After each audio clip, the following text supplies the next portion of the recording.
Save.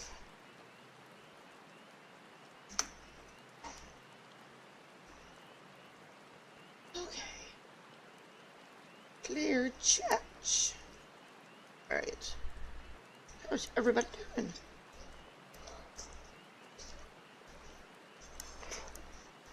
I finally woke up. Hello. Hello. I finally woke up. That medicine is kicking my ass. Let me give you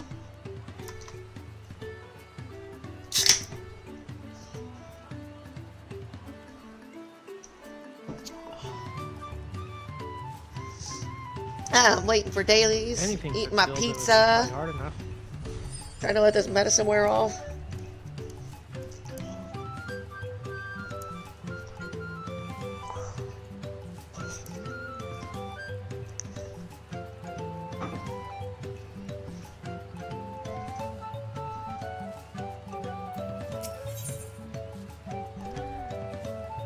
The lifting of wings. What Lamont settles down to rest before the festival gets underway. Hopefully your day's going okay, Y2A. We should get some rest before the excitement begins.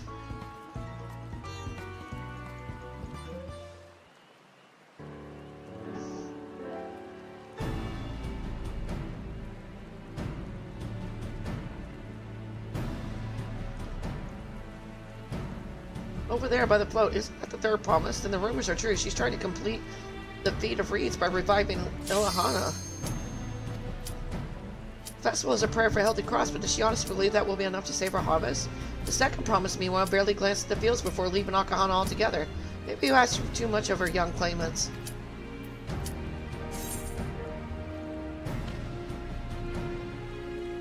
I wouldn't be too quick to count Koana out. A friend of mine overheard him muttering by the reeds something about what needs to be done. Is that so? Perhaps we'll get to see another of his innovations firsthand.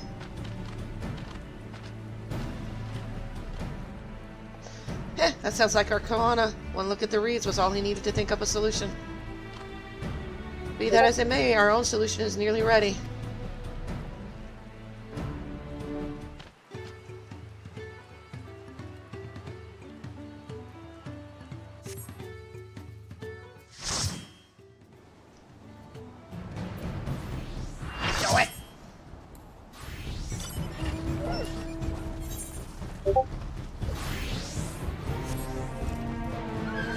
PvP time!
Oops.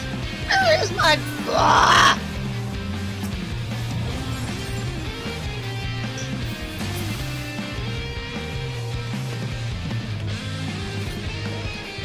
I forget they don't give me the same abilities I have. Bastards. is that not working? My new Meowth needs to hurry up and get here.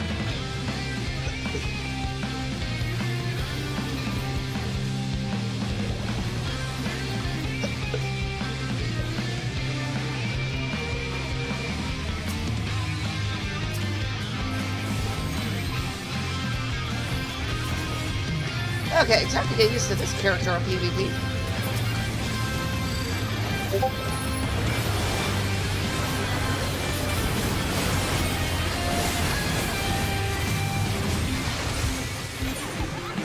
gonna change my Dawntrail.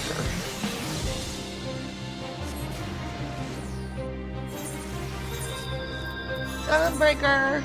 Where are thou? Go with that.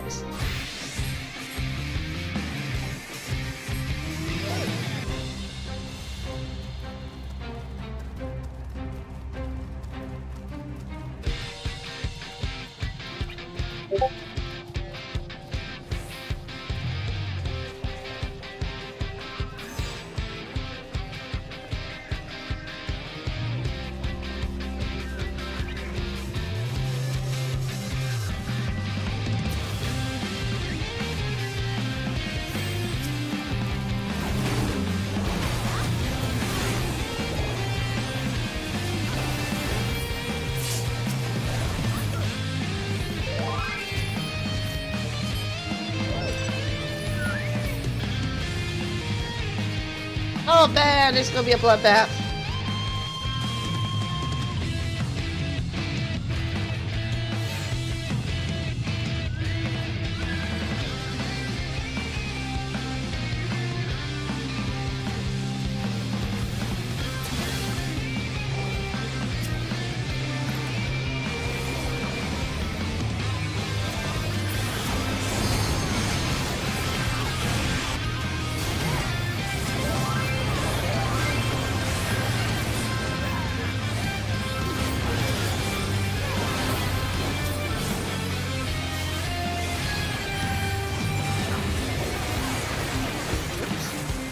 I fell off.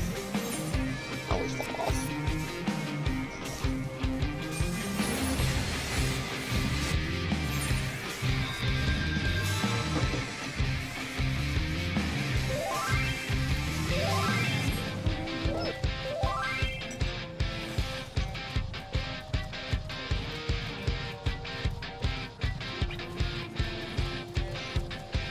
Damn, Blue's kicking her ass.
Oh, this was bad. We got owned.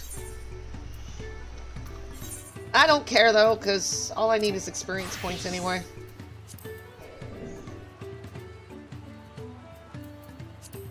Your baby's being weird, as always.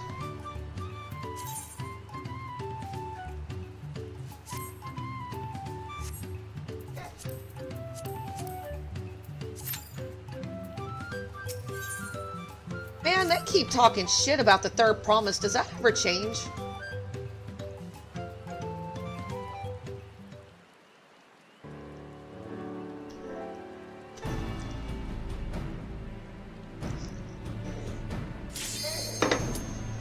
It might towards the end after. Holy shit. What? Okay, we're slowing down. We're slowing down. Everybody else behind me, slow down. We're up on the overpass and there's something up ahead that's causing all the traffic to cause.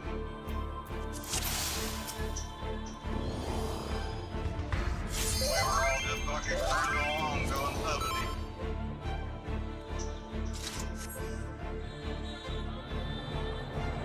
Fools, you would stoke the fires of conflict.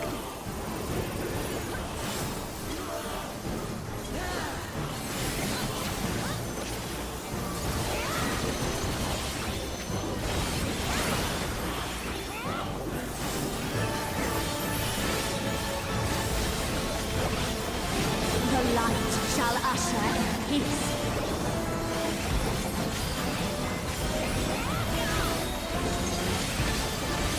Oh, maybe I should wait to do my roulettes until you get home. Such impudence!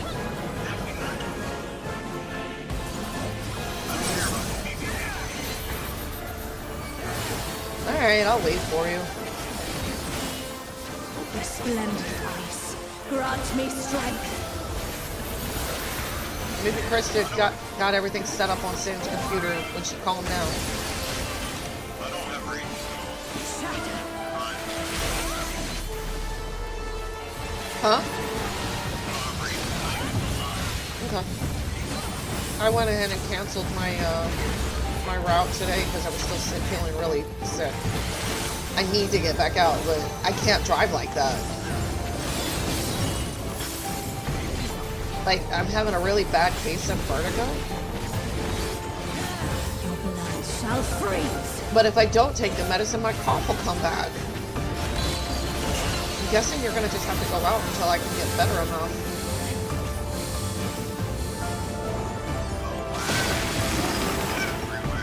Somebody fly off the bridge? Between the top of the hill and the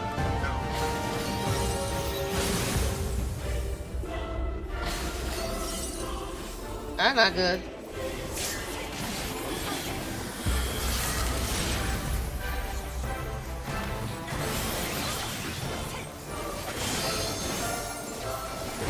They're like, I don't remember this raid. It's an Eden raid. Apparently you've unlocked it. You just don't remember it.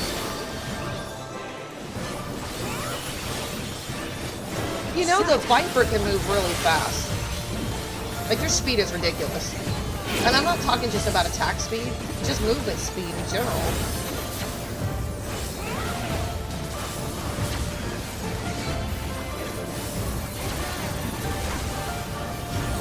The light shall usher in peace.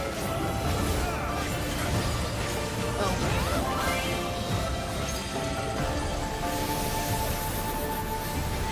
my god. Such impudence. That's possible.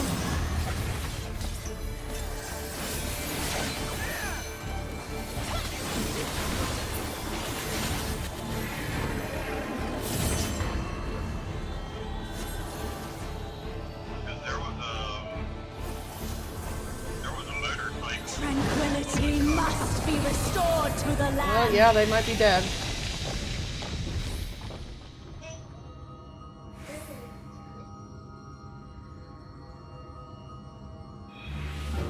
You need to start unlocking some of these.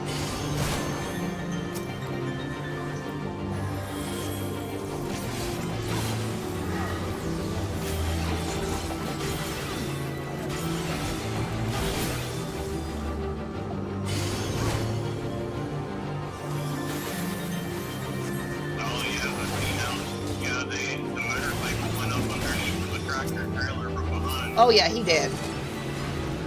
Yeah, He probably in pieces.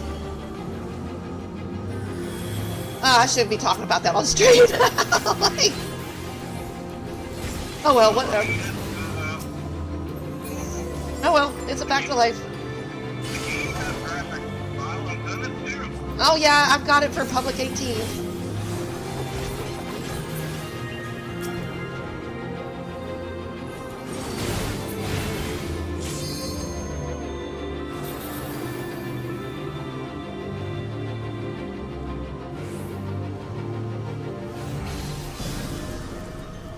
Down for the count.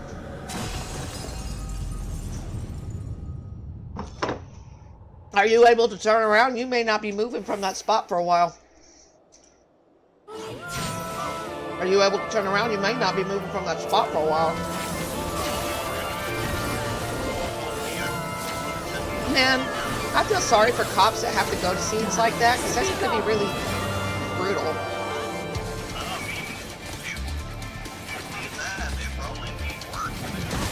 Murder scenes, all kinds of things. Natural disasters. Light, consume you. I don't even want to know what the pieces are left. That John guy needed help yesterday with something. I told him I would do it if he came on to me.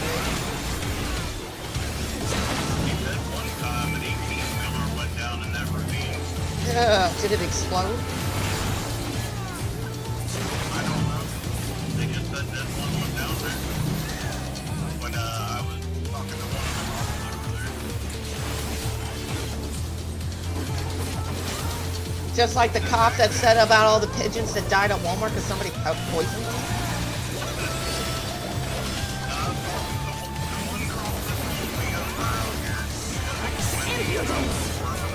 Yeah.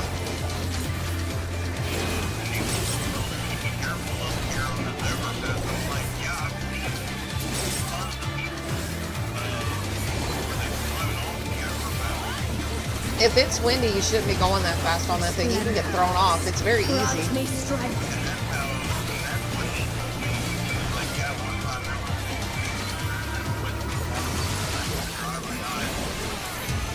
light shall usher in peace.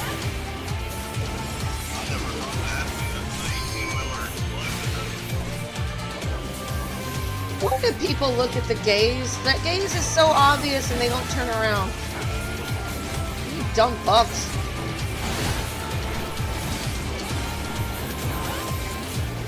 The telegraph, some of them are so easy, it's like, what the hell? It'd be nice if both healers weren't hit with that.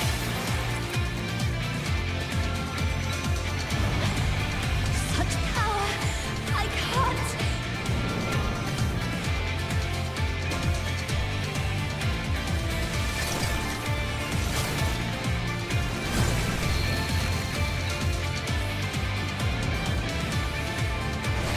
The light. I'm on Crystal right now, by the way. She won't last much longer. Enough of this. Power of darkness, answer my call. So they're already talking about that new Cosmic release they did. How they needed to put more restraints on it because people powered through it instead of taking their time with it like it was intended. I'm like, yeah, that's when you put blocks on it. Like, you know, progression.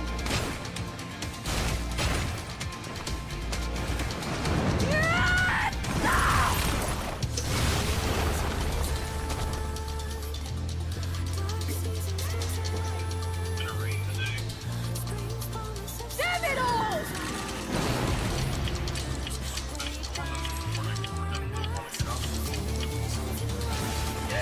I won't give up! Not on my future! Our future! Alright, do we need where's Kanu at right I now? want to see what tomorrow will bring! You need my help putting up that fence?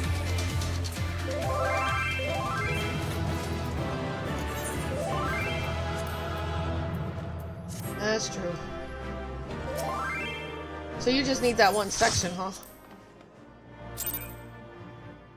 Until we find another spot. Might be just easier to cover the whole spot.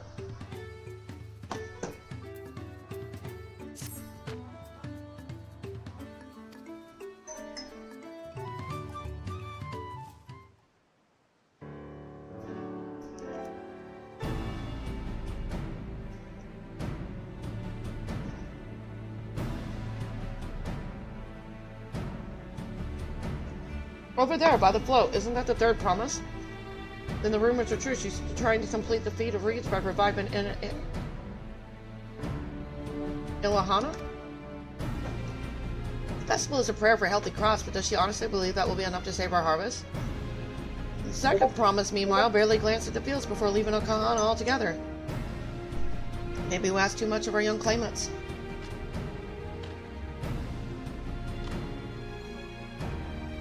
Oh, I wouldn't be too quick to count Kona out. A friend of mine overheard him muttering by the reed something about what needs to be done. Is that so? Perhaps we'll get to see another of his innovations firsthand.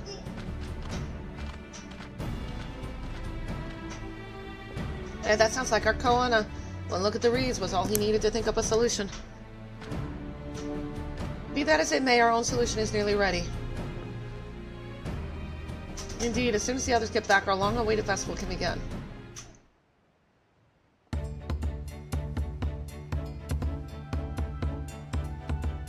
It took some doing, but we managed to gather competitors to vie for the title of Winds Chosen. The winner was only too happy to donate his feathers.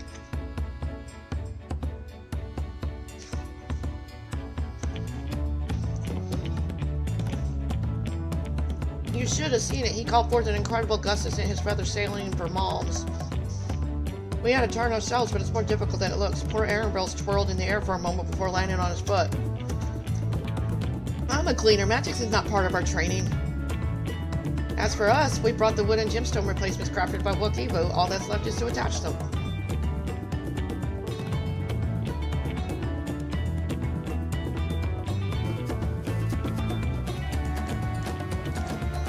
Has it been decided who will ride the float? Papa was the guest of honor last time I was here. I remember being surprised they could even lift the thing with his hulking weight on top of it. The rider must be a person of great esteem, which is why an invitation is usually extended to the Dawn servant. This time, however, I have another in mind. Oh, who is it? Our beloved Ilhana, the lifting of wings, is only being held because of you and your companions. Thus do I nominate you, Urqopacha, as our guest of honor. Me?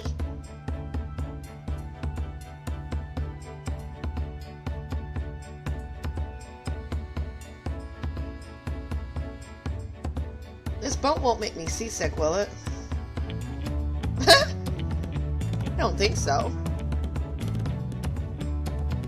And way Anchor, I can hardly refuse a request from maybe one even more enthusiastic about the festival than me.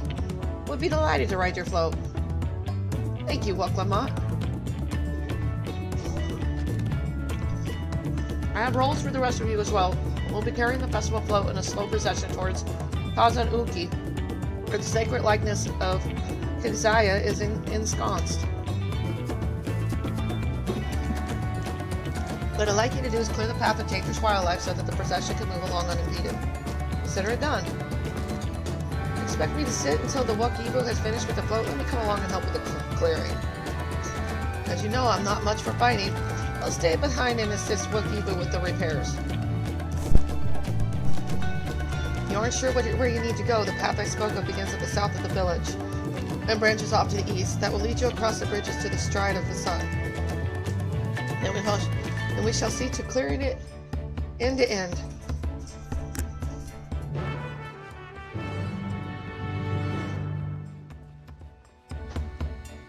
No, Ashlyn, no. Be good.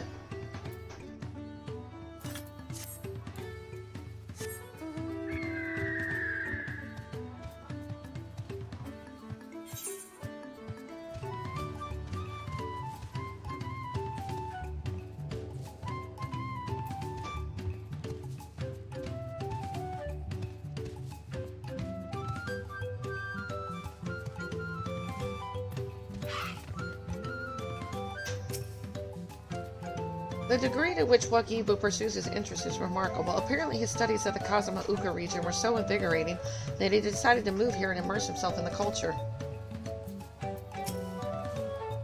If the float functions as I think it does, I would not be surprised if we were attracting the creatures. The concentration of ether would be an irresistible lure. Weapons at the ready, will make short work of this task. As Linuhano said, Kanazuka should be down this way, then off to the east when the path branches, then something about bridges the stride of the sun. Anyway, let's split up and get to work. Once you've called all the threads you can find, we'll meet up in front of Siahia. Whatever, I don't even know how to say half these words.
Voices up, sound effects. Okay.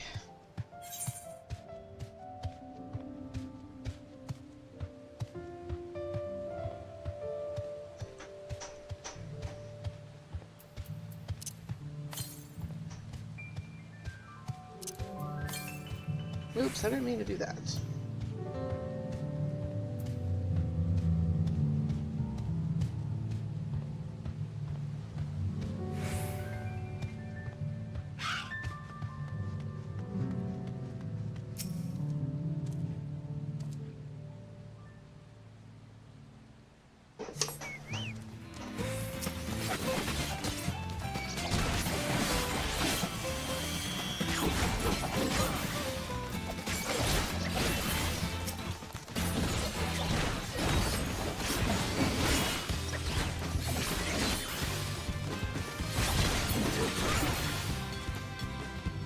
Alright, where are we going now? That way.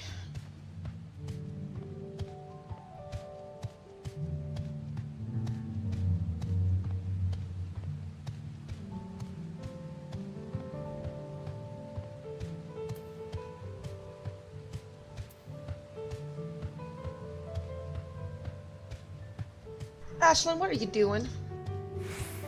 Don't you give me that look like... I ain't doing nothing, Mommy.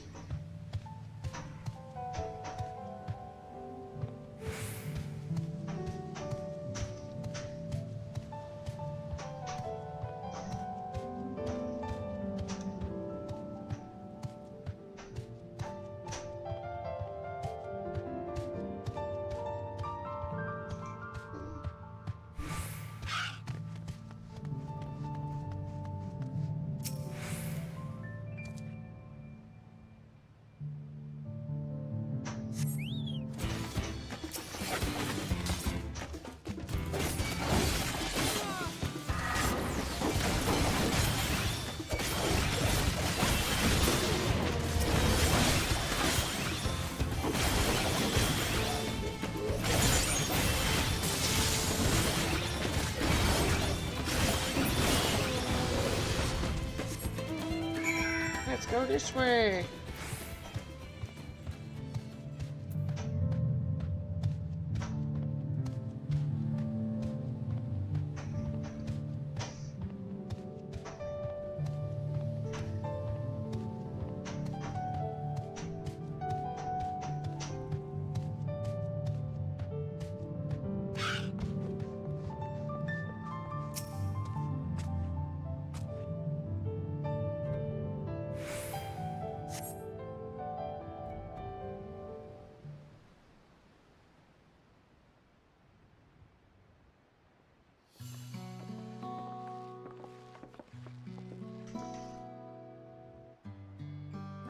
Ah, you were a step ahead of us.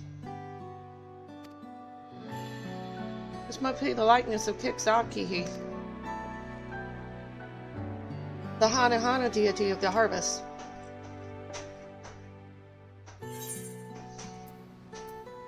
Even their sacred images are woven with reeds.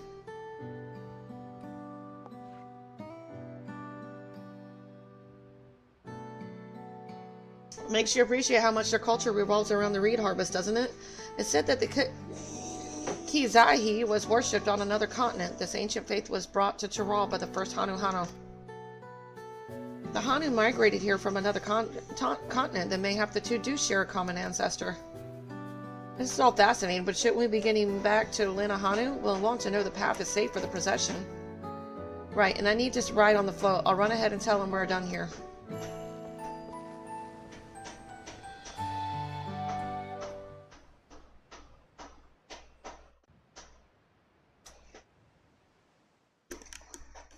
Meanwhile, in Akahanu, who is conspiring against us? Those bastards.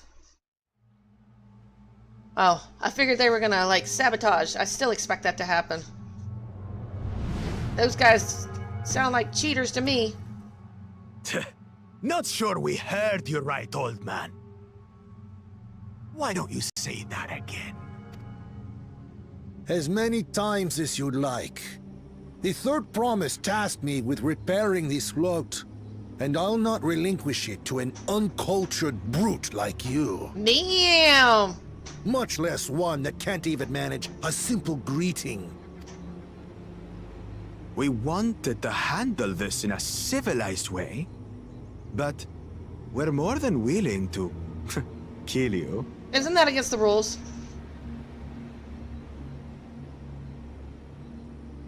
We have a two-headed problem. Yes, please hurry. She's on her way back already?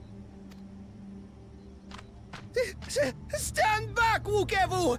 I will protect the float! No, don't get hurt. No. Are you trying to be brave, little bird? Don't get hurt. I could never have repaired the float alone.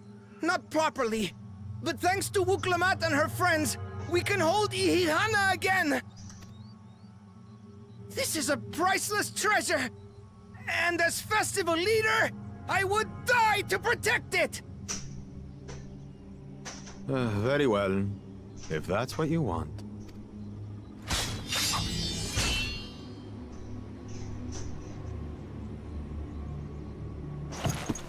Urqopacha!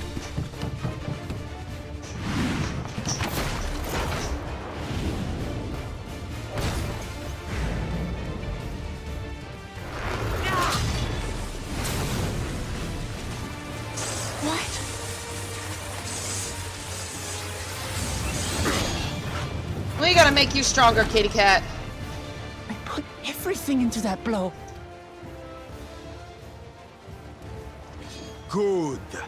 The better for you to understand the gulf between us.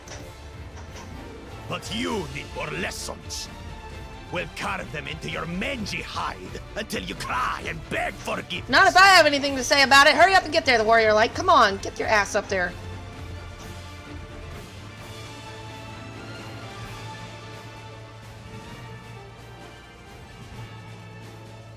Your brilliant plan was to steal the float and take the credit. The so-called blessed siblings are nothing but cheats. Your scorn is sweet music. Come, weaklings. We'll crush you each in turn. Or all Oh no, together. you guys get out of the way. Get out of my way. Let me have that little asshole. No. Let me have him.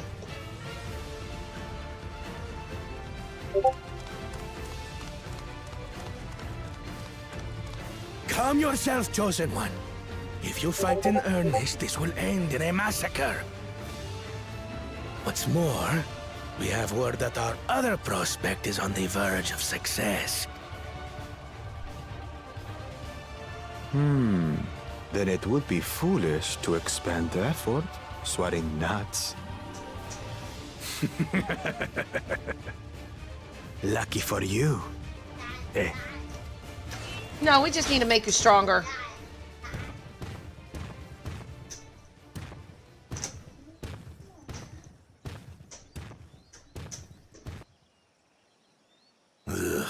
Two heads. I see Mamuk still clings to that loathsome hope.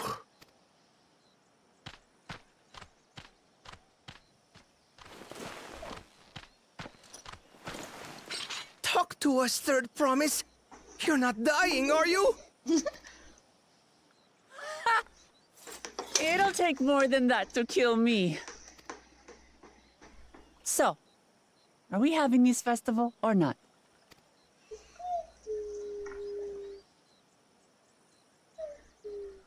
Yes! Yes, we are!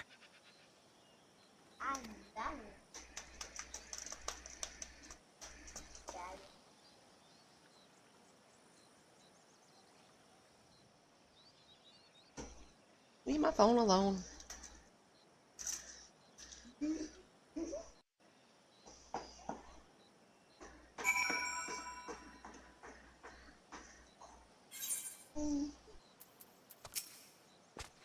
Given the nature of the rite of succession, I expect such altercations are inevitable. I'm thankful we made it back before anyone was seriously injured. Yeah, me too. Yeah, me too. He waited for us to leave so he could steal the float. A coward and a thief. If I've learned one thing in life, it's that poor manners often betray poor character. No, I wanted to talk to the others, damn it! Tried to protect the float, but against that two-head, I may as well have not been there at all. Nonsense. You stood your ground and brought us the time we needed to make it back. You were incredibly brave. Damn it. You know what? Decline. Decline. I wanted to talk to the others. I'm glad we kept the float out of Bakujaw's club clutch, but gods, he brushed me aside like it was a bothersome gnat. A tense encounter. Unthankful Alphino thought to share those link pearls. There we go.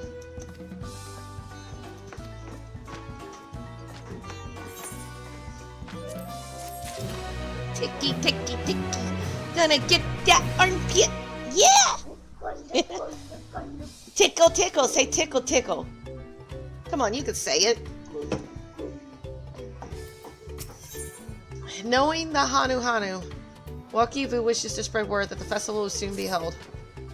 With that exciting interlude over, you'll be pleased to know that my repairs are finished as well. Before we commence the festival, however, it would be a courtesy to inform the villages that Inahana would be held after all. Go forth, but do not forget your greetings. At this stage, I should hope the reminder is unnecessary. Okahali, see, I remember.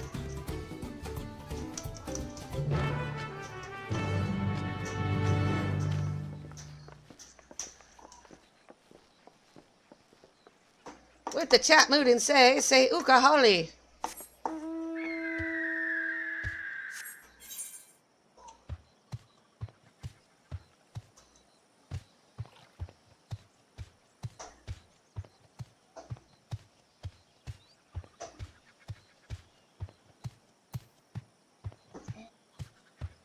What are you doing with my chocolate? My chocolate!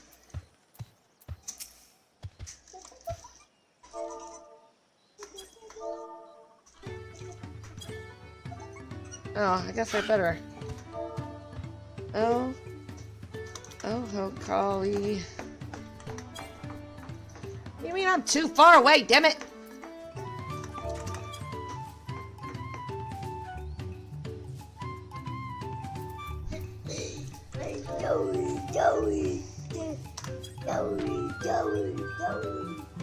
Oh, Kali!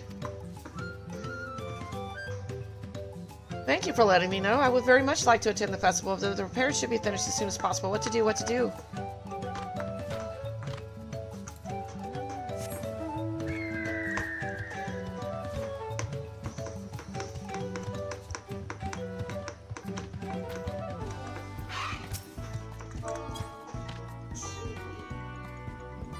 Oh, Kali!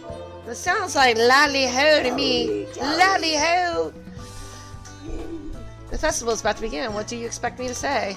Besides, of course I'll be there. Cleaning up the storm's aftermath may have been hard on us all, but the lifting of wings is tradition and a joyous one at that.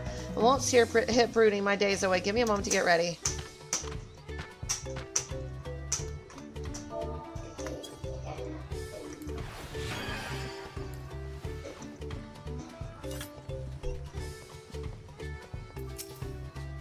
Oh,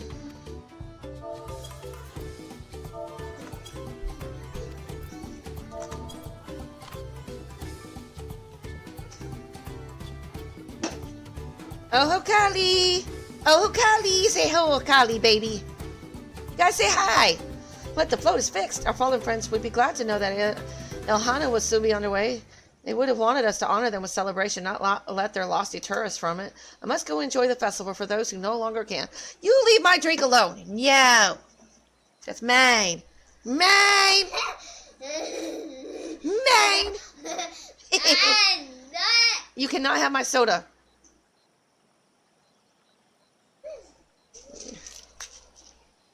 No. Get out of my lap. You're heavy.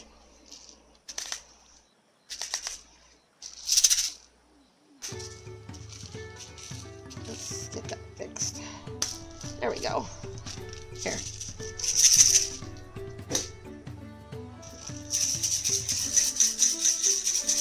Hello?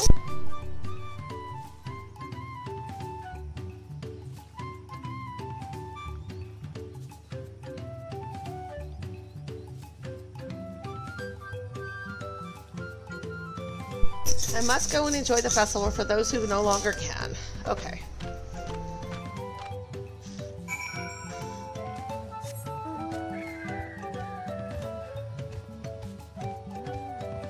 What?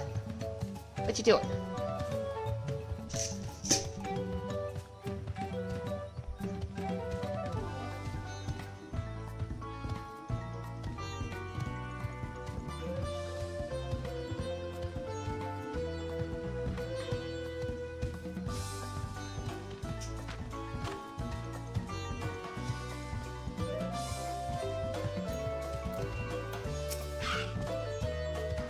The Hanu were pleased to hear that their festival is going ahead, I imagine. Yes, sure. That is well. Once your friends return, the lifting of wings can begin at last.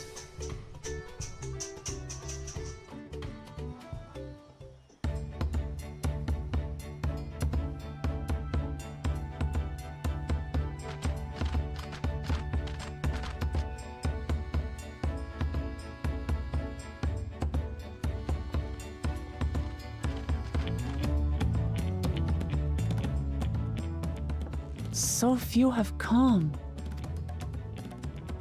Patience. Once Ihihana gets underway, no Hanu will be able to resist joining in. Just so. Ukewu knows well the heart of the Hanu. Have faith, Third Promise, and climb aboard the float. It is time for the lifting of wings.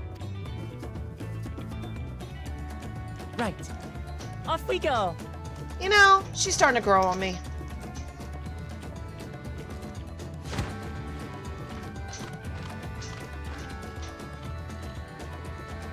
Ihihana is a prayer for bountiful harvest.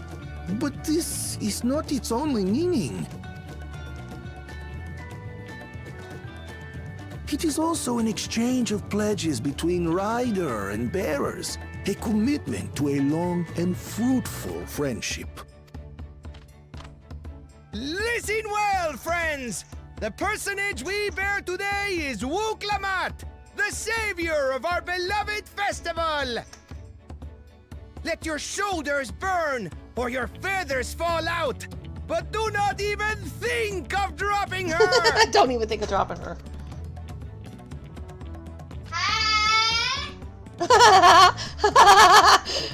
Looks like you dropped yourself, baby. That's not how you're supposed to take yourself off a pillow. Ready and...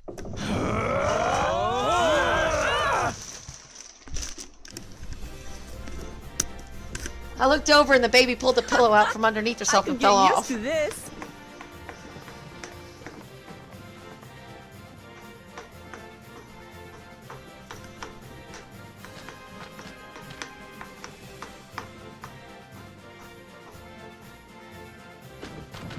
Will empty bellies stop you from joining in the fun?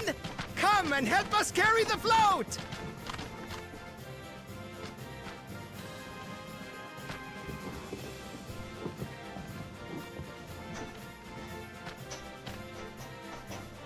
Well, well, well. To see the day that Dawn's promise would ride our boat again. We've not had the honor since you were here, Gulul Jaja.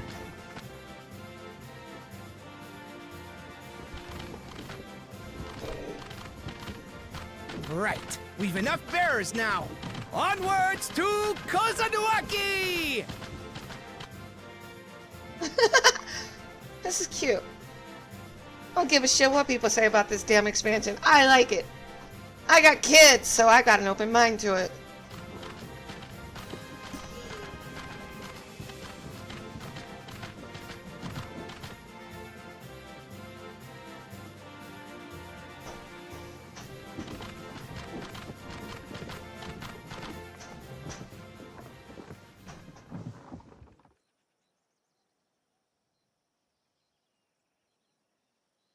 Something wrong? Watch well, for you are about to bear witness to the true glory of Ihihana. Oh, wow. That's cool.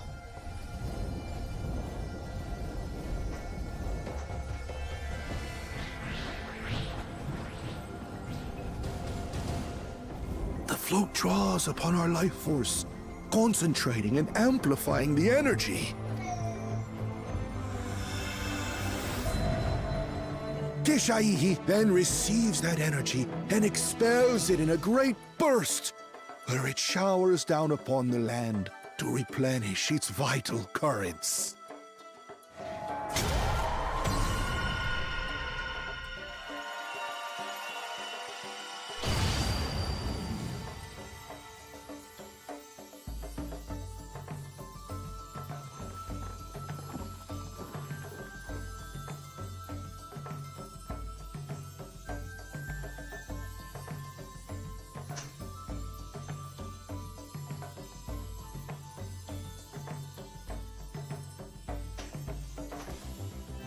So it needed energy.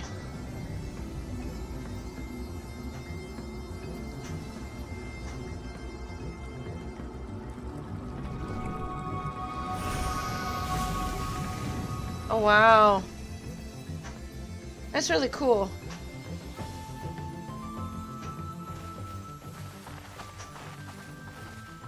It worked.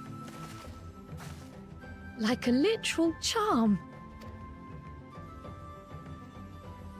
The float really was helping the reeds.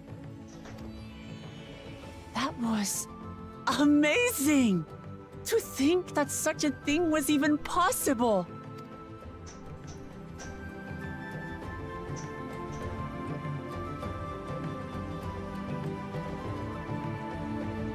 Ah, they can't give her crap now. Well, they probably will, but honestly, that was cool. I wasn't sure what to expect, but the festival was admittedly impressive. Even deprived of their usual sustenance, the Hano seemed invigorated the moment the festival began, and a Hano truly is magical. I told you, didn't I? Spectacular! I was too quick to dismiss the idea that the float had arcane properties. I think I wanted to believe that no one knew more about Ohana than me. As it turns out, there are many things I have yet to learn. With their fields rejuvenated, the Hanu too might finally replenish their flagging reserves of ether. I'd like to take a turn riding the float. What? It looked like fun. Don't pretend the thought didn't cross your mind. Yep, teenager. Should I have left the float behind like that? I was so excited to see the reeds. Nothing to worry yourself over. My brother had been swept up by festival fever last I saw. They were taking turns at the carrying poles on the way back to the village. Please feel free to look over the fields and enjoy the sight of what you've accomplished. I'm glad.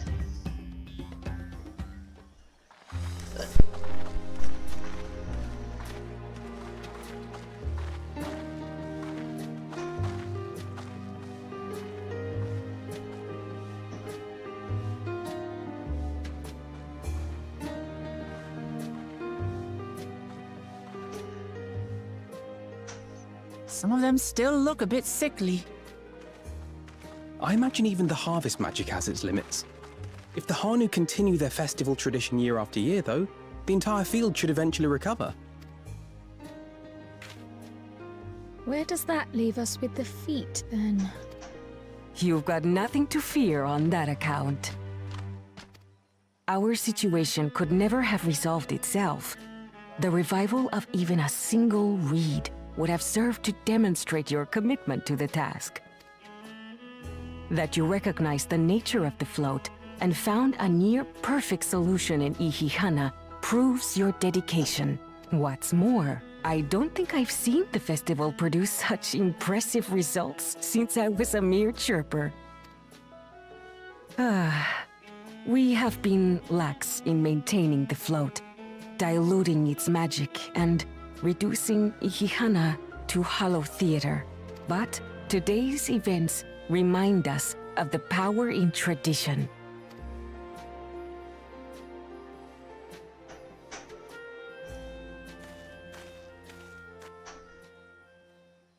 Kona! I was delayed by an unpleasant encounter, but it seems I arrived at a good time.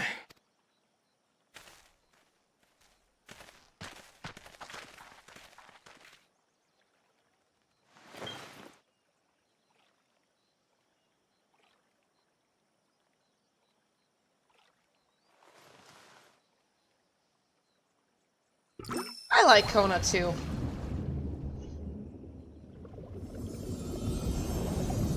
Yep, he's helping too. So does that technically they both win? Because they both wanted to help. He uses science and she uses tradition. Oh, isn't that wonderful? What? You just pour in some mystery liquid and problem solved? Stagnant ether was to blame for the reed's poor condition. I assumed that was an alchemical concoction which enhances ethereal conductivity. It utilized the flowing water as an ethereal current, thereby promoting the transfer of life energies. A method I could not have devised without the education I received at the studium and the cooperation of my Archon allies.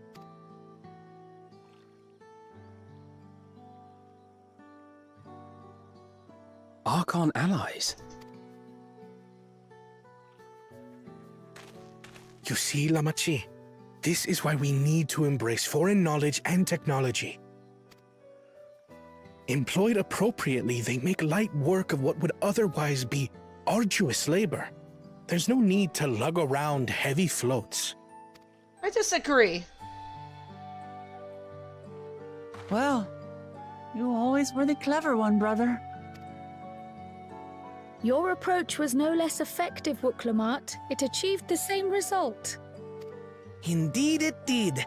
And you enjoyed the festival, yes? I did.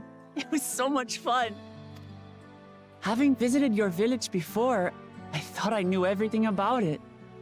As it turns out, I knew very little. About the reeds, about Ihihana. With all I've learned this time, I feel as though I've really come to know the Hanu. And I like you even more now than I did before.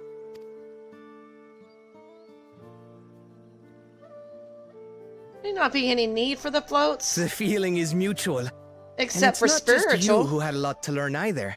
I'll never look at our float the same way again. The two of you have exceeded expectations. Come forth and claim your stones.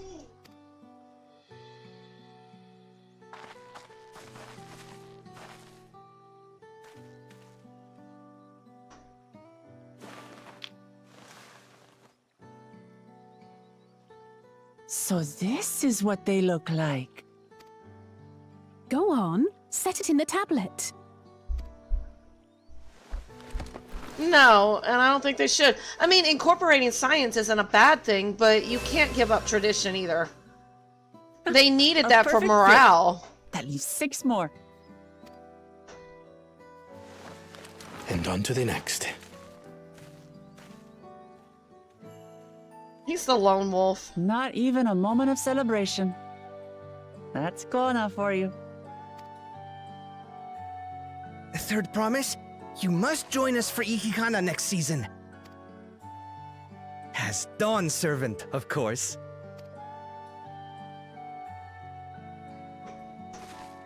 Right. It's back to Tulihiola for now. Thank you for having us. I look forward to seeing you all again.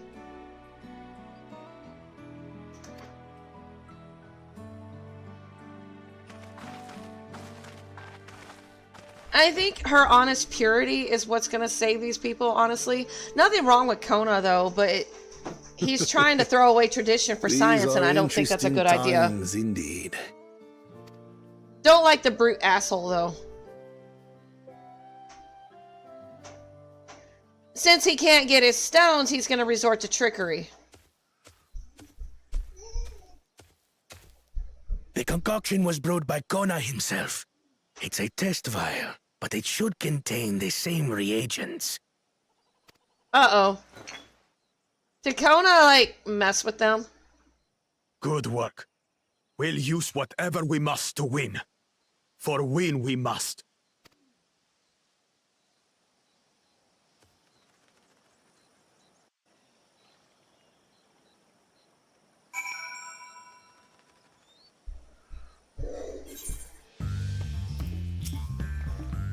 My journey has just started and already I've met so many wonderful people. Well, Givu, for one, he's a bit eccentric, but everyone could stand to be as respectful of other cultures as he is. And Linuhanu, it warmed my heart to see him honor his departed friend through Ihihana, and to help others do the same. Can't help but feel excited thinking who else I might meet over the course of the contest. Come on, let's head back to the Zaba of Te. There should be quests involved. Yep, that's what I thought. I'll do the blue ones for now. Nah, I'll do them all. What the hell? Let's not break from tradition now. Right for the offering. Anahanu wishes to share Akahana customs with his new visitors. You're Wuklamat's companion, aren't you? Zika, I can't even spell these names. We'll just say Key smiles upon me. I had hoped the great bird would guide one of the village's saviors to me. You see, the time has come for us to make our customary offers to Key. It is a ceremony we hold dear, and I would invite you to participate as an honored guest. You will join us then? Oh, that makes me so happy my feathers are standing up straight. The traditional offering is a fruit that grows to the southwest, and it must be so ripe that they fall into the earth. Gather 3 and deliver them to Lana Holly at the shrine.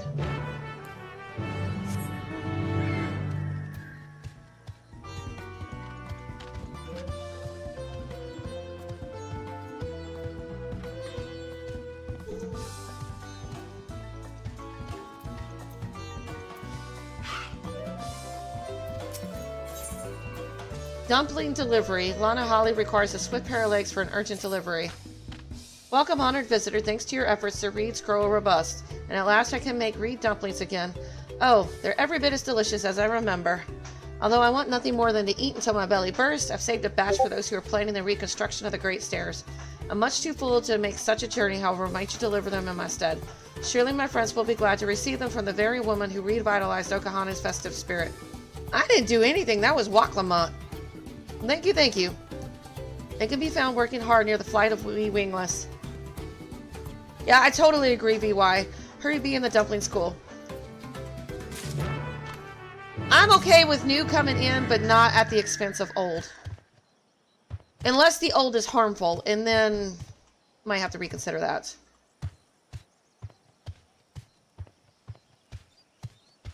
But after such a major blow to their buildings and infrastructure and everything else, I think they needed that.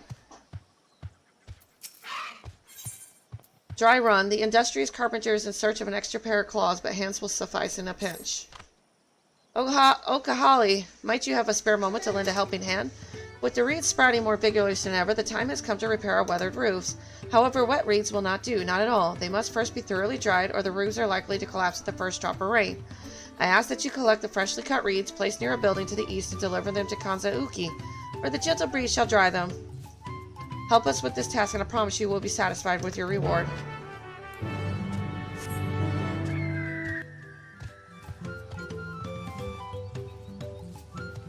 Man, those cheap viewers never give up, do they? Rite of the Winds Chosen. Lana Hanu needs help performing an honor tradition. Oh, Hokali Knight, of course I know your name. Who isn't familiar with Urqopacha's companions? Not to mention your friends can't seem to go a moment without mentioning you. I'm Lana Hanu, and I have the honor of being the Wind's Chosen, and it's my feathers which adorn the festive float. Feel the wind has guided you to me for a reason. As a visitor to our village who has fast become an honored friend, I would offer you a chance to strengthen our bonds. Perhaps you're familiar with the Landsguard. It is customary among the Winds Chosen to save their molted feathers and present them these brave protectors as gifts of every few years. Are you in the middle of anything?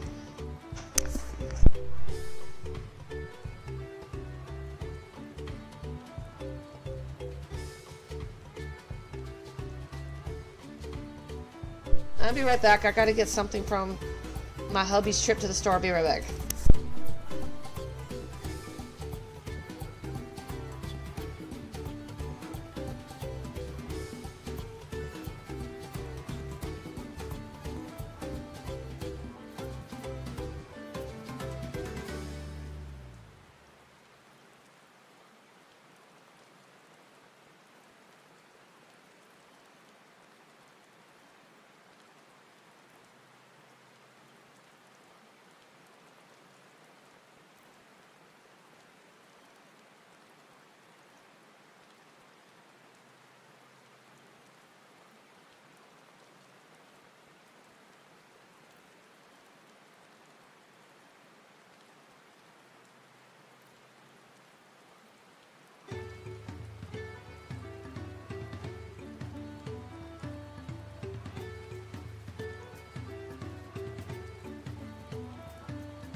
Sorry, hubby came home, he wanted help, so...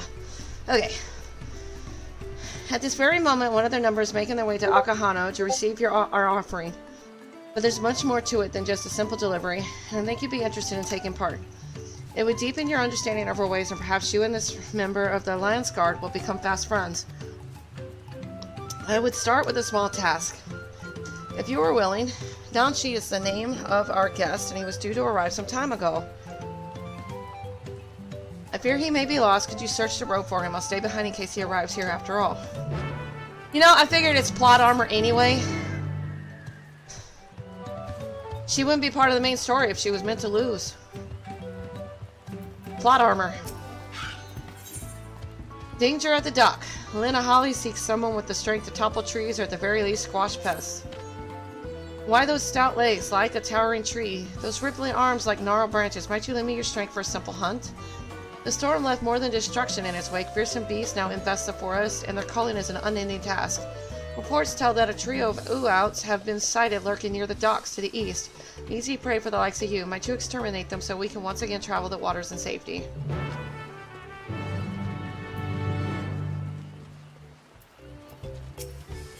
Oh, the corn serpent, he's back. Oh, God.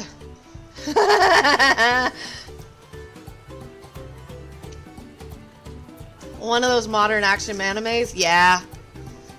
The corn serpent rustles with excitement at the sight of you. My friend, what brings you all this way? Taking in the sights, sounds, and flavors of Tural, I trust. As you might have guessed, there is a Hanu in need of my assistance, and as I yet lack the strength to make myself seen, I am in need of your assistance. Follow me, and I shall take you to them. Yes, I will follow my imaginary corn friend.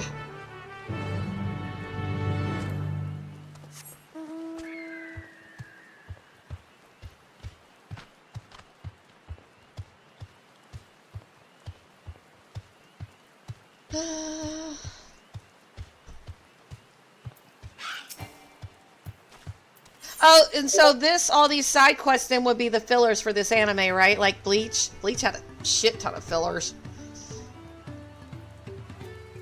Mesmerizing moss. Ganahanu was fidgeting with nervousness. Oh, where could he be?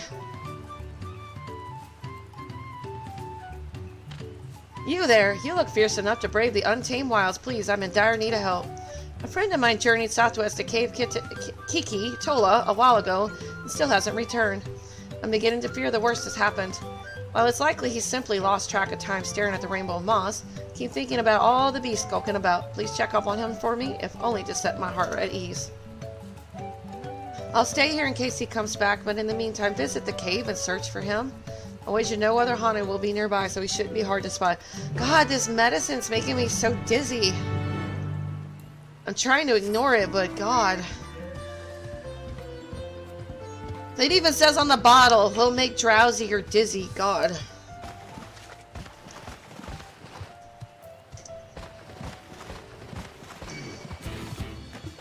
But if I don't take it, my cough comes back in a violent way. There's gotta be something else they could give me that doesn't make me so sick.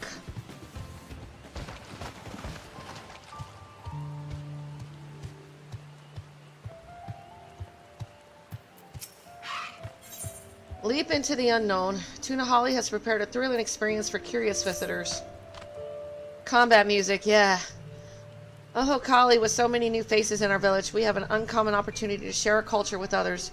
In fact, I've prepared a unique experience for new visitors and would be honored if you took part. So we've been trying to set up a fence that our dog can't get out of. And we've got part of our old baby gate out there lining up the fence. He used that to stand on to climb up to the top half of the fucking gate. And he squeezed right through. So now we're having to line the top half with more meshing. Leave it to little dogs to find a way out. We Hanu spend long periods of meditation during which we deepen our bond to the energies flowing through the land. Of course, we know your time here is limited, so you shall experience an abridged version of this practice. Gunahanu awaits at the top of these stairs. Speak with him to begin your training. Because I don't like leaving him on the porch.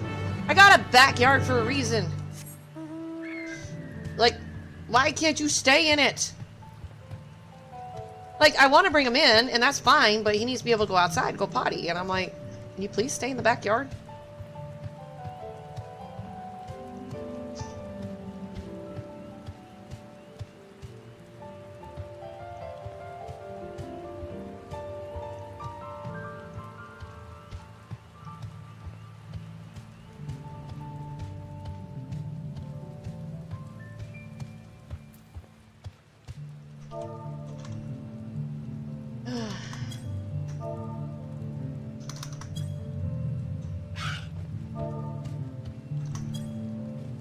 I'm right over it. What the hell?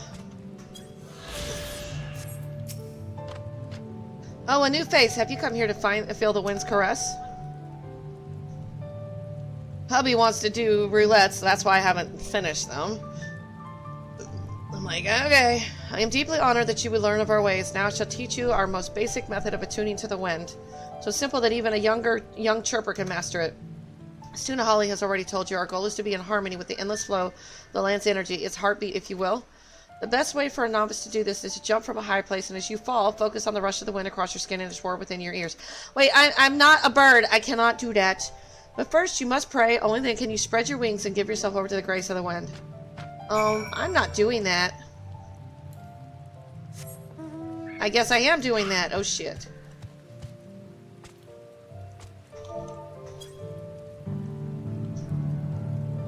Alright, I'm gonna make suicide jumps. Wild dismount. Oh no.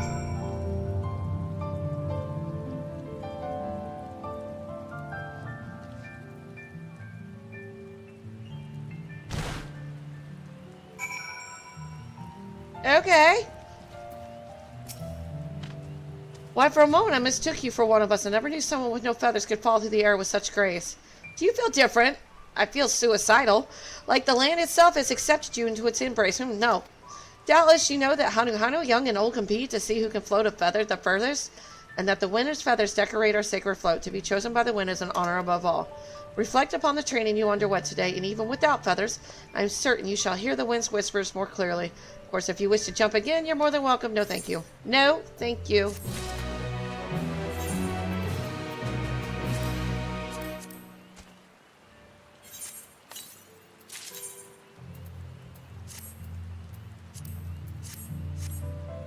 Alright. Let's start with the bottom one down here.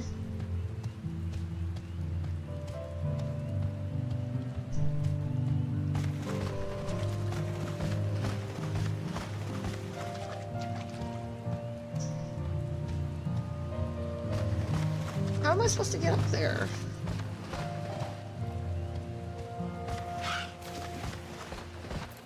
I'm still trying to figure out how to get over on... Because I know there's some ether currents over here. I'm still trying to figure that out.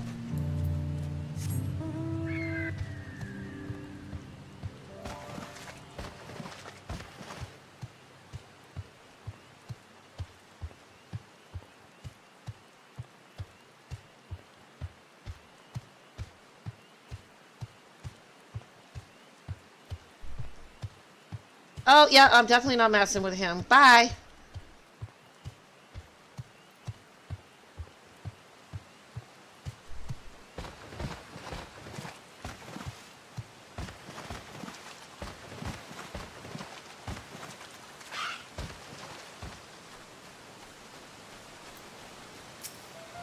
Ah, these waters get more beautiful every time I come.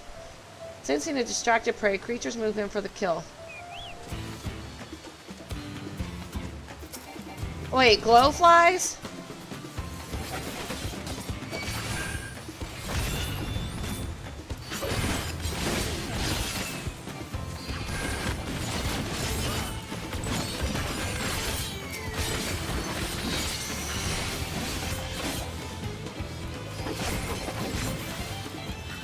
How are glowflies supposed to be threatening?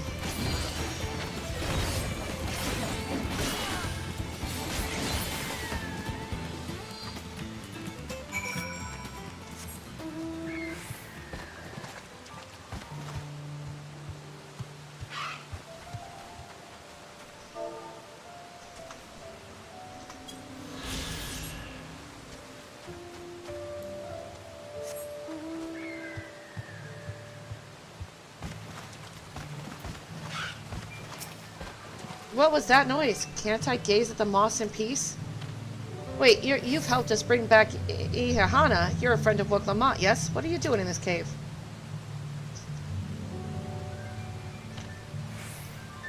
Beans here? Oh, I didn't even hear them until the commotion was nearly over. I owe you thanks for your courage. And now that my reverie has been broken, I should return to my friend. He must be worried sick. He would have been fly food. Literally.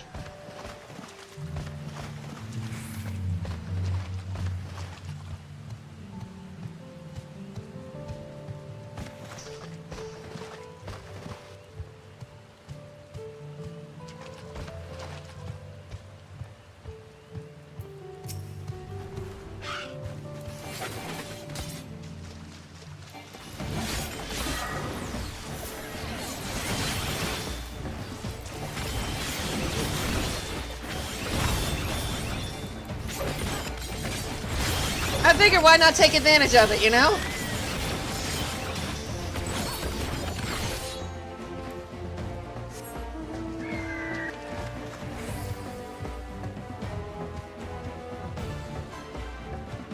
Did I even get anything out of that?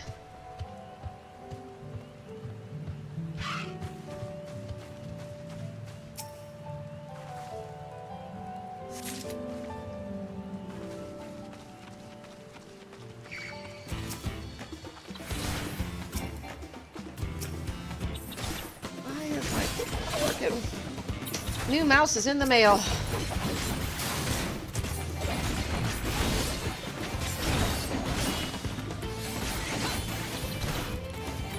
I don't know what it's going to be like to work with a mouse that I don't have to put, like, take apart and re-put back together every 2 seconds.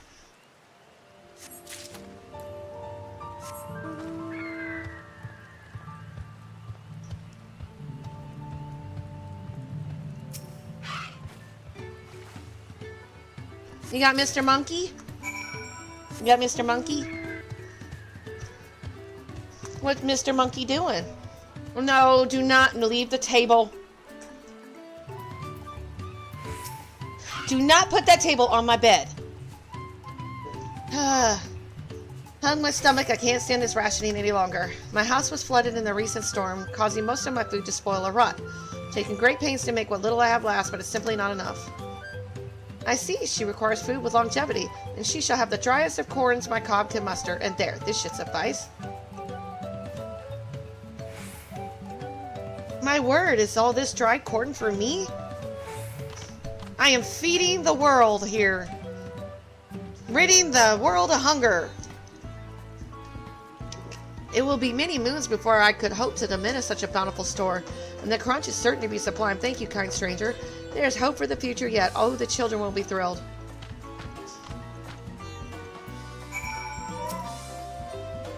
She seemed quite taken with the dry corn, that as well. I shudder to think what havoc spoiled foods might play on her stomach and bowels. Hunger might well be the least of her problems.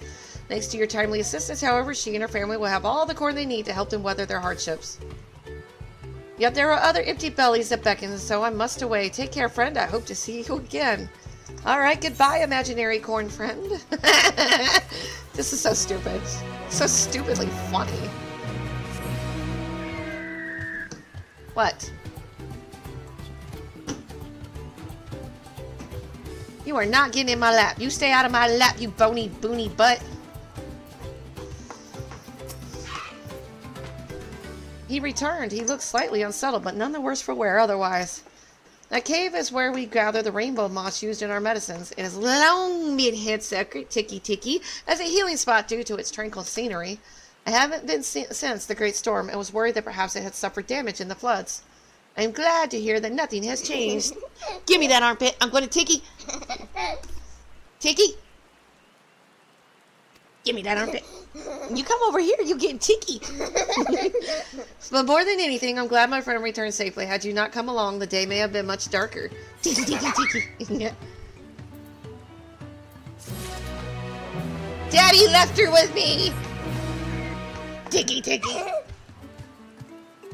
Tiki, Tiki.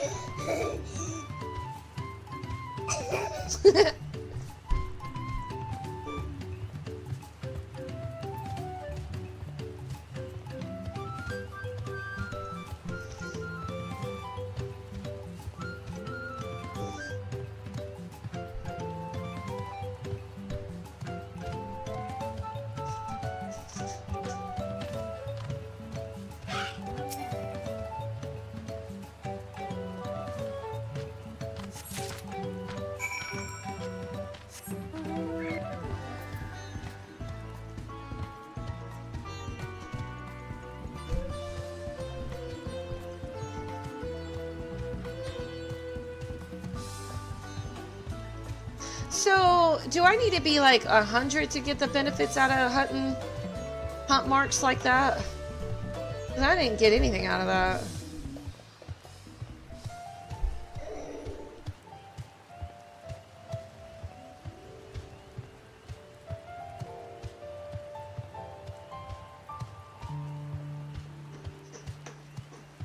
Or maybe it was the wrong time to hunt.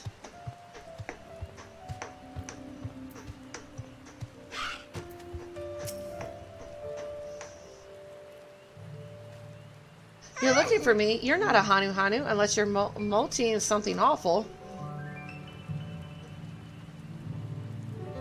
Oh, so that's the way of it. Well, now that you found me, I suppose I better get on with it. Sorry for my lack of enthusiasm. I joined the Landsguard hoping I could bust some skulls, slaughter some beasts, you know, use these muscles of mine. From my first assignment, I'm lugging crates of supplies around. It's not exactly what I had in mind. Suppose complaining won't get this done any faster. Let's go meet this Lana Hanu then. Do all new soldiers just think they're gonna jump into the action or something? That I'm just gonna be a hero overnight? Damn. What is with young people? I don't think that's how that works.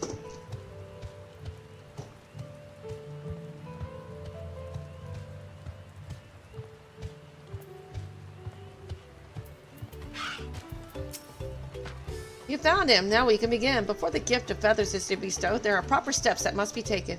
Personally, I bid the warmest of welcomes to Nanashi. As the wind's chosen, it is my solemn duty to show you what sights our humble village has to offer. As one of the Landsguard, it behooves you to become familiar with all corners of the continent, yes? Then come with me to the center of Okahanu, where you can behold the entire village at once.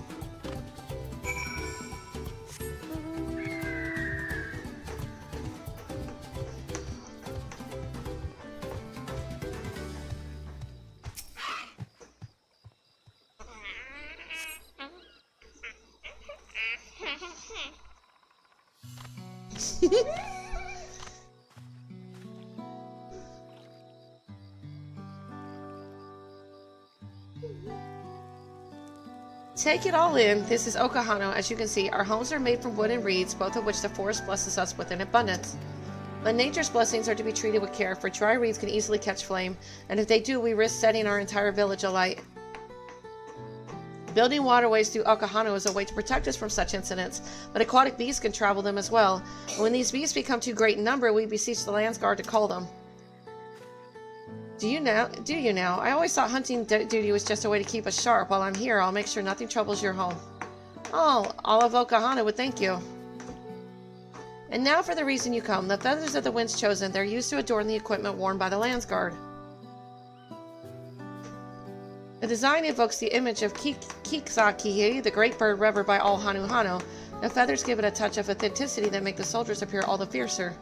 Every soldier's outfit is designed according to their profession, and each feather must undergo an elaborate process of dyeing and oiling to meet the Landsguard's varied needs. So without further ado, let us begin. I first ask that you come meet me at the gate to the southeast. Fine, I should warn you, I'm not known for my delicate hands.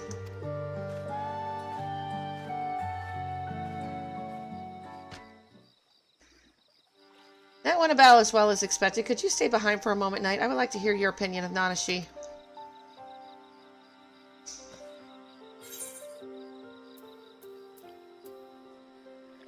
He's not the most motivated person.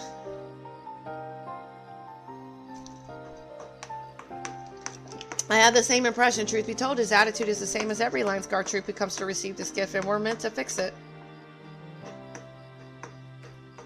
Consider this a rite of passage of sorts. The Landsguard sends us troops whose rough edges went for polish, and the tasks we set before them serve as a whetstone.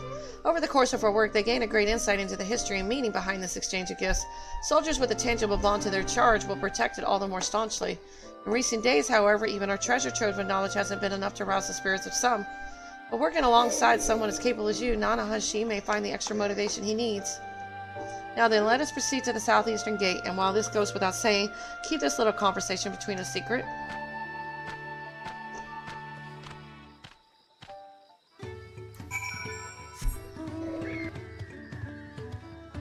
Though he ain't motivated, can we turn him upside down and leave him swinging by his ankles?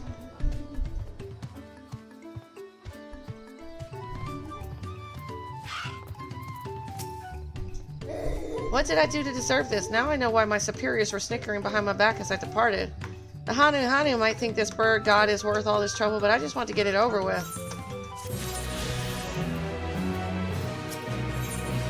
One feather at a time, Lana Hanu is ready to start cleaning feathers.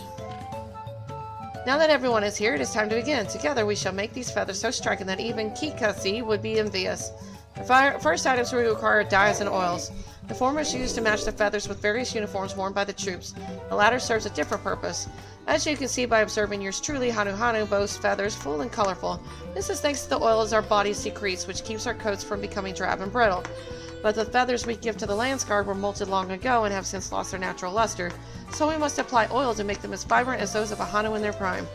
The task of gathering said oils and dyes falls tonight. Go to Urqopacha, where a crate has already been prepared. In the meantime, Nanashi here will get the feathers.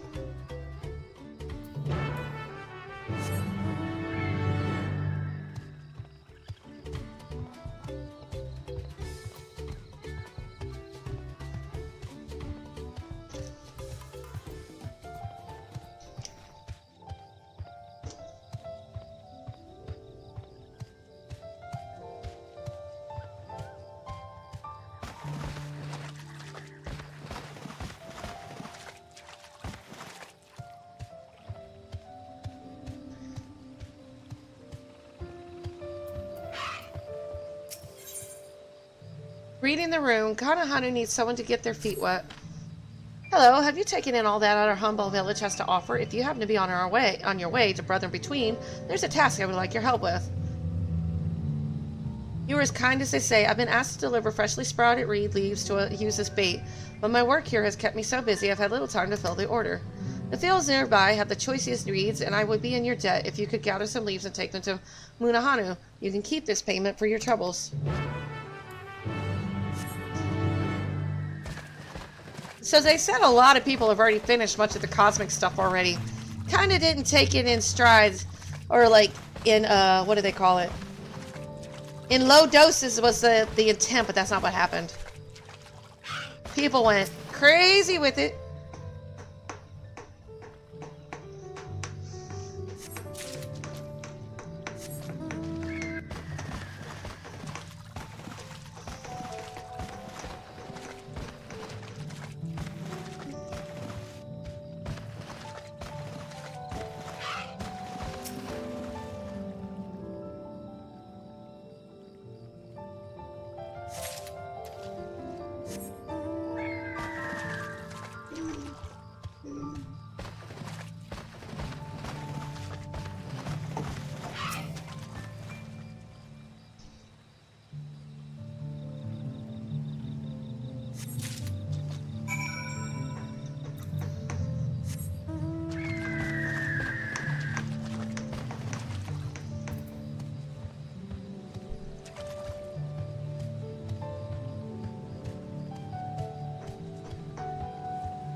I've got a dog that stopped eating dog food. I'm trying to get him to start eating again. Like, now I'm putting gravy on his dog food.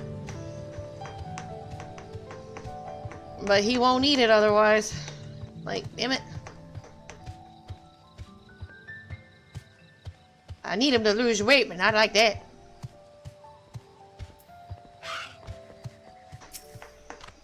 You're here about the supplies. Good, good. Everything's in that crate over there. It's heavy, so be careful not to drop it on those dainty toes of yours. Worse still, you might break a bottle of dye. The Landsguard artisan who designed their uniforms was very particular about their color, and so not a single one can go to waste. There's nothing a soldier loves more than their equipment, so every detail has to be just right. Tread as carefully as you can back to Lana Hanu. Got a feeling it's gonna take me a moment, so I'll come back for that. Secrets of the Wind. Rado Jal seeks someone well liked by the locals. You travel with the Third Promise, don't you? I've heard stories, but it's an honor to meet you in the flesh. Knight, I know you're a busy woman, but might I have a moment of your time? I serve the Dawn Servant, and am coming here in an effort to catalog the traditional magics of our continent. In particular, I'm interested in how the Hanu weave the energies of wind. Competing to see who can float a feather the furthest seems to be a favorite pastime of the Hanu, which demonstrates their mastery over the wind. Yet I've no notion as to how they achieve this mastery. My best theory is that they undergo intensive training from a young age, but a recent arrival here, prying into such matters, may come off as presumptuous. Would you have their trust? Might you ask in my stead? Get off of me, you little girl! No! You stay on my lap! You're too heavy. You have 3 minutes.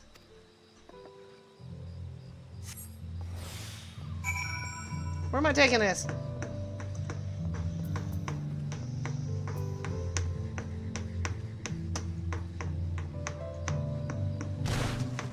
Shit. One feather at a time. Where the hell am I taking it? Okay.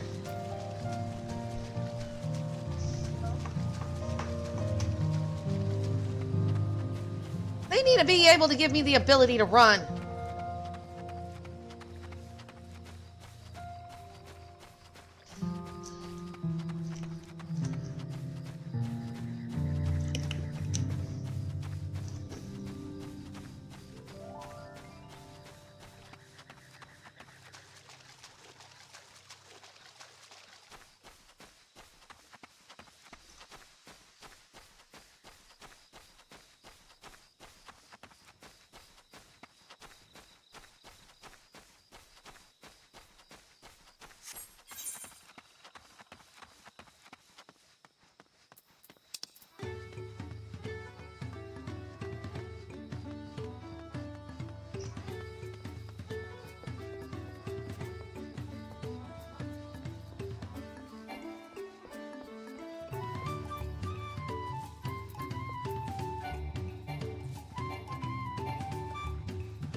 You both did excellent work today. Nanashi, it appears you might need some rest after your ordeal, huh?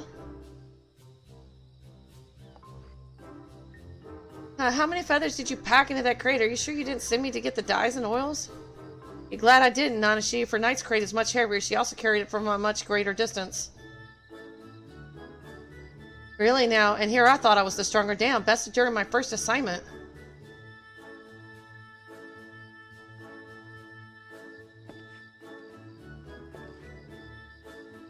But that won't happen again. I've had enough rest, so let's get on with it. If you insist, Nanashi, let us proceed to the heart of the matter. First, we must dye each feather one by one, but be careful, for each color is needed in differing quantities.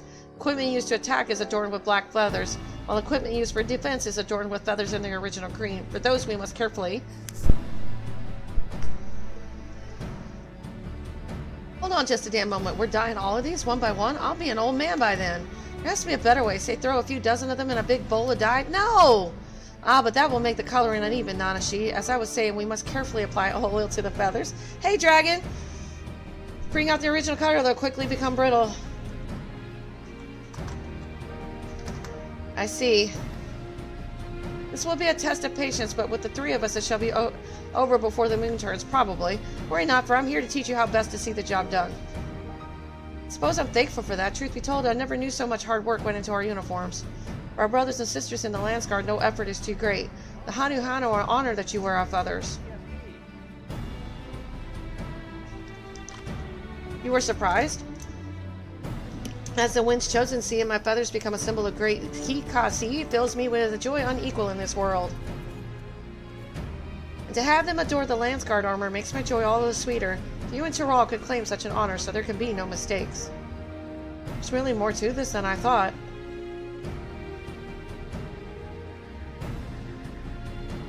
I would like to apologize for how I've been acting. Good! You need to apologize, you goober!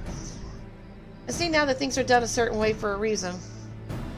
So while I may grow old and gray in the doing, I'll see that every feather is dyed or oiled properly. At least we're in this together, eh, Knight?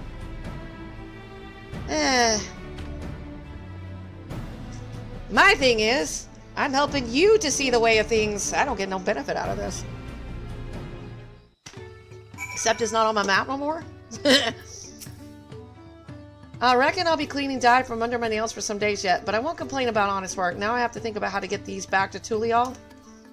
Don't get ahead of yourself, young Nanashi. Yes, the hard part is behind us, but there is more I would ask of you.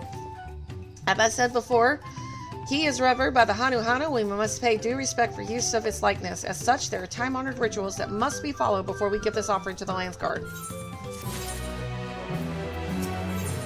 The wind's blessing.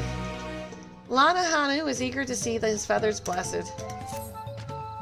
Our next step is simple. We must bring the feathers before the likeness of Ki and Kozan. I'm shortening some of these names because I just cannot say these. And have the priestess beseech the great bird to bestow the wind's blessing upon them. More lugging at that crate around then. I could do it, but if we're going any further than last time, I might need a couple of breaks. I like her. I do like her. I honestly can relate to her, so...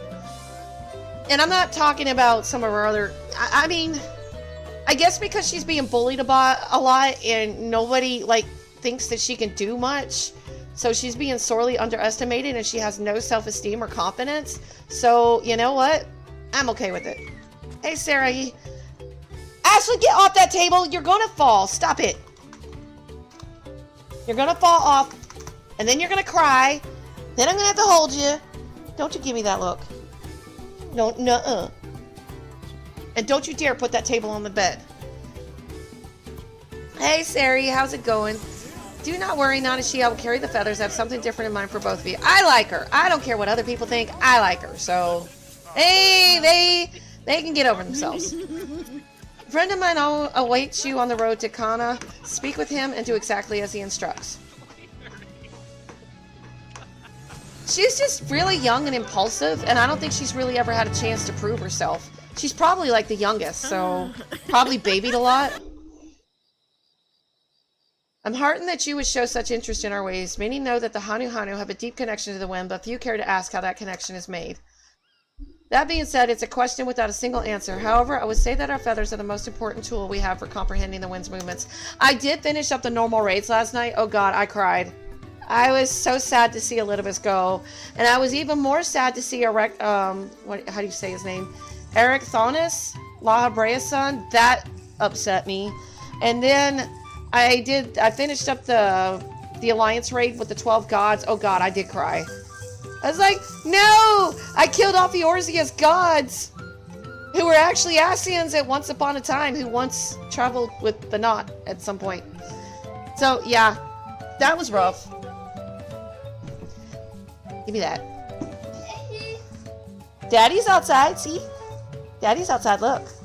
Look, outside. Here. There you go. See, it spins. Yeah, there definitely is. I like the post half of Endwalker way better than the main. I don't know why, I just do. There was a lot of Ascian stuff involved, and I got really attached to Eric Thonis. I'm not sure if I'm even saying that right, but yeah, I got really attached to him. Oh yeah, that was awesome. I wasn't expecting that. And then towards the very end, he remembered. They're more than just for show. They allow us to sense even the smallest shift in the winds. But I like how the Warrior Light's emotions reflected her distress at him leaving. She didn't want him to leave. So she was really upset about that, and I liked how they displayed that. I didn't want him to leave either.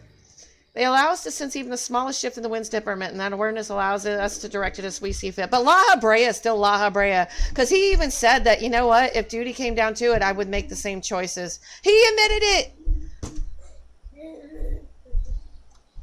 It's hard to say. I think he went back to the ether. But, you know, he could be reborn, him and a little, we already know Araxonis was reborn into Claudine. I never considered why we are so attuned to the wind, but now that you ask, it must be thanks to our daily meditations and rigorous training. By listening carefully to the wind's whispers, one can discern the path of its flow, and in so doing, achieve total harmony with one's surroundings. This understanding allows us to summon gales mighty enough to chase clouds from the sky.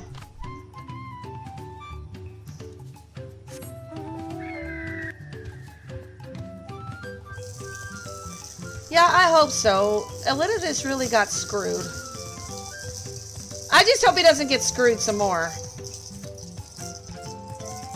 I'm tired of the Asians being used for ill purposes. Athena was a bitch, though.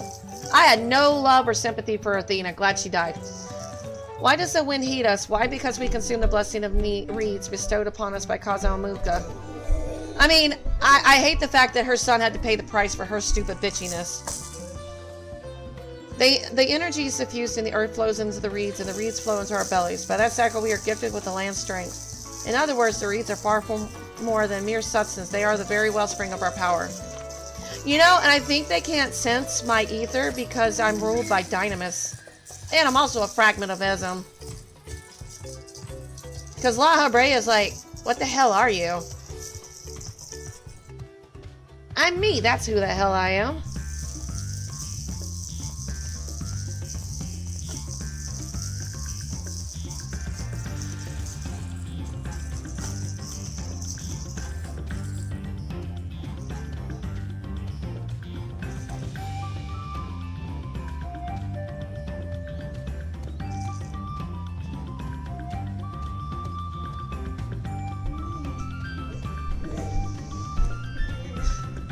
Did I mention I have 3 100s now? I'm getting there.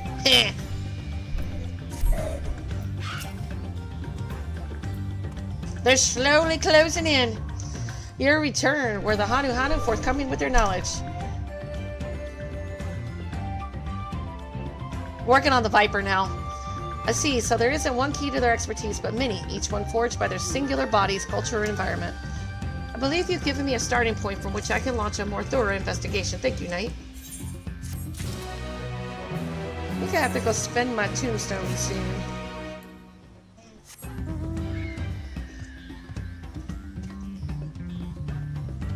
Yeah, you're getting there. You only got, since there's 22. I have to use my fingers. You got 16 left to go.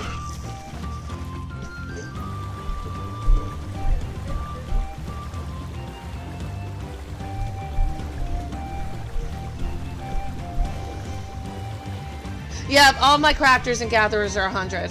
They've been 100 for a while.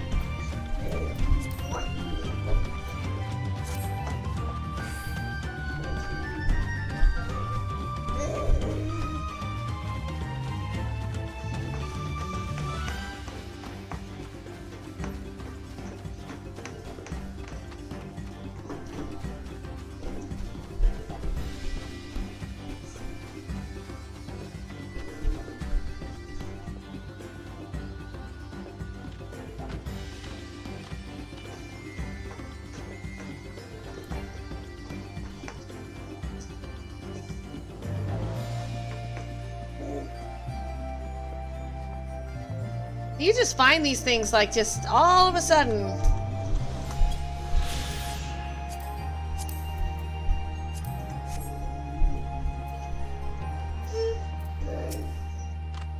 Oh, hello. To what do I owe the honor?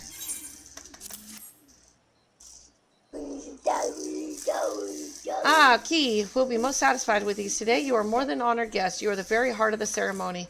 After your efforts to bring Ihihana back to us, Key is doubtless overjoyed to see you in this role. The fruit shall bear a powerful blessing indeed. Now you must take the previous offering back whence you came. Deliver the blessed fruit to Anuhanu, and the ceremony will be complete. Go with haste.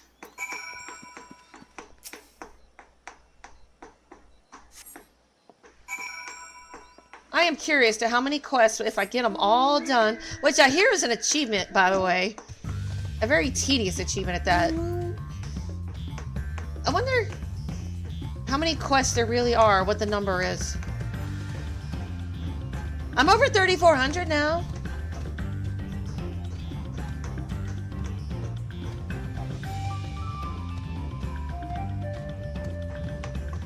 I remember VY showing me somebody on YouTube. I've been doing all side quests on the YouTube. Like I've been doing that way before you posted that.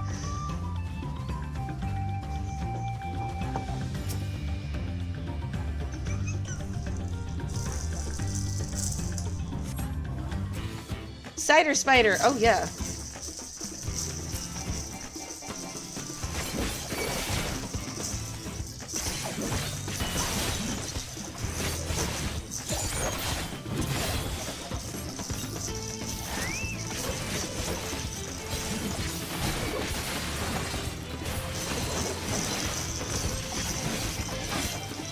That's gonna take a while too, because one of them involves Palace of the Dead or the Deep Dungeon, so have fun with that. I'm still working on those achievements.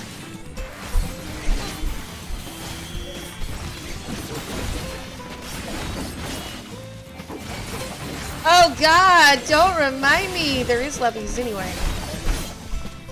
I hate doing levies, but I guess I have to do them. There's one involving the hunts, too. And the gold saucer. Oh, God.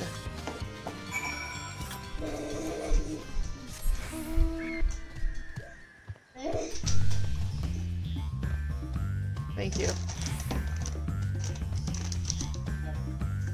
Where's the dog at? Okay. Oh, she wants her baba. Here, take this with you.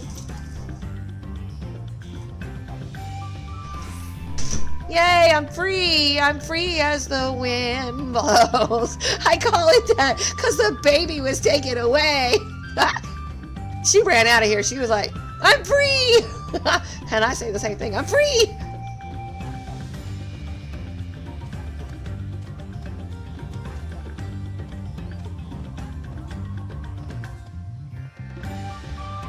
She comes up and starts thumping my monitor and everything else with her fingers. She does that a lot. I guess it's a sensing thing. I don't know what she's doing with that, but it's something autistic related. But yeah, she'll come up and start thumping everything, and she like, and I'll tickle her armpits, and she comes right on back. Oh man, their little stairs are broken. It's like a tornado came through here. Yeah, that had to be like a typhoon that came through. Hurricane. This project will cause my feathers to fall out one by one. Mark my words, where do we even begin?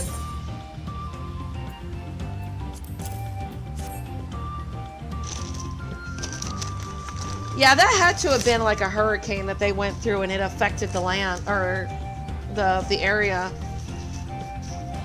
Lana Holly made her famous dumplings. These are just what I need. It's such a large undertaking, makes one so very hungry.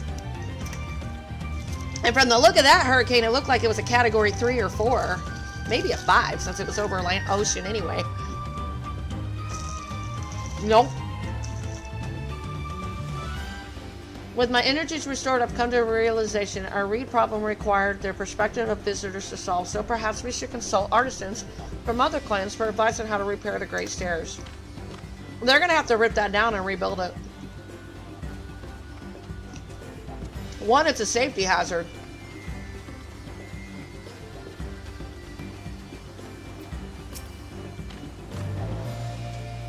Oh, ho, Kali, apologies, but this area is still impassable.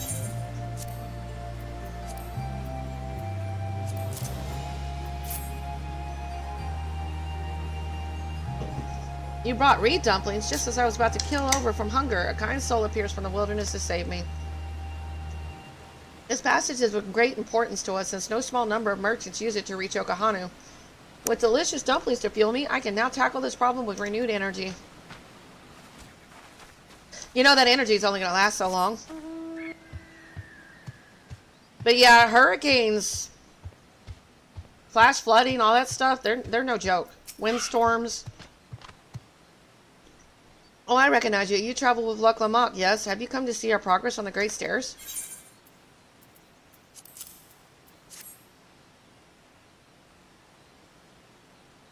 Dumplings? Oh, how long has it been since I last smelled that heavenly aroma? When the reeds sprouted big and tall, we had cause to celebrate often. It was a common sin in Okahanu. To have these delivered by one who helped those days to return is a great honor indeed. And you know, this is why I had so many people show up when I went to Garlemald to help out.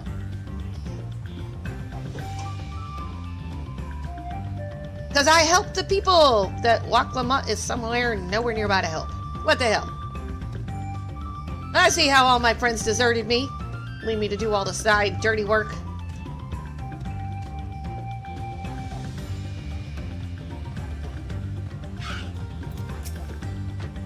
Welcome, welcome. I understand you seek the blessing of the wind. The priestess requires a special type of bark to complete the ceremony, and your job is to gather it.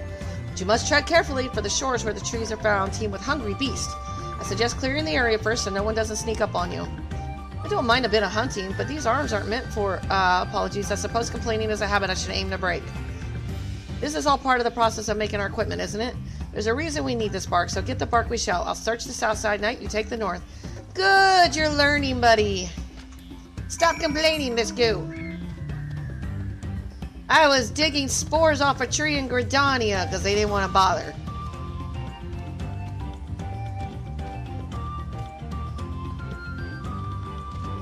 I still remember that. Yeah, can you go get the spores off that tree? And then you find out they just were too lazy to go do it themselves. I'm like, you bastards. And this is why I'm a famous adventurer, and they're not. I mean, it was constant stuff like that. Hey, can you pick this flea from my damn chocobo?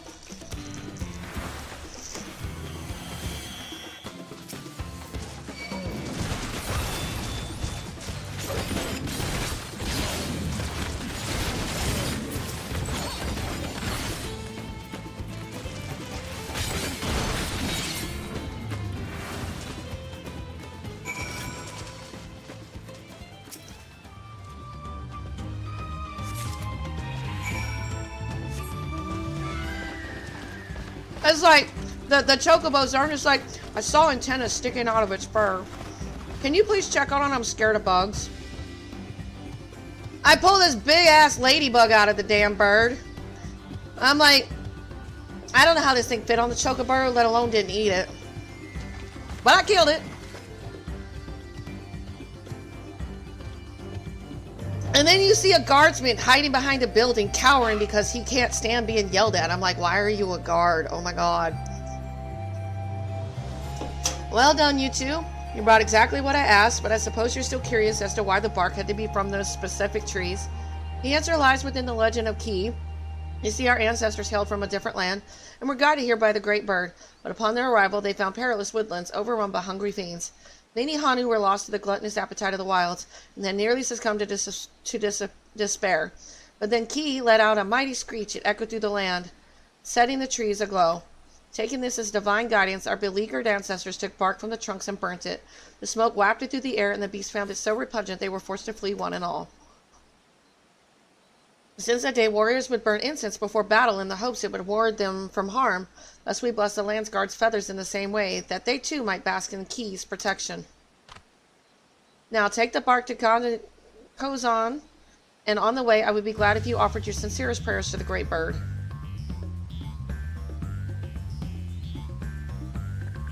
Hey, what am I getting out of this? Where are my feathers? I'm doing all this for this stupid guardsman, and I'm not getting nothing out of it.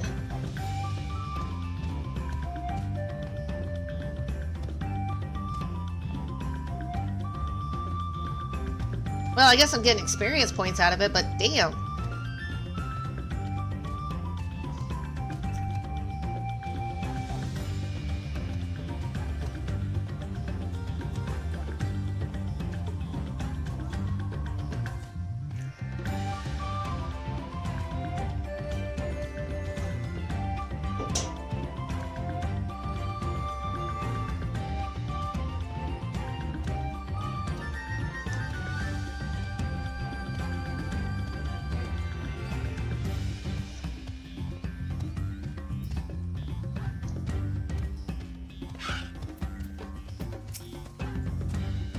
We're finally here. Mind giving me your bark? I'll deliver it to the Hanu priestess.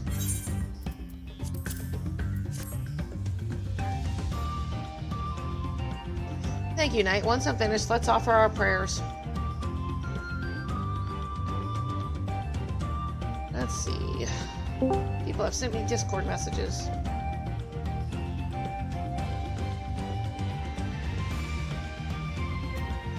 Thank you, Knight. Once I'm finished, let's offer our prayers. We don't want to disappoint our host after all.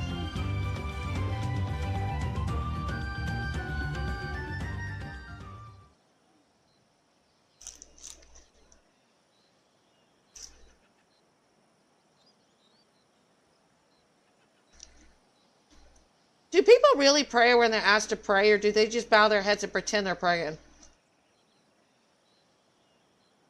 The Hanu take their tradition seriously, don't they? I knew they wished for good harvests and such, but never imagined we landsguards were in their thoughts all this time. Okay, that's what I thought. This had been an eye-opening experience, to be sure, but I can't help but wonder why we're so important to them. Why allow us to use the revered god in the designs of our equipment?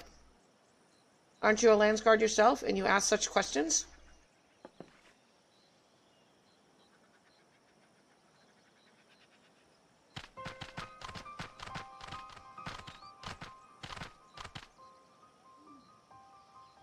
You're a knight, aren't you? I'm Zulahali. I know we have you to thank for Ihana's success, but even so, I must ask you to stand aside.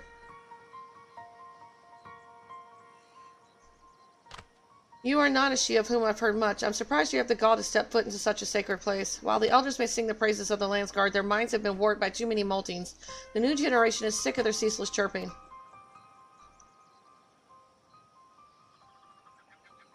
You have to say your lines. Remember how we practiced. Oh, yes, I understand.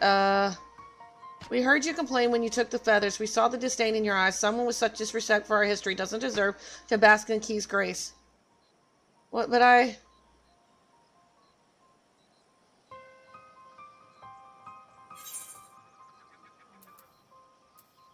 Is this part of the rite of passage?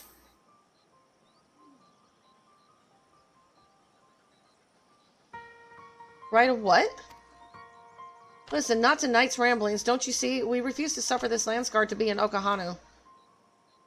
Listen well and remember, the sacred likeness of Key was once reduced to shredded reeds. By whom, you ask? Why, none other than Gula Jaja, Dawn Servant and founder of the Landsguard. No, the Dawn Servant would never... This misdeed will never be forgiven. If you have any pride in your position, you should be ashamed at your ignorance and lack of respect. How will you answer for that? Yes, you must answer, and answer well, or we will be very angry with you.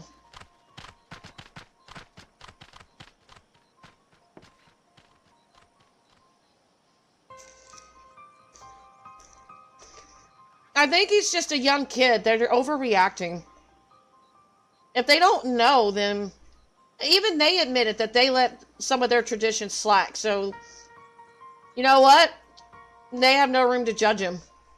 Unless they're willing to judge themselves. I had no idea about this history of conflict. Nope, I do forgive him. You have to give him a chance to change, and I'm all about that. Why didn't Lunahana say anything, and why am I taking the blame for the past? In any case, we can't stay here. I have to think about this.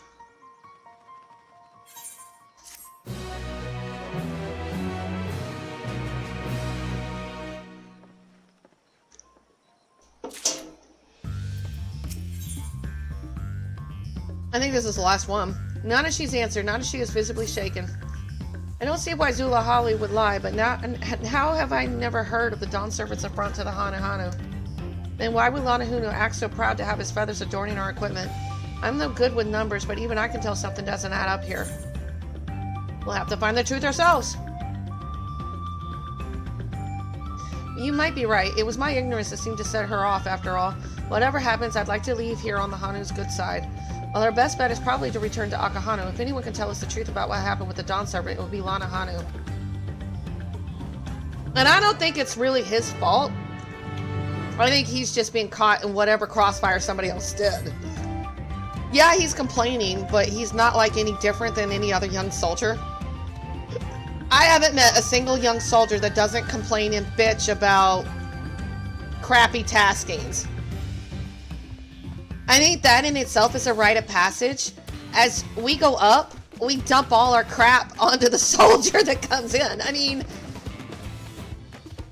it's just habit. It's like, oh God, I went up. I don't have to do this anymore. Here, you do it. It's your job now. Bye.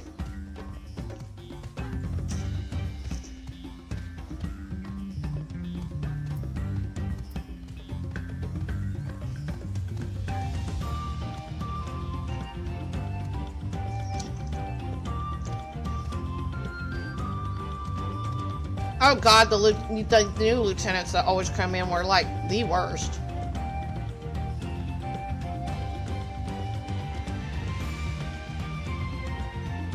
I never made it to captain, but I was a first lieutenant for like 6 years. God, I was considered a dinosaur. And second lieutenants that come in just never cease to amaze me.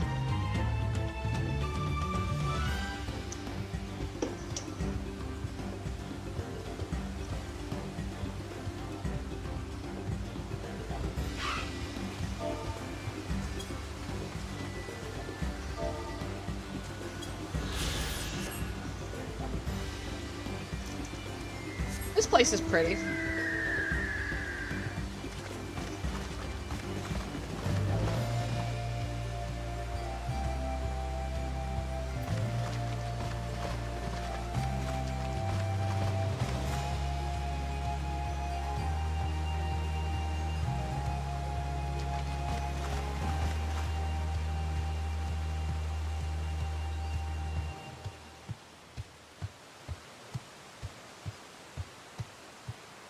Oh god, I want to go fishing. What's the wow for? Why? What a surprise. I didn't expect to see one of our visitors here. Of all places, have you come here to fish?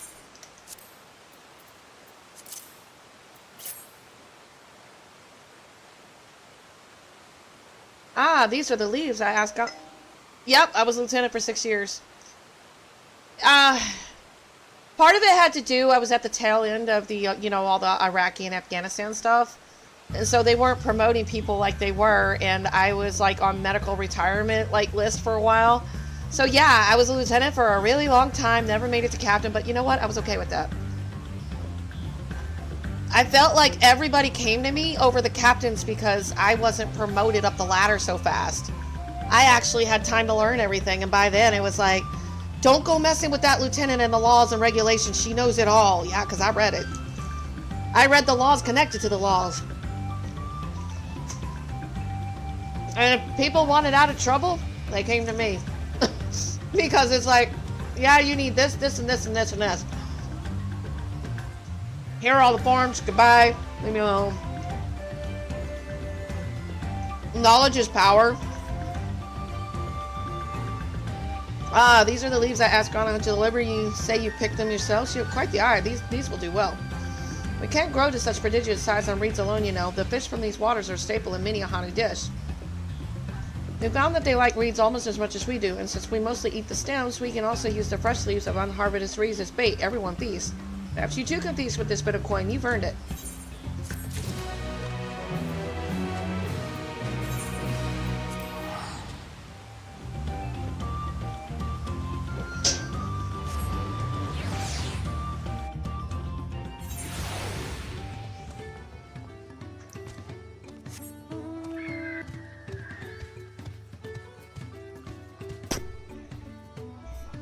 Plus, if I got promoted, I had to be around officers I didn't want to be around, so I was more than happy to not get promoted.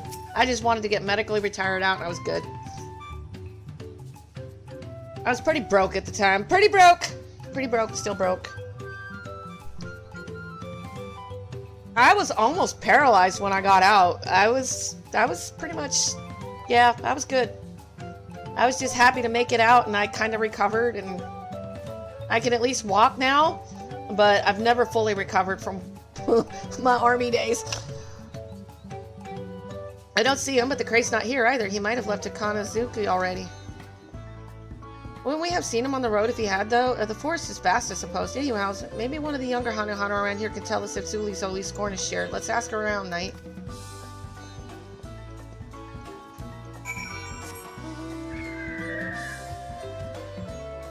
You know, there's always one blue quest that ends up being a whole series of quests. At least it's not the catfish quest. Oh god, those were awful. Welcome back. Was Lana Huli impressed with your offering?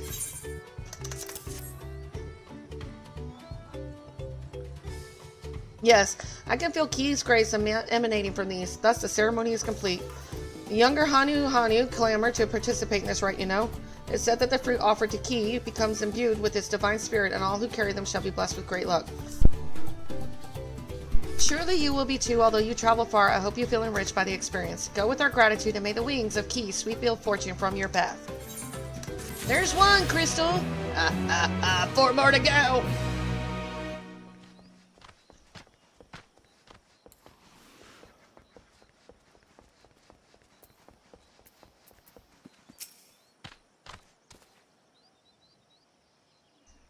The likeness of Ki, my father actually worked to repair it. He told me that the dawn servant's slaughter of the beast was swift and brutal, but left many of our shrines and homes damaged in its wake. But what choice did we have? The fiends were at our doors. My father and his friends agreed that it was better to be alive, at least that way they could rebuild. So are they mad because he destroyed everything and didn't rebuild it or something? Yeah, that's true. At least both of them don't lead to a bunch, just one of them usually. Thank you for delivering the dumplings. I hope they give my friends the energy to complete the daunting tasks ahead of them. Reed dumplings are considered a delicacy among the Hanu, and for good reason. I would like nothing more than to make a batch for our other wingless brethren who aid with the rebuilding, but I realize that not all people love their flavor as much as we do. And that doesn't mean I can send a different gift to show my appreciation. I intend to send a nice haul of fish their way. Do they have an Elidibus minion? Because I want one. Screw him itself, I want Elidibus. My hubby would argue with me, but I want Elidibus. I like him better. I like Hithildeus too. You don't seem the type to much on reeds either, so I've prepared something else for your reward. Cold hard coin. You know who I've never met, and it's probably designed that way. But I never met a Zim of the past, and maybe there's a reason for that. But it would have been nice to know about the person that I am, you know? Everybody said I was similar to her, had the same aura as her, but I never met her.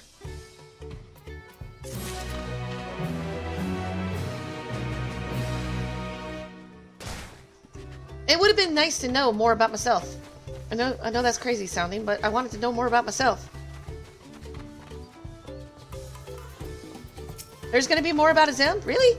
Have you finished? Yes, thank you. Our homes will be all the safer for your efforts. I suppose you're wondering why I had you carry the reeds all the way across the forest. Well, Kanazuki means land of the arid shrine in our tongue. I know there's Vanat, but that's the former Azim. Who is the person that I am sundered? Who was I, you know? Legends say that so soothing is the breeze near the shrine that Ki once rested its tired wings nearby. Once the reeds are dried and our roofs patched, our homes will be better fortified against the elements. And for that peace of mind, any price is worth paying, so here is just a reward.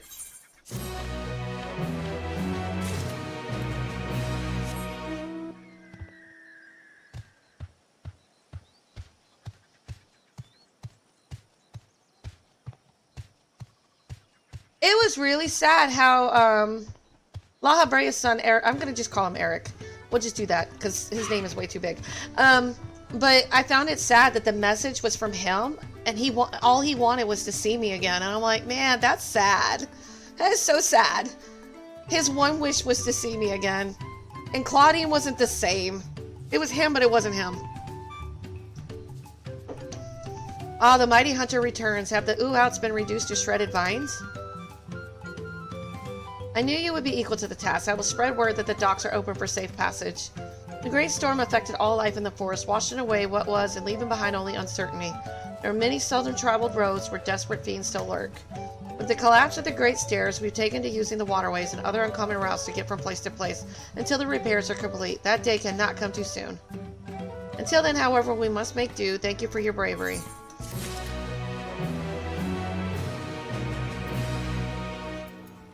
I guess I should repair. You know, I could have sworn my hubby wanted to do dailies.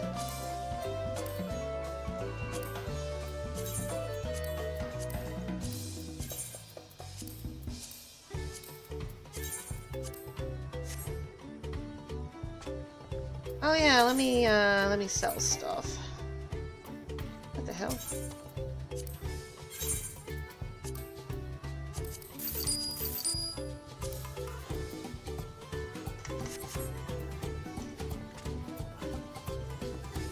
Yes, I want an Elidibus minion. Where do I get that?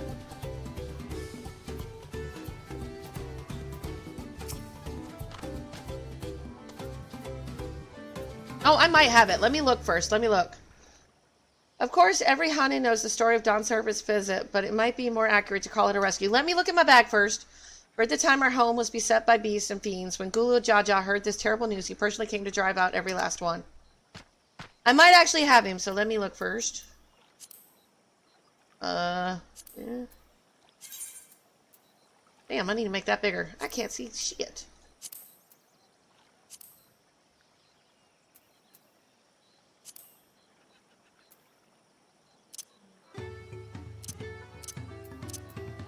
Who is that? Puff of Darkness? A snake? Who else am I missing here?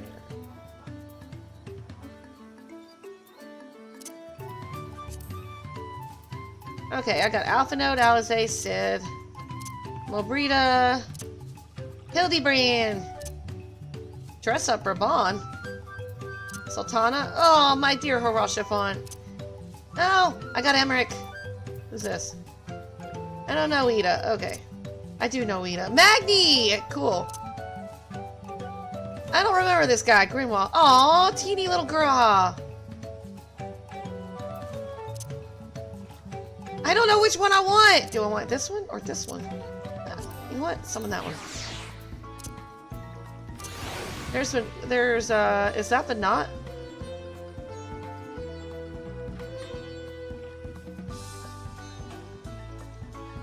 That's a Zim? Or is that the knot? Oh, I got Eric. Okay. I got crappy Athena.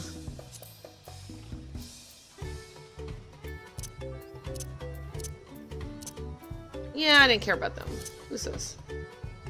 Wind up, Warrior of Light. Okay, so you said go to Old Charlian?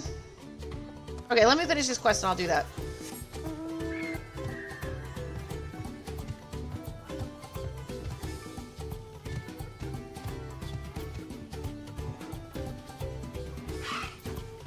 Is Graha following me? I summoned him. Oh, he's so adorable.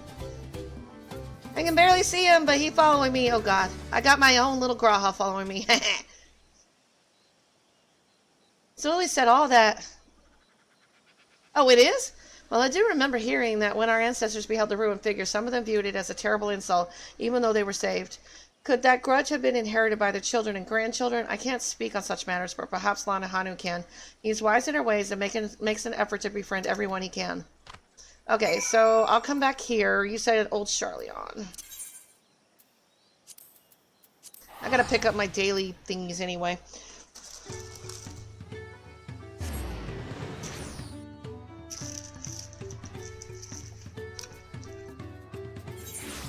Where am I going?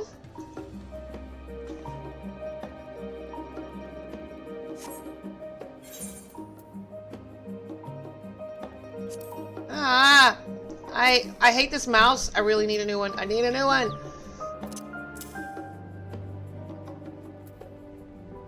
You said 11. 10.6. Somewhere up here. This one? Oh! Okay, cool. A present from the president. Oh, thank you so much. Oh, God, thank you. Your follower research is trying to get your attention. Remind me to renew your sub when it comes up. Oh, you must be knight. Why, you look exactly as Professor Claudine described. It's a pleasure to finally meet you. I'm the professor's new assistant. You see, his stories of your foray into pandemonium have been an endless well of knowledge and entertainment. In fact, there is a small matter that has arisen with regard to the facility that he wishes to discuss with you. Esma is seeking you out. He asks that you stop by Aporia at your earliest convenience. I would not have known that this was here. Well, I would have, I guess, when I came back to do my dailies. God damn it. So this mouse is so old, it doesn't want to drag anything. Get over here. Okay. My husband ordered a new mouse, but it was the wrong one. Because I do those 12-button mouses.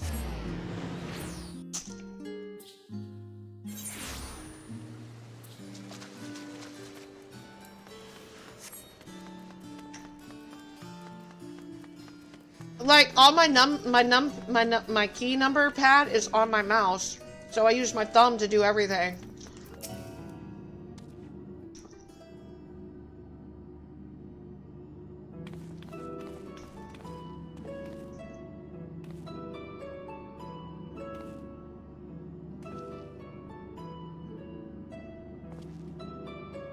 Knight, you were at risk sight for sore eyes. I trust you've been well since last we spoke. No, Elidibus died! You took him away from me! Good, good. Now, as much as I like to reminisce, it would serve us both better if I cut to the quick. I asked you here to discuss a matter concerning Erecthonius, whom I'm sure you remember. I certainly do, for his memories reside within me still. Every so often, my mind's eye glimpses the grim spectacle of the final days, though there are also visions of a simpler time. Aw, does he remember me? That'd be cool. Wait, what? What? That's so cute. It's a mini Eric! In one, I saw a warder under siege by colleagues. They demanded to know why a tiny Arachthonus was running amok in the halls of...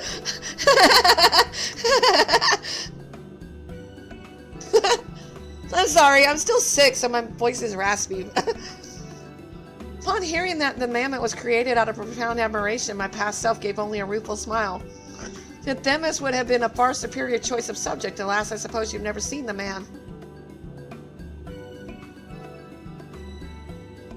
An inadvertently revealing deflection, we believe. As Themis' duties as emissary kept him away from Pandemonium, Arachthonus doubtless grew to miss his dear friend. As we know what Themis looked like, so we thought why not make a mammoth here and send it as a gift. We employed a local artisan to take care of the first step. The resulting work is masterful indeed. Oh no, he's adorable! No, I'm keeping him! I'm keeping him! He's mine, I want him! No way, I ain't giving him!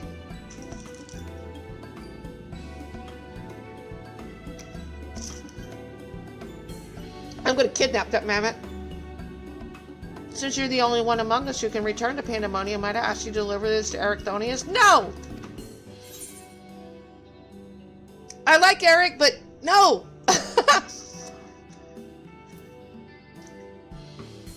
You don't think he'd want a doll that looks like me too? I'm going with that one.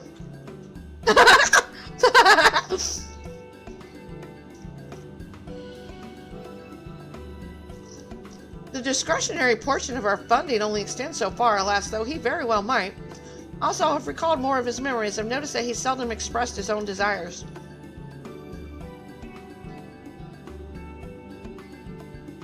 Oh, don't give me that bullshit. You just don't remember. Perhaps there was an unspoken rule in the society of the ancients. Nonetheless, I would very much like to do something for him. A small kindness is the least we owe him.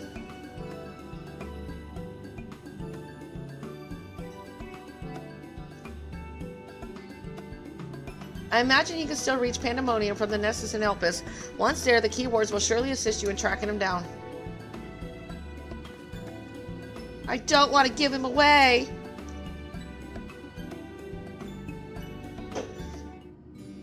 She's right. Make him a warrior light, and I'll keep Elidibus.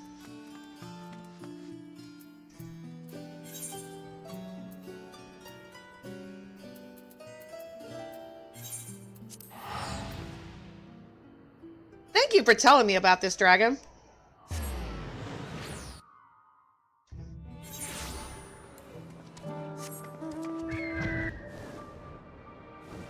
I don't know. I just like him so much better. His story was probably the worst out of the bunch. I'm not saying I don't sympathize with Emmett Silk. I mean, it was rotten luck what happened to him. But Elidibus being the heart of Zodiark and then Venat being Hydaelyn, man, that fucking sucked on both their ends.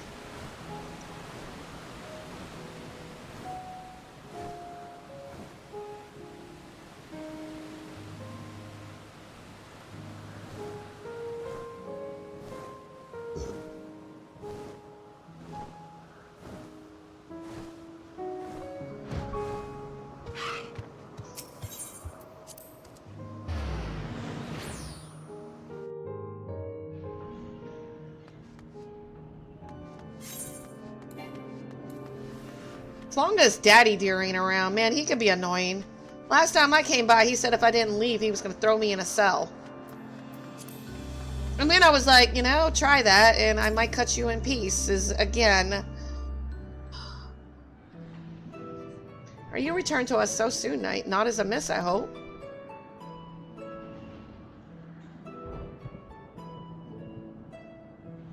And this gift is for Arachthonius, you say? A man much in demand of late. People expect great things of him now, greater than he's prepared for by his estimation. Thus is he at this very moment studying at the words of La Habrea.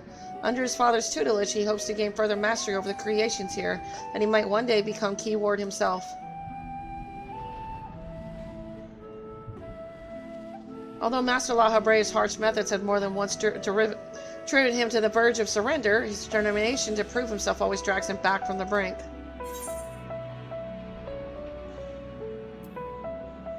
That sounds like a Rectonus, alright.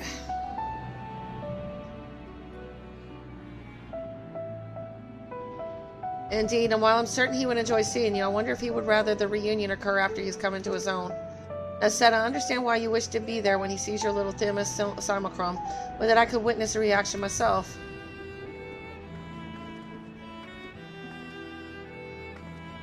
Keyword, Henry, we received word from Erecthonius. He says he'll soon be returning. His message is well received, yes. I see in this a tidying solution. When he arrives, can you tell him to attend me here? Say that there is something I would show him.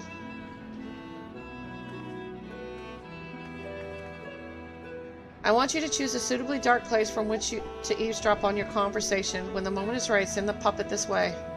Thus shall we both be privy to his reaction, even as you remain undetected. While such subterfuge would usually fall outside my duties as keyboard, rest assured I am happy to help.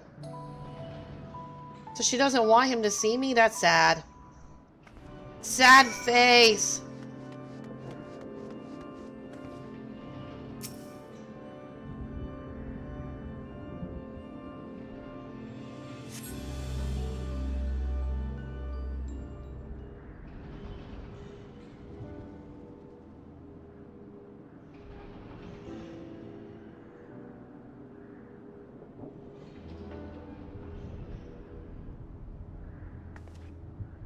I see that Master La Habrea has not softened. You've done well to endure his methods. Oh, it did?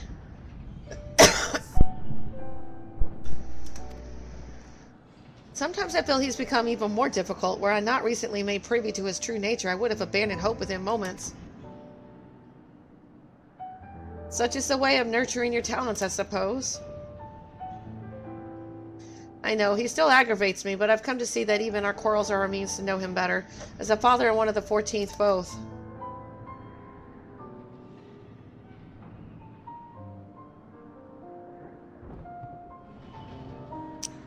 Ah, yes, I called you here because I had something to show you.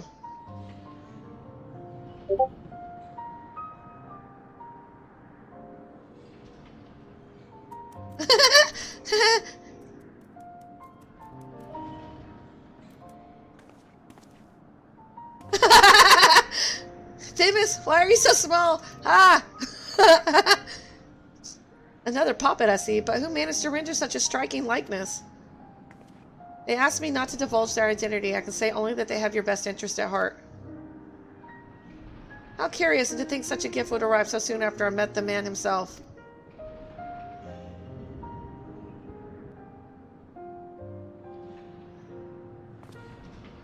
I happened to run into him at the Words of La Habrea. It was my first time speaking with him in his capacity as a Litibus, but he was friendly as ever. He told me of yet more beleaguered plants from the Words of Halamat, which have escaped and taken root in a region designated for lawgrave creations, making proper assessment quite impossible. Themis was called upon to judge whether to switch testing grounds for convenience or uproot the unwelcome creations. So soon after returning from Pandemonium, he said he finds such minor squabbles a welcome change. And of course, we spoke of night. Naturally, perhaps we can ask your admirer to make a likeness of her as well. As much as I would like that, I don't believe it would suit her. Unlike Themis and I, Night isn't bound to her own small domain. I think she rather belongs to the entire star. To keep her or even an imitation confined here would feel wrong. Aww. Night and Themis are both dear friends, and I need no tangible truth to be certain of our bond. Though admit that it would be nice to have a reminder of at least one of them around. I'm glad to hear it. Now, I believe you have duties to return to. If you wouldn't mind fetching those reports from Perpetua on the new creation sent from Elpis. Gladly, keyword Hagarom, and little Themis here will come with me.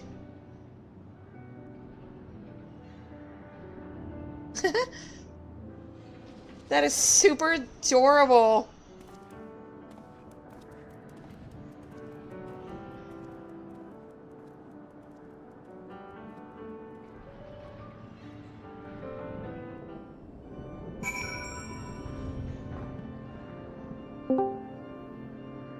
Hello.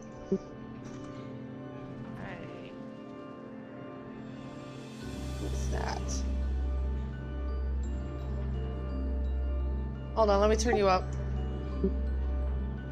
Try talking now. Hi. Okay, hi. Are you on Sam's computer? Nope. You got yours fixed? He took the graphics card out of his and stuck it in mine. Oh, okay. I was really worried about you. I really was. We're still waiting on the other one to come in. It comes in on Monday. I got an Elidibus, or I'm working on getting the Elidibus little minion. Oh? Yeah, apparently you get it after you finish all 12 of the normal raids. You just have to go back to Old Charleon and get the quest for it, but yeah, you get a little Elidibus doll. That turned out well, wouldn't you say? Urqopacha has a new companion and you were able to witness his joy at meeting him. Each and every warder here owes you a great debt. I hope the charming charade helped repay mine in some small Final way. Fantasy likes to take its sweet ass time to start up sometimes. I must attend to my own work, but I wish you all the best. Whether or not we meet again, fare thee well, Nick. I haven't done all my roulettes yet. The only one I've done is my normal raid. Gorby told me to wait on the others.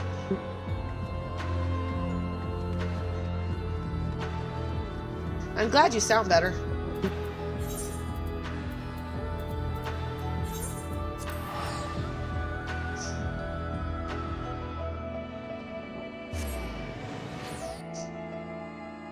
John needed help last night, but I was so tired and my medicine was kicking in, so I'm waiting for him to show up to see what he needed still.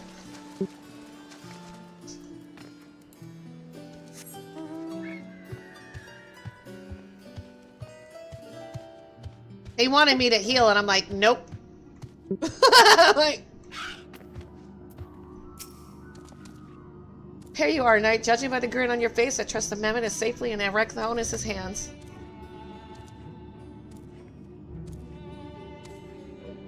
Yeah, I agree, Dragon. I totally agree. I knew we couldn't count on you. May the doll provide him some small reprieve from the stresses of his station. Speaking of which, I know you had to pull yourself from your own adventures to take care of this little errand, so I don't intend to let you go unrewarded. That's why we commissioned 2 mammoths from the start. I dare say Themis will be delighted to travel a whole new era by your side. Aw, how sweet! You know, I like how Eric said, and I'm calling him Eric because the word's too big, but I like how he says, I don't want to confine her to the star, to one little space. She's as free as the bird. That's cool.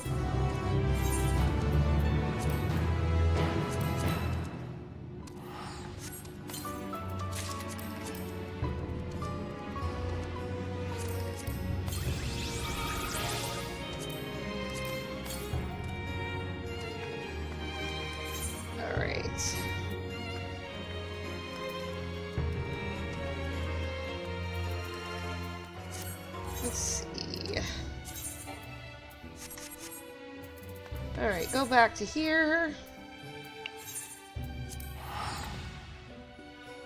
So you're able to get on and play today? Don't know yet. And after all that terrible nonsense of trying to set up a UI on Sam's computer. Well, if I need it again, it'll be there. True.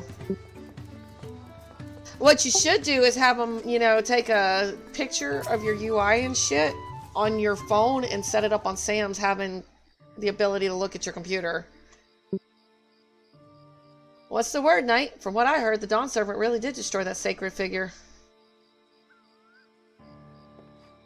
I see, I can't say I'm surprised that some Hanu would bear a grudge, so Zula Holly was telling the truth. Something still doesn't sit right with me, though. The Dawn Servant would simply go on a rampage and leave the Hanu to clean things up. He'd have more compassion than that. Nanshi Knight, you won't believe what happened. I was surrounded by Zula Holly and her cronies while on my way to the shrine. They stole the crate of feathers from out of my claws, saying no Landsguard could have it until Nanashi gave his answer. I assume you know what they're talking about. They said if you ignore their demand, they'll burn every last feather. What, have they gone mad? No, see, the problem she had, Dragon, was that her computer went out and she couldn't get her UI the way she wanted on another computer. Have you tried backing up your UI on your character select? Have you tried backing it up? I thought I had a long time ago, but I guess I didn't. But if you hadn't updated it, you probably had an old one. Gods be good, I'm sorry, but can you go install them for a while? There's something I must look into first.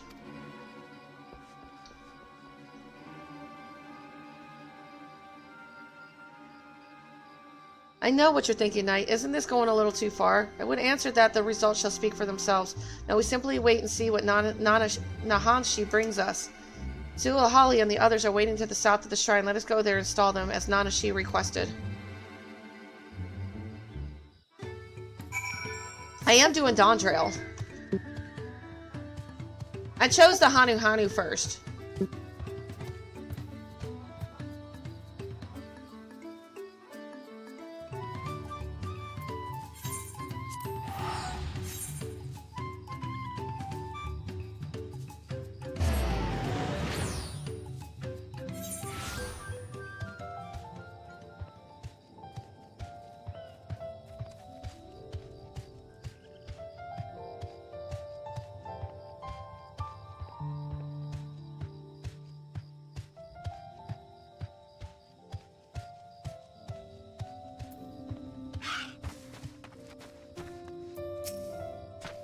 Nanashi should be here soon. We were lucky to have you to spur him into action, Knight. And while our methods may appear rather blunt to you, wait until Nanashi speaks before you judge us. Wait quietly and hear his answer.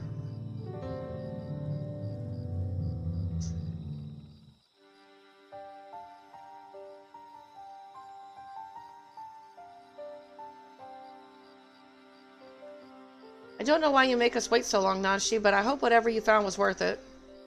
I spoke with the eldest Hanuan in your village. He told me the story of the dawn service visit and the destruction of the key's likeness, the whole story.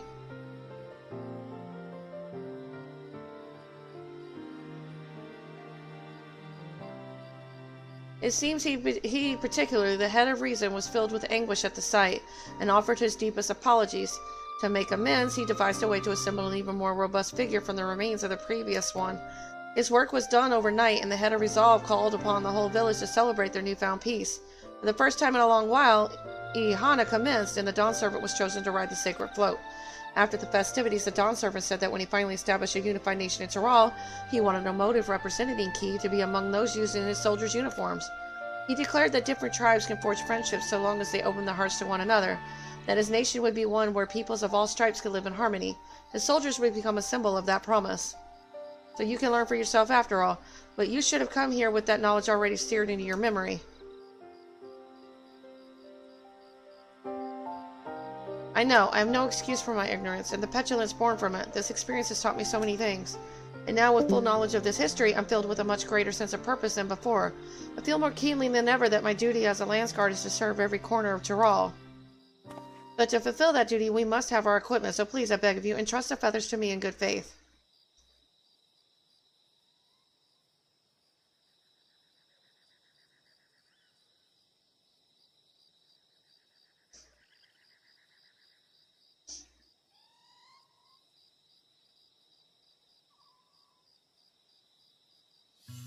He'll be a fine soldier, don't you agree, Lanuhanu? What?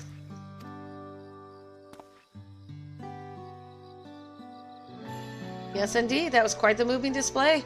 My feathers were standing up straight. Thank you for looking after Nanahashi during his growth night. I'm like, whatever.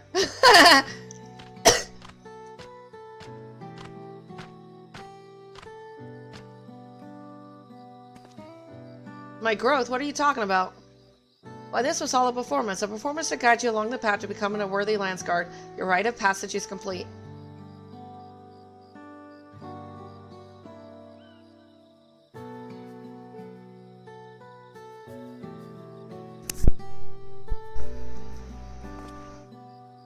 So my superiors weren't pulling one over on me. They were worried about me. I didn't realize my conduct was so concerning.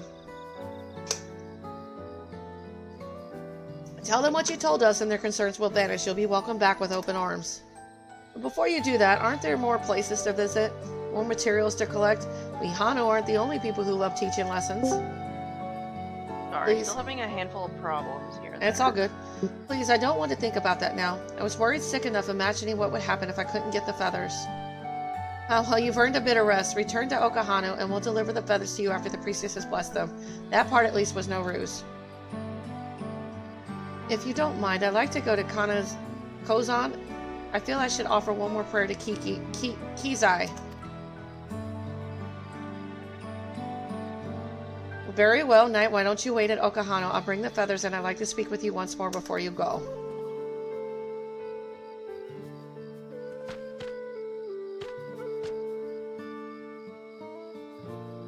Have you done all the Dawntrail side quests, or which ones are you doing right now? I haven't done all of them yet. I did all of the... Yeah, broke up there. Like You what? said you did all of them, and it cut out. All of the ones in living memory. Oh, I have no idea where that is, but okay. You'll figure it out eventually. You said the last patch was pretty brutal. Oh yeah. Fucker tried to kill me with a fucking lightning bolt. Not that our rite of passage behind us. Allow me to offer my thanks for all your help. Okay, that's much faster. I guess my computer just needed a quick restart. I did just install a bunch of drivers. Yep. I would also offer my apologies for making you party to our little deception. Now it's I'd have told you running everything, really but I well. don't think the ending would have been quite so effective if I did. I agree, and I'm grateful things went the way they did. The lessons I learned here will guide me as I become acquainted with all of Terrell's people. Speaking of which, the next leg of my journey awaits. May we meet again. You mean young little Bucky soldiers will do learn.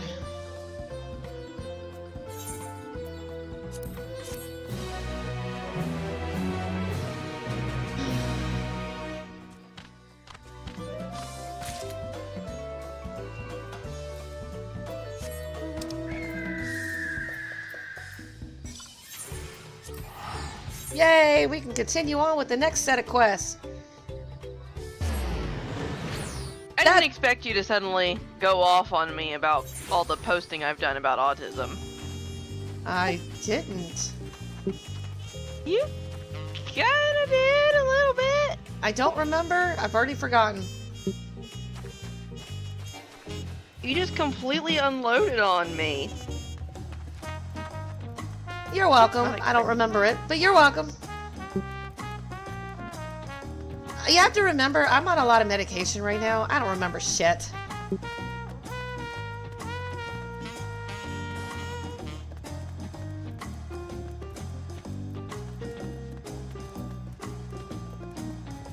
I'm liking Dawntrail. I don't know why people hate it so much. I like it. It's a nice change of pace. It is kind of a little boring, but I think it'll pick up.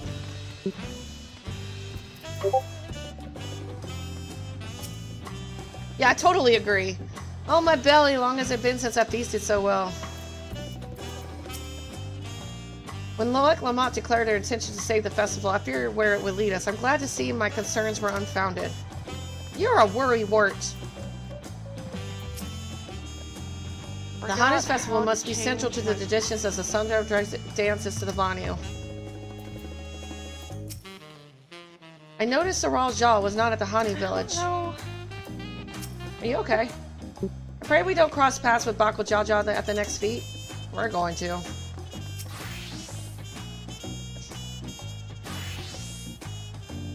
I'm messing with my graphics settings because, you know, I have a new graphics card.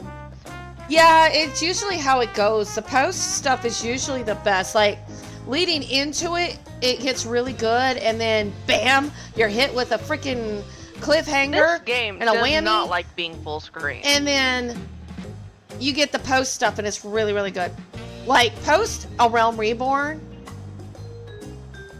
Honestly, I think shock value, when it comes to shock value, post A Realm Reborn was actually the most dramatic. Traumatic. God, what the fuck does this mean? I don't know. I haven't got that far yet, so... And it's not even done yet! And just like that, we found an elector and won our first keystone. I knew I was right to trust your instincts. Come on, let's keep things moving and march onwards to... Urqopacha, whatever. Chances are good we'll find an elector there as well. Before we do anything, however, we should see what your opportunist Pelu friend has to say.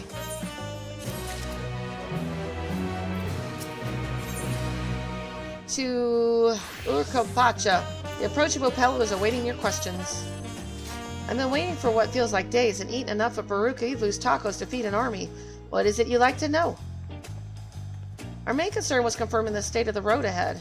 As I recall, to reach Urqopacha, we depart from the Arch of the Dawn, then take the road west at the first fort. Should we be wary of anything along the way? That is indeed the way to Urqopacha. After the damage wrought by the recent downpour, however, you'll be doing more stumbling than walking. But do take heart, when it comes to rugged terrain, we have a most dependable solution available. Come with me.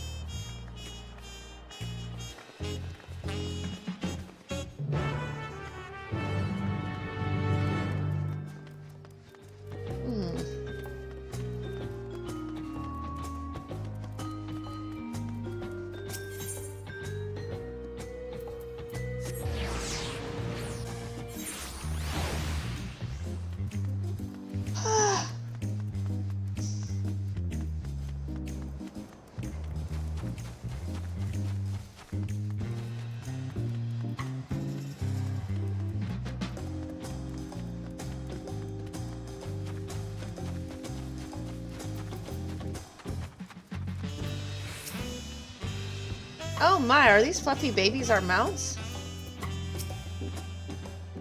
The Pelo, all being small, is confusing enough, but those masks make it almost impossible to tell men from women, let alone guess at their age. The beasts are sure-footed, that's for certain. Talking to a Pelo before we departed was a wise decision. I, for one, would rather not brave a treacherous, slippery trail on foot. Why did it have to be alpacas?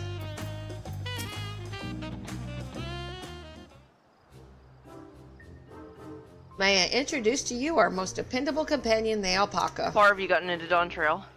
I'm about to do the second set of side quests. This time, I did Hanu first. I'm doing the other people now. What do you think of the Hanu? They're pretty cool. I like them a little better than the Vanu. These animals can traverse Urqopacha's steep mountain trails as if they were gentle fields, and all while carrying heavy loads. Our merchants would be lost without them. So they fill much the same niche as our chocobos back home. You don't have alpacas in Eorzea? Alpacas are native to Yaktaral. Eorzea has its chocobos, and the eastern lands have their horses. Why go to the trouble of breeding another pack beast in a place which ill suits its qualities and where it is not needed anyway? Huh, but must we ride these little monsters? I get the impression you aren't fond of alpacas.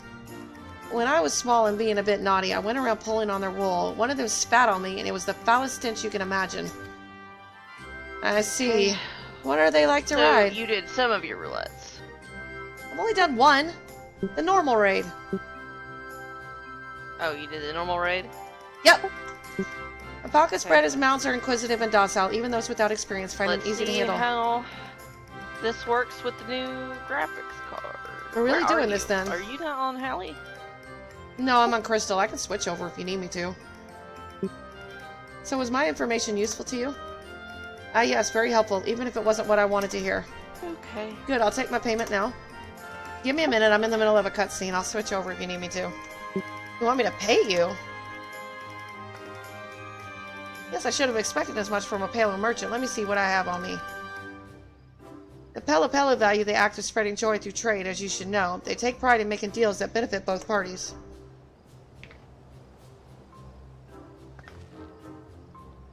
Here you go, a fair price for your fair advice. Yes, I made a trade with the third province herself. My friends will never believe this. I shall be on my way now. I wish you safe travels. Off you go then, and thank you.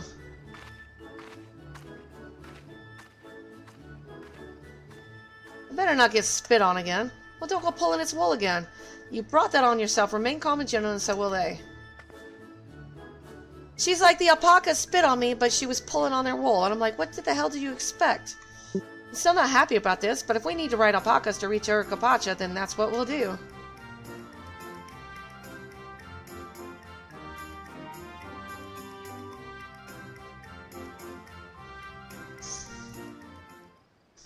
Alright, switching over. Let me go see what Gorby's doing. He asked me to wait on freaking roulettes, and then he hasn't done them.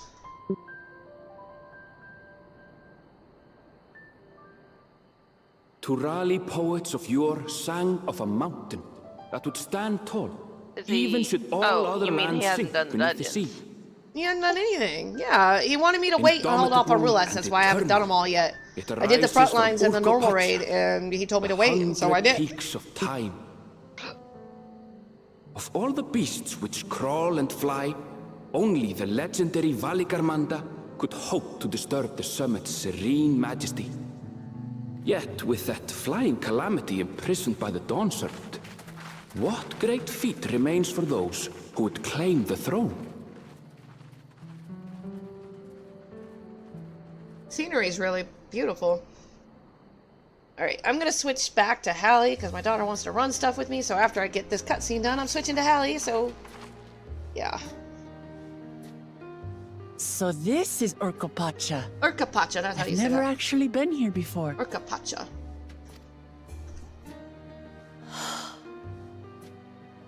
The air is so crisp and clear. Mountains everywhere you look. That one massive peak in particular has quite the presence. It puts me in mind of Som-Al. It reminds me of Dante's Peak. That is Urqopacha, the tallest mountain in Yogg-Tural. Its sheer height makes it an imposing climb. But there are other reasons the ambitious keep their distance. Oh? Do tell. Where to begin? Oh, I didn't mean to skip that crap.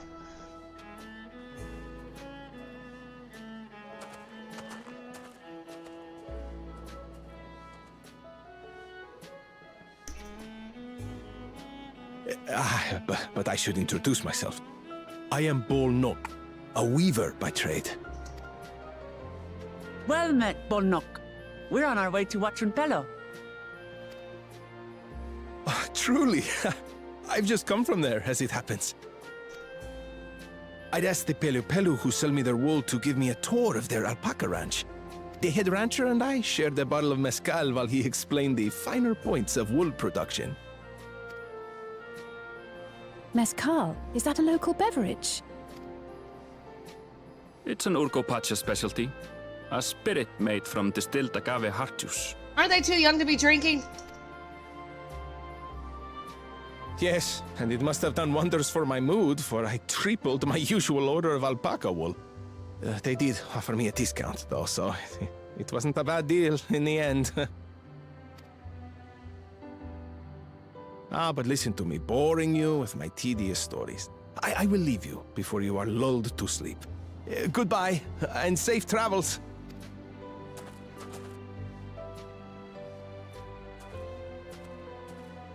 Oh, silly me. I almost forgot to say the thing I actually wanted to say. Peace for Tural. I agree with your vision, Third Promise. You have my support in your bid for the throne. Aww.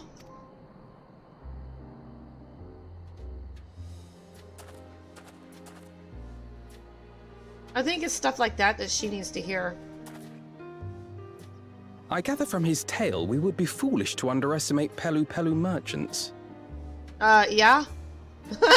Yes. They do more than run the markets in Tuliyollal. Pelu peddlers can be found everywhere in Tural, traveling from place to place on their sturdy alpacas. They are effusive and engaging speakers, and many's the customer who's been talked into spending more than they bargained for. They won't find this customer so easily charmed.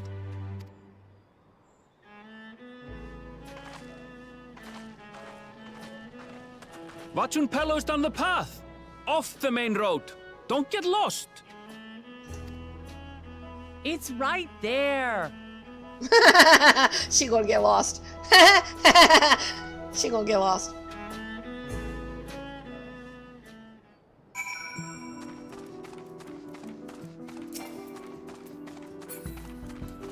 Yeah, I don't want to transfer until I get that etherite. Damn. I'm gonna attune to this etherite and then I'll transfer over. The place crowds were more supportive of her brothers, but Urqopacha's peaceful politics do have their quiet adherents, I see. I feel the change in altitude most keenly. While may have not the same degree as the sea of clouds, the air is decidedly thin here. Yeah, rise in elevation will do that. I could see more buildings down the path Bulknot was taken. I wonder what's over that way.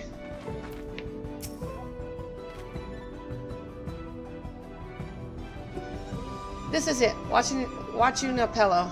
Home of the Pelo Pelo. Well, Lamont should have arrived before us. Should have? Did she?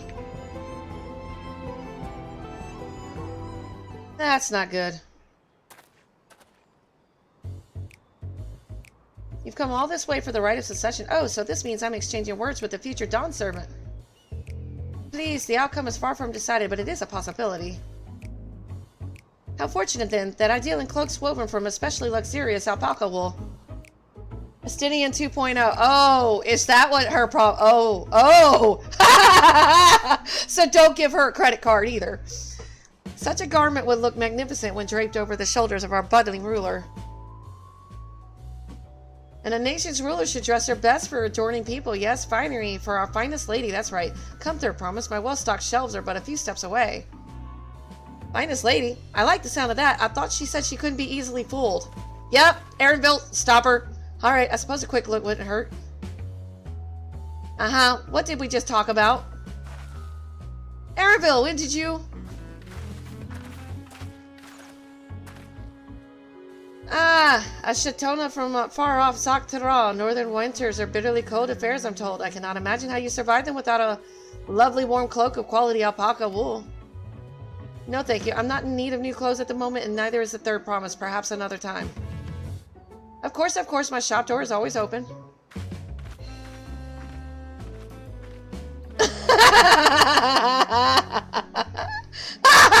If looks could kill?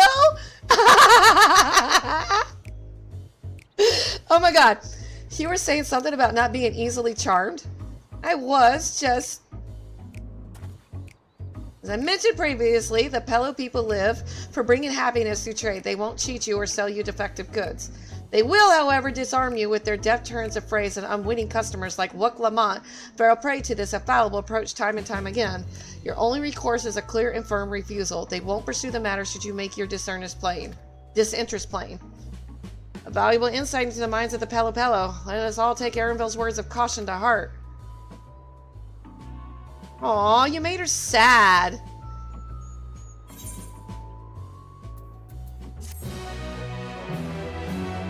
I feel bad for her. I really do. Aaronville's too mean.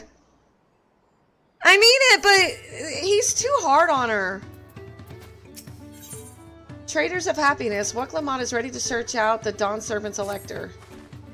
Not my finest moment, I'll admit, but now that we're here, let's do what we came to do, find the elector. Allow me to propose a strategy then. Kryl, Alizé, and I will speak with the merchants. Wuk Lamont, you and Aaronville might try approaching travelers and passerby. Knight, pray investigate any of other establishments which catch your eye. Should we learn aught of use, let us relay it to the Third Promise. You know, it's kind of nice not being like the hero of the story every 2 seconds, although I'm gonna probably the hero anyway. Come to save the day, come to save Wuk Lamont, but hey, it's kind of nice following somebody else around, helping them out. It really is. Now let me switch servers real quick.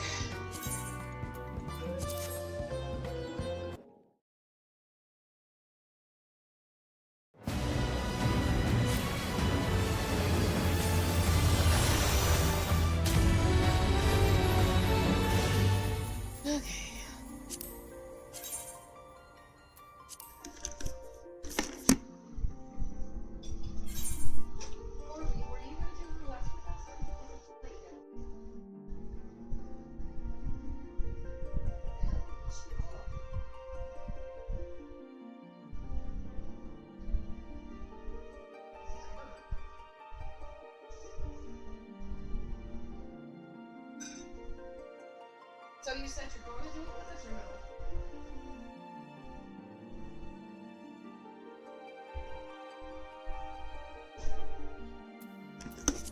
no? Yeah, Gorby said he'll join us.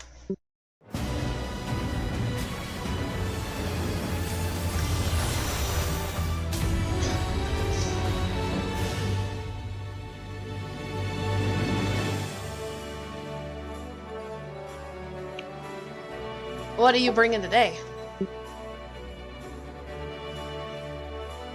No yet. I'm bringing my Viper, so... Either my Scholar or my Arcanist. Okay.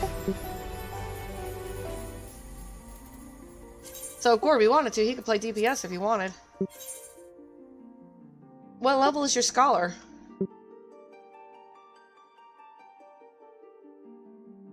64.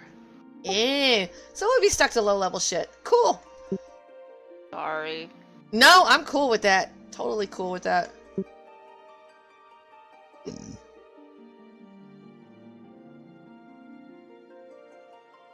You do remind me, I have to go spend my tomes though real quick. I'm almost at 2,000, so I better go spend them. You haven't done dailies this week? You can join us if you want. We're on Hallie. I'm just waiting for my husband to finish whatever he's doing. I think I got a fourth person willing to join us. Give us a minute.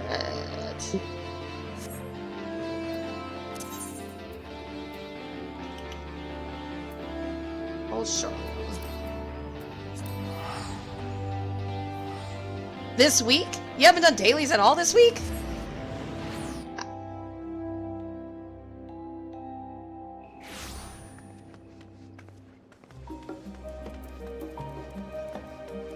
Let's see.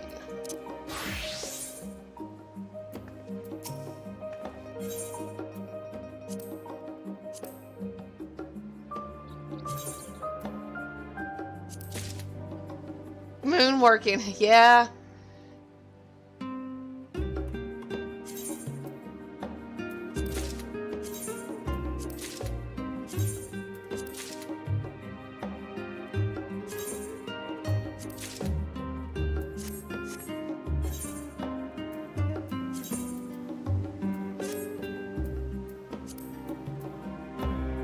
Curious to what that'll finish looking like when I'm done with it. Okay.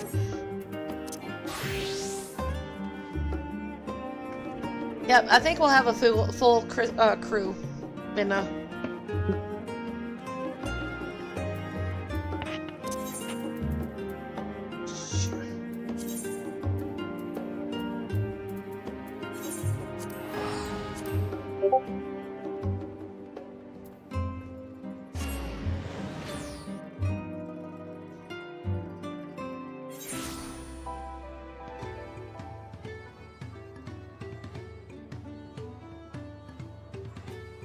Who the hell is Giggle Gamer? Somebody sends me friends invites and I'm like, who the hell are these people?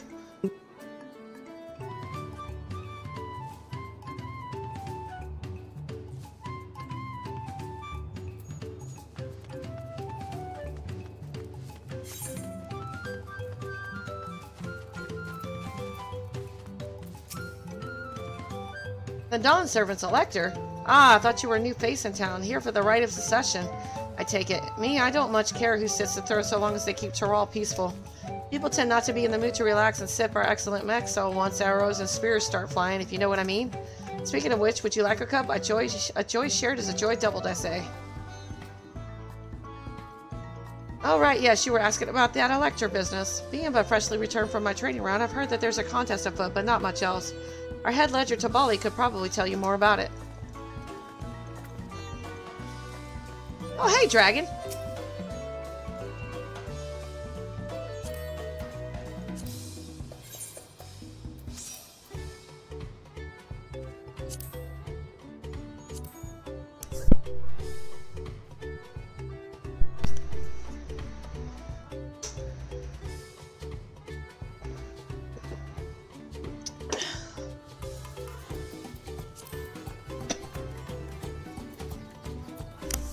Shit. Try again. Oh. So stupid. Now we're just waiting on Gorby, so...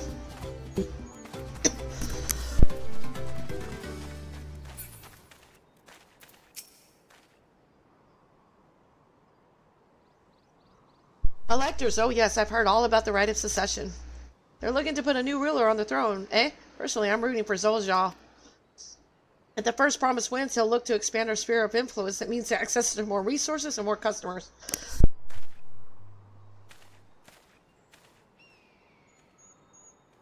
And the thousands call them potentially. So many new trading opportunities to spread happiness far and wide.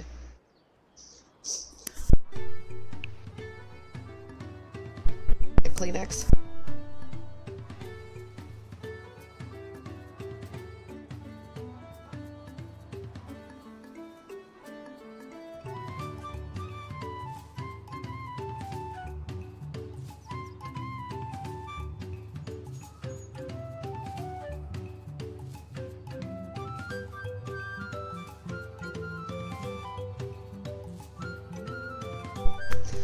Others have been coming around to my way of thinking, so I've begun crafting goods inspired by the resilient sun.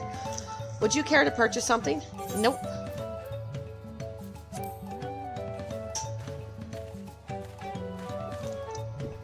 Very well, you said you wanted to know about the Elector. I could help you, but I won't. I can't tell you're no supporter of Zorzal Shaw or his policies.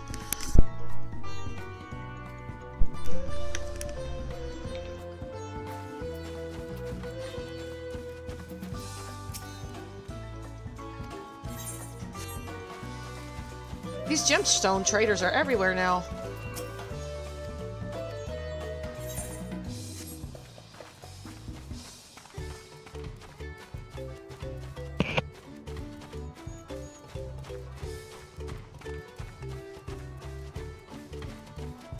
Sorry, Dragon, just waiting on Gorby. Hello there, I'm Mablu. Did you have a question for me? I'm gonna do those one of these days. Sorry, I don't know about any electors. You should take a moment to see our prize alpacas before you leave, though. Oh, but be sure to admire them from a respectable distance. At least they'll be instant Q for the most part, so great stuff, I guess. Get too close, and our nervous darlings may be tempted to spit on you, and that stuff stinks. It happened to a visiting buyer not so long ago. Tabali, that's the head rancher, was so mad at me for not giving a proper warning. No one makes a mistake without Tabali noticing. He knows everything that happens on this ranch.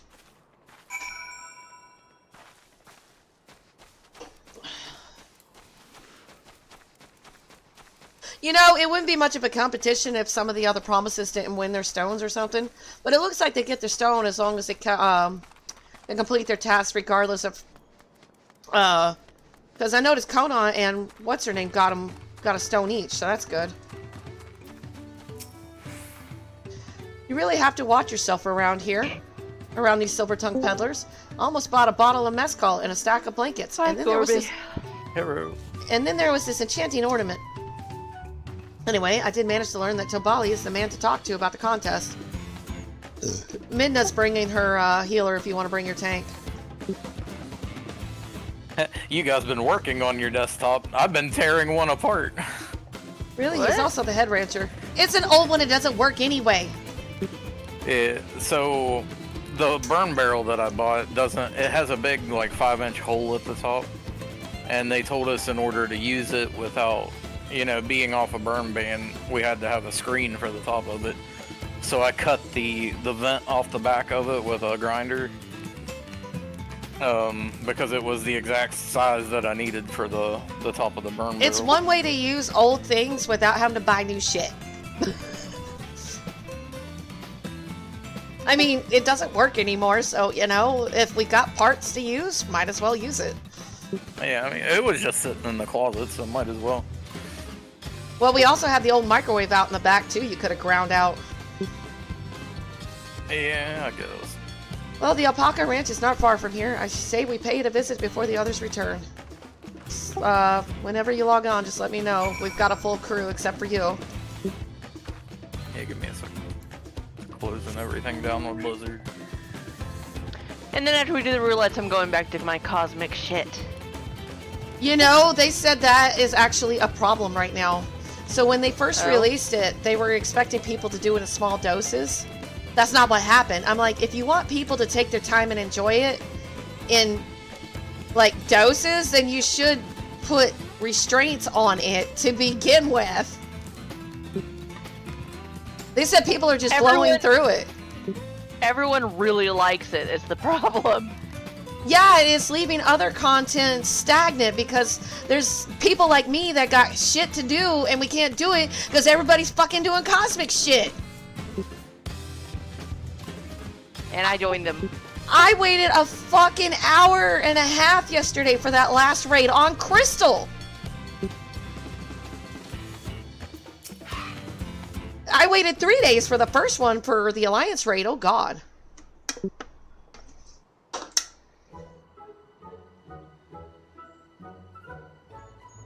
That is a lot of alpaca. Still, we know the head ledger could be here somewhere. Can't let fear deter me. Not to say that I'm scared, of course. Did Corby run away? I think he's shutting things down.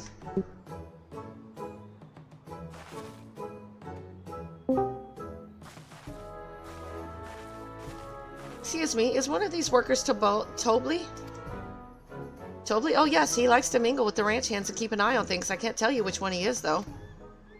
You can't? Is this part of the contest? All I can say is that Tobley often mentions his favorite pungent subject. He also can't resist a profitable trade, though who among us could, am I right? Still, if you bring him a very good deal, he might let his identity slip. So it's like a game. Easy enough, all I have to do is offer Tobley a deal he can't ignore, no problem at all. Well, maybe one problem. Final Fantasy right now. Shit, we made something everyone really likes. Oops. I don't... Damn it. Great, we can meet back here to share impressions. Keep fucking up the dialogue. I keep missing shit because I hit the wrong button. Oops. Yeah, now I'm pulling a Gorby. Skippy skip. God damn it. Well, obviously I'm not Tobley. I mean, oops, I shouldn't have said that. You're meant to find out for yourself who Tobley is, or if an elector is even in the village at all. Good luck. Are you online yet? Nope.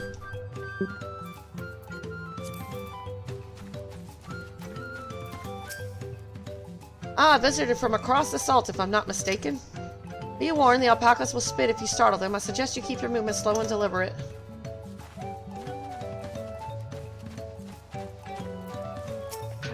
How far is he so far in the game? He said the Waklamuk got kidnapped or something. You think I might be Tobley? Haha, well maybe I am. Like 2 days ago. All I will say is that in this village, none have reared more alpacas than I. You know, I'd like to get started one of these days.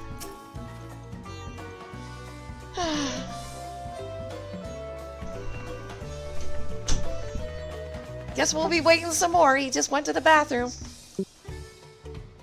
Am I Tobley? Yes, yes, that's me. Excellent work from the Third Promise Center entourage. Sharp instincts. Shall we commence the rite of secession then? I just looked at him like, are we ever going to get started? And he just gave me a look and shut the door in my face.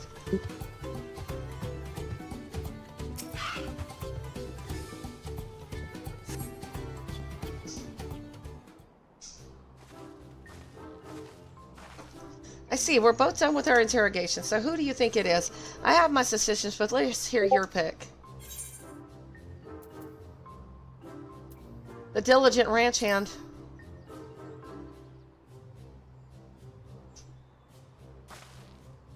Ah, the worker so intent on stable chores. I had my eye on that one too.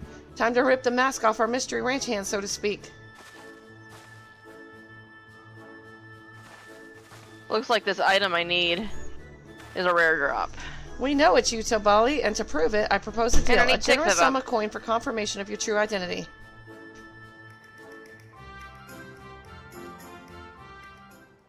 An offer I gladly accept. Ew!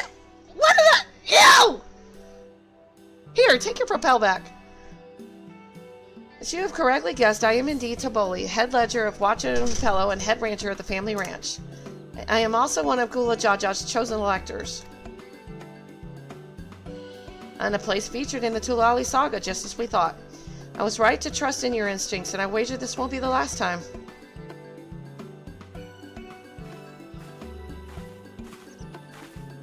She found you out fair and square, Tobley. And I'm glad she did. Would have been a pity had her bid ended here.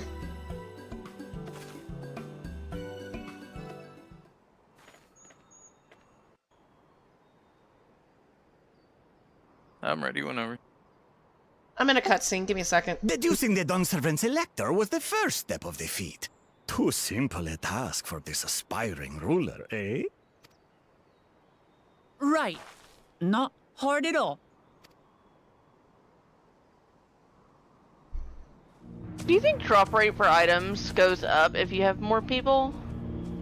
It might. I noticed when we did that deep dungeon, there were more chests, and after you Roger. dropped, there was less. Hey, Air Force.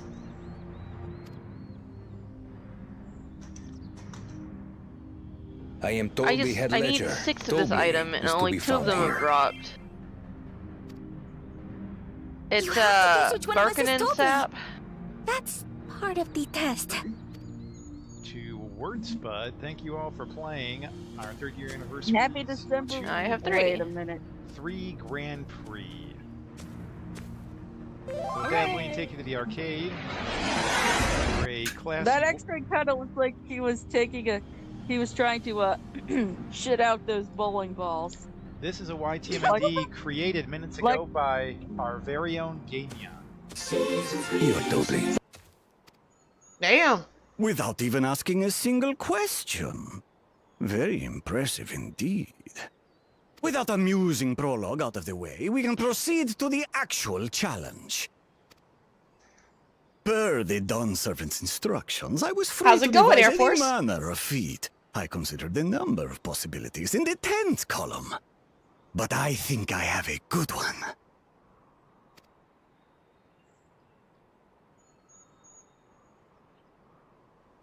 You must go forth and capture for me an alpaca.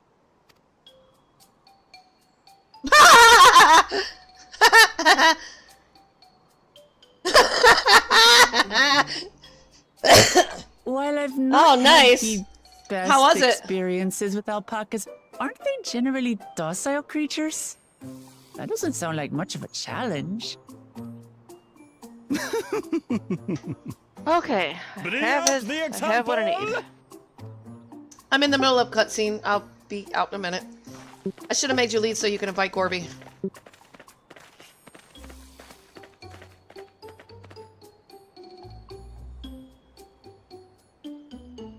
This is a special kind of alpaca. Would you please approach the animal, Third Promise? You're fine. I'm just doing MSQ while we wait. Who? Me? Well, it should stay calm if I stay calm, right? That's what Erinville said.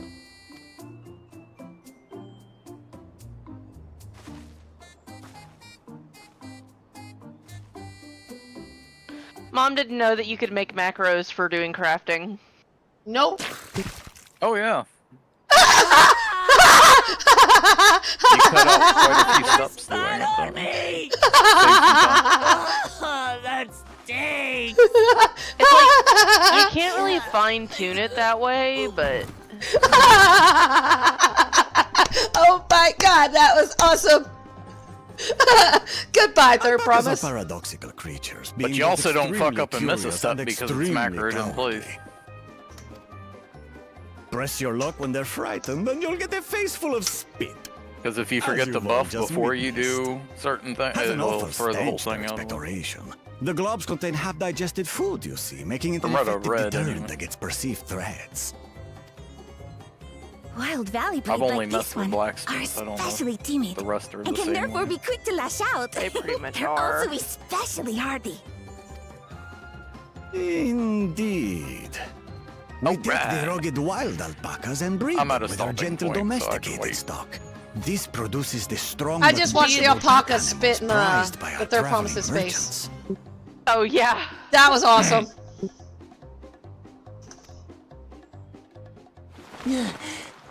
It really was. That's all well and good, but did I need to bathe an alpaca spit for you to make your point?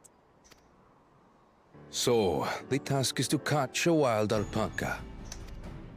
That is correct. But be warned that it is a feat easier said than done. I suggest you prepare well before you enter the valley where the creatures dwell. And by you, I mean the claimants only. Allies are not permitted to assist with the catching. The alpacas will help me judge which of you is worthy of receiving a keystone. So I'm to chase down a fluffy, spitting demon, and that somehow proves I'm fit to rule? As I said, The Dawn Servant granted me the freedom to decide my challenge. And when you reach the end of the rite, I dare say you will understand why I chose what I chose.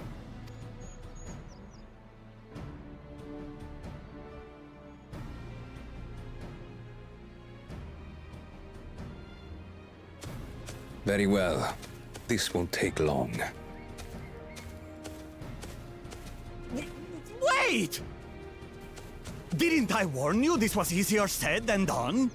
There are preparations to be made, factors to consider. A beast is a beast. All yield to strength.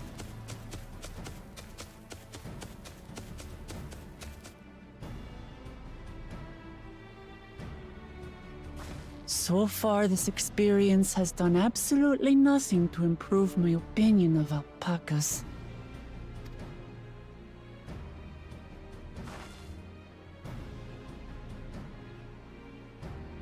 But that doesn't mean I can't do this. Revolting spit aside, they're just another animal. Huh. Cryo plays a Pictomancer. Yep. That was unexpected. Are you alright, Urqopacha? I Wait. thought we heard you scream. Urqopacha plays does not scream. Warrior. It was more of warrior, a but as DPS? startled yelp. If you're already a tank, she does. Scream, She in other normally is words. a tank. Yeah.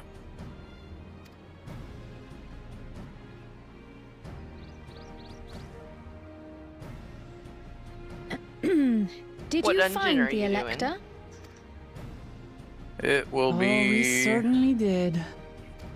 Workhorse or more.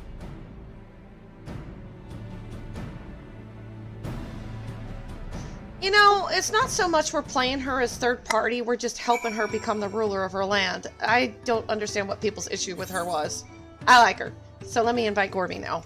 It's because the problem with her is that she's not instantly grown and mature the way the rest of the Scions are. But I think they've forgotten how bad Alphino was at first. Oh god, Alphino was terrible. I mean, he got people killed. That's how bad he was. It's like, she would not be the first character who's grown on everybody who started out as a self-important brat. Is everybody ready? Do I do a ready check or what? How do I do a ready check? Ready check, you know the little red button that has, party in it? Ready check and countdown are both there. What do you mean? Oh, I see it. I've just learned that if I don't do this, people are in the middle of cutscenes, and then, yeah. Right. High level first. Since we got a full group, the only ones that should take a while is the trials and the Did you remember to do limited leveling? No, but everybody's... You're under 50! You're under 50! No, I'm not. No, I'm not! I'm level 64! Oh. It's Midgar Summer. We haven't had this one in a while. It's your fault we got it, though. Fine, I'm promoting you when this is done. Do it, because... yeah. At least this will be easy. It'll be boring. Yeah, something else I was having to remember how to reset up is I have my mouse set up for specific things. I've got 2 extra buttons on it. And here everybody talks to me about my Razer Naga. It has 2 extra well, it technically has 4, but for some reason it won't let me set up 2 of them. So what else did you do today, Air Force? I'm still trying to get used to my medicine. I finally went to the emergency room. I think you know about that because I posted that in your and the bottom channel. one lets me target the 3rd person in the party.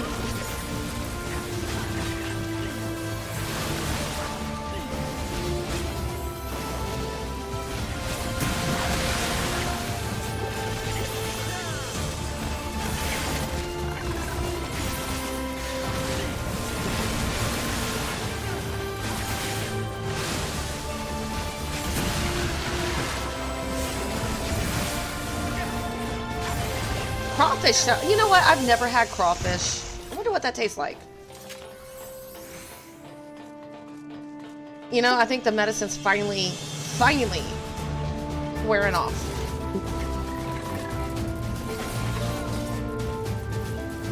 How much food do I have to eat for that stuff not to bother me? What? So some of the medicine I'm taking me is making me nauseous and dizzy and stuff.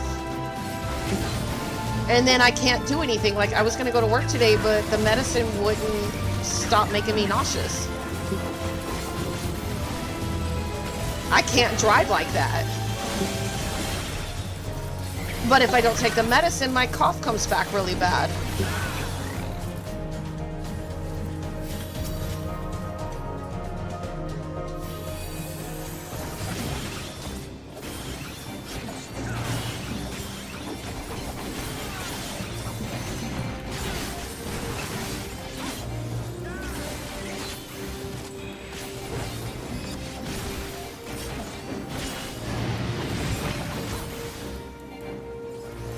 I'm just glad you're able to play again. Yeah, I was really upset. Oh, you don't have to remind me.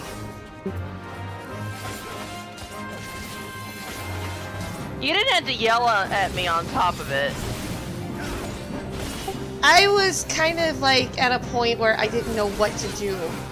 It wasn't I was mad at you. I was desperate to figure out what to do, and I just failed at every turn. I felt bad for both of you because your sensory overload was triggering her sensory overload. She was basically telling me to shut up and please calm down. I did not say shut up. I did not say shut up.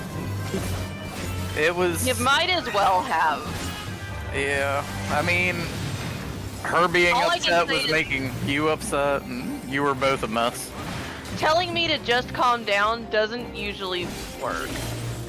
You think I don't know that, but there's nothing else I can say.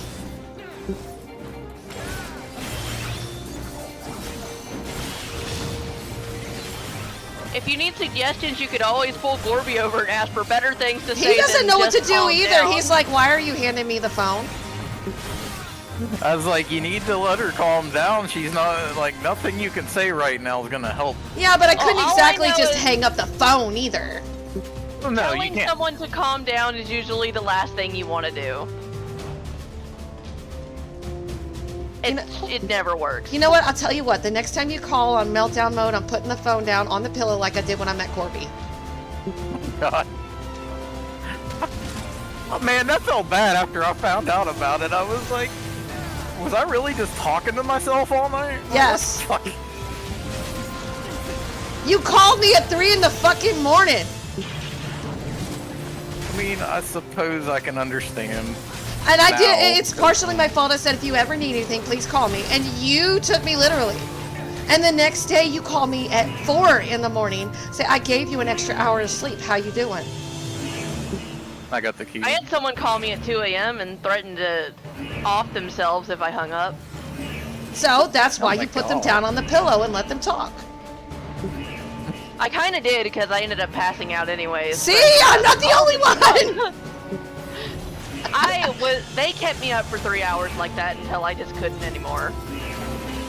You got fired from the suicide hotline for putting somebody on hold. I'm not friends with them anymore. You know, and me and Gorby still got together, but, you know, when I thought he broke up with me, which he didn't, I murdered his entire raid. It's because their over-reliance was starting to turn into abuse. Yep. Oh yeah, I'm supposed to be healing. Would be nice. But I got my own potion, so I'm good. Honestly, dungeons like this cause bad habits. Well, you got the fairy. I know, but that's bad habits.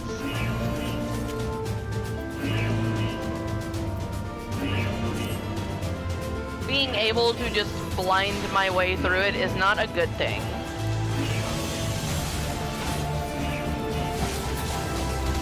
Oh, I do that with Crystal Tower all the time. And Gorby, you really need to unlock some of the other raids, because it'd be nice to get some different raids. Huh? Do what? He has Stormblood raids. He needs Robin Nostra and he needs the Agali raids. Oh, Hey, Gorby's look. dying. I don't have a lot of time throughout the week.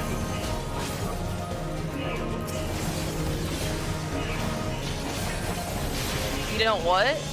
I don't have a lot of time throughout the week to go through and grab all the other stuff. I should have done it earlier, like on my playthrough. I should have grabbed it all, but I didn't. I just rushed. All you have to do is start grabbing the blue ones and just start slowly doing those. I realize that, but I have 3 mains in World of Warcraft that I have to keep geared. That's not my fault, that's your fault. Yeah, and that's on me. If you guys want to queue for higher stuff, I can just do the roulettes other than the raids. It doesn't bother me. Nah, it's cool. We could do Crystal Tower. I'm just saying there are other things out there that are really good too. I think you would really like the Endwalker ones, Corby. Yeah. I got an Elizabeth minion. Well, oh, thanks to Dragon. Part of why I think he would like the Endwalker ones is the Endwalker ones have stuff like they have references to other games in that one, like Portal. I don't know if Corby's ever played Portal. I haven't. Oh, you mean the boss mechanics and stuff? Because I've like how the floors and stuff work, and I don't know if Mom would like Portal. I don't know. Do you like puzzle games? No. Yeah, you probably hate it then. Anything that requires intelligence, forget it. I would say that one does. That's why I said that. If it requires thinking, analytical thinking, and solving puzzles, forget it. Because I would probably Google it. Puzzles through physics mechanics. Oh, fuck no! I didn't take anything other than to launch yourself across the room to certain spaces. You're talking about the person that didn't even take anything science related in high school. You don't need science stuff. You just said physics. You realize that physics is like gravity and shit. Like it's literally you throwing your character across the room using portals. Yeah, we'll let Ashlyn do that. She could probably figure it out. She likes to throw things on surfaces that she shouldn't be able to, and she gets it up there.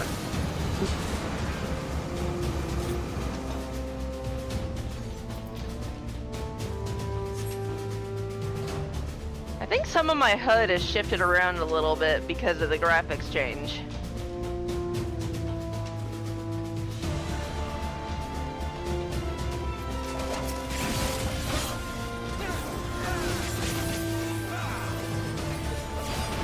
Yeah, I've been switching back and forth between my Arcanist and my Summoner because I don't want to or my Scholar because I don't want to end up not knowing how to play it.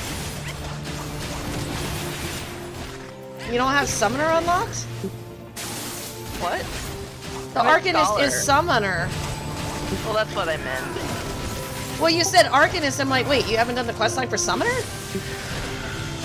I know Gorby hasn't done the questline for Scholar. He's only doing Summoner.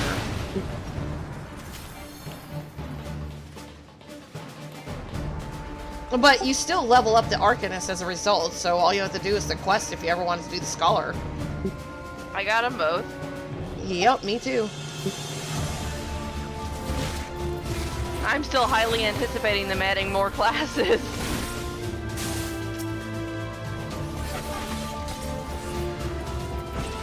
Well, they do every expansion.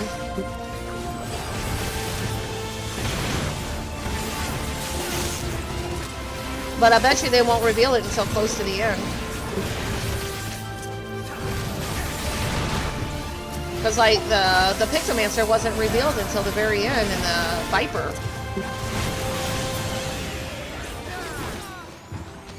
I like the Viper a lot. Viper's fun.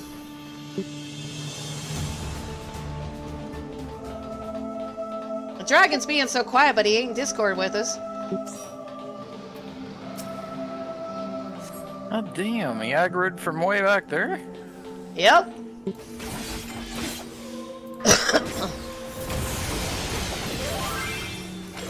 You're all good. You're all good, Dragon. I'm just teasing you. You're over here making him feel bad. Yeah. It'll be alright. It's probably just as well because we talk too much anyway. Oh, I bought the game that the Shadowbringers raids is based on. The Alliance raid. What? They're, the Nier Automata raids. They're based on the Nier Automata game. Oh, yeah. Somebody mentioned that. So I bought it. And? I haven't played it yet. And it's like I knew I recognized it, and it was because I'd seen Sam play it before.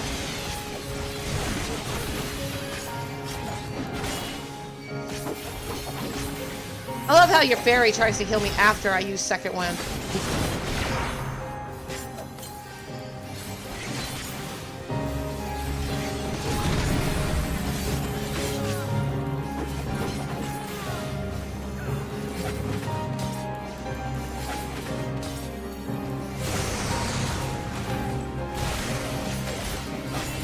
That didn't feel nice. Didn't bother me none. Just a teeny bit. Man, we haven't had this one in a hot minute. Good. Hated it for a while. We used there. to get it every day when Crafty did dungeons with us. Every fucking day. It's like, can we get something different? Oh, part of it was I was in Heavensward for a while. I wonder what they've been up to lately. I don't know. I know she's had a lot of issues going on. I've been seeing her on Truck Simulator lately. She comes in my channel about once a month. But I think she got burnt out on Final Fantasy. She doesn't really play anymore. I think she was having a hard time with later content. Well, part of it is nobody explained it to her early on. She went ahead and bumped it up with, she tried to boost it. That doesn't help. So she's stuck with all these classes she doesn't know how to play. Did she boost all of them? No, she boosted the White Mage and then went to Scholar and still had trouble. But she was also on the Steam Deck and none of us could really help her with that because we play on computer, not Steam Deck. So she's using a controller concept instead of a mouse. And I don't know how to play like that, so I'm not even going to try. I tried, but oh god, I failed at it miserably. Limit break?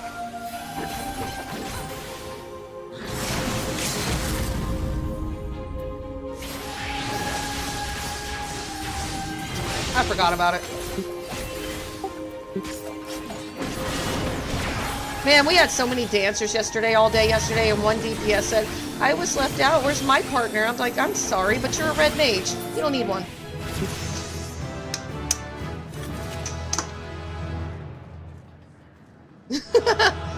But yeah, everybody got a partner but him, and I, you know, was like, what are we supposed to do about that? Okay.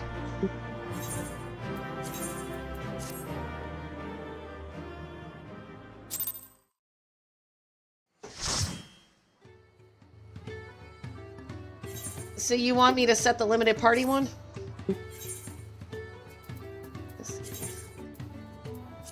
Yep. Limited leveling. So what? Minimum idol level or which one? Oh, limited. Dragon Age left. He says he's got to walk the puppy. Oh, then limited leveling isn't gonna work then. I still pushed it. Limited leveling. Yep.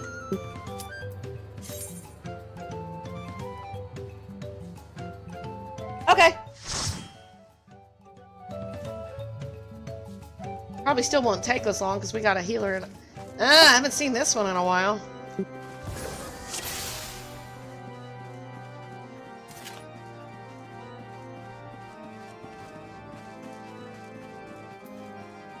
Oh, to we the got left, a Gorby. baby sprout in the group. Gorby, we need to go in this room to the left to get the key. Yeah, I'm sort of remember.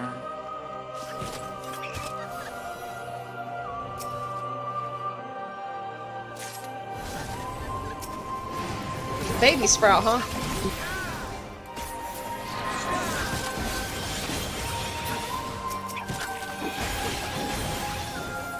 Yeah, they're a pugilist.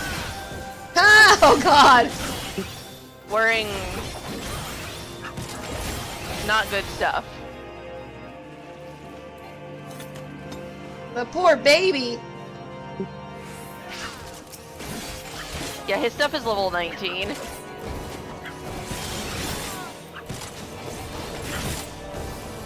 Some of it anyways. He looks like he's in the process of upgrading.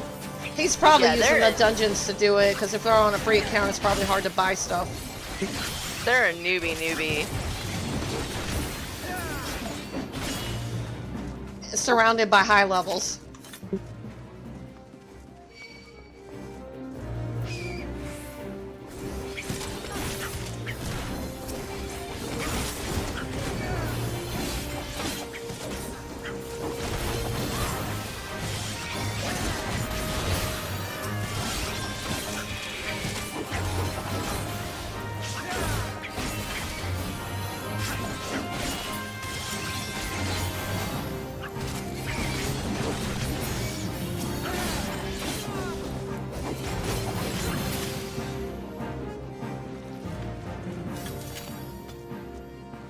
That means they won't try to run ahead of us.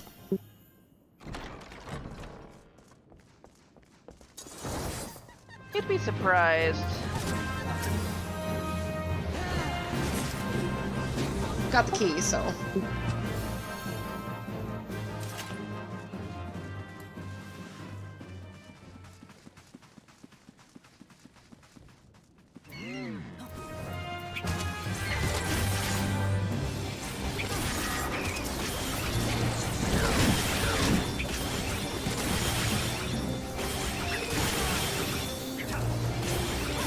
What is limiting leveling supposed to do, or the low level whatever? Because I picked the one you told me to.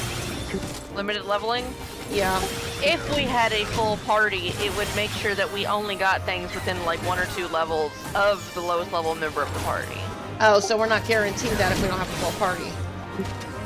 Yep. Oh well, I tried. It basically became obsolete the second the dragon left.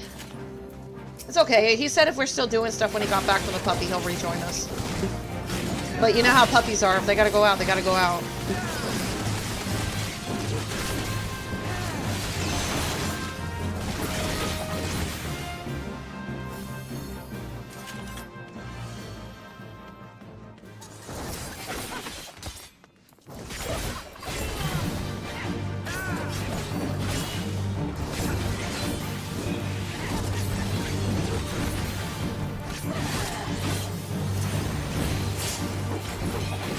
You can stun it. You can stun them. Yeah, I know. I did.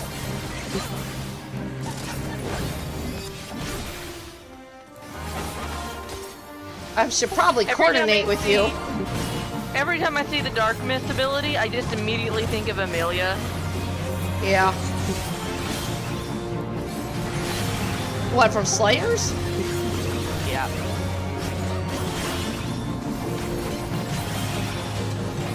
Is it bad that I've watched that show so many times that I can almost recite every single episode from memory, word You for should. word? You broke the damn CDs.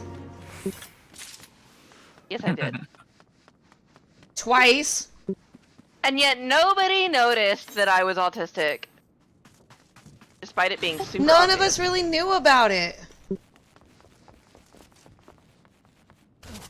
I mean, I literally go, what is that? Whenever I found out about it. What the hell is that? I literally didn't know.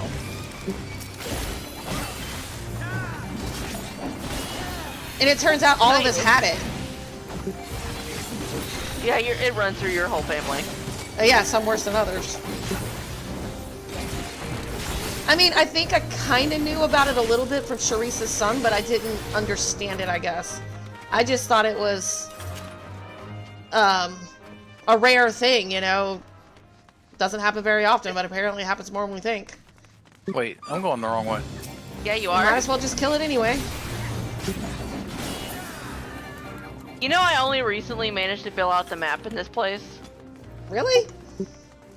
Yeah, because I never really bothered to search all the rooms, so I didn't have the achievement. I came in here for the outfit set, It's basically obsolete now, but back in the day, I came in here for the outfit. I like that. The one for the melee, I like that one.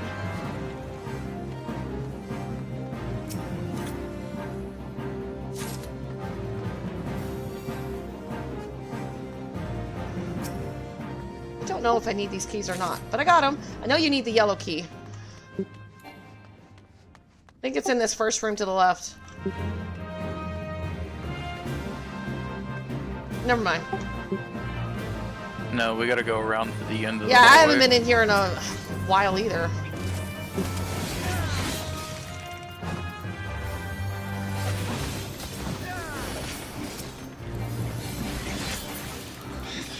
Did Gorby ever see Slayers? I doubt it. No. Gorby, I'm gonna make you watch Slayers later.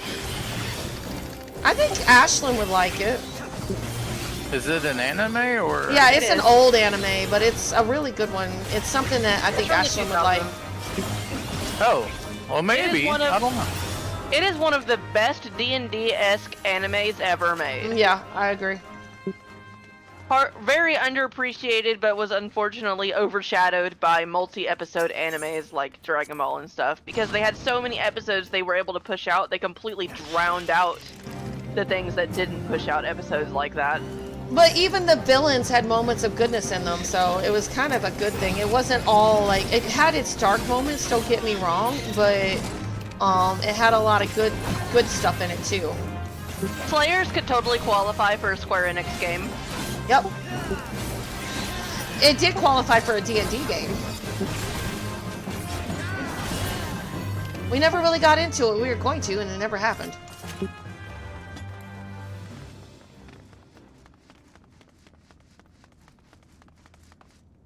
It's so good. Gorby should watch it. I think it would be good for Ashlyn to watch something else. I don't know if Ashlyn is ready for that one. It's got to be better than Sword Art Online.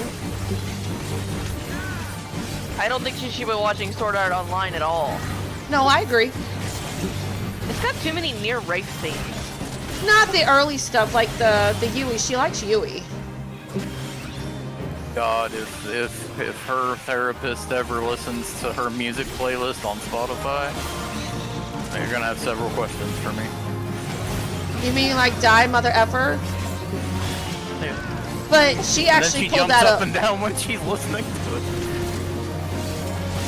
She grabbed Gorby's phone and turns on Die Mother Effer and just banging her head like a rock star. But she got Last that night phone. she was listening to Cowboys from Hell.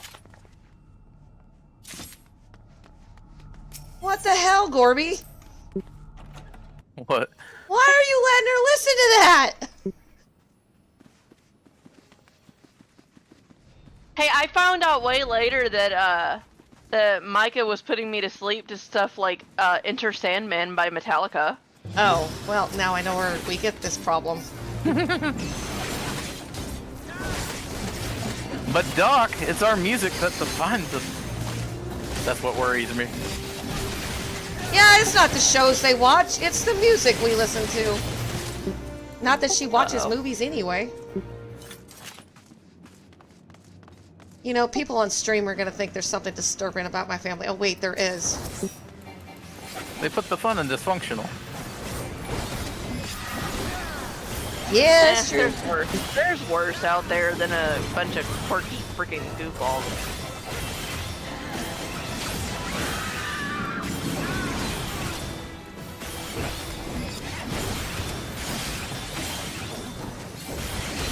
Man, this boss is so easy to ignore with that mechanic right there.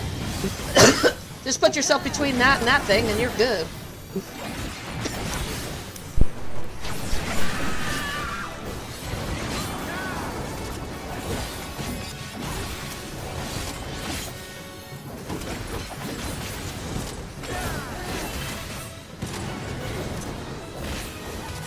Go ahead and limit break.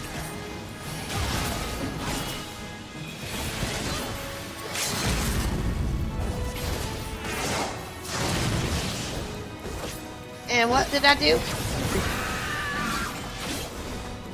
Absolutely nada. Took a chunk of health.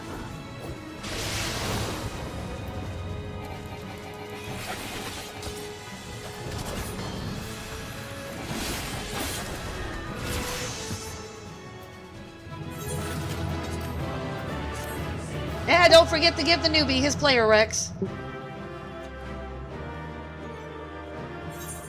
He can have all that gear. It's good.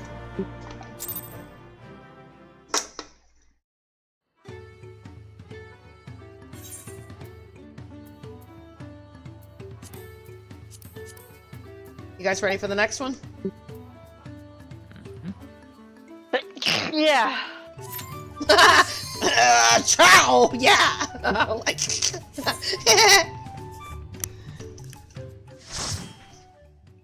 Man, we're getting into these fast. It's because we got a healer in a tank. Oh, no! I don't understand how you always see these before I do. What do you mean? Like, you always react to them while I'm still on a black screen. My graphics card is probably better than yours.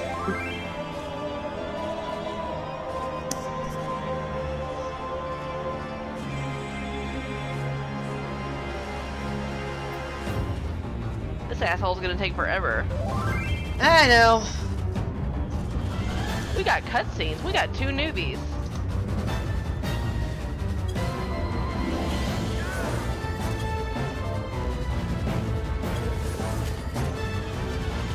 One's a red mage, and who's the other person?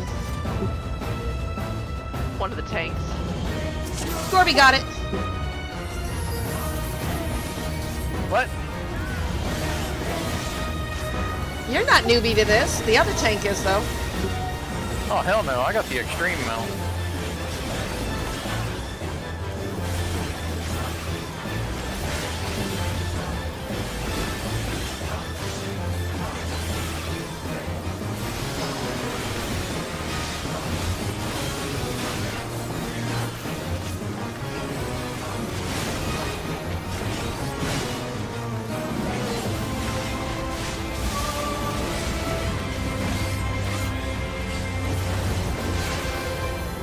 Somebody in a Galia raid last night, the second or third, was like, I think I really need to turn off my special effects for other players. I'm like, yeah, think?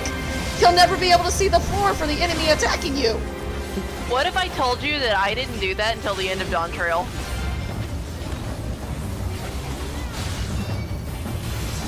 I made it through the entire game with everyone's effects turned on. Yeah, but it gets harder and harder the further you go up, so it kind of makes sense. It wasn't so bad in the beginning. One of my friends said that they wanted to know exactly what the game had been like for me up till that point, so they decided to turn the effects on just to see what I had been playing with, and they're like, oh my god. Yeah, it's there's a lot there. Well, especially in the later raids where everyone has more of their abilities. It's like a big light show goes off. Hey, where you going, you big son of a bitch? He leaving. Oh.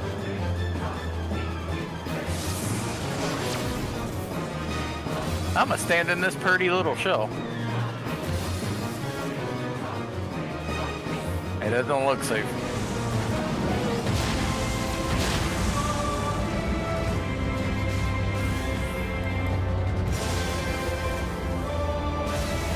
This is annoying part right here. I'll get rid of my own paralysis. Spine drops.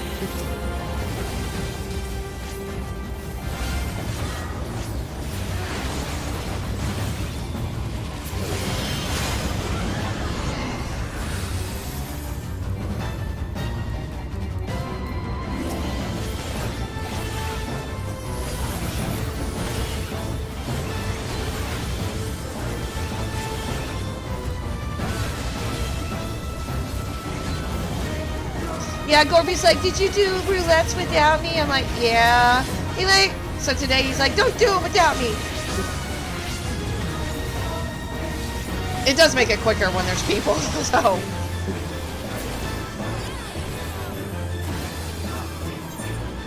Nah, I didn't say that. I said you can do the PvP one without me. Oh, I did the normal raid one, but that one's not too bad to repeat. Gorby, do you at least plan to do some of the Dawntrail raids when you get to them? Yeah. I'm actually gonna be looking for a raid team that's doing them on the Savage.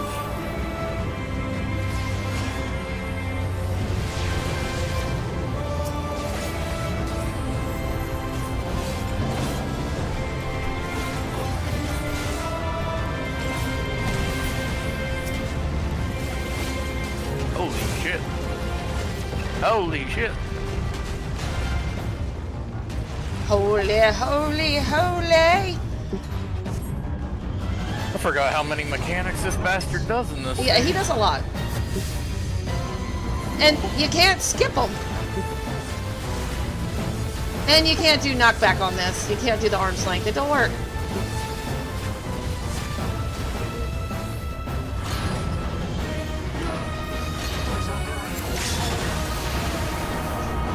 I mean, he melts fast enough.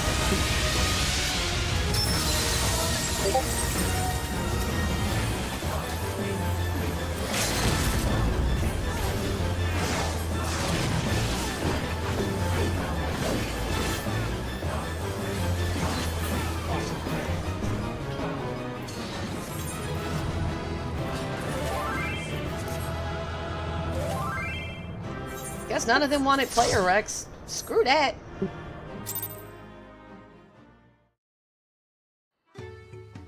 Oh, Dragon's back. We can add him.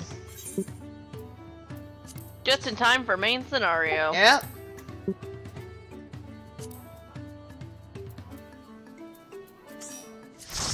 I hope I haven't totally ignored you, Dragon. I'm sorry.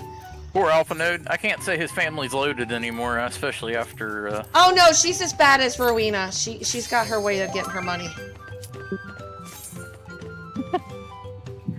His mom emptied the family treasury. Yeah, she was like, what's the point of having money if we're not going to be around to spend it? And then they end up saving the world. So, you know, anybody that was making last minute bets and shit, banking on the end of the world. I remember, what movie did we watch? Was it the astronomy one where he didn't want to live because he took out a big shark loan? Oh, God.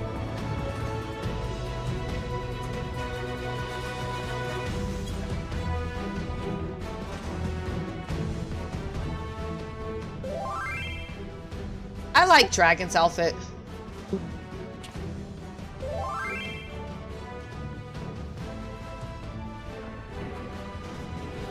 I got me an Elidibus minion, Gorby.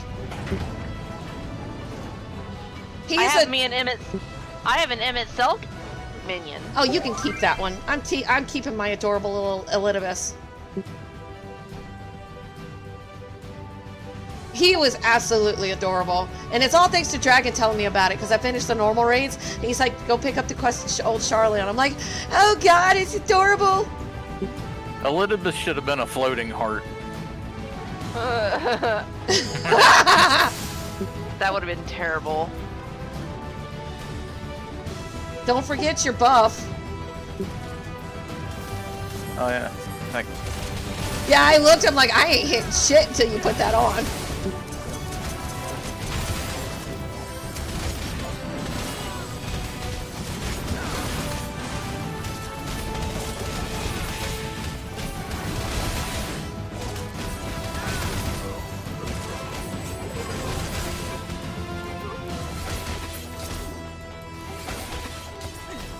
This is like the start of when you can really start using AoE, but you still don't have hardly anything.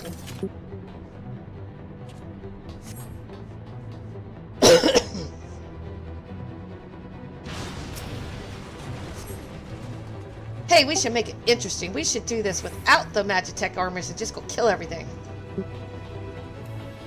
We should do it as a group of all healers. Gorby would have to actually level up his healer.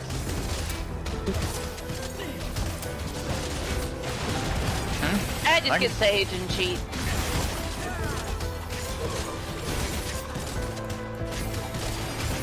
I'll just throw 20 bucks at the boots. I don't give a shit.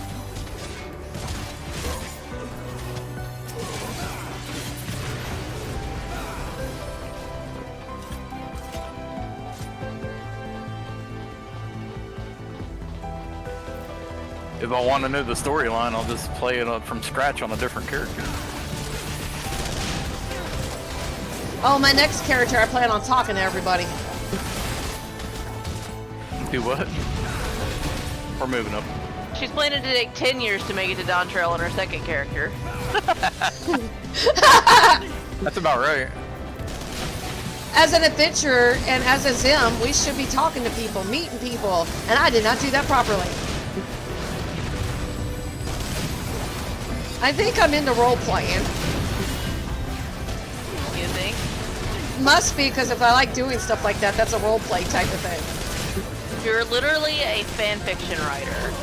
Enough said.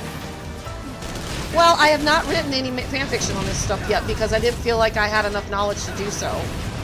I roleplayed it. But I think I've finally come up with an idea, so...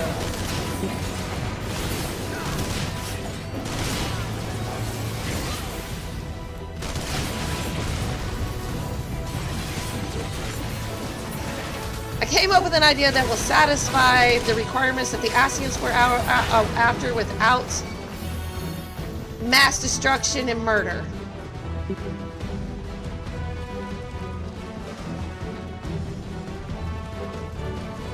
Because Elidibus and Emmetskulk are way too smart to let, you know, the final days happen.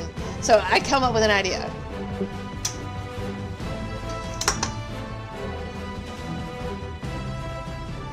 And thank God it's fanfiction, because you can only get away with that in fanfiction. Yeah, time to go do the laundry. Yeah, you might actually get done with the load before we get done with this. Wonder where your god is, because he's right there.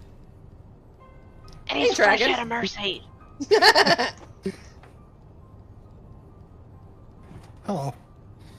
Wait, hello, welcome to the party. Did you bring the popcorn? See, I need to set up mine to say something along the lines of, bitches love cannons.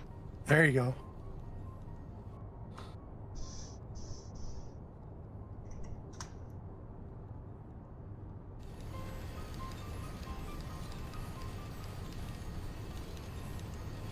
Or you could do stuff like,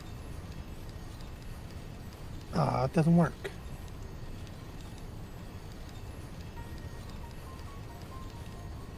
There we go. Nope, still not work. I'm back. Welcome back. Hey.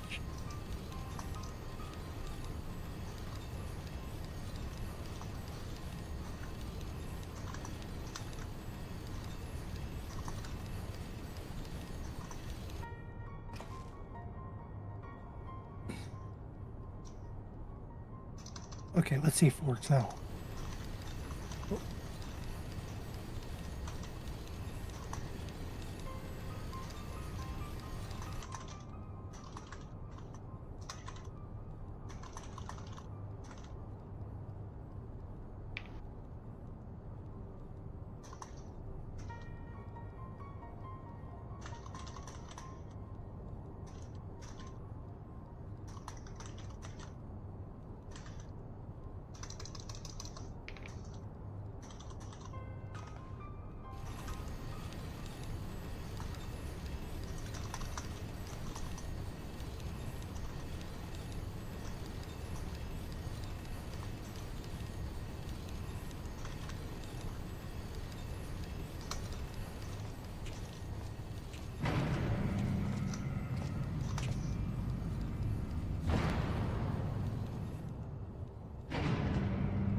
There's the sword I want.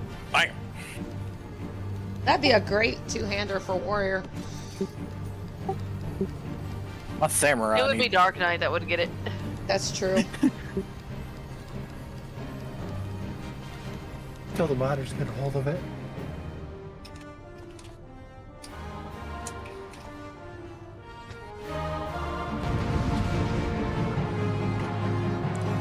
Take 3 Lalafels to swing that damn thing.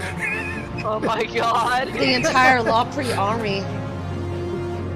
So I just imagine the three Lalafels wielding it, and then one of them getting picked up mid-swing, and like their jaw dropped, and as their their limbs flailing as they're being dragged along. That is exactly the kind of cutscenes we get in this game. With their mouth hanging open, eyes wide.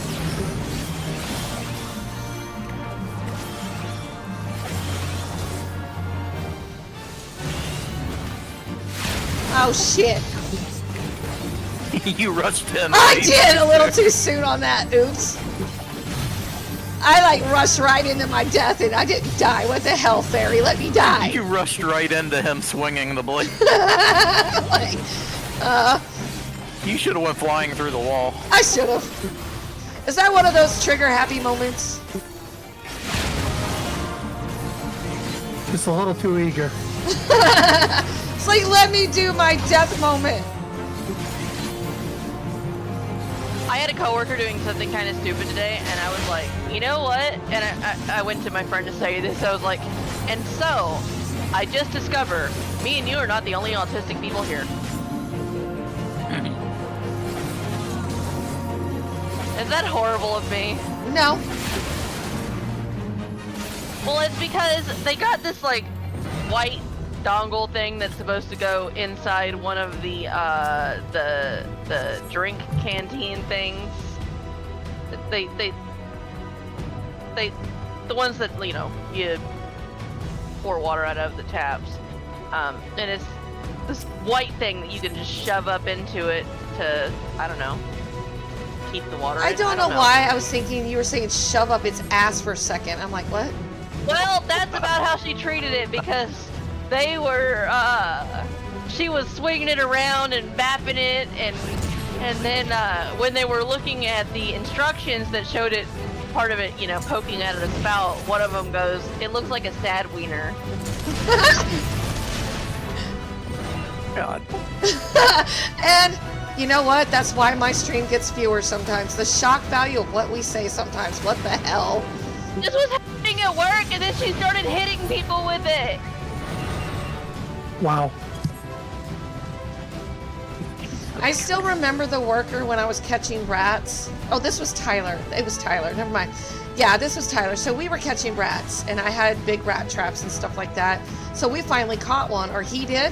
And he comes running out into the main lobby saying, I caught one! Swinging this big dead rat around in the air like a helicopter. My horror was like, what the... And all the customers, and we're at Dollar Tree, there's food on the register counter, and there's this big rat that's running around in circles around his head. And I'm like, what the hell is wrong with you? He did that for the customers? There were customers there for that? There was customers for that. Did they all run out? Well, yeah, they didn't buy the food, I'll put it that way. But they're like, you have a very special coworker.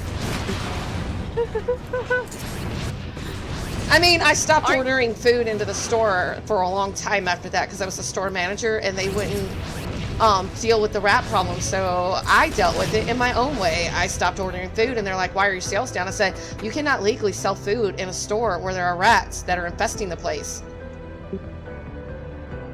Jeez. And so I literally stopped the process or all the ordering of all groceries into the store. And when the customers found out why, they were grateful. They bought everything else, but I did not order food into that store for 6 months until Dollar Tree finally sent in a pest control team. And God, the rats were just falling from the ceilings with the poison they put down. That's how many there were. They had destroyed all the electrical wiring in the place. And I was ended up in the ER because I'm allergic to rats, apparently. Oh yeah. And I don't think you have to be allergic to them. They are just filthy animals. But they were peeing and pooping on everything. They were eating into jars of jelly, like the glass jars. Their teeth would destroy the glass. And I'm like, this place is infested. They were having babies in the toy aisle.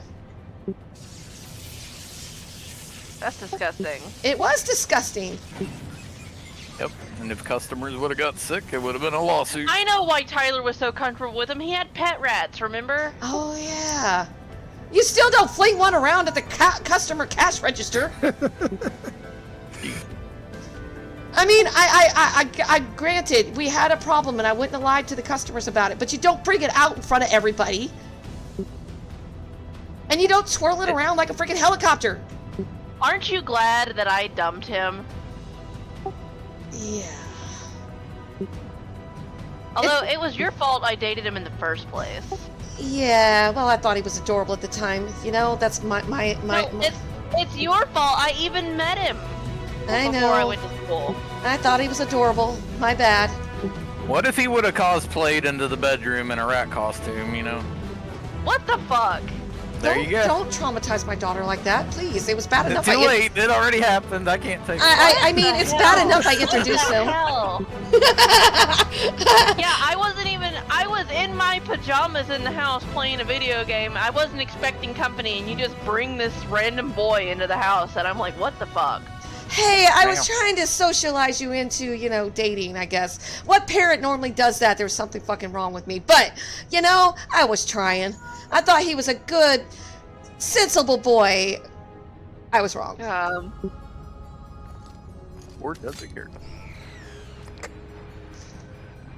Needless to say, I don't need to be picking my daughter's future boyfriends or husbands. No, you don't. Gorby won't allow it anyway. Nobody's allowed to date his little girl. Well, there are several reasons why that would need to wait. She's not legally allowed to anyway. She cannot give legal consent, so therefore nobody's legally allowed to date her. We don't know what she's going to be like when she's older. If That's she true, to get but for somebody that's disabled, if they cannot give consent and be of sound mind, you're technically not allowed to fuck with them. That's against the law. People do it anyway, but it's a serious crime. Although, laws like that are used against those of us who are of sound mind, too. Yeah, I know. It's abused. I understand the point in its protections, but it gets abused, too.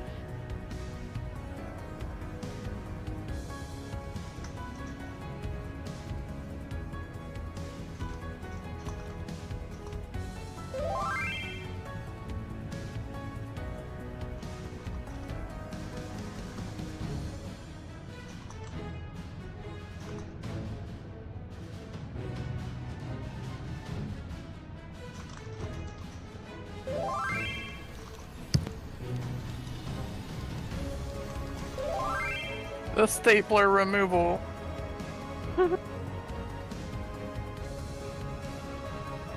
I'll never unsee it.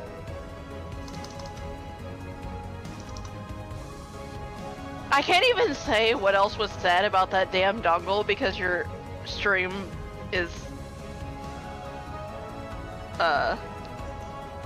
what, PG?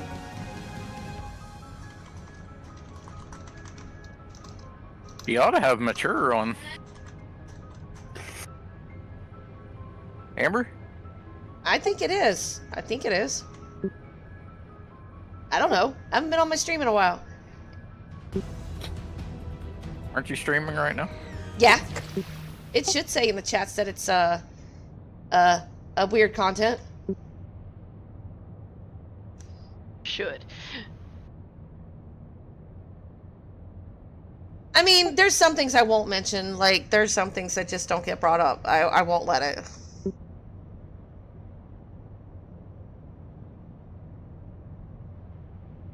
Like, I don't need to be hearing about body parts and what people do with them. I don't want that shit in my stream. Sorry. Oh, that same coworker who was waving that piece around gave a piece of her omelet to somebody, and then after the other person took a bite out of it, she's like, oh, by the way, I pulled a big ol' hair out of that. Ew. Ooh, piece of candy.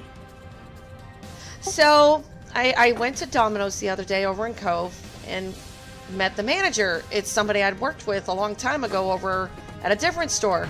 And he's like, oh God, I remember you. Please tell me you don't remember my shame to fame here. I'm like, oh yeah, I remember.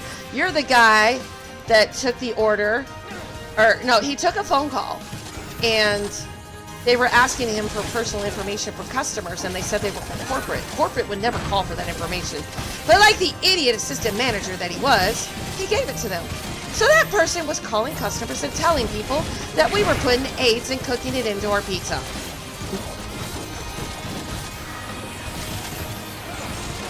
So he's like, you remember that? I'm like, oh yeah. I'm surprised you weren't fired for that. He's like, you're the only living witness left that knows about that. I'm like, I don't know about the only living witness, but probably I do still know about it, yes.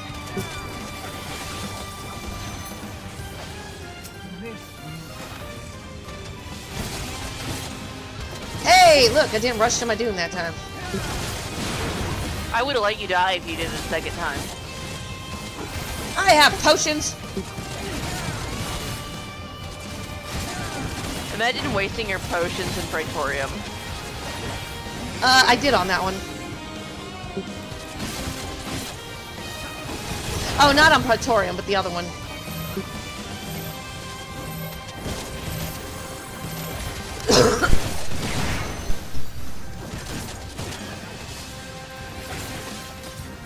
Why is this one special and we got like 4 bosses?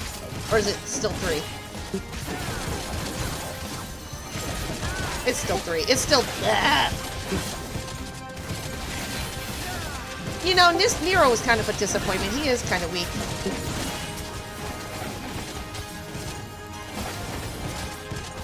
I still want his hammer.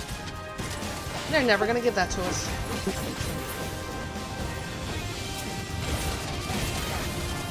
You know, when I was in this dungeon with just a group of my friends, and they're like, one of them was tanking, and they're like, hey, watch this. Tagged him and started running around the room with Nero chasing him with the hammer. They're like, I couldn't do this with a random party, but with friends, this is funny. Be funny if it was Sid and Nero.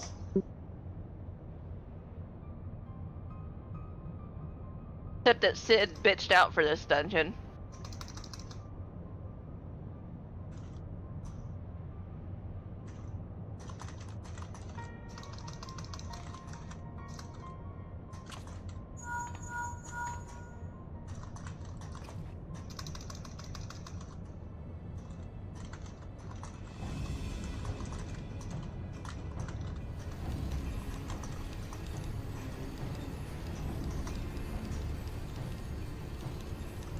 Oh, we can start burning tomorrow. I already dug out the fire pit and everything.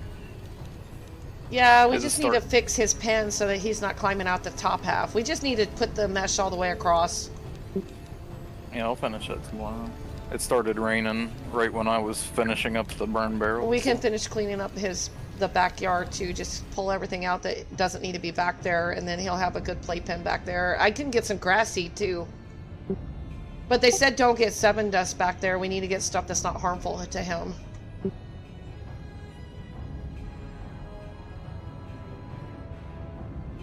You know, Dragon looks like something from Mission Impossible, only with a blue samurai outfit. Or Men in Black with blue.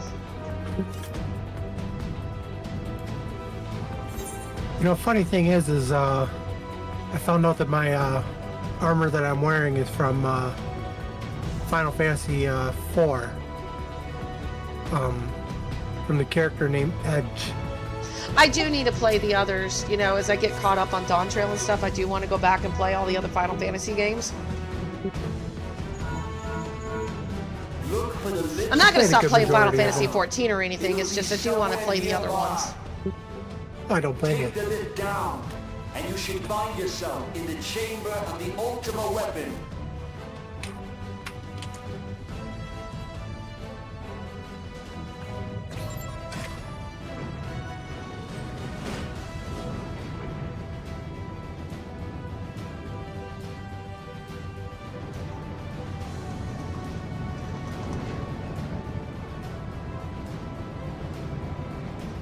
Keep your eyes peeled. Gaius could be waiting for you down there. Oh, and don't even think about dying. You're too bloody useful. The interference is getting worse. I don't think the connection will last much.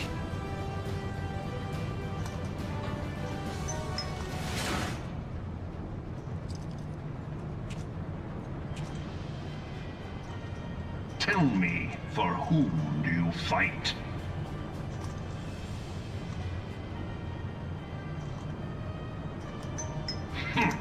Do you believe in Eorzea? Character's expression looks as done as I feel. I fight for the Asians. Eorzea's unity is forged up. Yeah, I do too, and it's a shame, you know. I really wish. And its faith is an I know this is going to sound crazy, but I kind of wish we could have saved the Asians and stopped the final days, because I honestly don't think that the idea of rejoining the planet is wrong. The way they want to do it is wrong, but I think all the calamities and stuff are part of the fracturing, and everybody is only a fracture of themselves, so maybe combining them into what they should have been would be a good thing, but not the way they wanted to do it. Yeah, but the thing is, you're still killing them regardless. I don't know. It goes both ways. They were already killed in the first place when you sundered them. No, you turn them into their own separate souls, and they're constantly being reborn in the Either way, a bunch of people had to die for all that to happen. It all started with Hermes. So what's right? What's really right or wrong? Because the Asians did die. No, they. When No one Zodiark died, was summoned, half of them were sacrificed for Zodiark. Another half was sacrificed again later. And they were talking about a third sacrifice, so she sundered everybody. So... Nope, there was only two sunderings. Or, not, sorry, sacrifices.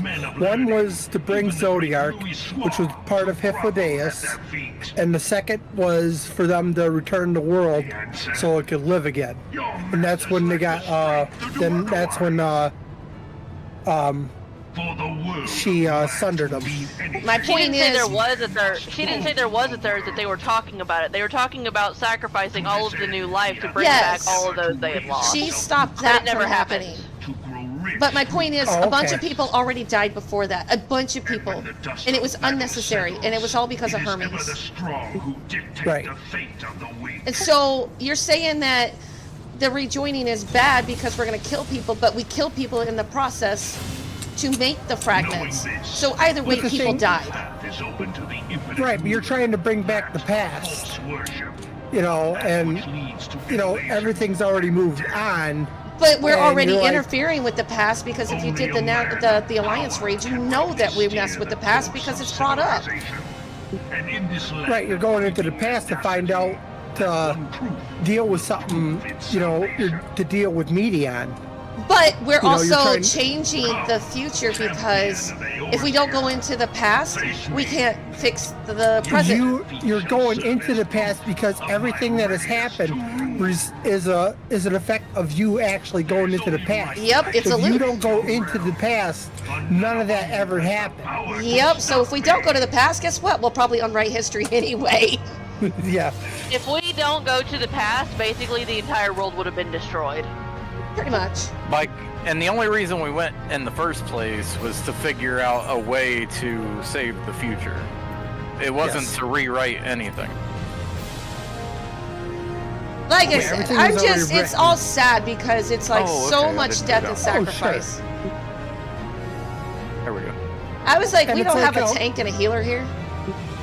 And it's like how Emmett said, you know, when he undid himself from Heidelin's magic. Yeah. You know, the past, or the future you seek is not the past we love. You know, that's why he didn't stay into the world anymore.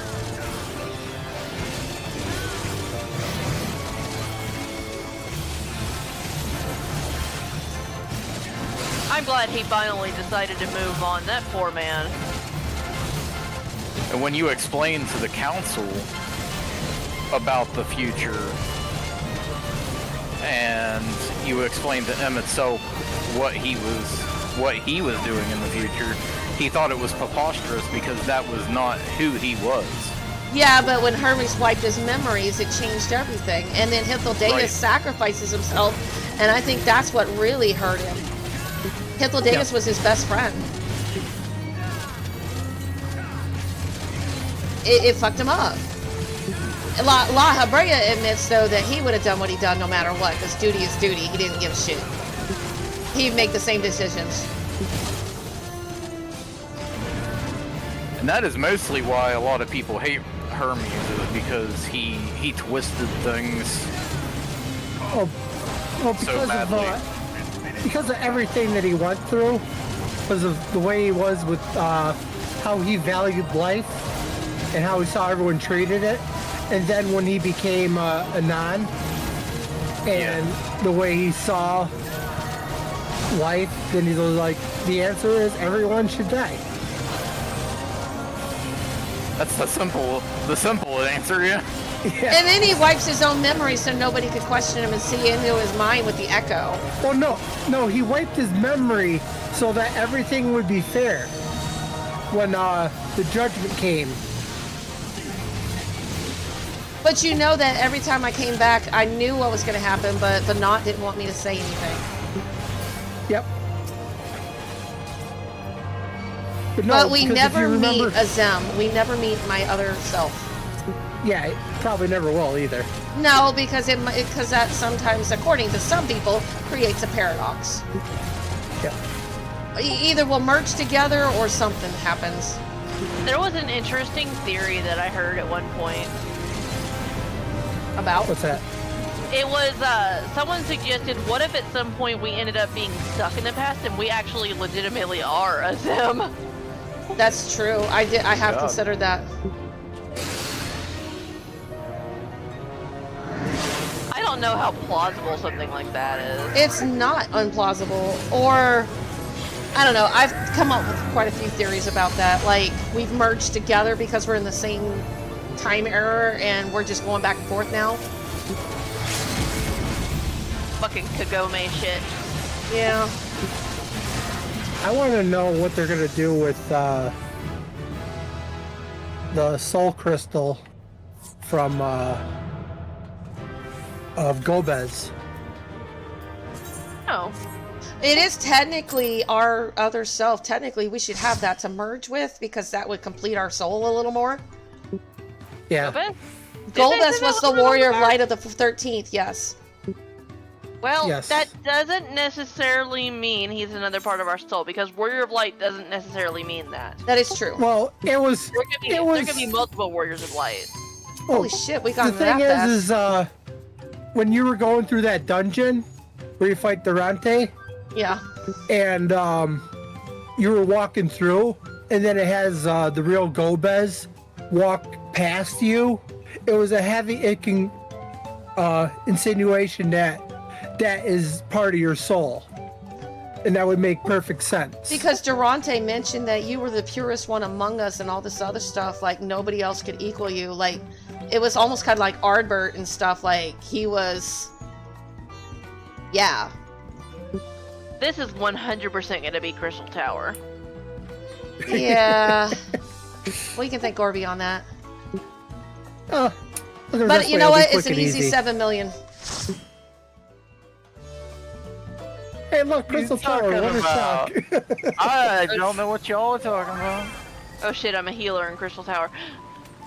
You can fall asleep on it. Don't worry. That fairy will do its job. He's going AFK. Oh, We have shit. multiple newbies. That should have been Reaper. Oh well. I don't know how to feel about not having a Sprout no more. Oh, Air Force, if you're still watching, guess what? I don't have a used to Sprout it. no more. He's gone. I'm no longer a Sprout. Oh, that person's doing the Manderville dance. You know, if you feel really bad about it, just stop playing, wait till a new expansion, you'll get it back. Someone there has the near haircut. I will get the flower, maybe, and all I need to do to get my Sprout back is play a new character. True. Like I said, I gotta go around being the realism and talk to everybody. I did tell you, the first quest, just going around Gridania, talking to everybody, took an hour.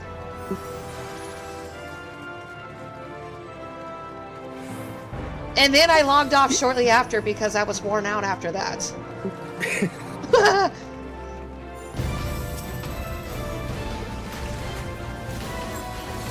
Meet new people is exhausting.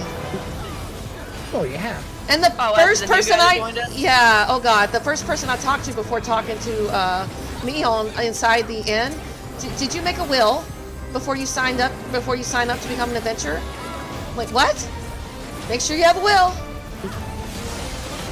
Oh, like in Skyrim? Yeah, it's like, Yeah. make sure that you are prepared to be an adventurer, because I'm guessing a lot of adventurers die. Hey, like randomly someone comes up, it's like, hey, you've been left all the possessions of this guy that died. I mean, canonically, we know that. We know that a lot of adventurers die. Yep, and you see a lot of them in Palace of the Dead, because the guy that stole the chocobo egg, he's in Palace of the Dead. The guy that got killed by the Amalja when we faced Ifrit, the guy with the afro-looking hair, he was in Palace of the Dead. Well, a lot of people are in Palace of the Dead. What about the chocobo that got eaten? Well, I don't think any of the animals know. Ardbert faked his death. He was just using an invisibility pop this whole time. Oh no, he's still alive. He's inside me. Talk about inner possession. I hope he ain't playing with myself. Phrasing! Phrasing! I didn't mean it like that! Technically, Eidolon's inside of you too, so. Shut up! Phrasing? You can't fathom the amount of dead people behind me. Yeah, I guess the phrasing is a little kinky. I didn't realize that, sorry. Oh my god. It's better when you don't even know about it, too. I don't. Not until y'all bring it up, and I'm like, it was completely innocent when I said it. Now it's not. I still remember it at work, because I didn't know terminology very well, or vocabulary words. And you know how people say mommy and daddy all the time to people? Well, everybody calls everybody mama all the time, and I don't think nothing of it. So I called one of my supervisors, yeah, daddy, what's up? Oh no. And and everybody just stops what they're doing and they're looking at me and I'm like, what? Does your husband know you're calling strange men daddy? I'm like, no, what's wrong with it?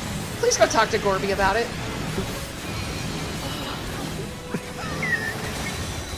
Somebody came over to me, he's like, did you know your wife was calling the district manager daddy? And I'm like, that sounds about right. No, it wasn't the district manager. It was the black guy that was on our on the elite team. It was him. Kevin, I think is his name. I didn't know the district manager. Or did I? You did. No, it wasn't the district manager. It was Kevin. Pete was the district manager. No, he wasn't. Kevin was the elite team supervisor. That poor man thought he was gonna have his ass beat by Gorby. Nah, probably more like me was gonna get my ass beat. No, he definitely thought he was gonna be the one getting his ass beat. And I was just looking at everybody like, what's the big deal? What's wrong with calling him daddy? Everybody calls us mommy. I just don't understand. What's wrong? No, don't call random women mommy either because it's the same damn thing. I didn't know that. That one is also a sexual innuendo. Do not do that. Can I play stupid with this? Is this okay? I was playing stupid because I was stupid. I think they realized that too, because they realized that I honestly had no idea. There's a reason why, like, when big, strong women show up on screen, people will literally say stuff like, mommy, mommy, step on me. Why? What does that mean? Oh my god. It means what I said. I still don't understand what that means, but okay. There are people that pay good money to get stepped on. What? By Why? Are you talking about stepping By- on important pieces of your anatomy? No. Or is a $20 bill? On next. See, This it's turned stuff into a like. very interesting conversation. Well, it's stuff like that because I honestly don't know. I'm like, what? What does that mean? I don't get it. That's a real thing. So no, please do not just go calling people mommy either, because it's the same thing. Don't do But that. what if they really are my mommy? Then yes, then it's appropriate to call them mommy. But if they're not, then But if no. they're not related to you, do not do that unless you're interested in dating them, and like super attracted. Oh well, and no. interested in being a sub. Don't we sub to Twitch all the time? Oh my god. Oh my god. I give up. Do you know what being a bottom means? Don't put that in Twitch, man. I'm streaming. Don't put that in Oh Twitch. shit! Yes, I do know what that means, but god damn it, I'm streaming that! Well, I didn't explain it, and I'm not gonna. Yes, I do know what that means. And we talk about Sid and Nero being top and bottom all the time.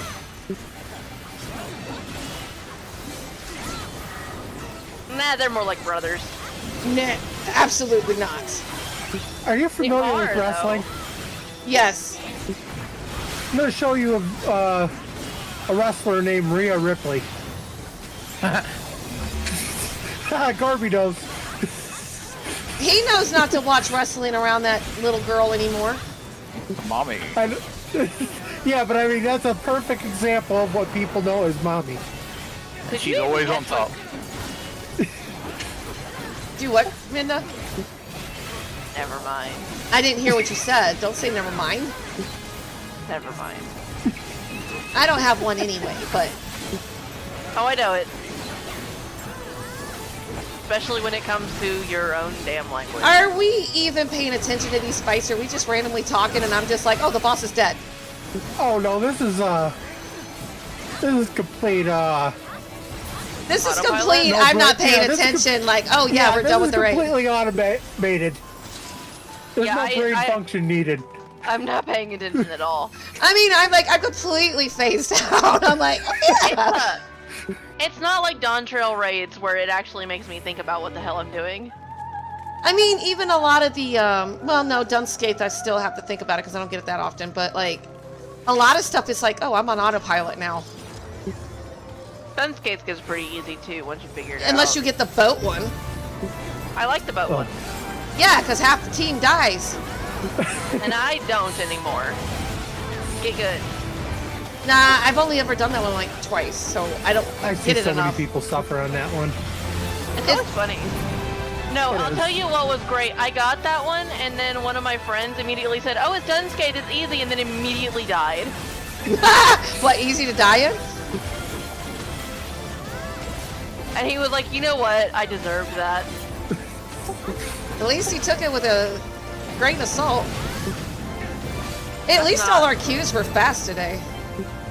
You mean, as in, he took it well. Took it with a grain of salt means something totally different. Oh. You know what? Take with a grain of salt. Grain of salt, taking something with a grain of salt means that you're taking it in, but like you're not putting a lot of emphasis behind it. Like you don't fully trust it. So what you're saying is I'm like Sailor Venus with all the cliches and messing them up. No. Well, hey, yeah. It's Van Daniel. Oh, Yep. it is But yeah, Van Daniel. I realized that. Like, I take almost everything you say with a grain of salt, or maybe a bucket of salt. Maybe you shouldn't even do a grain. Not even that much. Don't take anything I say at face value, because half of what I said is wrong. That's the point. That's the point. I take everything you say with a bucket of salt, as in I don't trust half the shit that comes out of your mouth. A bucket of salt? That's a lot of salt. Yeah, as in I don't trust the damn thing you say. Don't waste the salt. That's good stuff for cooking. Gorby knows exactly what I mean. Oh, he doesn't ever listen to me. I can't imagine why.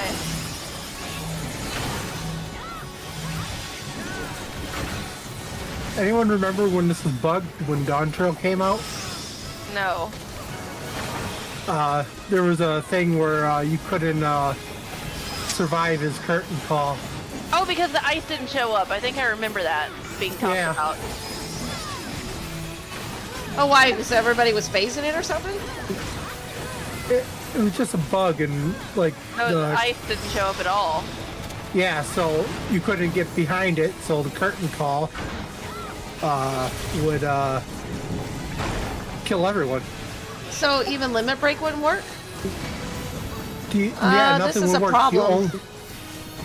Yeah, so the only way people were able to get Move it them is on to away, literally- because you're going to kill everybody with the ice right there. Move them away. Oh, we're good here.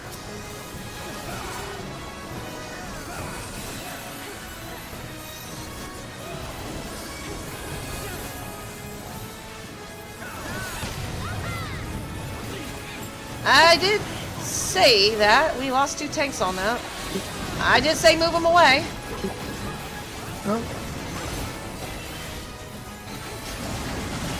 Yeah, the only way anyone was able to beat it was to literally burn him down before he did curtain call.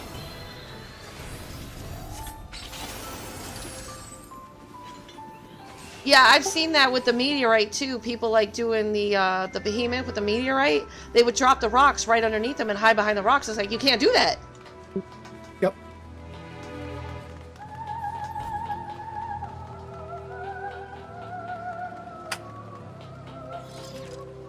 At least I was the pillar of ice. I was protected.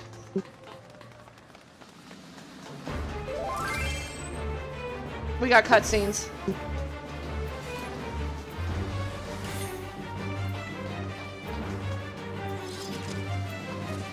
At least people. Oh no, spoke too soon.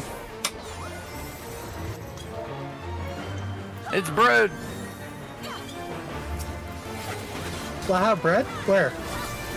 I call this guy Brood because he looks like Brood off of the Great Cleric anime. I hate that, like, everyone always pulls early in Crystal Tower because nobody gives a shit. I know they don't. And, you know, I really wish that was a griefing report. Somebody mentions it, everybody else is waiting. Huh? It is. It is a griefing? I was waiting. No, I know you. It was the Lalafell that didn't wait. It's just that it happens so often that a lot of people don't report it. Or it was, no, it was not one of the tanks that did it. It was somebody else. Because I clicked on both tanks, the other two tanks. It wasn't them. It was some Lalafell, though.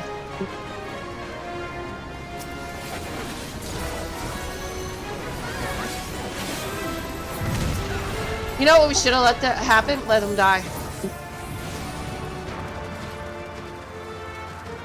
Just let them go in, Most don't people heal. won't because they just want to get the damn thing over with.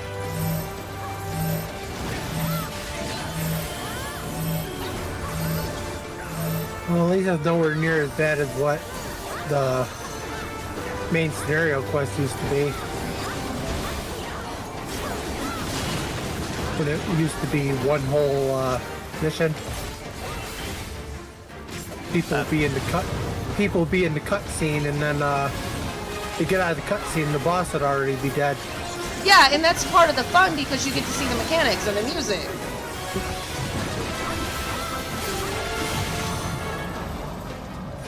Yeah, that's why they cut everything up and made the cutscene unskippable. And you know what? I really think they need, I hate to say it, but maybe they need to do everything like that. Just stop it. Nobody can do anything until the cutscenes are done. Because that is really annoying. Because it's only the earlier stuff now. The later stuff, people wait. No, not always. They didn't for me in Agalia. Agalia? Yep. One of the normal raids and one of the alliance raids. They didn't wait. And it's annoying because I do want to see the fights, you know? At the very least, those are so long that there's no way that they can kill them before you get done with the cutscene. It's still rude. Oh, it is.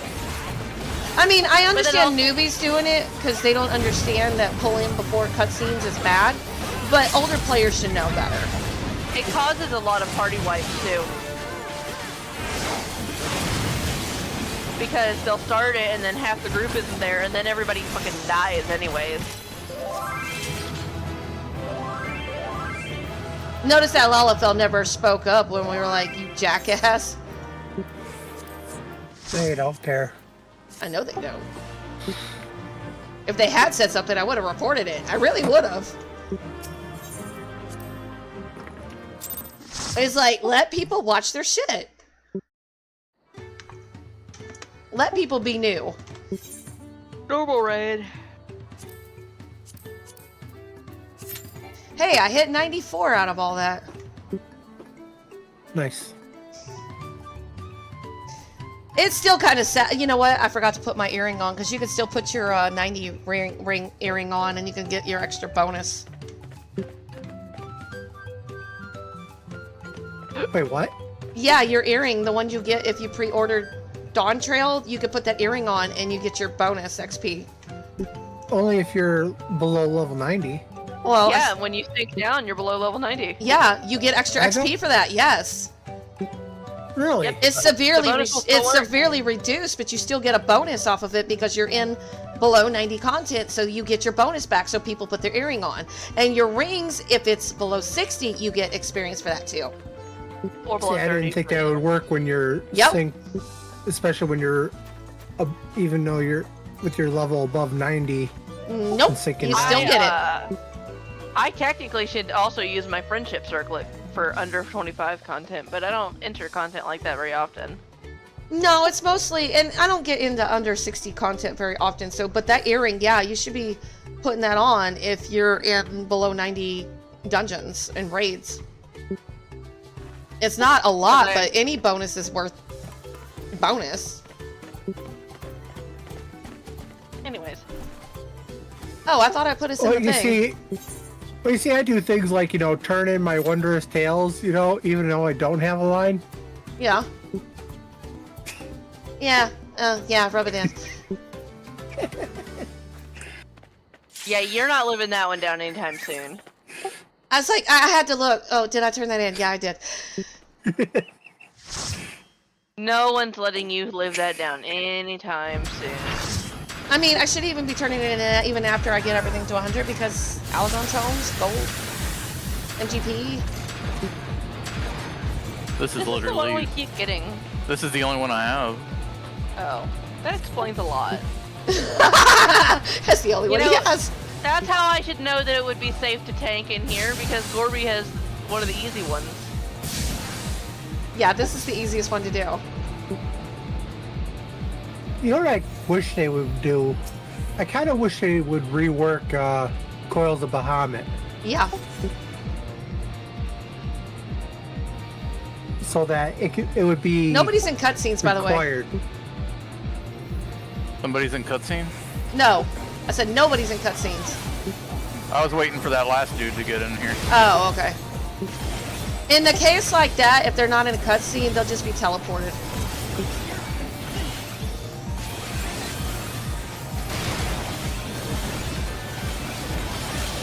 Because as soon as somebody crosses over the threshold, they'll be put into a cutscene.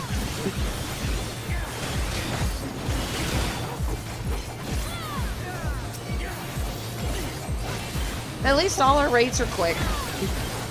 Our roulettes.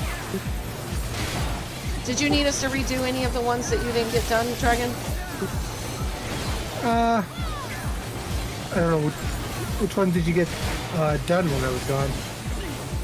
You came back from main scenario, right? Yep. Low level and trial. They shouldn't take us long, but do you want to do those or no? If you want. It's up to you guys. It's up to them. Oh, I don't care. Thought you had raid tonight. Did it get canceled? Yeah, I told them that I'm not going tonight, but I just wasn't feeling it.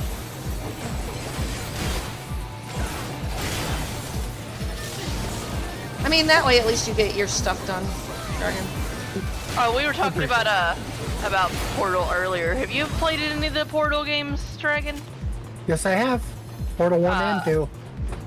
I was starting to work my way through 1. I played 2 first, which kind of ruins 1, but... They're really fun games. I like 2. This one usually ends up in the Wondrous Tales too, the Oppressor. This one's in the Wondrous Tales a lot.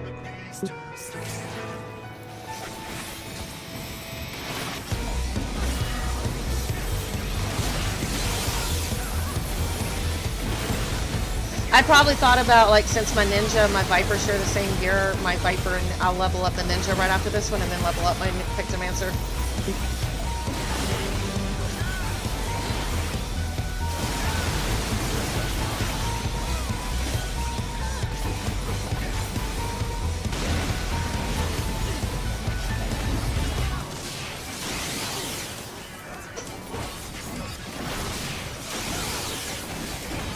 But yeah, I do like Urqopacha, and I don't expect her, if she's like brand new and never been fighting before, she shouldn't be OP. There's no reason for her to be. She has been fighting, but it's kind of implied that she's never really left the castle, and she is a very pampered and spoiled girl. That's because her daddy, like, adored her.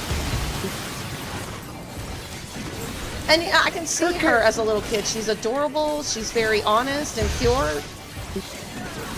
Her character just didn't vibe with me that good. I don't hate her, per se, but her character really didn't appeal to me that much. And I can get that more than people just hated her because she's not any good. Well, of course not. She's not used to fighting. And they gotta remember that most of the Scions are literally, they're all geniuses at what they do. They are the best of the best in their groups.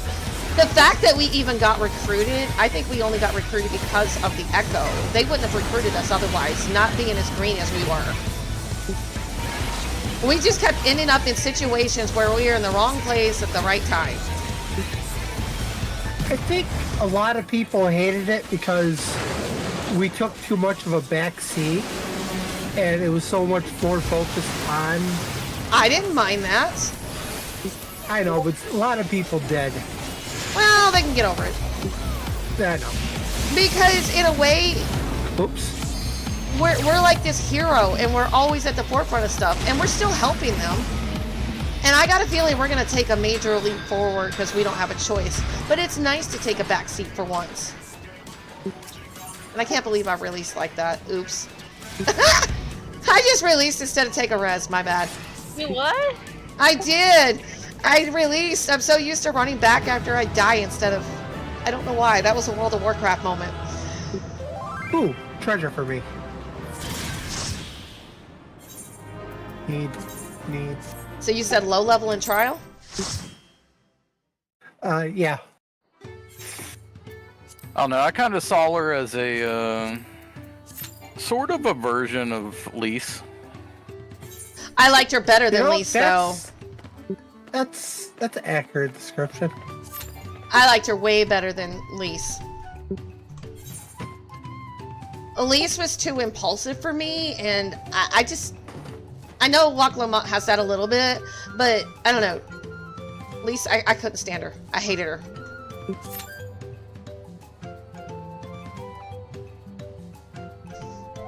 On one hand, I kind of don't mind us taking more of a backseat in Dawntrail because it felt like, for once, we're not center stage, and that I feel like is a good thing. Like, our character feels more like an actual person. Well, yeah, because they're not treating us like, oh, you're the warrior, like, go do this, this, and this, and this. For once, we're there to help, but we're not there to take over. I mean, we'll probably get our moment to do that again, and it's nice to just chill out, be an adventurer for once. Oh, ew. It's a little furball. No. I like how they split up the Scions to help the different promises, and then Thancred kind of fucking sabotages you. They are 100% building up to do more with the fragments. Oh man. I want that. There's still a lot we don't know about that we still have not closed the ends on. So yes, there's going to be more, and people just need to chill out, wait it out. It's going to happen. Well, you know what it is too. They got it.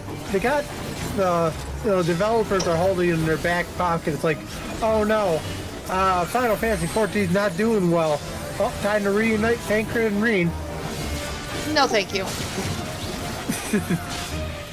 Or stolen Lunar.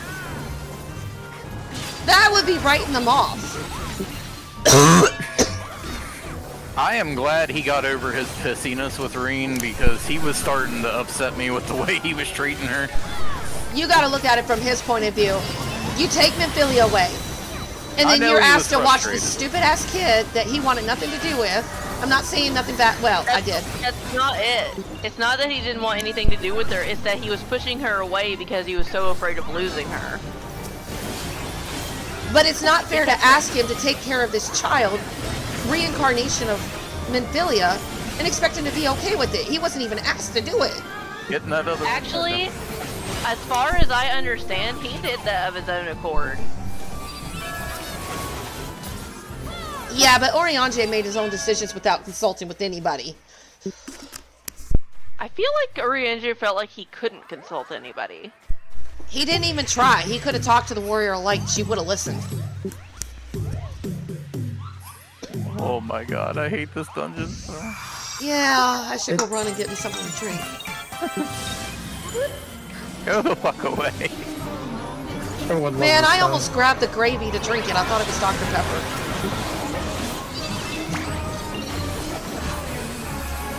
Yeah, he's not eating his dog food without the gravy.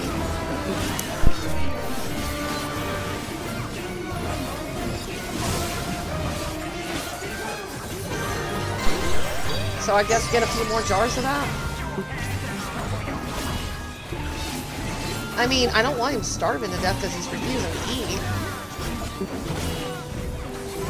I think it's the dog food. Like, that's not the normal brand we get. No, he's not eating any dog food. That's not normal.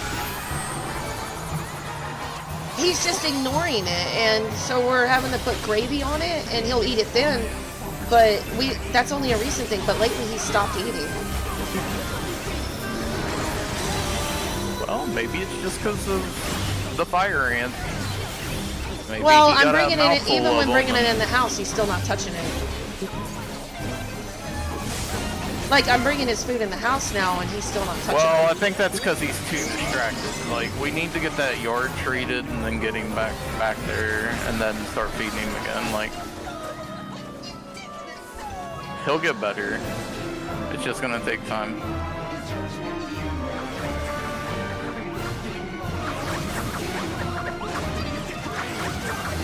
But in the meantime, we can just feed him in the house, like right there in the laundry room. God, I don't want to eat a tank buster. Oh yeah, you can take that away.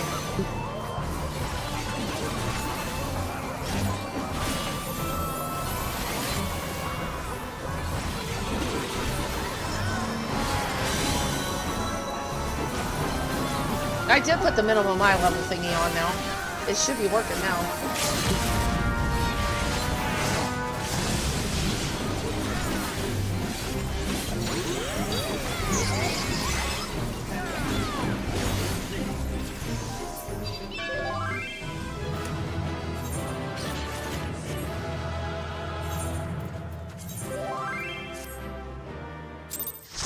So last one, low level, you said, right? You did high level?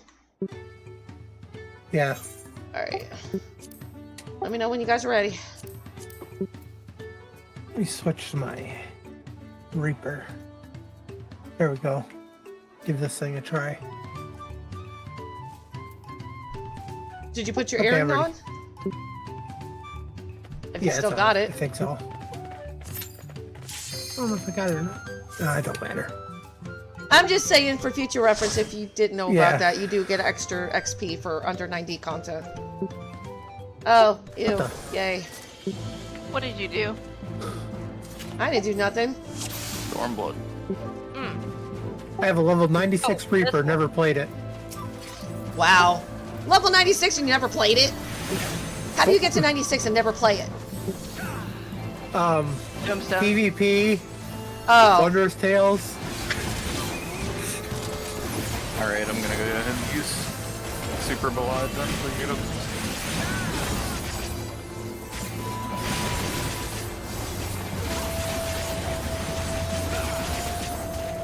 I mean, at the time I had all the classes I needed leveled up, so I'm like, well, I'll just put my book into Reaper then.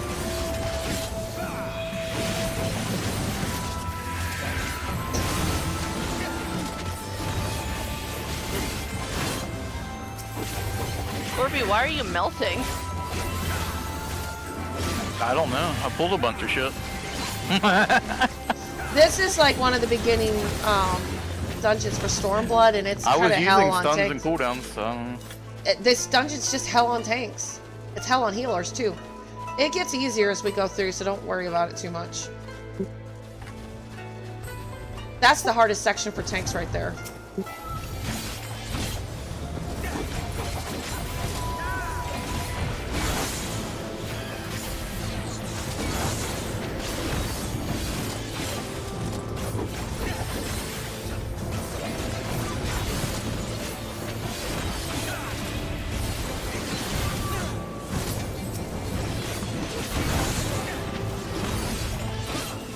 Apparently my son has discovered Mr. Beast videos.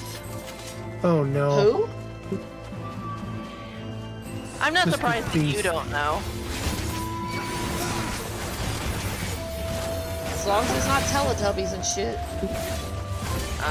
He's a YouTuber. Oh, that makes sense. What the Aiden was too. What? Oh shit. I'm stopping. No.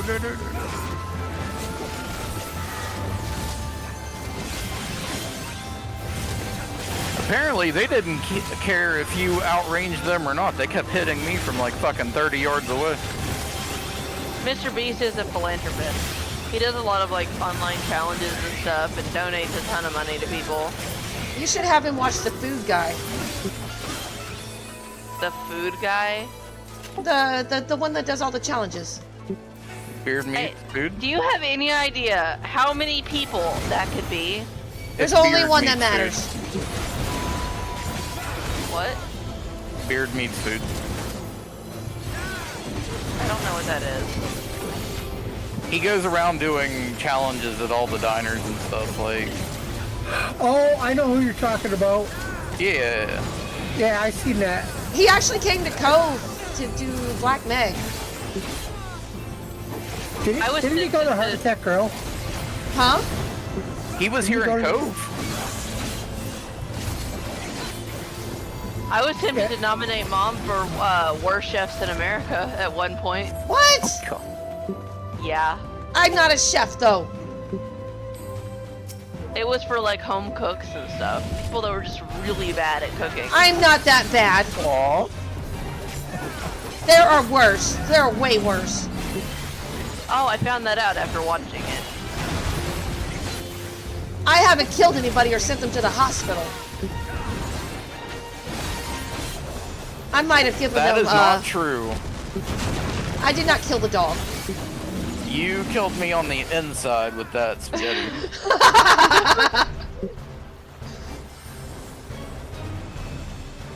You hurt his soul. Yes.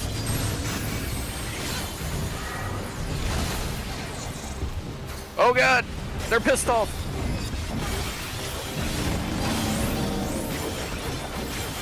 Now he's pissed off. You know what's gonna happen is I'm gonna cook for y'all at some point and you're never gonna want her food again. So he doesn't now. He doesn't need you to cook for that. That's why we haven't moved over there yet. Oh. Shut up. And you're like, why don't you cook? I was like, because you don't like my cooking? This is what Gorby does. I cook something keep forgetting that you can't read directions. No, I refuse to read instructions. I don't. It's not that I can't. I refuse. Why? Because it takes too much time. It doesn't take more time to fuck it up and have to redo it? I don't redo it. I eat it anyway. I told you how she makes her spaghetti, the meat for her spaghetti. She just has losing energy. I don't lose energy. I eat what I make. And you know what's that? Oh, Dragon died. Are you gonna res him? I think I did that mechanic run. I didn't even realize he was dead. He was just like there, and I'm like, oh yeah, he's dead. Oops, sorry. But you guys are busy discussing food. Well, that's the military mentality for you. They're like, you can eat anything and I survive. do. And she was like, okay. And I literally did. And they don't. Oh, in the army, they had to put me at the back of the line every day. I was not allowed to go in first ever. Not in the middle. Not in the front. I had to be in the back. Because I would literally eat my food no matter what spot in the, because there was a rule. If you, whoever finished at the table in that line, the whole table was done. And it didn't matter where I was at in the line, I would always finish in less than a minute. So I was never allowed to go in first. Because the soldiers were going hungry. And they're like, can you put more food on your tray? And they literally put more food on my tray, and I'd still get it done in under a minute or two. But like, why were you stuffing it all in your face? Because I really didn't like dinner time. I was hungry, but I didn't really like food time. And I also had that habit when I came out of the military, I would continue to eat like that. No matter where I went, everything got eaten in less than a minute. It took me a long time to break that habit. Because Micah's like, we can't go anywhere without you stuffing your face like a slob. And I'm like, but Army. And then it turns out it wasn't even normal for other Army. No, I was actually abnormal. I just didn't realize it until I got to thinking about it. It's like, oh wait, they always put me last. Their soldiers were literally going hungry because of me. And the soldiers like, please don't put her in the line with us. Please, please, please. And nobody liked being at the end of the line with me either, so they had to rotate them too. That's got the screwed up. No, but I hated it because when I used to be in the front of the line, I would get done and then I could just chill out and, you know, read or whatever and wait for everybody else to get done. But because I was getting done so fast, people were starving. It's interesting that you knew that, but you just kept doing it anyways. Yeah, whatever. My suggestion was eat faster, but it would make them sick. Makes And sense. it would. Why you like? Oh no. It could also get people killed. It didn't get me killed, so I don't know why it would kill them. It's called, I have met people who choked on their own spit. You would be surprised. It's called put more ketchup on it. That, I don't think you're winning this argument. You couldn't win that argument with me. I was like, put more ketchup on it, drink more water, drink more gravy.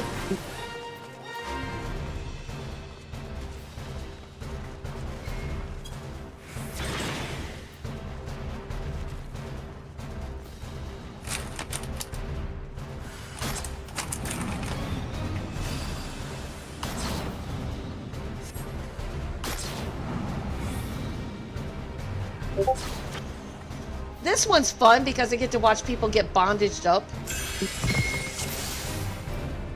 If they mess up like twice in each phase, they get bondaged, like chained up.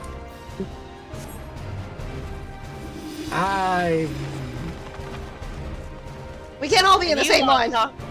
And you want to talk to me about saying things. We have to overlap these. Oh. Well, we all get an X on that one.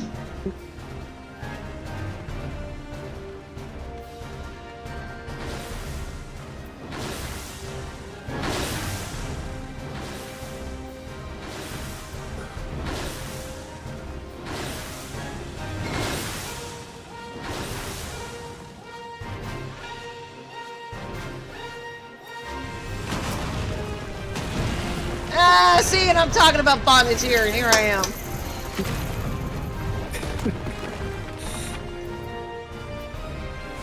It's just black chains of death, what can I say?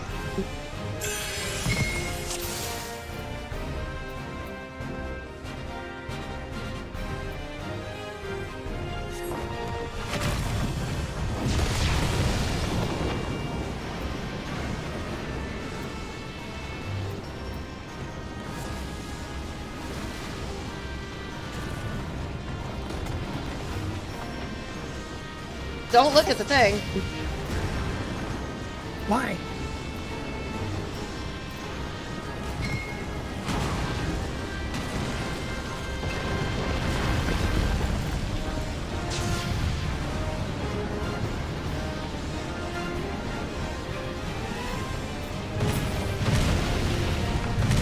Yeah, this is a pain in the ass with the Grand Company.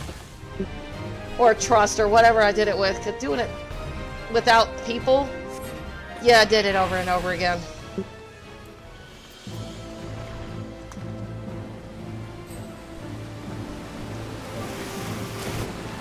It's a miracle our character hasn't broken their neck with the way they fall. I know it! We just jump from cliffs and God knows what else, and we're magically I'm gonna still change my race. That's it. These cats are supposed to land on their feet. I just like how we can fall from these great heights, not take damage. Yeah, I'll fall from like a much smaller height, and I'll be down to 1 hit point. Just don't do it in combat. I don't know how many times I've died. I'm like, I'll jump and jump, and all of a sudden something tags me, and you're already jumping. Yeah. And you know they didn't do any damage to you, but because they tagged you, you're in combat.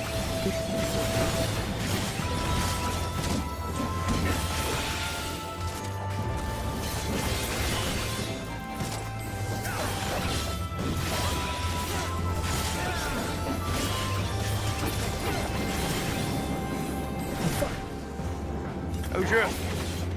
Yeah, you have to tank these guys on the side.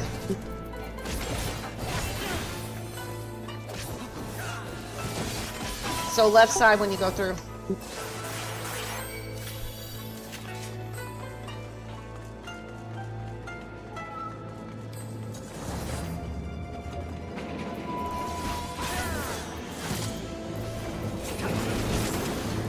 They wanted to pull a little bit of Indiana Jones, hell.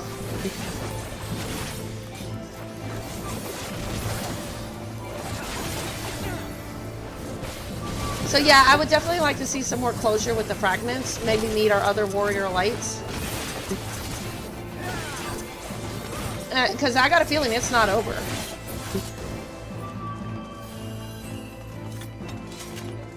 And we now know that Claudine's another Sundered Ascian that hasn't fully awakened. Who? Oh yeah, you don't know about that. Spoiler. But you don't have to worry about the boulder anymore. It's not going to come anymore.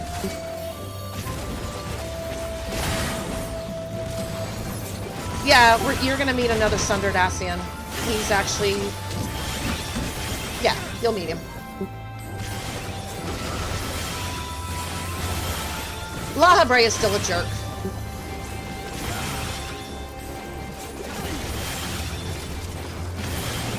But Elidibus, he's adorable.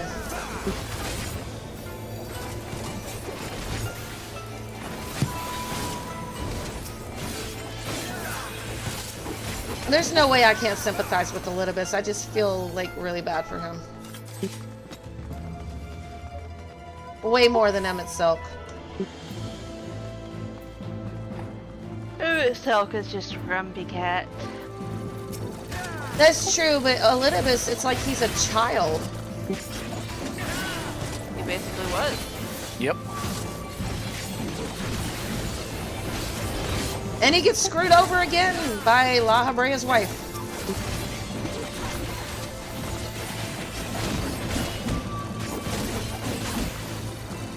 His voice did not match that body. No. So you agree with me on that one? It's like he bit. looks like a child. It's kind of like Alphino with an adult voice when we first meet him or whatever. Like that voice does not match. Sometimes it's like, what the hell are you thinking with the voice acting? Go into certain characters. It's like, that does not match. Time for some chicken wings. Oh, yeah. Some good chicken wings this time. Last night sucked. Chicken wings. It's like, no wonder she gave it to me half off. Instead of paying like 40 bucks for chicken last night, I paid 20 and the food was old.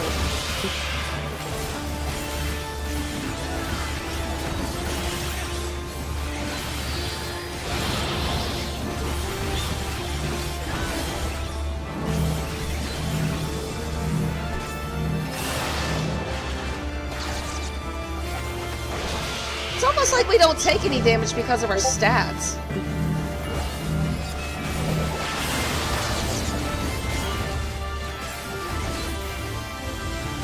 That guy's Swear really to good God, at if you putting just my shit. stand in shit and die. You want me to? I'd rather not.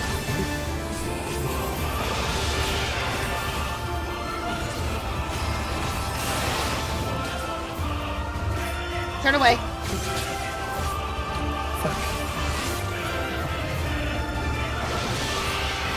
You know, I'd rather not die to fratricide here. Like, it's like I took the gaze and now I'm gonna beat up my friends.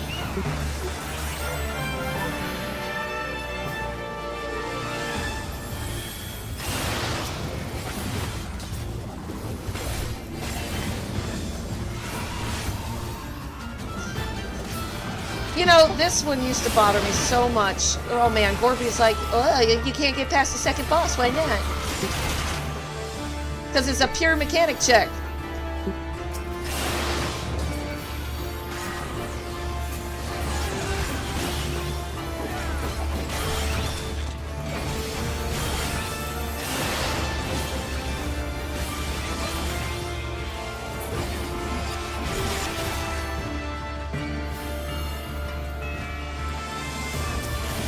Gorby, would you say the mechanics here are harder or easier than the ones in WoW? Easier. It depends. They're more telegraphed. It depends. Because there are add-ons and weak auras for World of Warcraft. Final Fantasy doesn't have those because, well, honestly, you don't even need them because the game already has telegraph mechanics.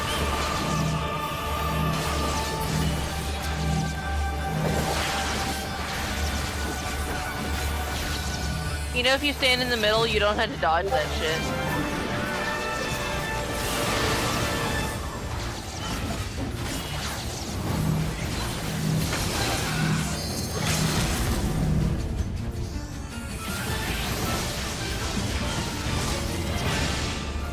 Nice.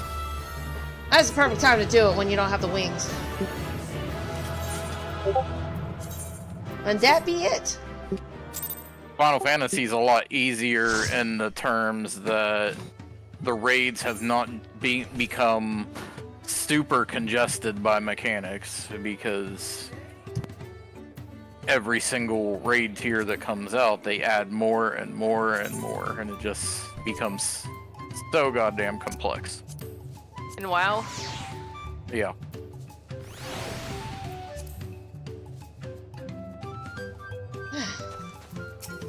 Well, thank you for letting me run dailies. No problem. I had to go and wash that nasty stuff off my face. I think I got all of it. But would you mind taking a sniff for me just to make sure the stench has ruined my sense of smell? I saw that look. Yeah, I just love the Warrior of Light's reaction when Waklamuk got hit with that stuff and I'm like stepping away like, I'm glad that's not me. So yeah, I don't need the spotlight if I get to deal with shit like that. Feet of Gold. Aaronville wishes to discuss the Feet of Gold.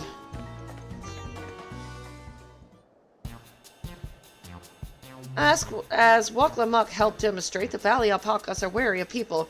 Getting close enough to catch one will not be an easy task. You might have warned me about that earlier. I have enough trouble with tame alpacas. How do you expect me to wrangle a wild one?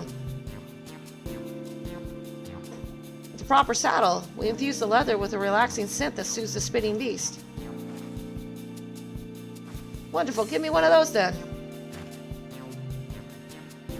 Have you perhaps forgotten we are a clan of merchants? If you want a taming saddle, then you'll need to find a saddle and make them an Thanks offer. for the runs, and I will catch y'all tomorrow. They don't come cheap, of course. Crafting a saddle will cost you the you equivalent guys of take 10 it mil easy. in the thousands column. You mean 10,000 pill? I don't have that kind of coin. Converting to gil, that comes to around $1 million or so, mayhap if we all pitch in. No, this is my feat to accomplish. I wouldn't feel right about having others pay the cost. I'll find the money somehow.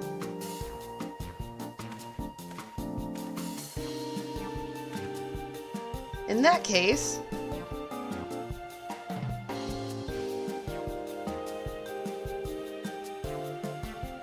that basket of wool is worth the sum you paid me earlier, 1 pel, and the hundreds column. Beginning with the wool, you can trade for ever more valuable goods until you have something suitable to bargain with for the saddle. That's a nice gesture, but you think I could turn 100 pel into $1 million? That's 10,000 times more. Emulja, moisturizer, what the fuck? We need 10,000 pel, not $1 million, so we're looking at 100 times more. Oh right, I panicked and got confused with Alphino's million gil.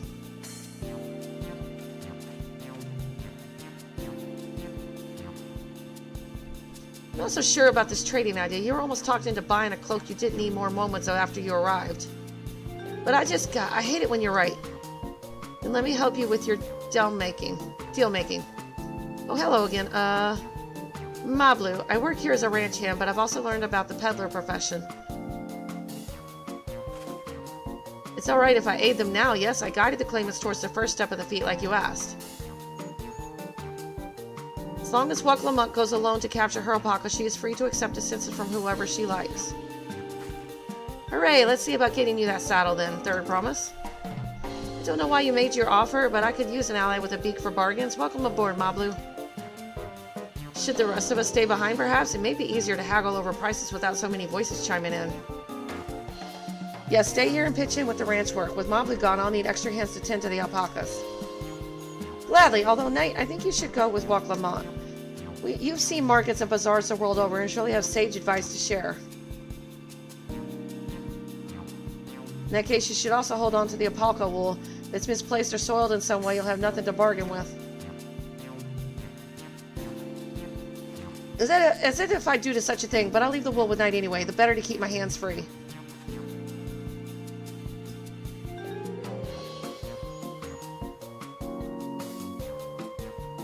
To begin, I suggest we try trading the wool to Havli, the saddler.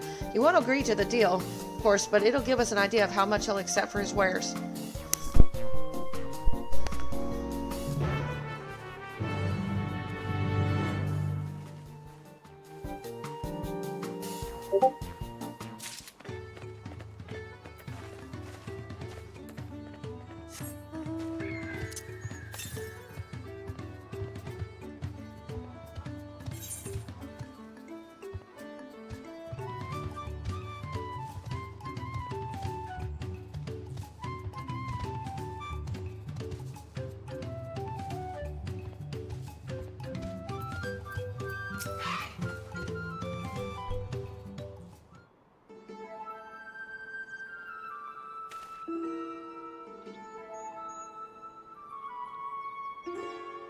Something I can do for you? We come to bargain. I need one of your special taming saddles to catch a wild alpaca. Saddle is it, and how will you be paying for it? With this basket of fine alpaca wool.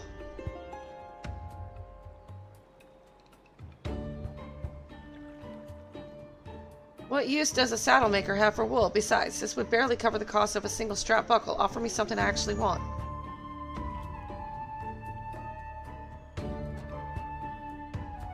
And what might that be? Mezcal. I like to nurse a cup at day's end while I inspect my finished work. Bring me a jug of quality stuff and you've got yourself a deal. This bodes well for us, third promise. Such mezcal can be had for only 5 pel in the thousands columns.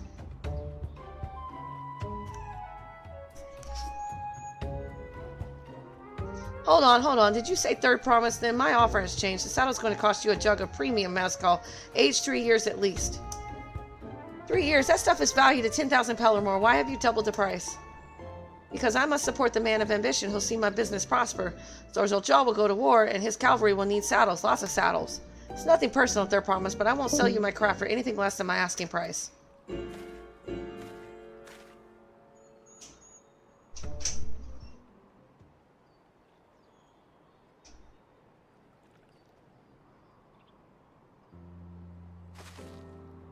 Can't say that I blame him. I'm known for champion peace, and peace is unlikely to bring in more customers.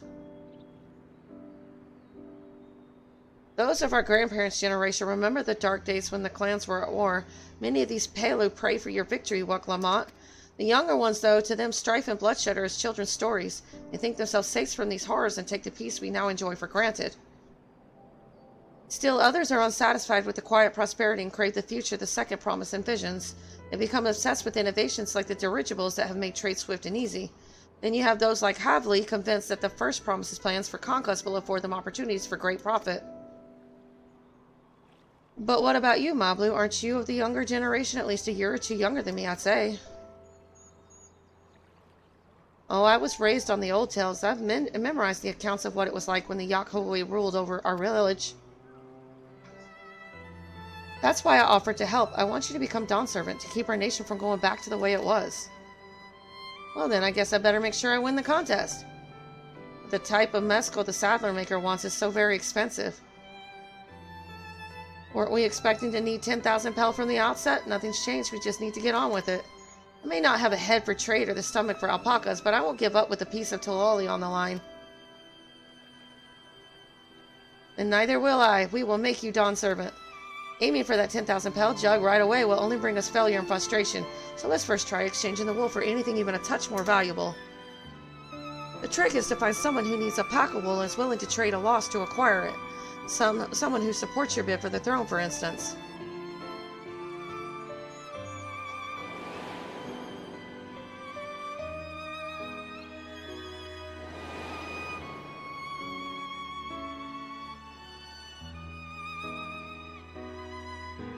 Of course, the weaver, Balnock was his name, I believe.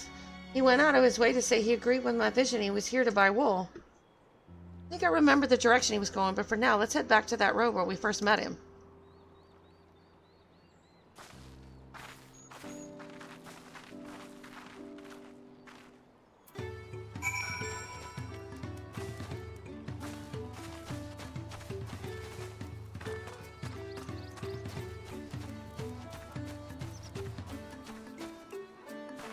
I think the starting quests are kind of boring, to be honest.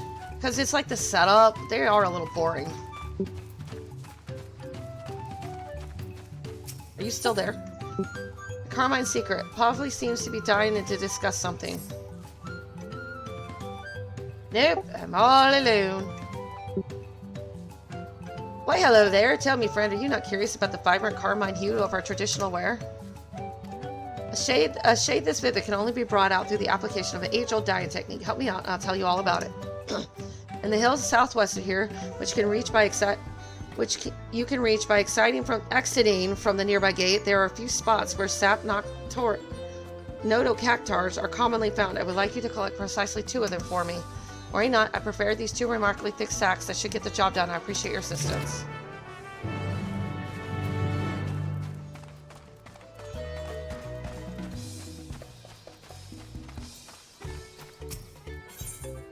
An unlikely inspector. Sybil is counting down the days until she can resume trade as normal. Ah, you must be the artisan from Tulial. You're right on time. The damage the caravan sustained from the storm must be evaluated as soon as possible, so I must ask you to begin your inspection immediately. I'm sure you know this well enough, but be sure to check whether any of the frames have been cracked, the canopies ripped, or the balloons on either side punctured. We cannot move the caravans until we know they are safe. Have care while inspecting the caravans. You will find caravans stopped throughout the settlement. You need but inform me when you've finished.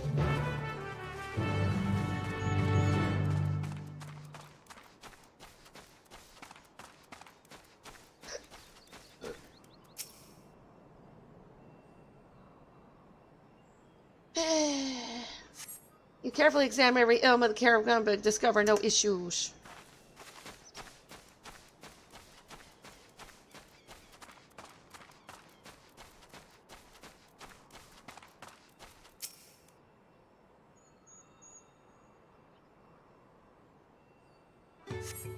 Canopies fastenings appear to be coming loose. While this will not impede the caravan's ability to travel, repairs would undoubtedly lead to a more enjoyable journey for its passengers.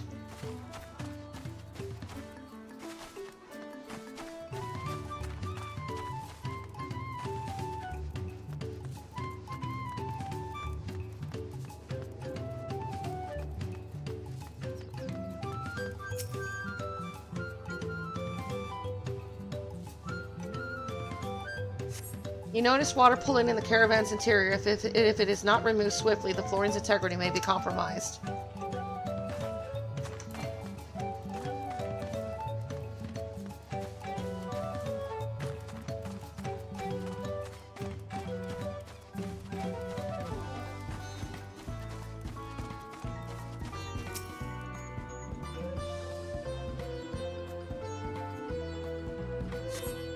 You carefully examine the balloon, but are unable to identify any punctures or tears that might prevent travel.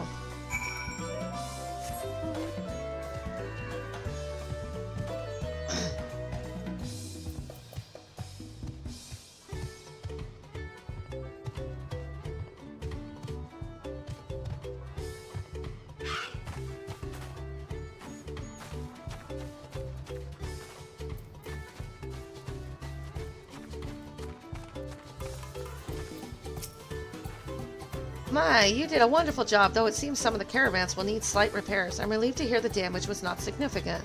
By the way, an artisan claiming she'd been beckoned all the way from Tulial to assist with inspections came to me moments ago, asking for work. I was in such a hurry to have the caravans examined that I mistook you for her. Please forgive me. Just grateful you were kind enough to heed my request. Caravans are an innovation of Koana's. During his studies across the salt, he encountered something called a chocobo carriage and had these designed in their image. By attaching the balloons on either side, the caravans are lifted into the air, becoming light enough for our alpacas to pull.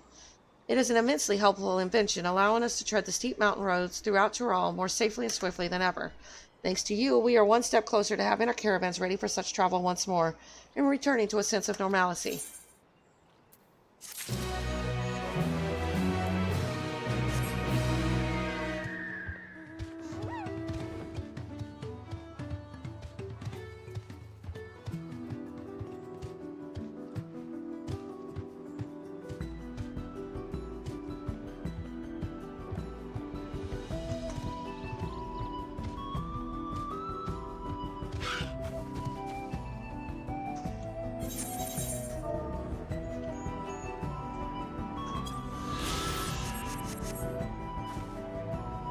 Now I gotta find that thingy. Go 7 to the south.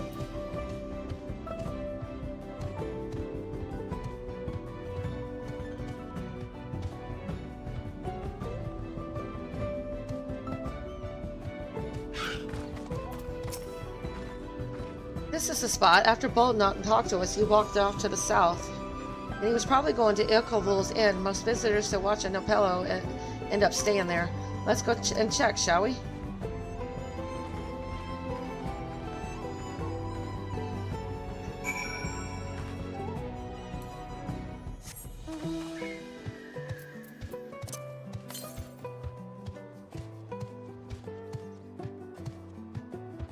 $177 to southwest.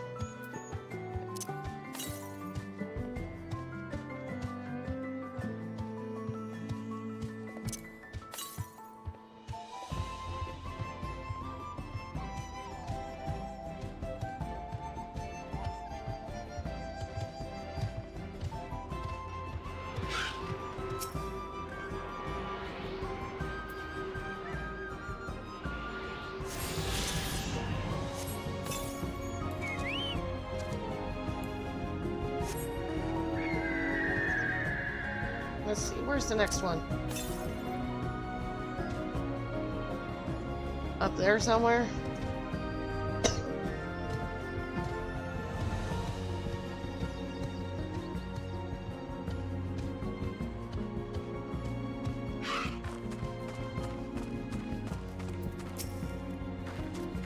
Can I have that basket night?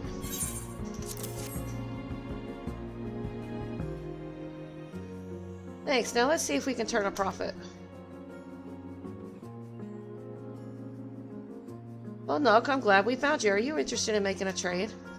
I promise you wish to do business with me. Might I ask what this is all about?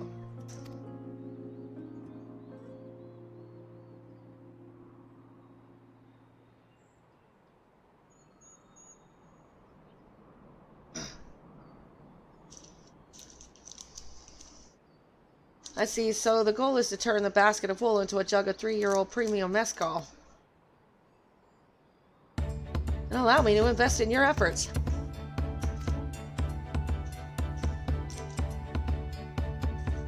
Peace in Tyrol is what allows me to cross freely into the lands of my suppliers. Hey! Naturally, I prefer that one pledge to preserve that peace win the throne.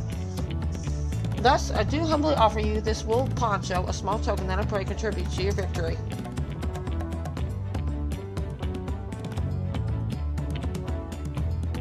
Oh, that's fine craftsmanship. A garment like that would easily fetch 5 pelham in the hundreds column. That is very generous, Belknock. Thank you. I promise I won't let you down. I have every faith in you, Thur. Promise me. Fortune bless you, future and dealings.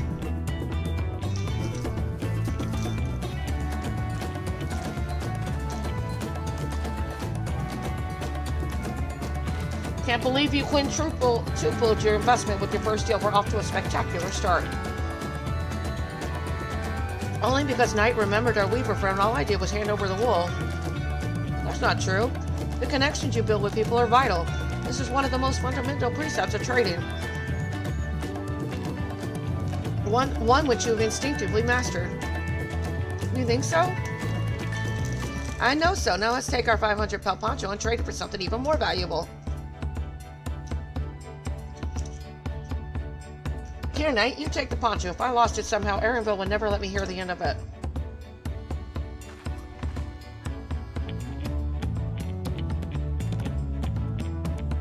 All set. Our next deal is waiting to be found.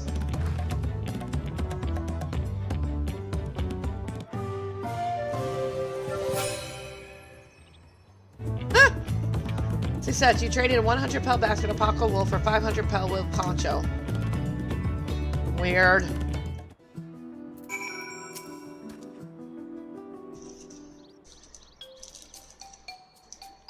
Leveraging connections is a sound strategy, but we should also consider supply and demand. An individual in urgent need of a good poncho will offer more than a merchant simply looking to stock his shelves. I need to get something to drink.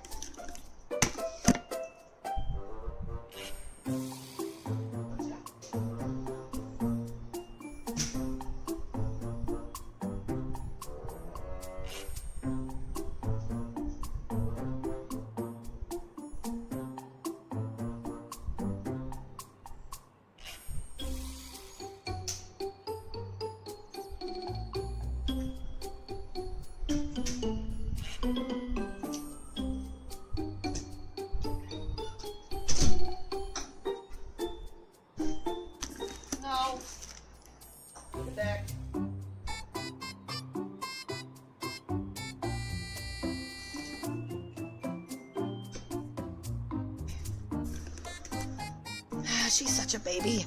Anyway, that makes sense, but how do we know if someone needs a poncho? They aren't wearing one?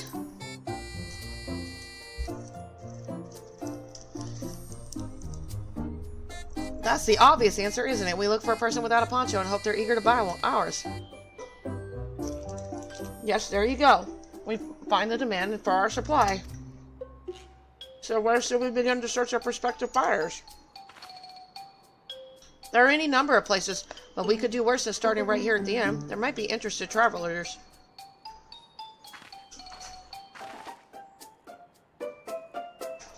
Who here needs a poncho? A lot of Mumajaw here hardly wear anything to begin with. Those are probably Landsguard or sellswords. Marmajaw who soldier for a living prefer not to wear much about the waist. It hampers their movements. So even if they had bared shoulders, Marmajaw carrying arms can be struck off the list.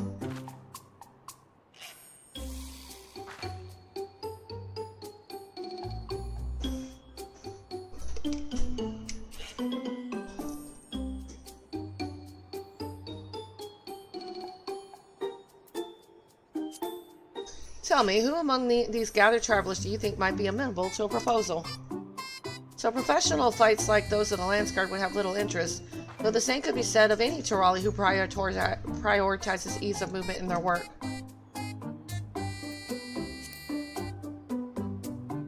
This one's already full dressed, an artisan or a peddler perhaps, come to rest after visiting Wanchapello, like Bonak would be my guess.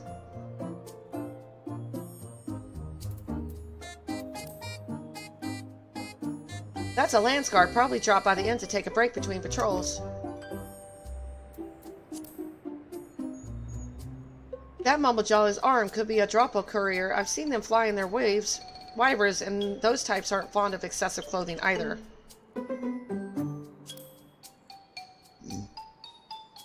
Let's see, no coat or cloak, but also no weapon. Oh, we might have a winner.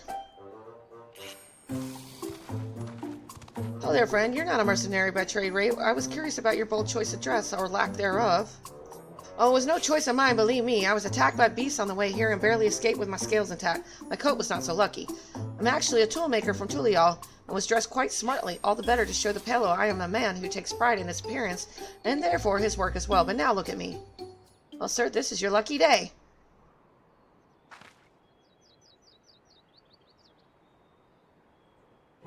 What a splendid poncho. This would be the perfect replacement for the coat I lost.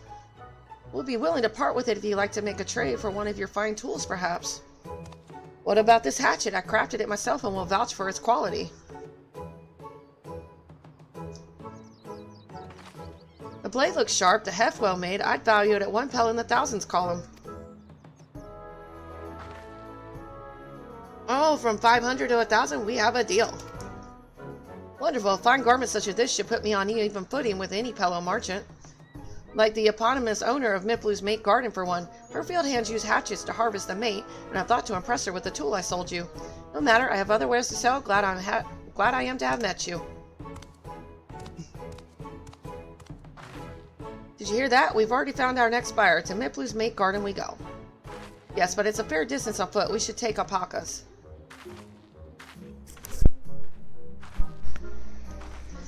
These ones will be the calm type, right? Gotta get used to them. Success! You traded a 500 pel wool poncho for a 1,000 pel hatchet.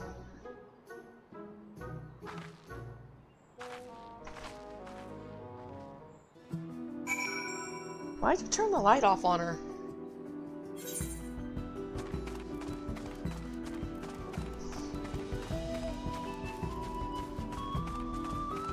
Should probably go grab those two. Be right back. Who?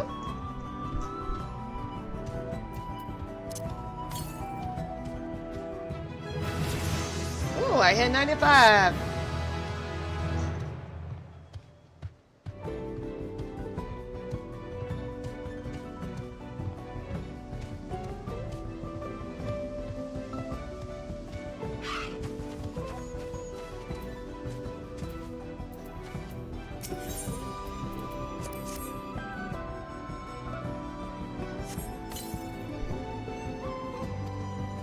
Okay. need one more of these.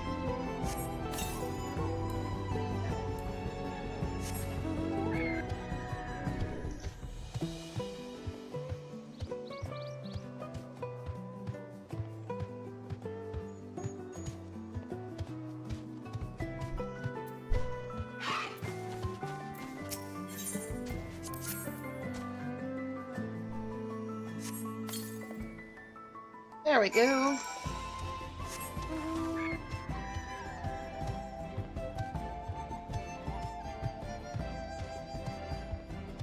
The feet are gold. Where are we at in this quest line? You must not have been very far into Dawntrail.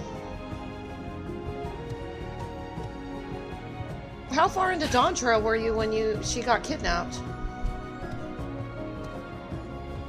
After this quest line with the Hanu Hanu and these people, the Urqopacha people? And does she have a stinky? I smell something foul.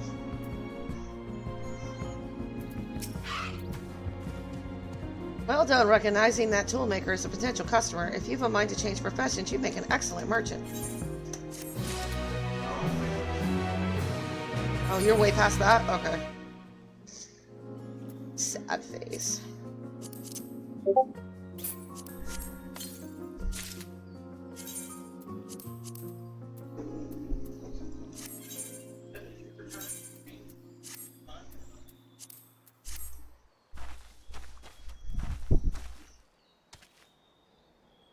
She just did that too. You bring me a diaper and some wipes then. Urqopacha steals herself for the ride to find your next trading partner. Before we get moving, you should be the one to hold this. Oh god, that is stinky. With that, I suppose we should hop on the Apalca's Mabla has so kindly provided. I will be right back. I gotta change the nastiest stinky I've ever smelled in my life.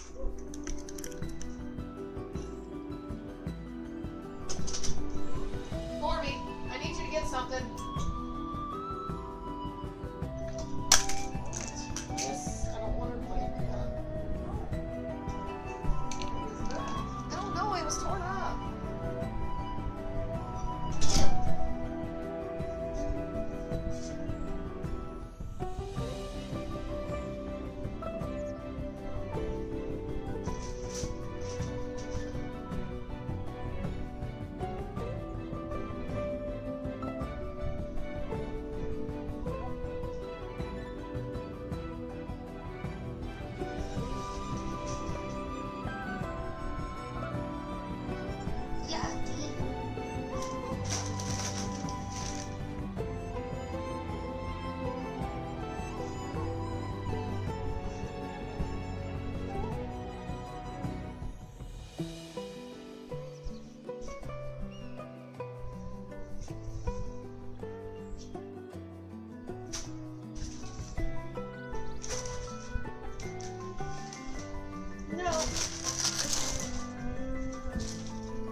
Alright, diaper nastiness averted. Here's your toy. Ready to go? Let's mount up. Babies are stinky. They are very stinky. What'd you do with my drink? Please don't spit. Please don't spit. You'll be fine. These ones are accustomed to people. I still don't trust them. You have a knack for riding, no matter what you say. Without our Urqopacha friends, we Pellet would never have become traveling merchants. You can imagine walking all the way across Dawntrail.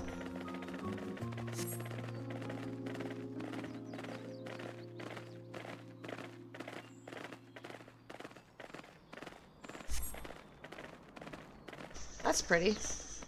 Urqopacha, wasn't that the name? A forbidding sight, isn't it? One I've never appreciated up close.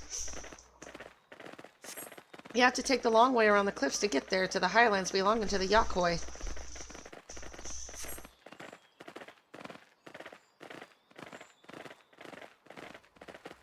So, Mablo, you said you were learning about the peddler profession. You don't care for ranch work? No, I love it. I love working with alpacas. But becoming a peddler has always been a dream of mine. It's just, I'm not sure I have the talent for it. If I can help you buy the taming saddle, though, then it'd be a proof that I can do this after all. In that case, you best get ready to be a merchant. Look, we're almost there.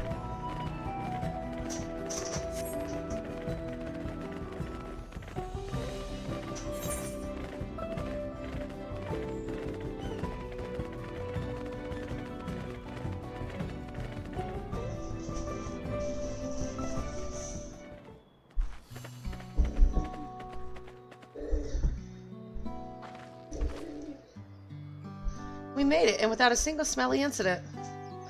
I sent the alpacas back to Enclove's Inn, so we'll walk along the main road when we return to the village. Speaking of roads to travel, you were adopted by the Dawn servant, weren't you, Third Promise? That I was. Then perhaps you understand I was an orphan too, you see. Toboli took me in. He took in all the ranch hands, actually. All of them? Yes, and everyone works hard at their chores, grateful for the opportunity to repay the head ledger's generosity, yet here I am, the only one wanting to go off and be a merchant.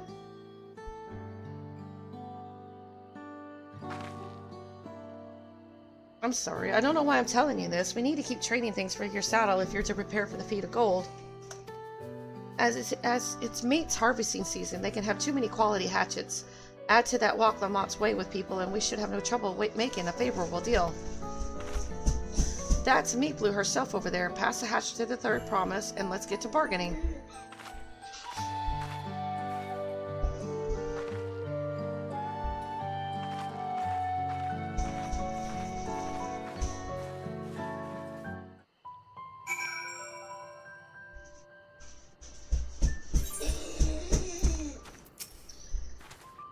Did you give that hatchet back to Lamont? We should let her do the talking. You have that little extra axe for, you have that little axe for me?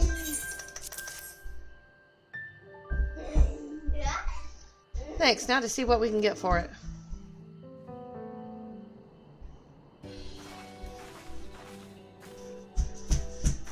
You're Meat Blue, the owner of these fields. I have a mind to trade if you're interested. Well, the Third Promise, I might be convinced to entertain a proposal. What do you have on offer? This hatchet, forged by a seasoned artisan. The razor edge of this exceptional tool will make light work of your crops.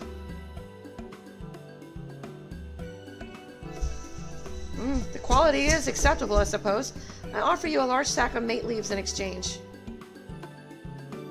A sack of mate leaves is valued at 1 pellet in the thousands column, the same price as a hatchet.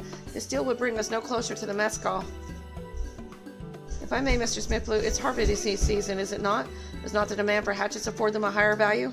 It is indeed the season, which is why I procure an ample batch of tools well in advance. We missed the window for demand. In that case, we'll have to fall back on connections. Think of it this way. A generous deal here will put you in the Third Promise's good graces. Surely that's worthy of consideration. I do not wish to give offense, but I must tell you that I stand with the Second Promise. His innovations will improve every aspect of our lives, I believe, including farming. I will no longer have need of hatchets. I assure you that I have nothing but respect for Urqopacha. That is why I'm prepared to purchase a spare hatchet at fair price. I suppose it is fair given your reasons, but we ourselves would be no better off for the transaction. How about this then? If we were to help bring in your harvest, would you give us a better deal? As a matter of fact, I would, until Kaona's reforms come about. I can always use more hands in the fields. And you can go ahead and add our labor to the bargain.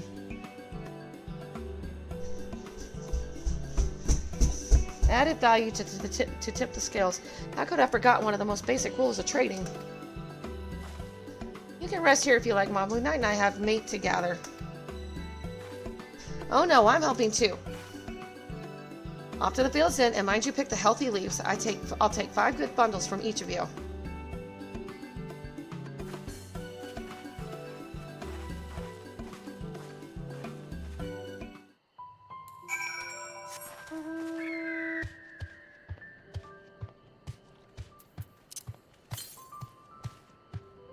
50 to the west. There's one up here.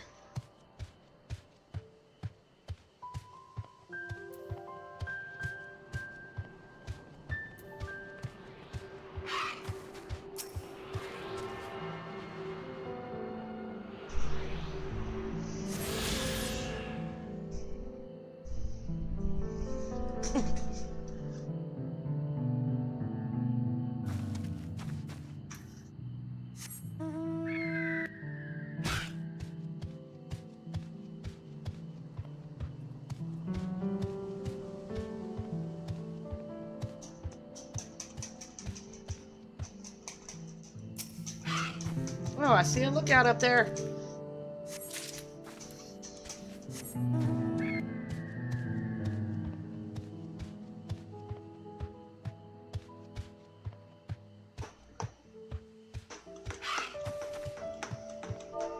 Can you give me back my Gatorade? Of course not. There's one to the east.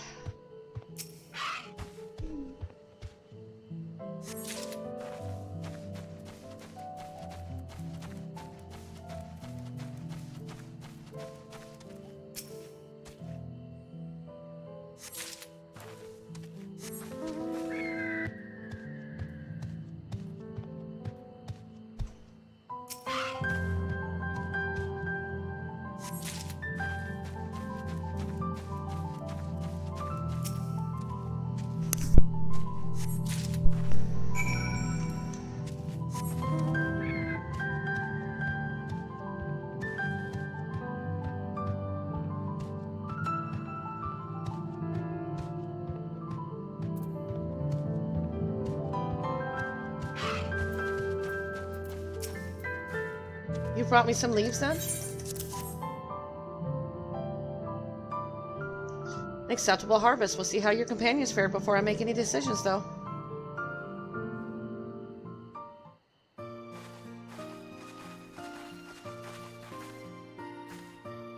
Here, we brought our share as well.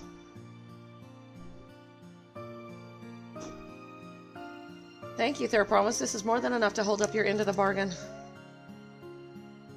Now it's time to honor mine. After adding the value of your labor to the price of the hatchet, I'm prepared to offer you a full stack of our highest grade mate leaves. Premium mate. Bought at the shop, one stack of those leaves would cost no less than 5 pel in the thousands columns. Then we can bid farewell to this hatchet.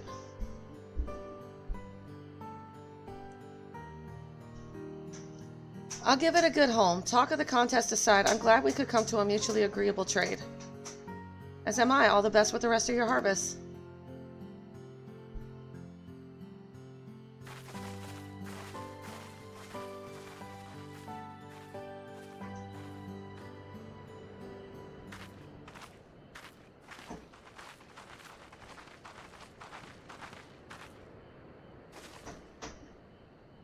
Mavlu, what's wrong? It's as I was saying before, even after everything Tobley's done for me, I'm planning to abandon it all and become a merchant. And then I needed your help after forgetting a basic rule of trade. How can I expect Tobley to accept my decision then? So you intend to give up then? Have you mentioned your plans to leave?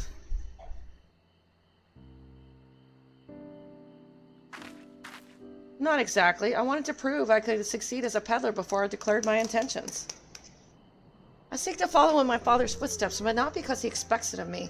I want to preserve Tyrell's peace and become Dawnservant. Happens to be the best way to do it. You should live a life of your own choosing, and I wouldn't be surprised if Tobley held the same opinion, so talk to him. You're right. It's better to find out for sure than worrying over what he might say. Thank you for the advice.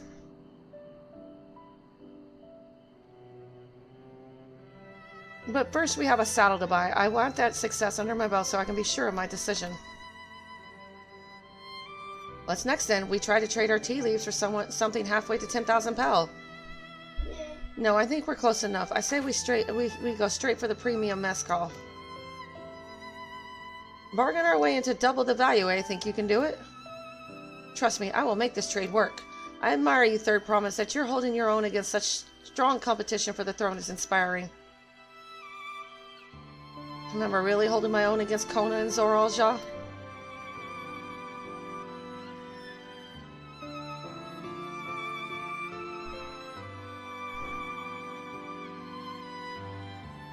I mean, of course I am. I'm Urqopacha of the Dawn's Promise, after all.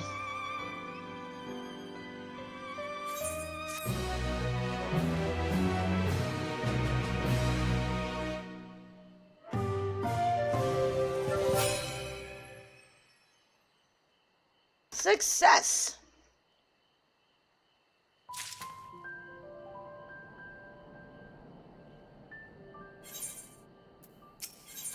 A premium deal. Oops, I meant to read that. Before we go, let me give you the mate leaves. I don't need to risk proving Aravel's point. Poor girl. Ready then, our next stop is the Mezcal Distillery.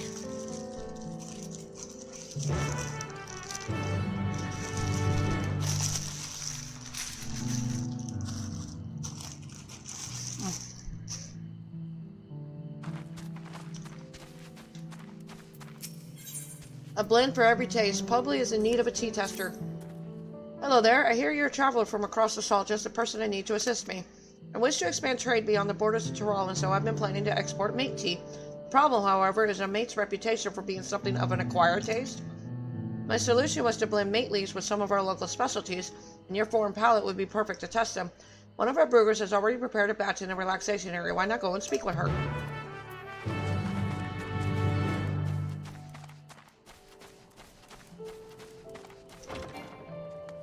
Man, I can't get in here.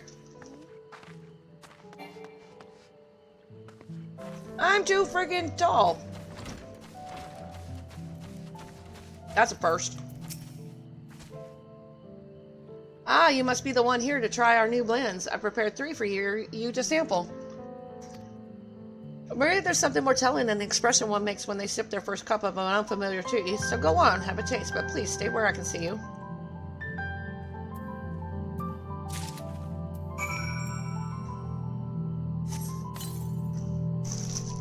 Your taste a hint of acidity, perhaps citrus.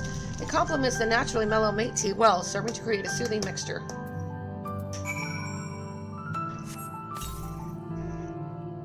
Notes of honey and vanilla tickle your tongue, a delightful blend. It may very well have the wide appeal in Eorzea and beyond. You detect a light bitterness behind the full-bodied, earthy flavor of this blend. It's quite unique, but will surely have its admirers.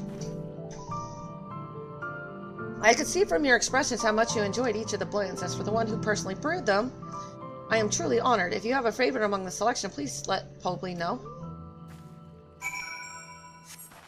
Probably the honey.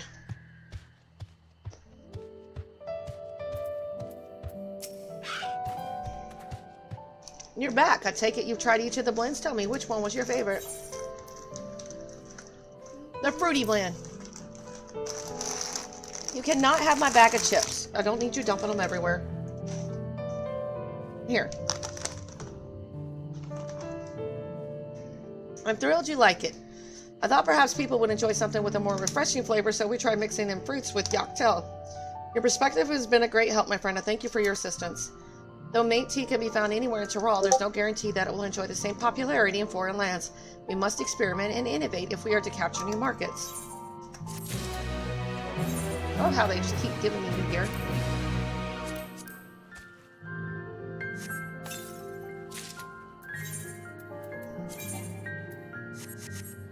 Alright. Off we go.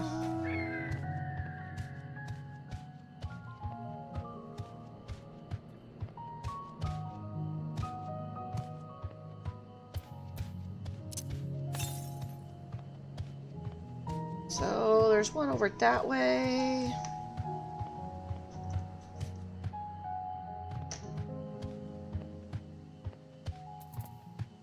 Oh, I need to kill you.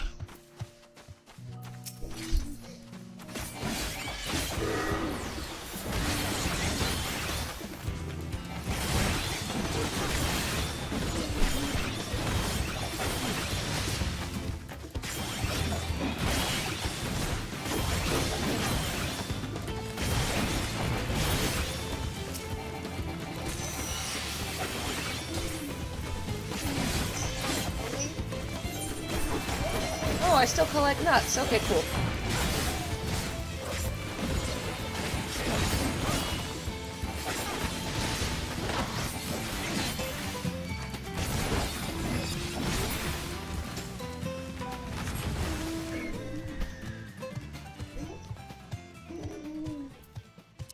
Looking for that current.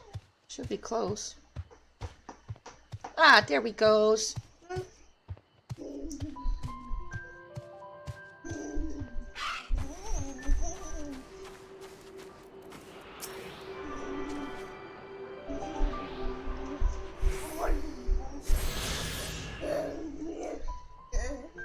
Ah, there's some more down there. Let's go south.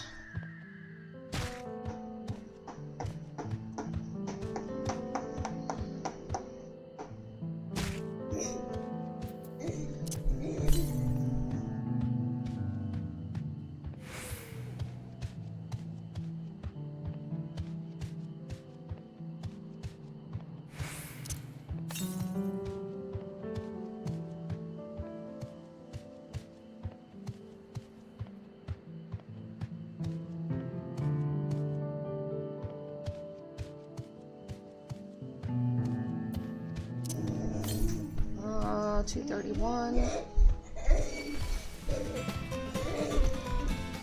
Oh, I gotta kill you too.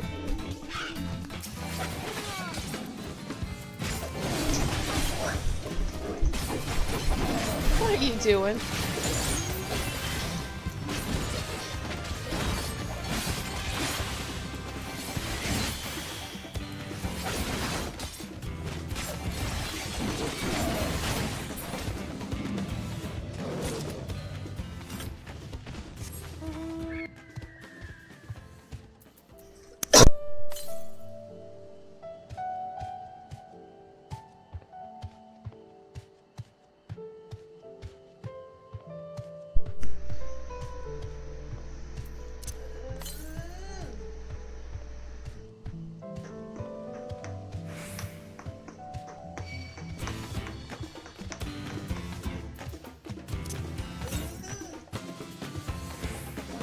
Oh, there it is.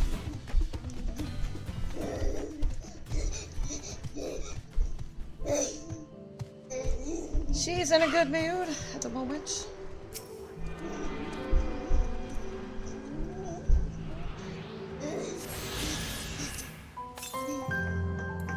$145 to the south.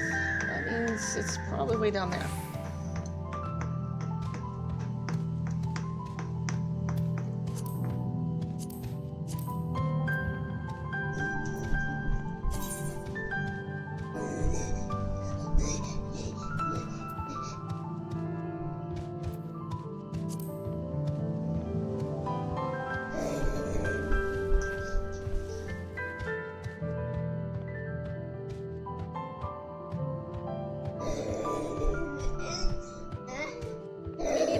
Right down there.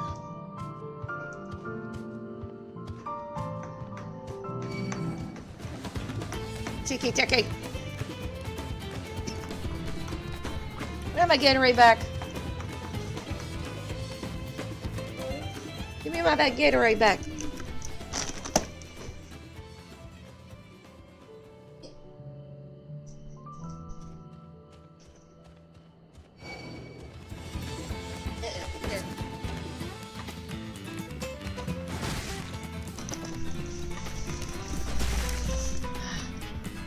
I'm being attacked by a Lobo.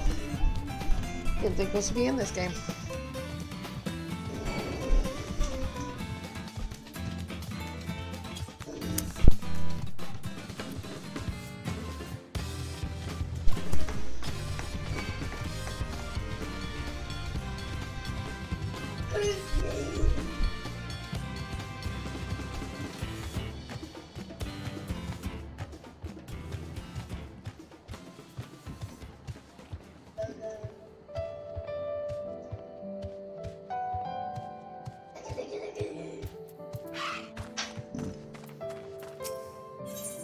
Gondal, the trouble craftsman is in need of a helping hand.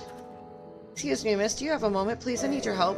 I'm a craftsman come to discuss a new project with a client, but I seem to have lost my lucky charm along the way. My dear doll.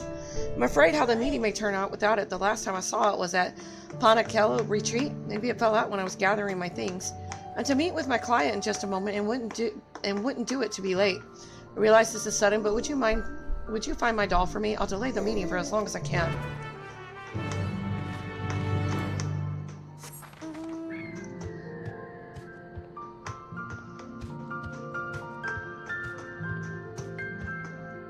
Where is that doll? Dirty Dancing. Fulja gazes at his stall with disinterest. Ah, an unfamiliar face. Are you perchance a traveler? If so, I dare say you cannot have timed your visit any better. Tell me, do you know of the hot springs managed by the Pelu Pelu? My master will soon be performing a traditional dance at the Mamulja there. I intend to join him once I've closed my stall for the day. If you're interested in seeing it for yourself, simply head to Panakello, retreat south of here, and look for a dancer carrying himself with poise and grace.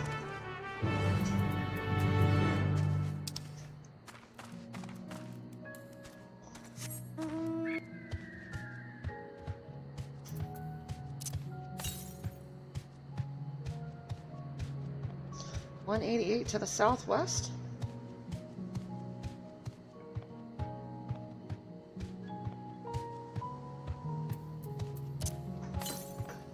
$140 to the west. Is it up there?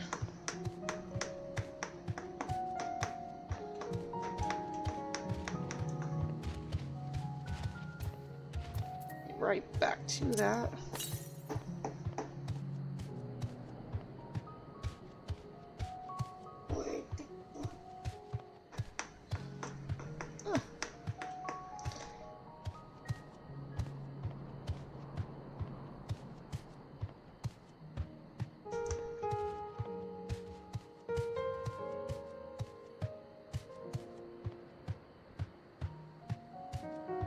Man, riding a mount is so slow.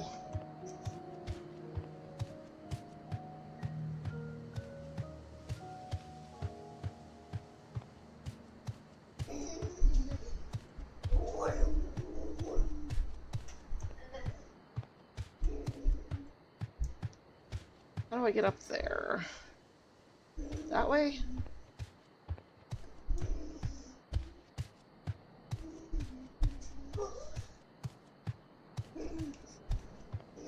Nope, gotta go this way.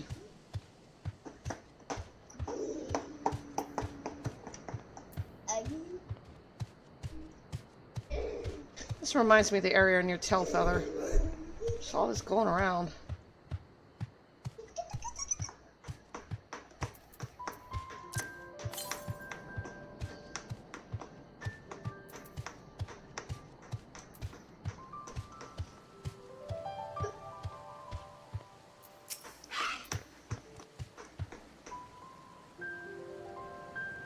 You are interested in our traditional bathing stance. I'm honored. It would be my pleasure to show it to you, but to truly appreciate it, first you must understand the purpose behind each movement.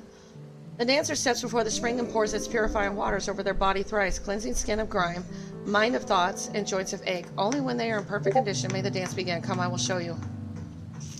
The bathing dance is under no circumstances allowed in the public springs. Those who do not comply will be escorted out and banned from further entry. The stimulation is simply too much for other guests.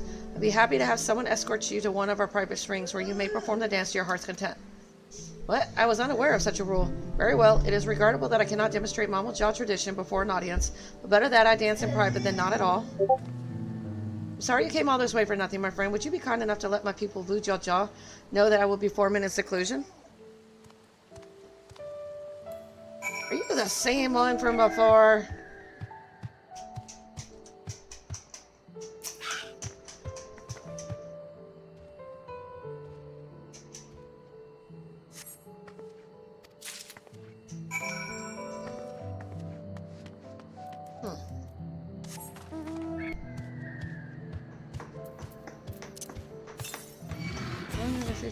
To the northwest.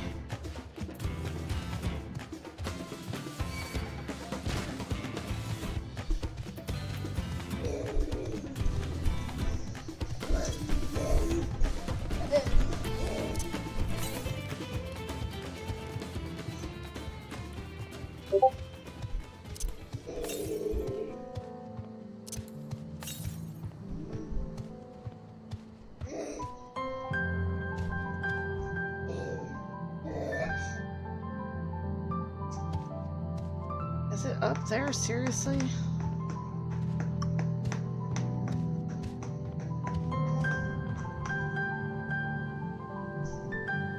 Had to check that booty again. Make sure you didn't do another dinky.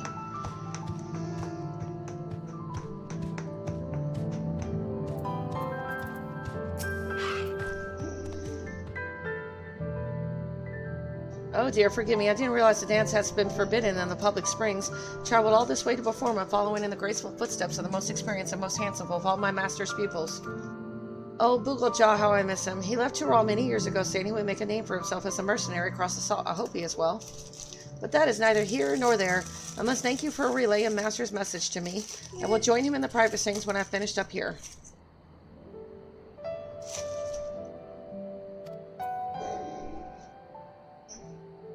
It is unfortunate you could not witness the dance today, but hopefully one day soon you will have the opportunity to behold the glory of our sacred dance. I think I've seen it before and I don't want to see it ever again.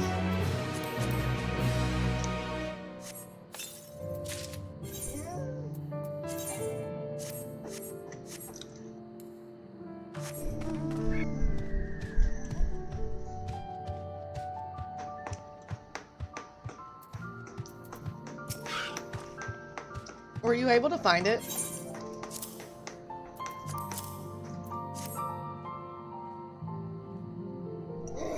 Oh, thank goodness, my precious doll. I won't let it out of my sight again.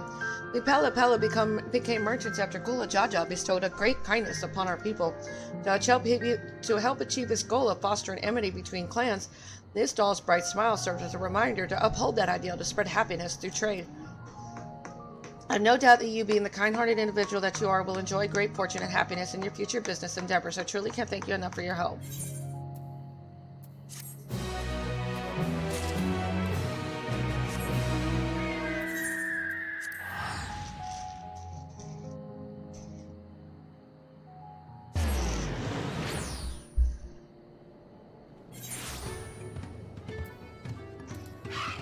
Oh, oops.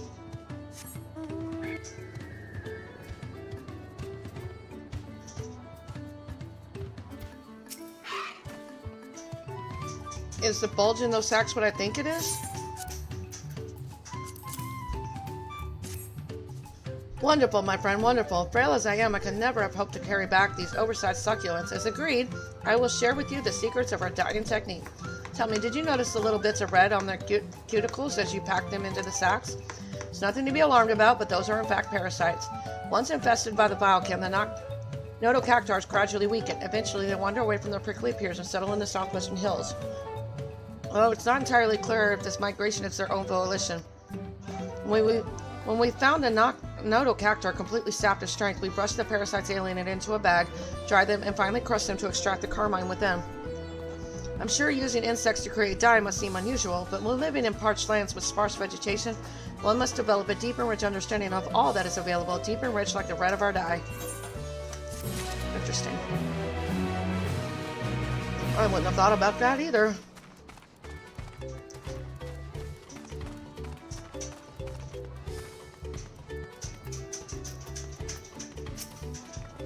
We'll want to speak with a man by the name of Goldbley. Even among his fellow distillers, he's regarded as a master at the craft. He knows the value of his product, so if we're to convince him to trade for twice what the leaves are worth, we're going to need targeted information. That means asking around and taking in the gossip.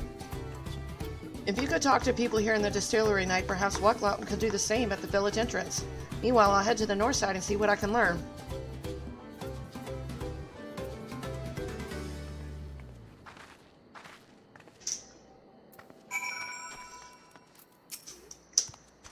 Me? I'm a chef from Tulial. I'm often come here to buy Goldbley's mezcal, the finest in Tyrol according to my customers. He always brings out a jug during our dealings, but I can't handle this stuff too well myself. I take small snips, not one to be impolite, you understand, but still end up so addled as to agree to whatever price he quotes me. It would be nice to have less potent refreshments during such conversations, else I might have to seriously reconsider our arrangement.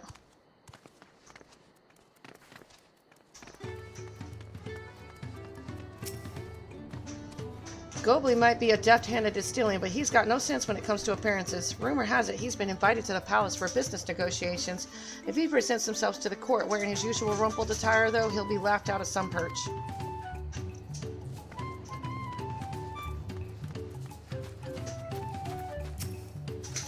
There's not much I can say about Gobly, but I can tell you what Gobly's been saying. The other day he was muttering about monsters prowling around Agave Jaws. That's the field where they gather ingredients for the mezcal. Their presence has made it harder to procure said ingredients and thus driven up the price of this product. A boon, some might argue, but it's hard to celebrate when it affects the work as it does. Can't rightly bring joy to people if you can't keep making the thing they love. Well, then we go get rid of the monsters, drive his prices back down. That's what I'm thinking.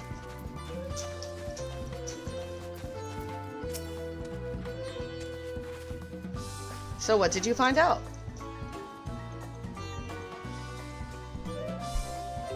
Oh, we can make use of all those tidbits. The deal is as good as sealed. As for me, I found out where Gobly is working. There's a millstone at the top of the slope behind this distillery. You go on ahead and I'll bring Urqopacha.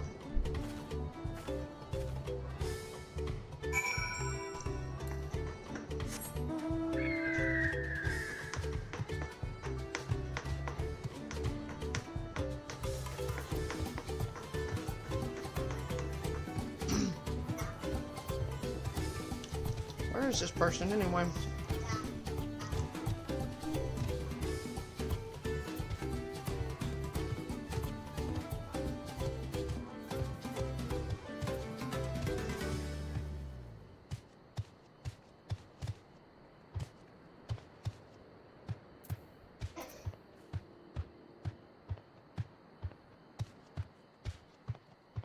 Okay.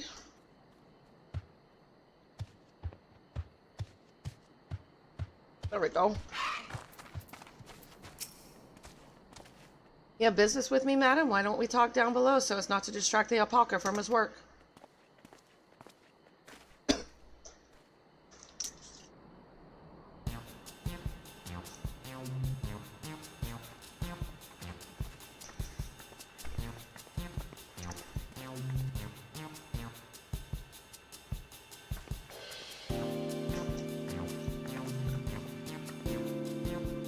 Now, what's this about? Keep it brief if you would. I'm a busy man. We're in the market for a 3-year-old jug of premium mezcal, assuming you have any on hand, that is. An excellent choice, I must warn you, though, it doesn't come cheap. We don't have Pel, but we can offer a sack of mate leaves in exchange. It's top-grade stuff like the mezcal. No deal. Mate leaves are well and good, but I don't have any use for them.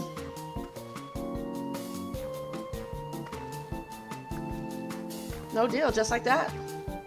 Still, I hate to send you away empty-handed. Why don't we sit and chat a while over a cup of mezcal? Now the real bargaining begins. Which of our cards do you want to play first?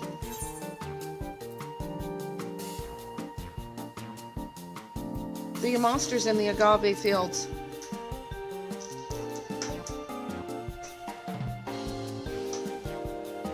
Let's hold on to that one. We need to consider our timing. The Habos chief distaste for just strong drink.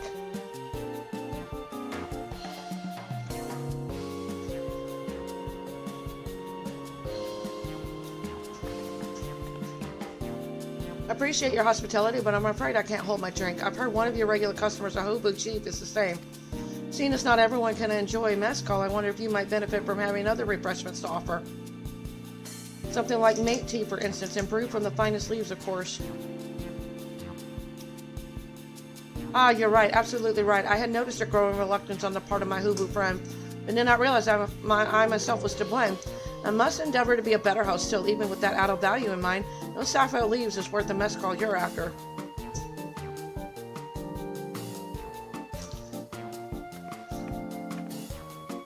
Should we offer to call the monsters causing them trouble? Not yet. We'll keep that card up our sleeve until we need it.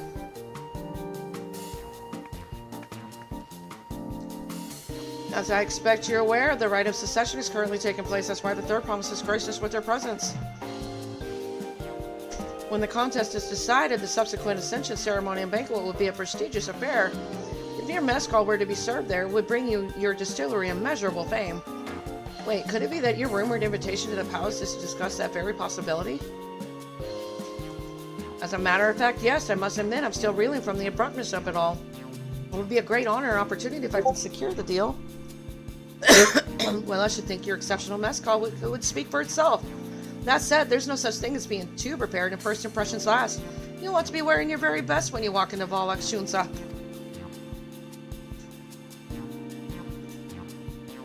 It would be such a shame to miss the chance of a lifetime simply for want of proper garments.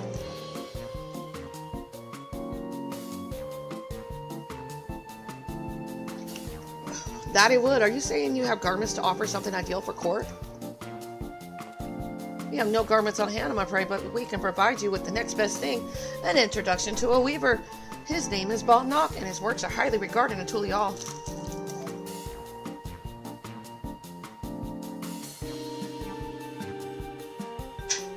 As a supporter of Urqopacha and keen observer of palace politics, he will doubtless be happy to guide you in the selection of an outfit to fit this golden occasion. It is certainly a tempting proposal, and one of which I should like to take full advantage, but the scales still aren't quite balancing.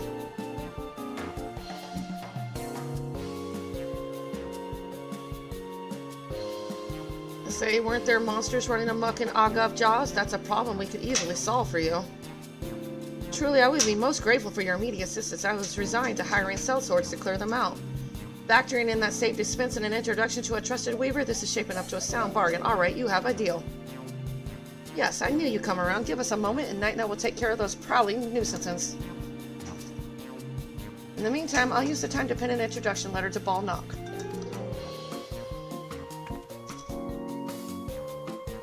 Built you're looking for are just north of Wachinapello. Be safe.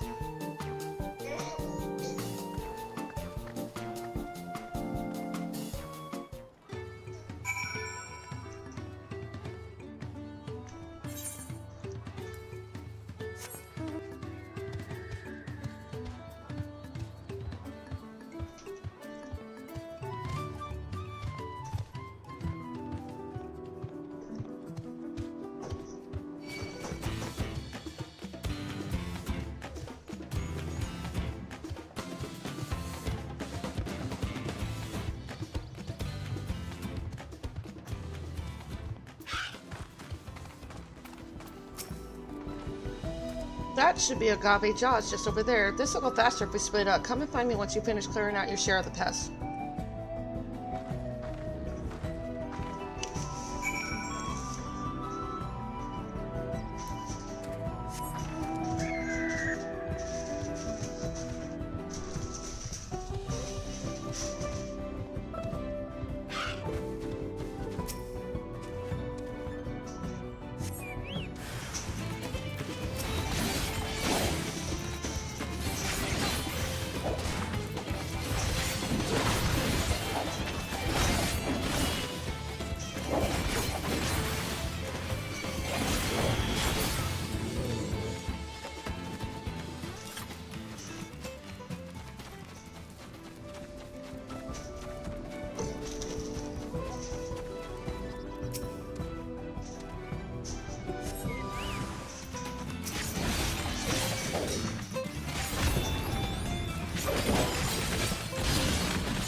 Alrighty.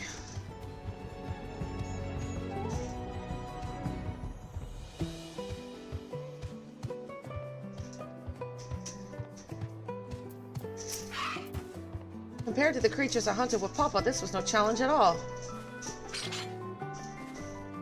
Come on, let's head back to the distillery. All that's left is to give Moblu the sack of leaves so she can seal the deal.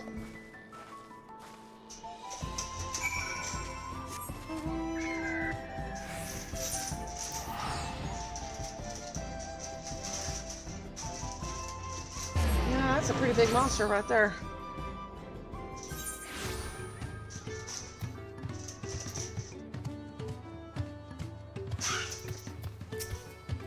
Those monsters were no trouble for you, it seems now. If I could just have the sack of leaves. Thank you for looking after our precious trading goods.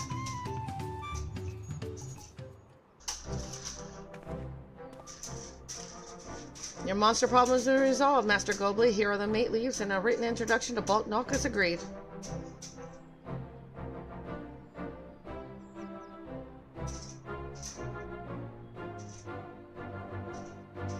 The deal is done. Here, your jug of premium mezcal aged 3 years. Please accept it with my compliments.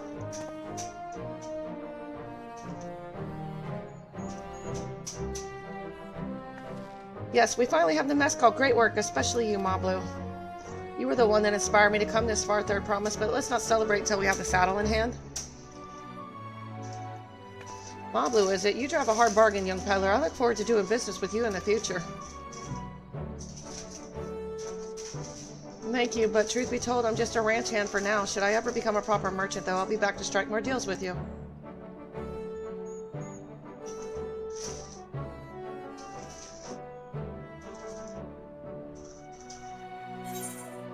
That's good.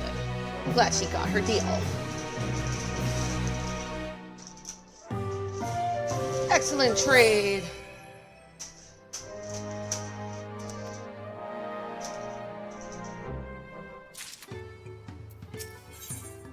Urqopacha in the saddle. Urqopacha is ready to return to Havli. Even at the palace, I don't think I've held a 10,000 pound jug of anything before. My hands will stop shaking. Here, you better hold on to it until we get to the saddle maker.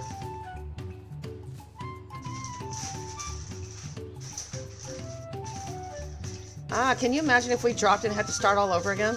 Luckily, Havli's place is not far. We just need to head across the plaza. Yeah, we don't want an incident of tacos happening again.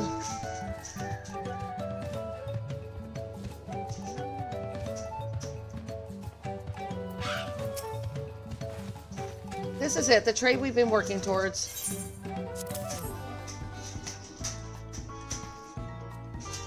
He is still in one piece, right time to make our deal.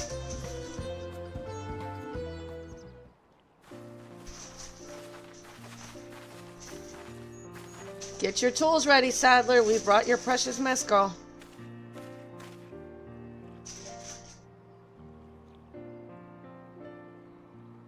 Wait, you actually got your hands on a jug, but you had nothing, a few measly clumps of wool. What we had was an inspiring trader with a gift for negotiation.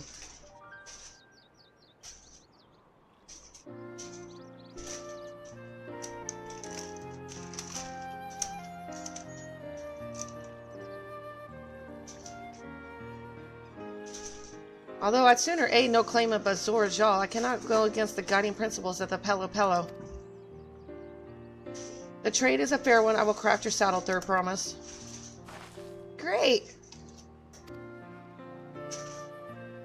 Stay and wait if you like. I have all the requisite materials, so this won't take long.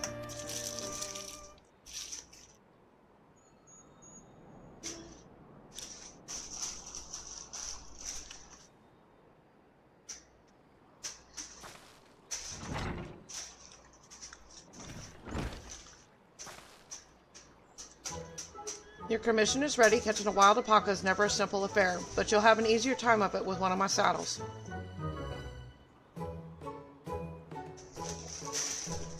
Now, if you don't mind, I have other work that needs finishing. I can taste that smooth mezcal already.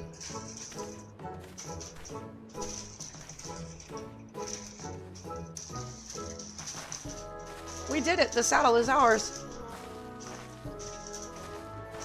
And to think we started out with only a 100-pound basket of alpaca wool.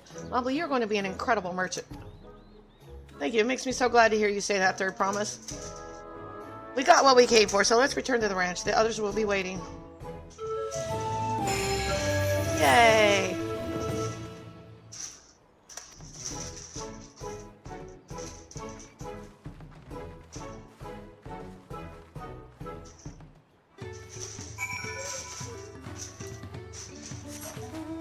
I hope she gets it.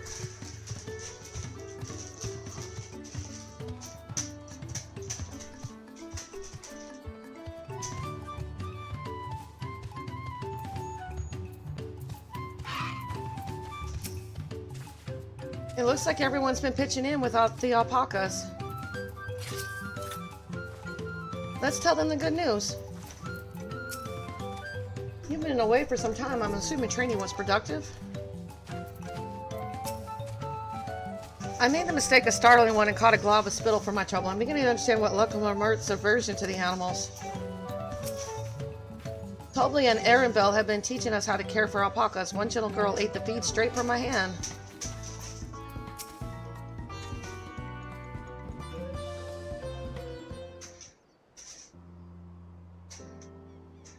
You've acquired the saddle then? Yes, and thanks in no small part to Mablu. Before you rush off to catch an alpaca, though, let me teach you how to saddle one. I'll bring you out one of our wild-born friends so you can practice.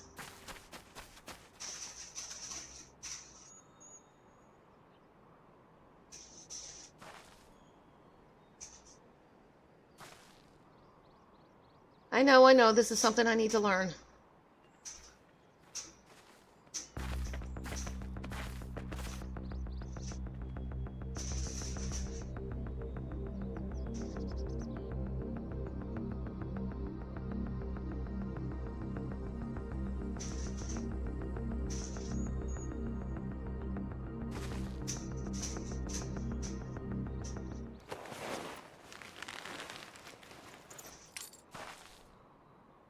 Great stunken gods, I did it.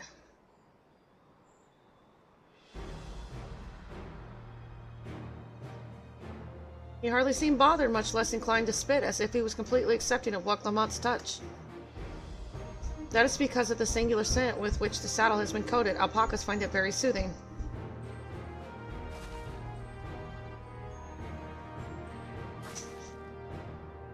You know, I've never taken a good look at one of you before, but you're actually kind of cute.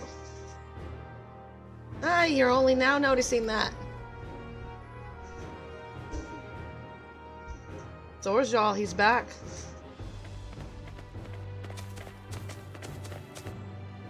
Having done exactly what he set out to do.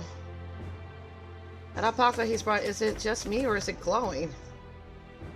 There are tales of such a beast. They say the golden alpaca lives a solitary existence deep in the valley, where it shuns the company of both man and its own kind.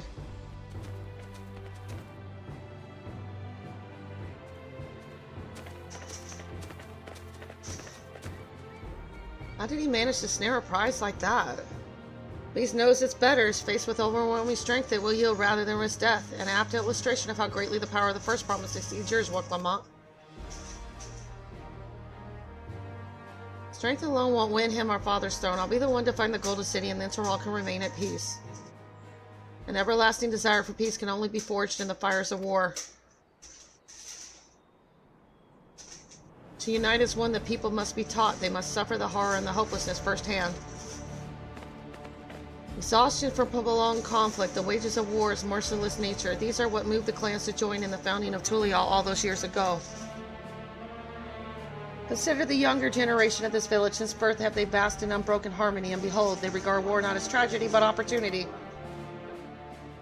Thus does the resilient son seek to provide education. He offers much needed lessons in the realities of conquest and a renewed appreciation for peacetime. It is true that war's misery breeds a longing for peace. But I have seen with my own eyes what becomes of an empire forged through violence you propose. The rebellions it spawned and the ruins it left behind.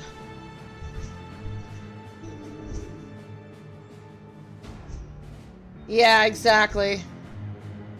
I totally agree with that, VY. The Garlean Empire was a congregation of simpletons.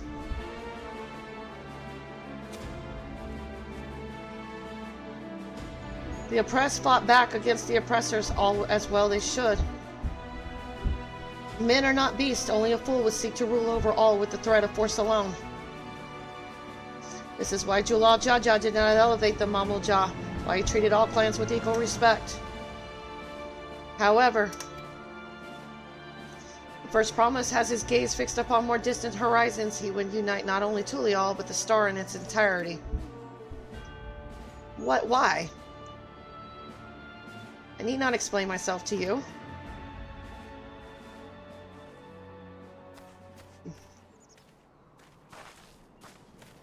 Oh, well done indeed. The first promise has completed the feat of gold with an appropriately golden flourish. May I present to you your much-deserved keystone?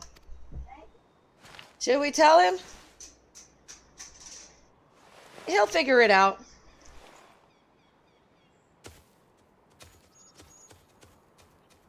Because I'll be around to kick his ass. That's why. He's always been like that, never sharing his innermost thoughts with me or even with Kona. It's like we're not even family. Well, you're kind of not. You're adopted. But hey, who cares? Just kick his ass. Improve yourself. That's what I'm saying. Yeah, exactly. But does he even know how to read, or does he use it for toilet paper? So much of our stars begun to embrace reconciliation and rebuild, and this would-be warlord would thrust us all back into turmoil. We couldn't allow it to happen. I can never agree with Zorzal Jaw. I want Tulial to be a land of peace now and always. A golden alpaca in the flesh like the Golden City. I thought them a children's tale. What kind of idiots think the world could be united with war? Even most Garleans have since realized that their conquests were a mistake. Zorzal Jaw is willing to go to war for his twisted vision of peace, but should he achieve this peace, then what? Exactly. I'll ponder Zorzal Jaw and his mysteries later. Right now, I need to think about finishing the feat of gold. I have my saddle and practice how to use it, so lead on to where the wild alpacas roam. The valley of Urqopacha is northwest of here. Come on, everyone. Even if we can't enter ourselves, we can see what will mock off on our hunt.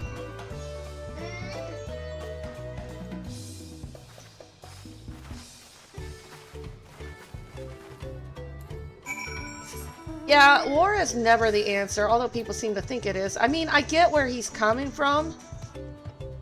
Even when I was in the army, all the brand new lieutenants, they would go to their duty stations, and all they can think about was going to Iraq and Afghanistan. That's all they could think about, because it looked good on their resumes.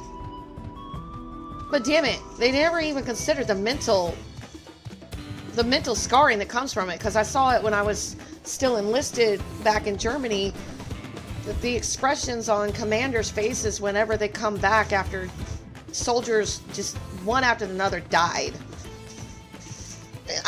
No, I can never condone war.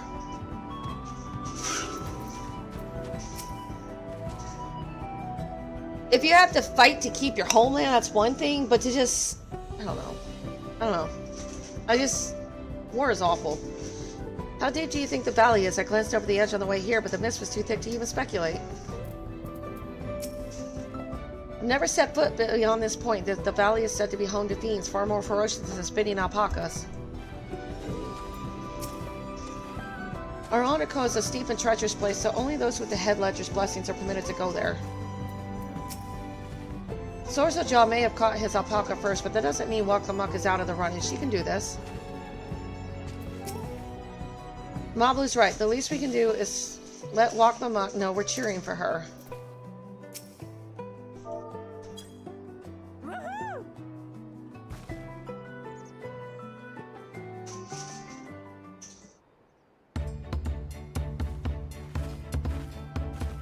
Good luck there, Promise!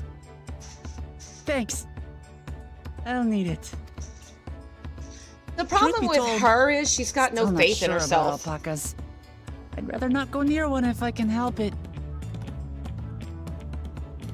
But if I'm to rule this nation, then I'll need to learn how to live with them. Tural is their home too. Right. I'm off.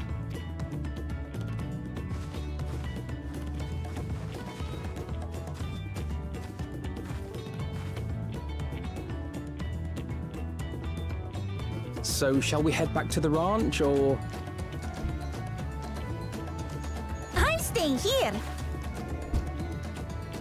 As will I. Urqopacha is alone in this. The least we can do is stand watch and await her return.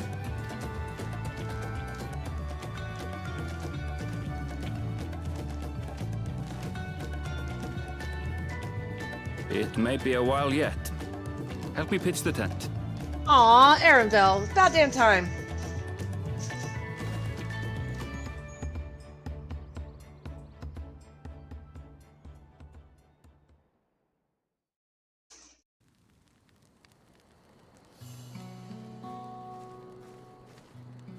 That's a tiny ass tent.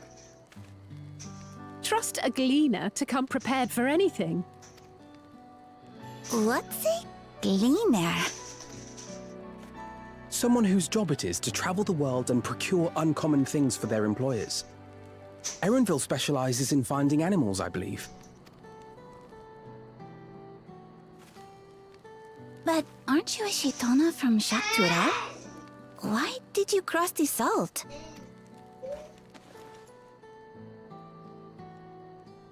When I was much younger, the thought of leaving Tural never even occurred to me. But then, some years ago, my mentor tasked me with a difficult hunt. Something I could never find, she said, so long as I clung to the familiar. She suggested that I leave home, leave Tural, and join the Gleaners of Sharlayan. As one of their number, I could experience the world, immerse myself in myriad cultures and customs, see the many faces of nature. And once I had learned what is truly important, I would find that which I seek. My younger self took those words to heart, and off I went to become a gleaner. Her words alone moved you to leave behind everything you'd ever known? You must have great respect for your mentor. As it happens, gleaner work was much to my liking, and I all but forgot why I had pursued it in the first place. Yet, events conspired to put me back on the trail I'd abandoned. Wait, are you saying you were tasked with finding the City of Gold? I was. And though my hunt is now entangled with the right of succession, I mean to see it through. Well then, I understand completely.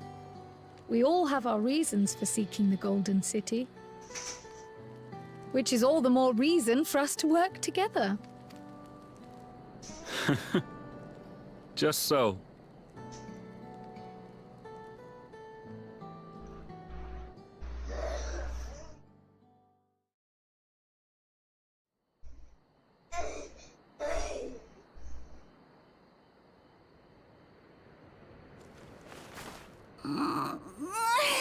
She should have been back by now. What if something's happened to her? We need to tell Tobli and arrange a search party. Wait. Do you hear that?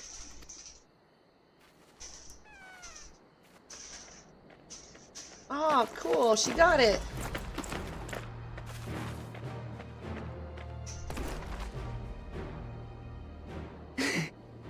They did it.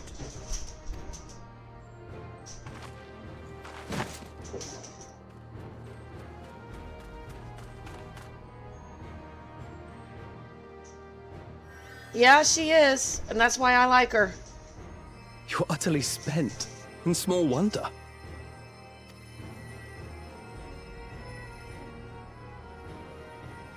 Well done, Third Promise. The ranch isn't going anywhere. Take a rest in the tent. I think I will. Thank you all for believing in me.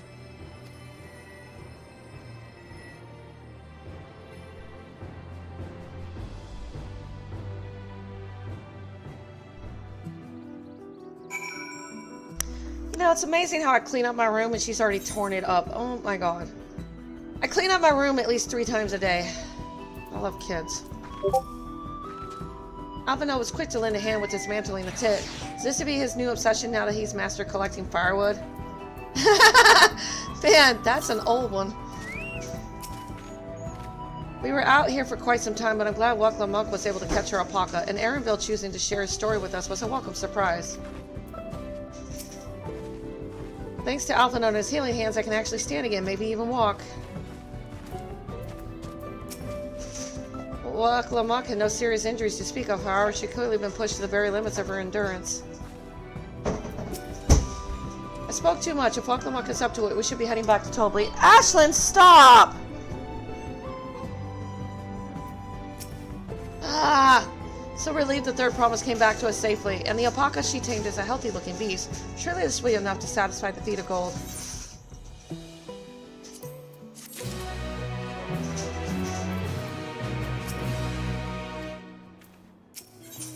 Knowing the Pelopello, Mablu is minded to rush ahead to the village. While Clement still seems a bit unsteady on her feet, hardly surprising after she spent the night chasing alpacas. You know what will melt away fatigue like magic, though? Mate tea. I run to the ranch and get a pot brewing. That way you can take your time and the tea will be ready when you arrive.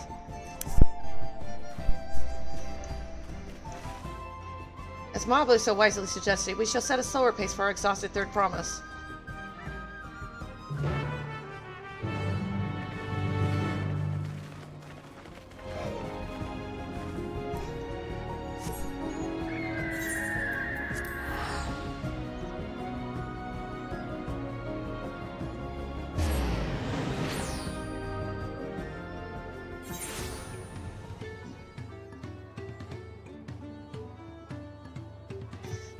So, my curious question is, because I'm looking at the list of quests, everything from these last two chain quests are level 90. The next two after this are level 91, so there's only two quests after this that are level 91. The next set after those two are 92. Why does it just suddenly jump like that?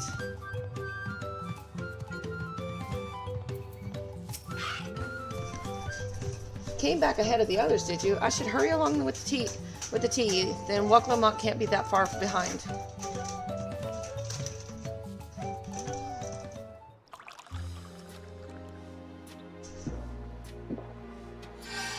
Yeah, it is odd pacing.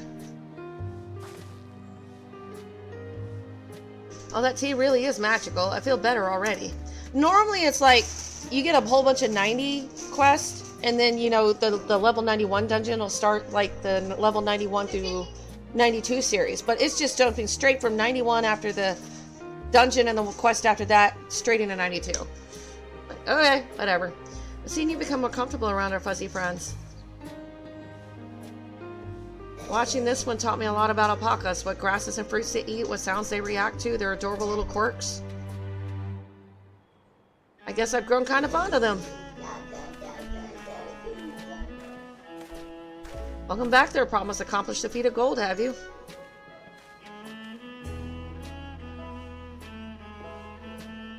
Yes, there's no mistaking a Valley Alpaca.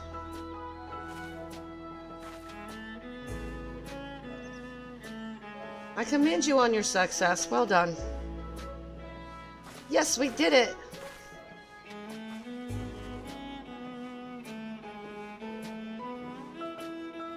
Although I can't find a shiny one like Zoral's jaw did. I'd be surprised if you had. Golden alpacas are born but once every few decades. They are elusive, solitary creatures that are rarely seen, much less captured, thanks to their innate physical and magical gifts. Only a single other person is known to have caught one before, that being Gulu Jaja himself. Papa was chasing alpacas too? So my grandfather's stories say. It was before the founding of Tulial, in a time when the mountain giants, the Yakoi, held our people in thrall. Compelled by their overlords, our forebears would ride their alpaca mounts to the highlands to deliver gifts of food and their other tributes. Those were wretched days, to hear grandfather tell it. Then along came the young Gula Jaja, yet unburdened by the mantle of Dawn Servant. Our people were amazed by this imposing two-headed figure equal to the Yakoi in stature, and puzzled by his entourage of mismatched companions. Some trembled in fear, believing a new conqueror had come.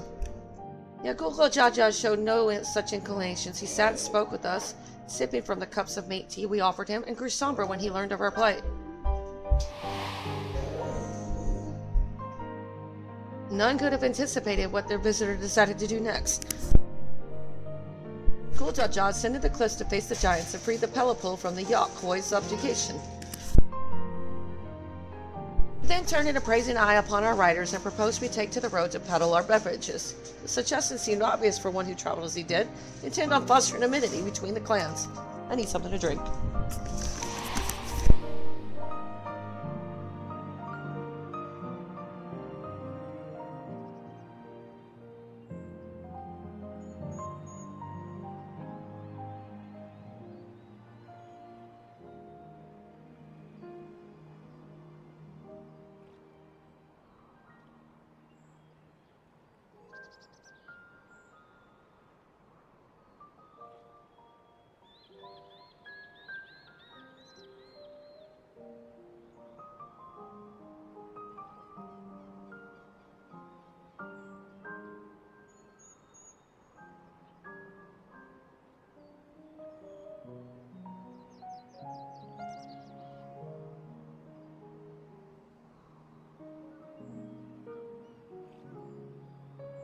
I just made the baby mad. Brought her to her daddy and she started boo-hooing. So was that a few words from Urqopacha transformed us into a clan of itinerant merchants.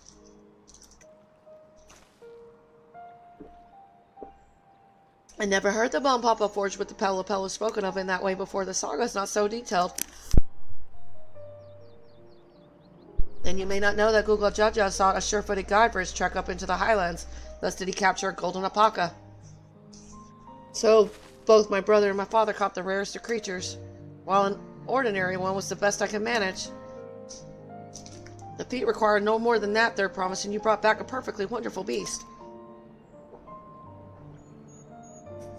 Mamu's right, you're a perfectly wonderful beast. If anyone's ordinary, it's me.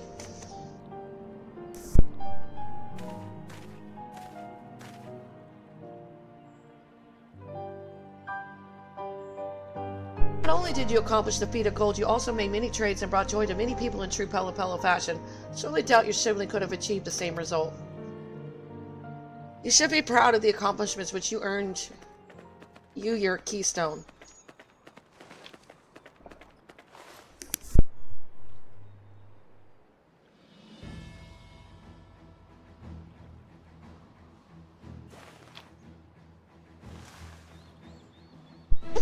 She puts herself down too much.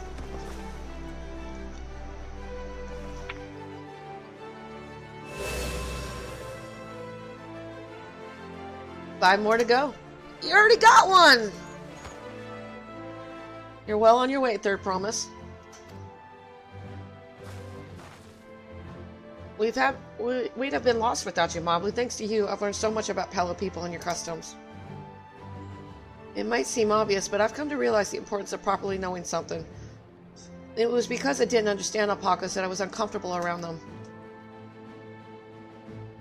I'm thankful to you as well, Urqopacha. You've given me the courage to say what I wasn't sure I could ever say.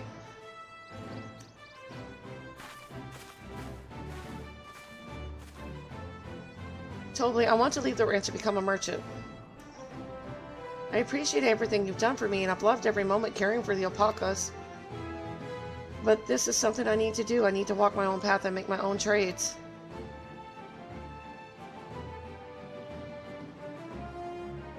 As your parent, allow me to say one thing. I've always tried to give my words lives filled with as much happiness as I could provide, yet never once have I wanted that to be the only happiness you knew. You have my blessing to walk any path you choose, Mablu. It gladdens me to hear you found a calling you wish to pursue with such passion. You will make an exceptional peddler, I'm sure of it.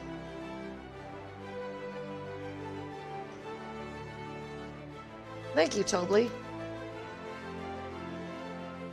What did I tell you, Mablu?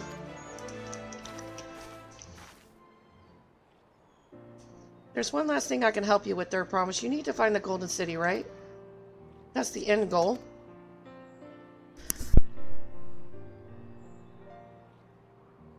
I suggest you talk to the Yakoi.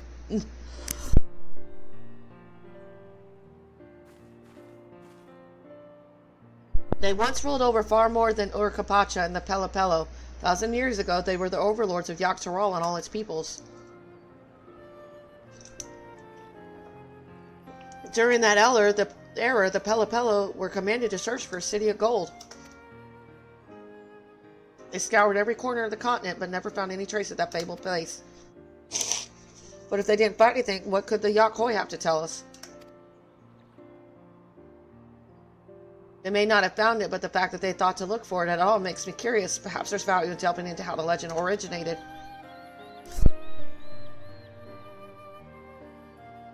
We lose nothing from asking the question. Besides, if we're determined to follow the path of the saga,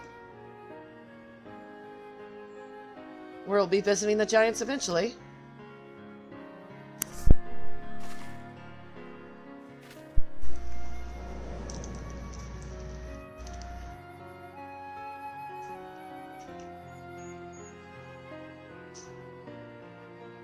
Oh, Kryl, I have a question I've been meaning to ask, and since we finished with the feat, where did you acquire that earring? My earring, do you recognize it? Yes, pieces just like it first became fashionable in Dawntrail around 20 years ago. Since then, it's become common to wear one as a charm for safe travel. 20 years ago, right about the time my grandfather made this journey. Yet the Dawn Sovereign implied the earring was connected to the Golden City in some way. Surely there was more to its significance than simple fashion. If you want to know how it first came to be crafted, I could try to find out. Seeing as it's a regular seller for many merchants, I'm curious to learn about it myself. I would appreciate that very much, thank you. Jumping feet first into the peddler business, eh, Mablu?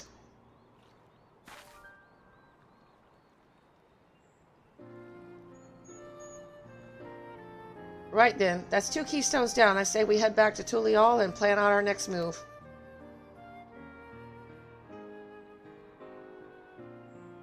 Farewell for now, and thanks for all your help. I will become Dawn Servant, so make sure you set aside your best mess call for the occasion.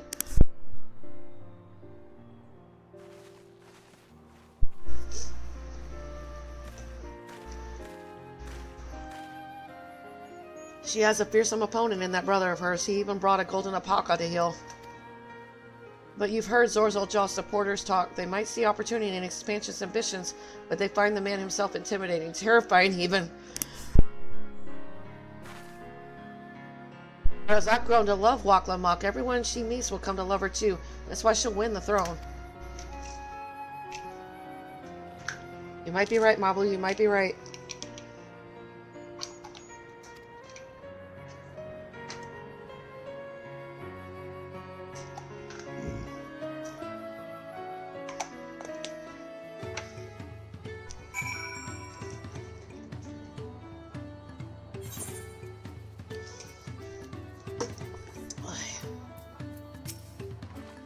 Feels good to have the feet of gold safely under our belt.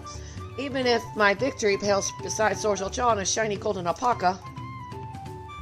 I know I shouldn't let it bother me, and gods know you've all been so supportive, but I want to be strong or wise like my brothers, to be a promise that people respect. Which is not likely if I stand here carrying on about things. Let's move on. Back to Zalvativ with us, the contest has hardly begun. But she needs to be herself. But she can't just teach that.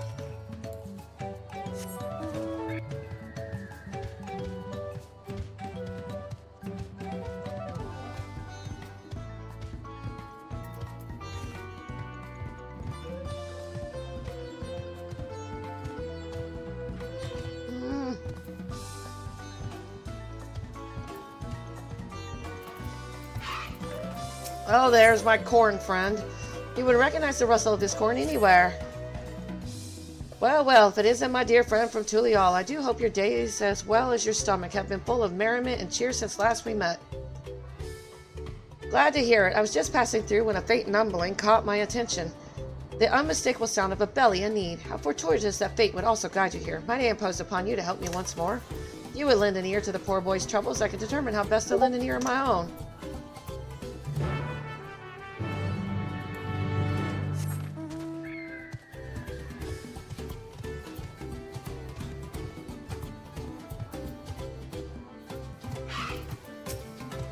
If you come for business, I'm afraid I'm much too tired right now. It's strange, really. No matter how much I sleep or try to sleep, I suppose it never seems to be enough. Despite the weird grumbling on my stomach, I have no appetite. I recognize a lover of corn when I see one. The problem, I believe, is that he eats only corn. He is exhibiting clear signs of malnourishment for a lack of well-balanced diet. Though my dominion is only over that which is corn and kernel, there may yet be a way we can help him. Paired with lime water, my corn can be enriched with an additional nutrients. Behold a rich and creamy corn soup. Surely this will help remedy what ails him.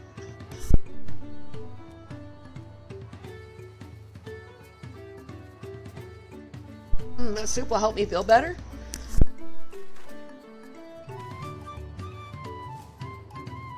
A corn soup, it really is the best of foods. I can't get enough of it. Never thought eating only corn could be bad for me, but there's no denying how terrible I've been feeling lately. I suppose I need to be more creative with my corn cooking. Thanks for this. You've given me much to think about.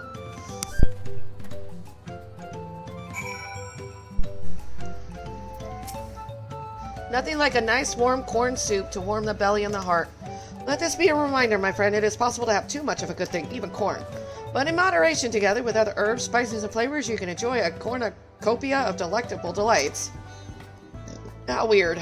I believe our work here is done, but know that where there are those in need of sustenance, I will be there. Fare thee well. Goodbye, my imaginary friend. I swear I've lost my mind. I am talking to an imaginary piece of corn.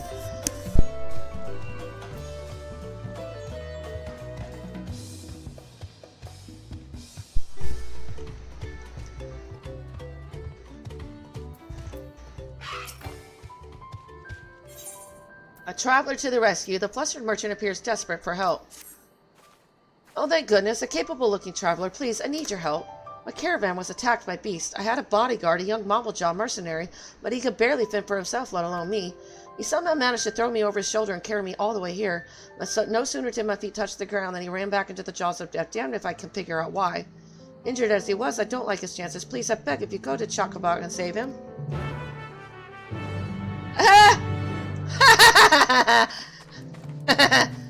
Yeah, that's true. I don't remember that, but when did I do that? When was I looking for invisible dinosaurs? Although, you're right about that. Crisis of corruption. Nopely is rubbing his hands together. Hey, I recognize you. You're Knight, yes? I've heard about you, companion to the Third Promise, a most dependable individual. Ah, yeah, that. The name... Oh, yeah. Oh, God. Yeah, that's right. It was invisible because it was hiding itself. The name's Nopely, and I'll have you know I'm a merchant blessed by fortune, if I do say so myself. Damn, I forgot about that. Indeed, I believe our meeting today is no chance encounter, but the hands of fate guiding us for one singular purpose. The exchange of invaluable items at an unbelievable price. If I could direct your attention over here for just a moment... Feast your eyes on these crates of exceedingly rare and precious corrupted crystals. Corrupted? Beautiful, aren't they? They were extracted from remote regions of Eorzea and shine a brilliant orange hue, quite unlike your run-of-the-mill crystals, no? For you, I'm willing to offer them for the low, low price of 1 pel in the millions column. It's nigh highway robbery at this valuation, but anything for a friend of the Third Promise. F you?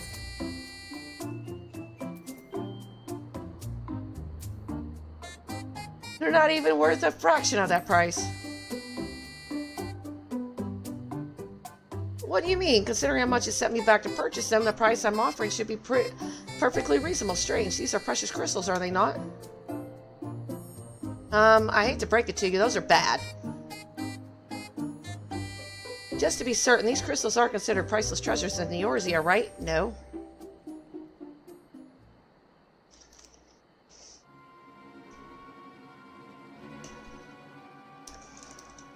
Let me see if I'm getting this right. Not only are corrupted crystals commonplace across the salt, but they're also highly volatile? And in the past, you once used such crystals together with an elemental converter to do battle with powerful entities you call primals? What's more, you kept them in a warded container at all times to protect against their deleterious effects? All of which is to say, no practical use for such crystals has been discovered, meaning no one with sense would ever bother to mine them. The peddler who sold the crystals to me never mentioned a word of this. He claimed they're extremely rare in Eorzea, which is why I decided to purchase them in the first place, even at the exorbitant price he offered. Ooh. Naturally, I believed him, having never seen crystals of their like. Could you blame me? But if they really have no use... Have I nobly the lucky been swindled? Yep.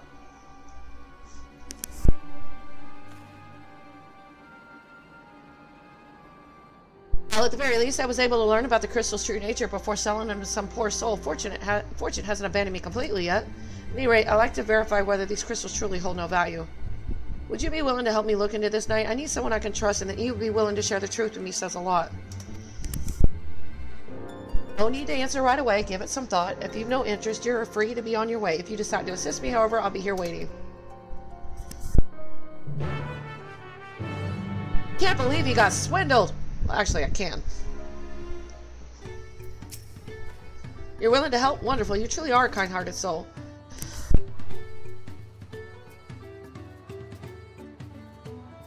Now, before I go and confront the merchant who sold me these crystals, I'd like to look into potential uses for them in Tural. For instance, crystals are in high demand among Turali mages, who make extensive use of them in their rituals. I just so happen to know a spellcaster among the distillery's guard. I can just speak with them about the corrupted crystals and gauge their interest in purchasing them. In the meantime, I will see about procuring a container to ward off the crystal's harmful effects. For your explanation, preparing an elemental converter with my skills is likely impossible, but finding the requisite materials for a warding vessel should be well within my abilities.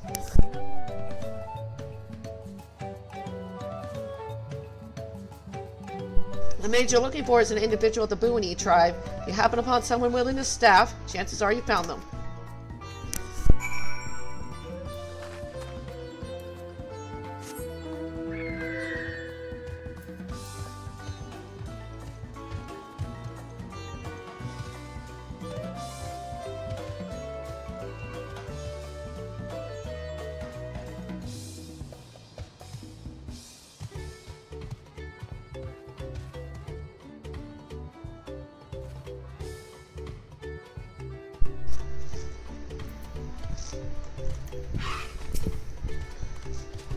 I don't know the first thing about crystals. I'm not an artisan nor a mage.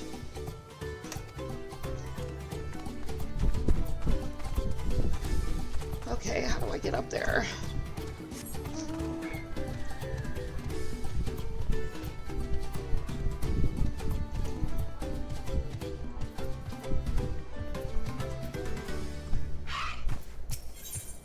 In pursuit of Mescal, Mivali has a request which involves more than a little danger. Say, you look like an intrepid individual. I could really use your help with something. Short way from here, in Champameki, exceptionally large, shall we say overgrown, megamagi are known to appear. I'd like you to take one down and retrieve an enlarged bulb from its body. As for why, I'll tell you upon your return.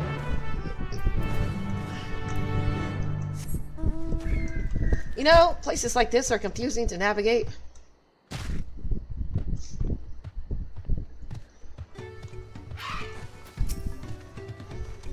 Unusual crystals, not interested. I prefer to keep my distance from peculiarities.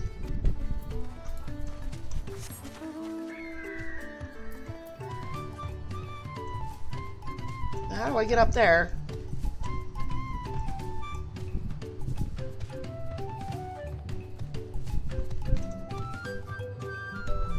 There's one more I gotta find.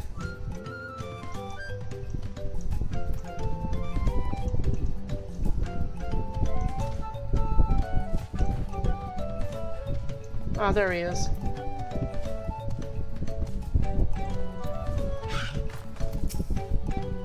Intriguing. I've never heard of these corrupted crystals. As a practitioner of the arcane arts, I'll not deny the pike of my curiosity. But I'm afraid I have no interest in purchasing them. If they're as volatile as you say, there's little to be done with crystals whose very nature can change on a whim.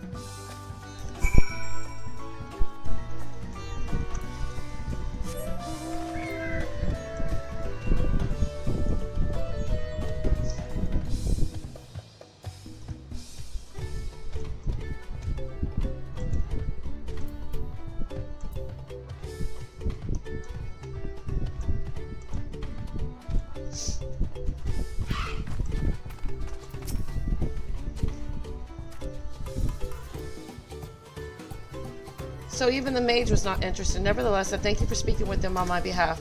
Seems you're right, these crystals really are worthless. Maybe unable to make back what I've lost, but there's still one thing I can do. Knight, I wish to stop that pernicious peddler from continuing his crooked ways. Will you help me? Of course I will. What a relief. Allow me to offer you a small token of my thanks. When you have a moment to spare, please come see me again. We must stop him before he has a chance to swindle anyone else.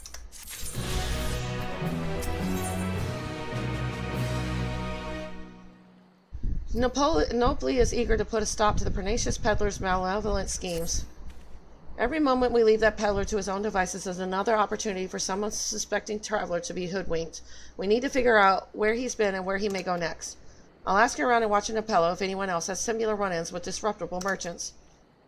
In the meantime, I'd like you to find the scoundrel and keep him in your sights, but whatever means necessary, we can't have him leave him before we've had the chance to settle this matter after all. Expect he's still in Urqopacha, visiting the markets to use his ill-gotten pellet to stock up for his return to Eorzea. Like as not, he's inspecting the stalls at Ikuvol's Inn. Ask after a Lalafell by the name of Giggly Molo, but be discreet. Once you've found him, try to keep him occupied for as long as you can.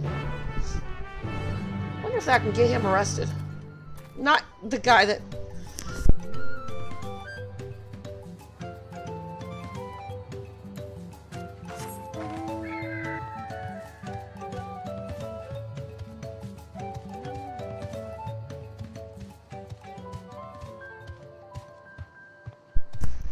Man, that's pretty sleazy.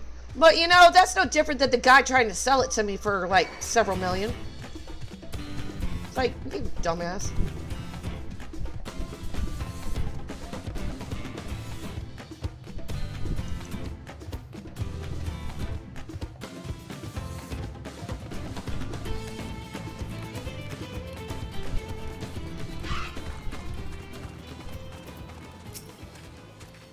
Oh, well, this is a pleasant surprise. To think we would meet again here of all places. You do recognize me, don't you? The merchant you spoke with on the ship to Turlial. I neglected to impart my name to you at the time, but I shall happily rectify that now. Giggly Molo at your service. Since my arrival on the continent, I must say business has been booming. I'll spare you the details of my most recent transaction, but suffice it to say, I earned quite a handsome sum from a most generous young merchant. Truly makes the lengthy voyage here feel well worth the trouble. All that remains before I return to yours is to purchase some commodities. That's ever since I felt the soothing waters of Pana Capella retreat on my skin, I can think of little else. The mere mention of it has stirred me yearning to avail myself of those hot springs once more. It's a pleasure to meet you again, my friend, but I must be going. Farewell.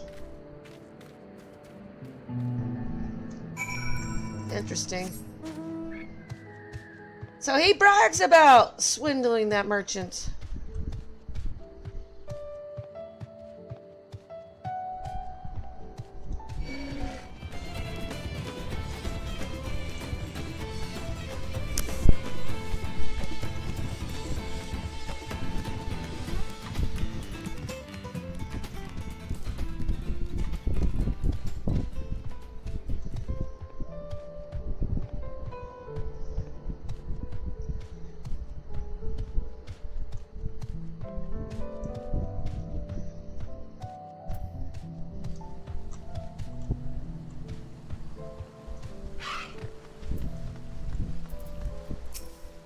Oh, it's you again. Did you follow me here? Or perhaps you too have succumbed to the allure of these hot springs. The water is the perfect temperature and the view ravishing. All my worries seem to just melt away, though I suppose I've also Calvi to thank for that. He's been the perfect attendant, taking care of my every need. I am surprised you were still listening to me ramble on. If I don't know better, I think you came not to enjoy these springs, but to speak with me. Giggly Molo is growing suspicion for you. Perhaps it would be best to speak with Calvi instead.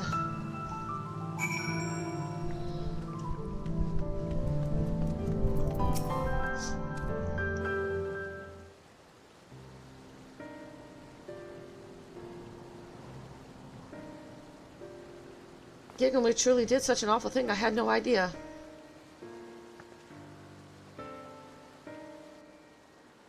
He only recently began to visit these springs and hired me to take care of odds and ends for him during his sojourns. I took him to be quite the affluent individual, the way he carries himself. My heart goes out to poor Nopli, but as a Pelopello, I'm quite intrigued by Giggly's trading practices. Allow me to explain. Many years ago, we Pelopello were looked down upon by other peoples of Tyrol, both figuratively and literally due to our diminutive stature. Jargon, it is said that our ancestors decided to start wearing masks made in the image of those powerful Tyrol Vidral Balagarmanda in order to strike fear into the hearts of all who looked upon them. Today, however, the meaning of the mask has changed. After becoming peddlers at the Dawn Servant's suggestion, the masks have come to symbolize fair transactions. Indeed, they are now proof of our reputability. Instead of focusing solely on our own profit, we endeavor to make every trade mutually satisfactory. Countless years of doing so has earned us the respect of those around us, and we now very rarely experience any belittlement. Yet it seems Gigglemolo wishes only to fill his own coffers, even at the expense of those with whom he does business. It's a shame. After what he's done, no Torali will wish to barter with him again, no matter what quality of import he has at hand. I will keep a close watch on him from now on. I don't want to see anyone else swindled out of their hard-earned pel. Though given his present euphoria, I doubt he'll be doing anything of the sort anytime soon. That said, I'm sure Nopli must be anxious to hear from you. I have matters here well in hand. Why don't you return to him?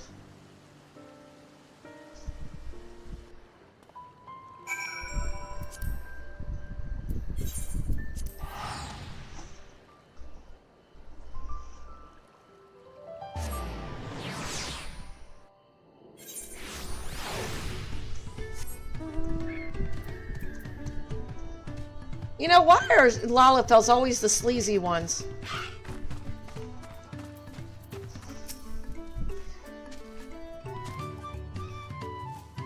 What, you met Gigamu during your voyage to Tyrol? What a small world. In any case, thank you for lending your assistance once again, Knight. It's reassuring to know Kavli will be keeping careful watch of him. As for my investigation here, it seems I'm presently Giggling was only victim. But I fear I won't be the last. There's no telling what underhanded tricks he'll use to procure those wares you spoke of, and I refuse to let him besmirch all that it means to be a merchant. I have a plan, but I'm going to need your help. Nobly appears to be in deep thought. Finding bait. Like your opinion on something, Knight. Should word spread of Giggling underhand practices, it won't be long before there's not a soul in all of Tyrrell willing to deal with him. How do you feel about that? It's only natural. Indeed, yet I would be disappointed by such a conclusion. After all, we lose one of the few merchants willing to voyage across the seas to do business with us. If he is to remain a potential trading partner in the years to come, he needs to be made to see the error of his ways. I suspect a few words of warning will do little, however. He needs to be taught a proper lesson to feel the sting of being swindled for himself, and we shall make sure that he does, the Pella Pella way. First, we'll need an alluring piece of merchandise to serve as bait. Hailing from across the salt yourself, I could think of none better suited to finding something that might garner his interest. Have a look about and see what local specialties we have to offer. She'd like to know if anything catches your eye.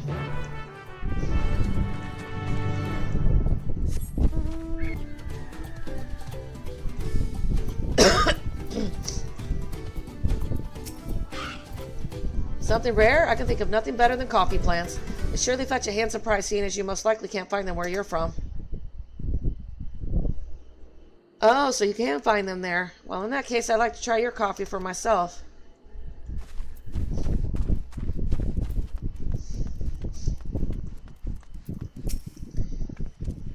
A local specialty that's on the rare side? How about the popatos being sold at the distillery? It's one of the few vegetables that can be cultivated at these altitudes. Oh, you already have popatos aplenty in the Orzi. Aha, well, if they're popular across the salt as well, I couldn't be prouder. So I'm trying to find something he can't get somewhere else.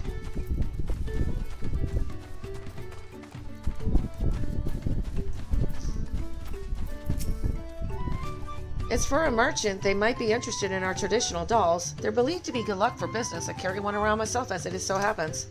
Whether or not someone unaware of its origins and significance will truly appreciate it is another question entirely.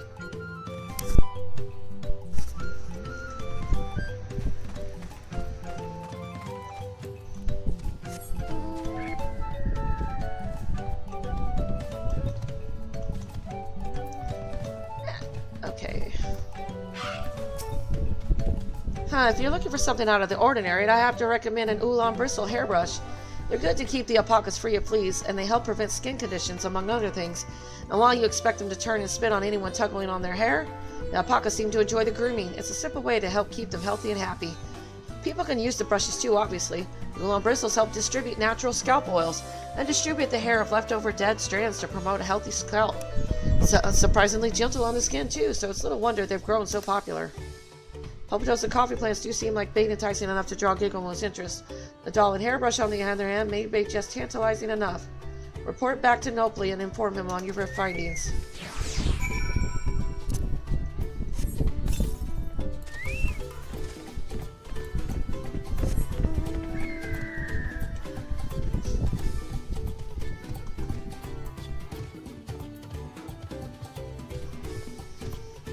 The music over here is a little weird.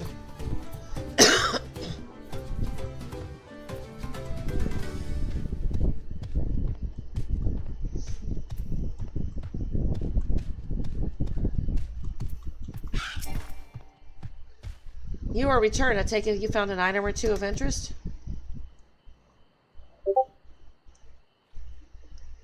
I see, an Ulan bristle hairbrush and one of our traditional dolls. I must admit, whether such a doll would truly be desirable to an outsider is a bit dubious. I think it'd be safest to go with the hairbrush. My thanks for finding a suitable bait. Normally they go for 1 pellet and 10,000 column, but to teach our pernicious peddler a lesson, I'll offer him one for 1 pellet in the 100,000s column. Lest you worry, I won't actually sell it to him. I'm just giving him a taste of his own medicine, so he can come to understand why a fair and honest deal is so important to we Pello. More importantly, I wish to convey something to him, merchant to merchant, so what do you say? Will you lend me your aid?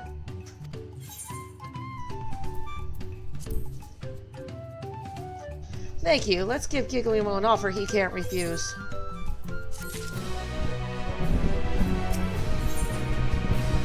Springing the trap. Nopley is of a mind to swindle a swindler.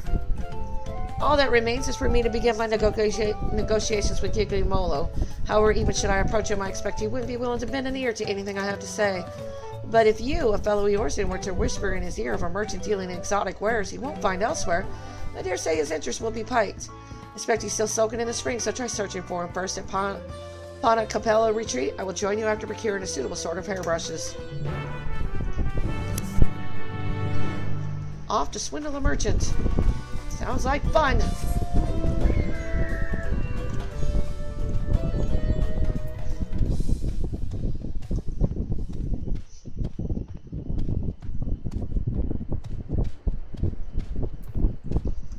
Let's see, go this way.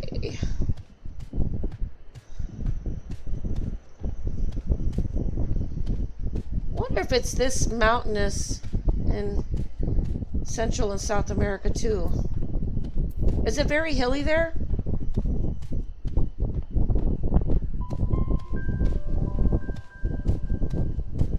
If it is, it sounds like it'd be pretty.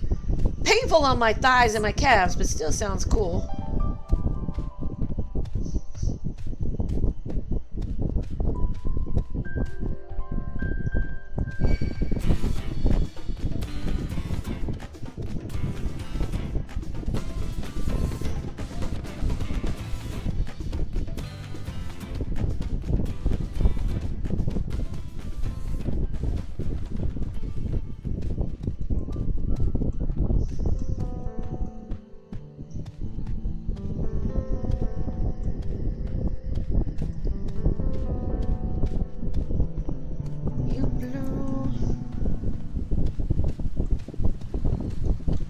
Wow, he is still basking here.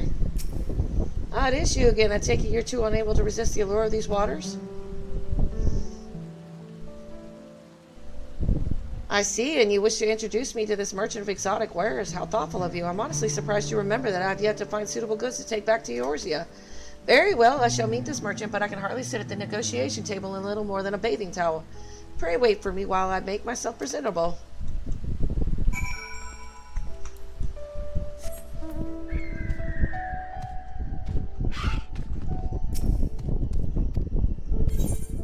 Oh.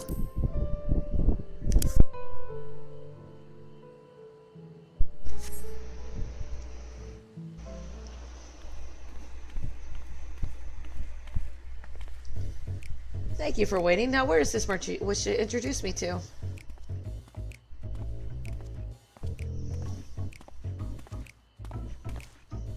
Ah, okay, cool. Nobly, I see. So you two were in cahoots. If you come to return the corrupted crystals, I'm afraid I do not accept refunds. Didn't I tell you I'm here to make you an offer? Make me an offer? Ha, I wasn't born yesterday. Whatever it is you're planning, I want nothing to do with it. The Papalopos strive to bring others happiness through trade.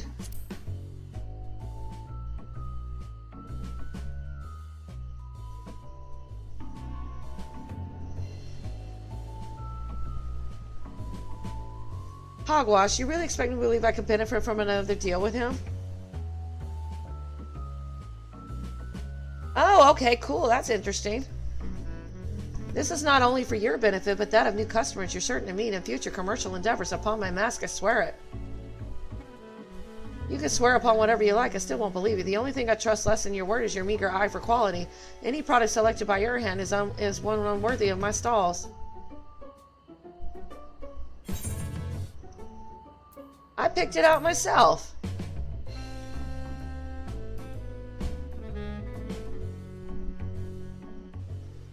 You selected it. Well, now that changes things. Considering your wealth of experience in both the Eorzea and Tyrol, yours are eyes I can trust. I see we have your attention. Then, without further ado, allow me to present to you my premium selection of high-quality alpaca hairbrushes. The bristles are firm yet subtle, gentle on the skin, and exceedingly pleasant to the touch. Even the most sensitive alpacas can't get enough of it. Indeed, I dare say these brushes are of unparalleled quality. We already have brushes for livestock in Eorzea. Furthermore, the market for such a commodity would be limited to farmers. All but squandering any chance to profit. I will not purchase a product merely because it is of good quality.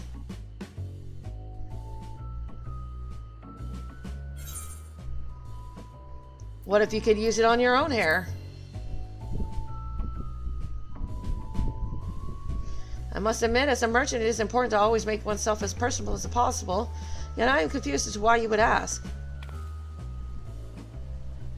Ah, so people can use the brush as well. Then may I try it for myself? It is a quality product for men and women of good taste.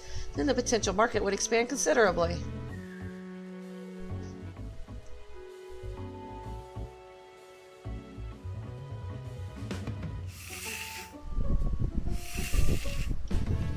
Oh my, this is quite lovely. The way the bristles gently caress my scalp, each stroke gliding through my hair like a gentle breeze, and somehow every strand falls perfectly into place. My hair has never felt so soft and smooth.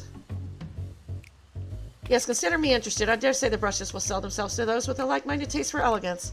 Now let us discuss payment. By my estimation, a single brush would be worth roughly 10,000 pel, give or take. Speaking of worth, I forgot to mention one terribly important detail. The brushes are made with the hair of a creature indigenous to Toral, the Ulan. Specimens are painstakingly chosen for each brush by a master craftsman, paying close attention to the beast age as well as the texture, thickness, and strength of their hair. Say a single brush is worth no less than 2 pel in the 100,000th column.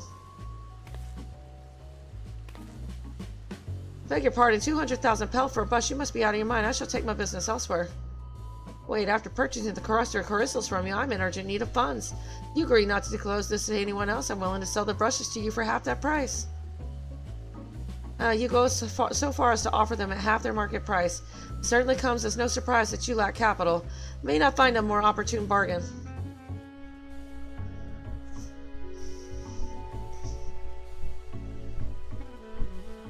Very well, you have yourself a deal. I shall use all the pel I have on hand to purchase as many brushes as you can offer.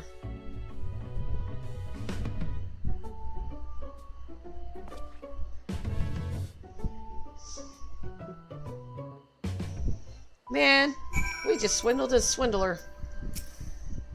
Now then, let us return to my storehouse and watch Apollo to finalize our transaction. I trust that is fine with you, Gigamolo? Indeed, I shall make a short detour to Ichilu's Inn to gather my things before joining you. Pray excuse me. Whew, the negotiations went rather well, if I do say so myself. I cannot thank you enough for your assistance. And now the negotiations can truly begin. We should hurry back to watch Apollo as well. Can't believe that worked.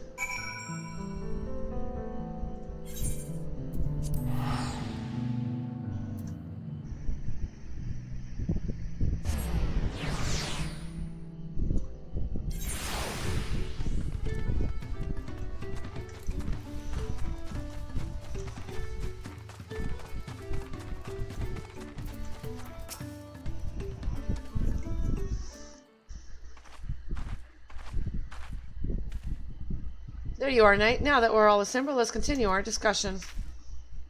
What is there to discuss? The deal is already agreed upon. All that remains is the exchange of goods. Are you sure? Even if I told you that the actual value of a brush is a single pel in the 10,000th column? What? You deceived me. Oh, nothing of the sort. I merely followed your example.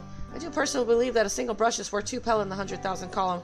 I also urgently need funds after purchasing those crystals, but more importantly, the brushes are of unparalleled quality. To think I would be outfoxed by the man I took for a fool, yet why tell me its true value now? Had you remained silent, you could have made back all the money you lost.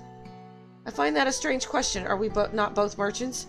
Rather than prey on one another, hoping to make our fortunes in a single exchange, would it not be mutually beneficial for us in the long term to become trade partners? As far as I'm concerned, this is a chance I can't afford to let slip away. Foreign merchants willing to sell all the way to Toral are few and far between, and I certainly won't have the wherewithal to travel to Urza myself anytime soon. After all I've done, you would ask to be my trade partner?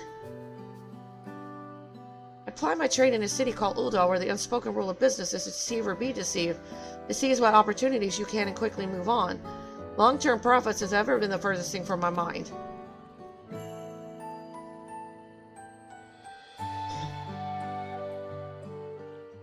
When I first saw you, Nobly, I could sense your naivety. Thus did I approach you with a mind to exploit it, and palm my worthless corrupted crystals into your eager hands.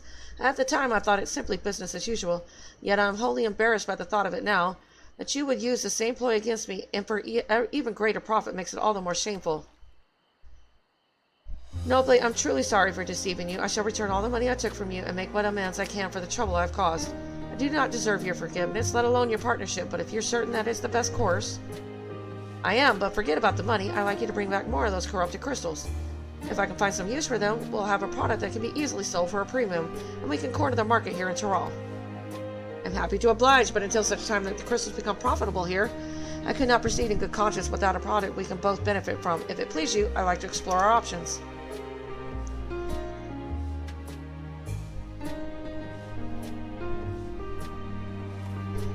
I couldn't have convinced Gigamolo without your help, Knight. Together, I believe he and I can bring other happiness to trade in not only Toral, but Urza and beyond.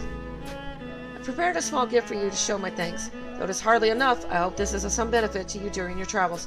If you ever need anything, don't hesitate to find me.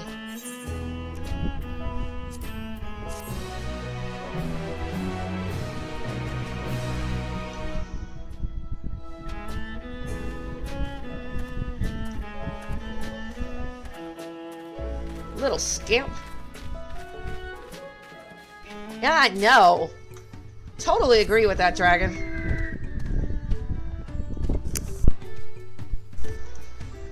You know, maybe I wouldn't have told everybody but I don't know.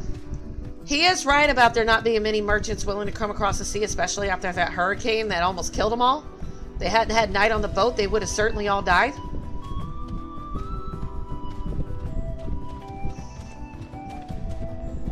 But I wouldn't have trusted the Lalafell again.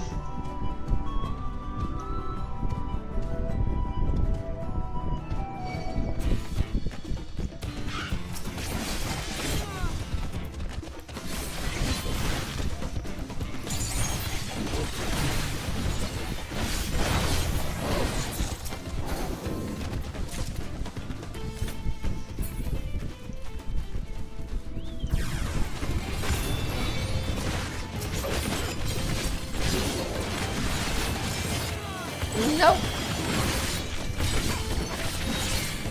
I wouldn't.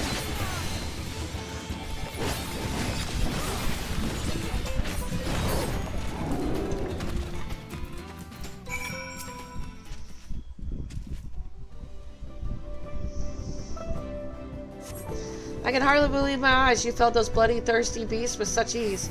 But I'm getting ahead of myself. Thank you for saving me. As a mercenary for hire, I must say help was even necessary. So the merchant sent you, did she? Attack on the caravan saw her wares scattered all over. Figured the least I could do was retrieve as much as I could. Thanks to your timely rescue, I can still do just that. No need for you to stay with me, friend. Go and let her know that I'm safe. I'll grab what I can and be along shortly. That's kind of a nice little... That's very honorable of him. Mercenaries are kind of weird. You get the good ones and then you get the bad ones. Isn't that technically what Estinian is a mercenary now? Or is he an adventurer? Kind of hard to say.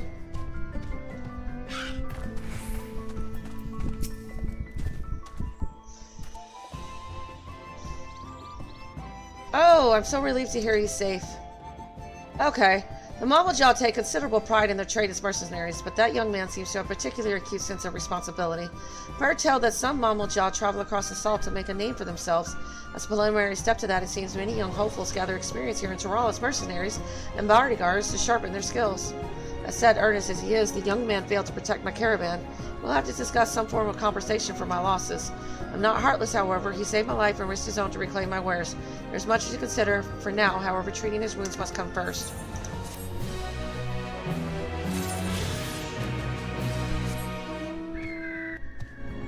Ouchie is all I gotta say. See, how do I get... This place gets me lost.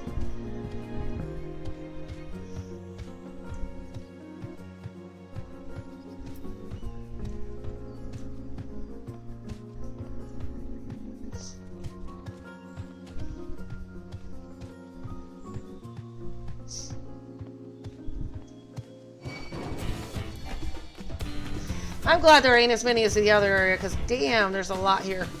This place is big and mountainy and lobo-y.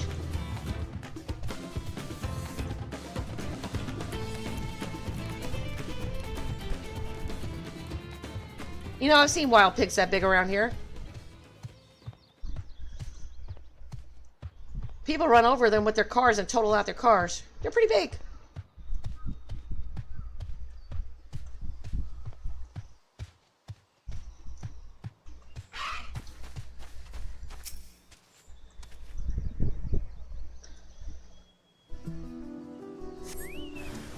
Oh, that's big.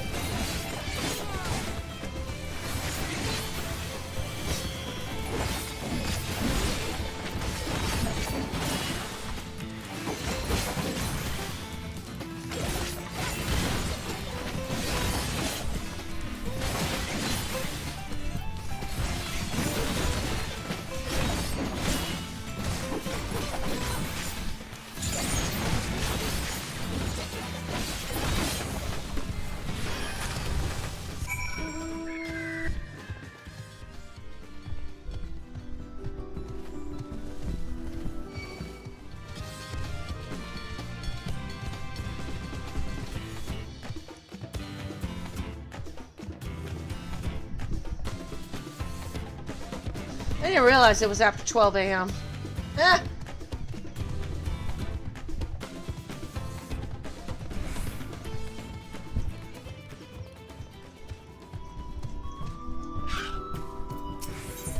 A sordid situation. Sabali is perplexed by coffee conundrum. You there, might I beg your assistance with something? I was taking a stroll through the valley the other day when I discovered coffee beans scattered in the brush with not a coffee plant in sight. Curiosity got the better of me, so I brought some back here to brew. The taste was simply exquisite. I'd like to acquire more, but therein lies the problem. Found the beans in Chacobecni, an area south of here known to be the territory of mountain bears. Be right back, I go to the bathroom.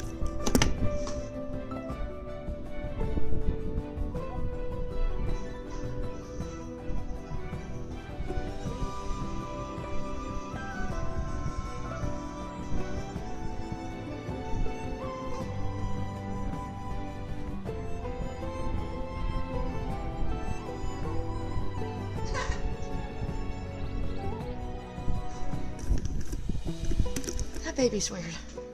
They tear me to shreds, but something tells me you can manage the trip. Here, take these smoke bongs to drive back the bears and bring back whatever coffee beans you can.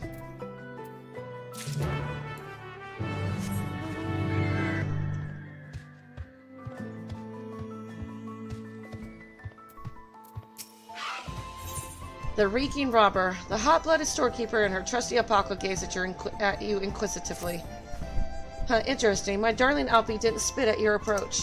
Which can only mean she trusts you, and if she does, then so do I. As such, I would ask a favor. Recently, a sack of premium coffee beans was stolen from our storehouse. The thieves came in the dead of night, but I was wide awake to catch them in the act. Then who be go mercenaries? My brave Alpi spat on their leader square in the face, and thanks to her saliva's distinctive scent, I was able to track them down. They were well armed, however, so I resolved to give up the coffee beans. But for a strapping lady like you, continuing with these thieves shouldn't be a problem. So please, I beg you, go to Urqopacha and teach them a lesson. Okie dokie. I was about to say, I know where his coffee beans came from then. They were stolen from the merchant next door.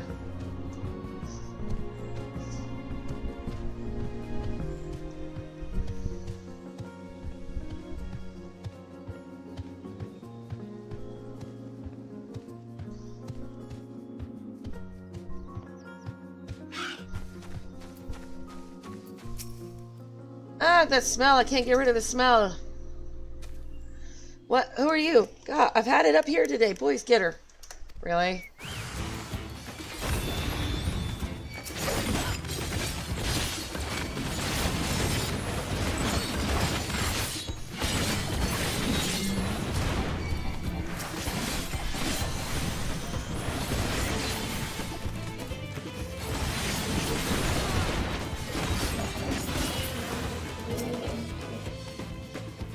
Oh, I took care of that.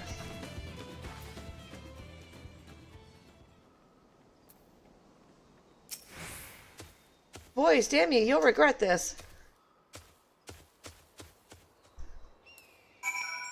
Oh. I was about to leave the coffee. I'm like, oops.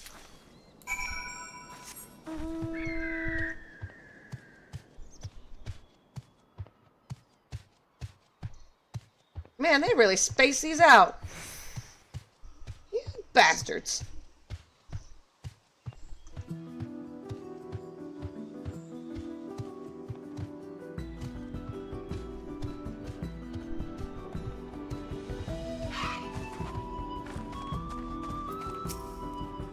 You've returned and you look none the worse for wear. What a relief.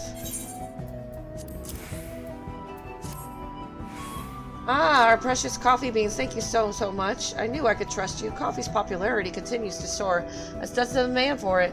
Great incidents like this one have grown increasingly more common. Everyone's been pouring their hearts into this to make the most delicious coffee possible and give the mate tea farms a run for their money. And yet those thieves tried to steal the very fruit of our labors. Bad apples, a lot of them. And you know a bad apple when you see one, don't you? Alpi, they deserve to be spat on. Tui! Oh, sorry about that. I got a little carried away, but I've taken up enough of your time. Here, a little something for your troubles in the spittle. Well, thank you. Nice hearing.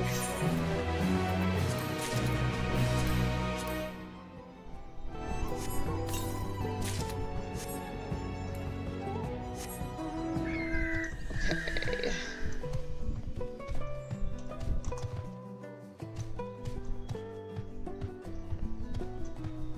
Almost done. maybe.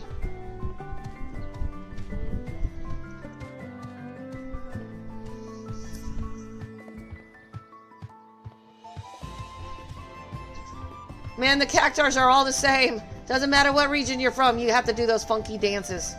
Only instead of green pants, you got yellow pants.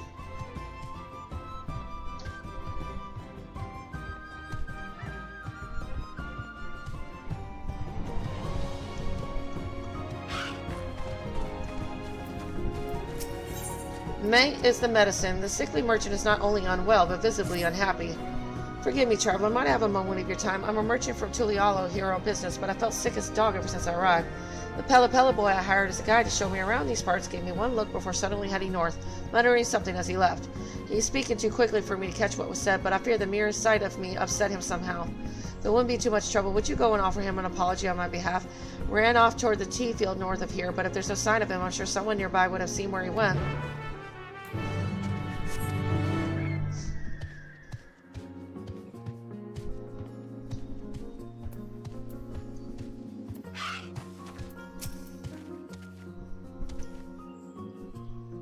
Did I see anyone pass by this way recently? Why, yes, actually, the local guide. He was gathering fresh tea leaves here just moments ago until a rather rambunctious alpaca did something to agitate him. Couldn't hold back a chortle as he chased after it. I fear he may have heard. At any rate, he was headed towards the hill northwest of here.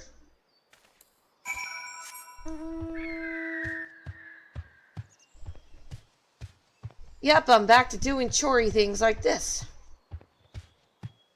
It's not as bad as picking stuff off trees, though.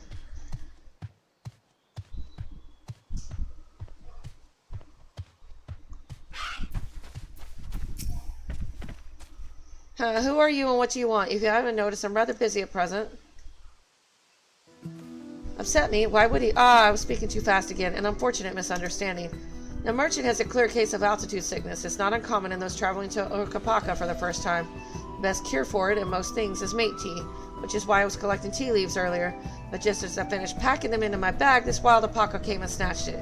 Now that I have it back, it's time to get brewing.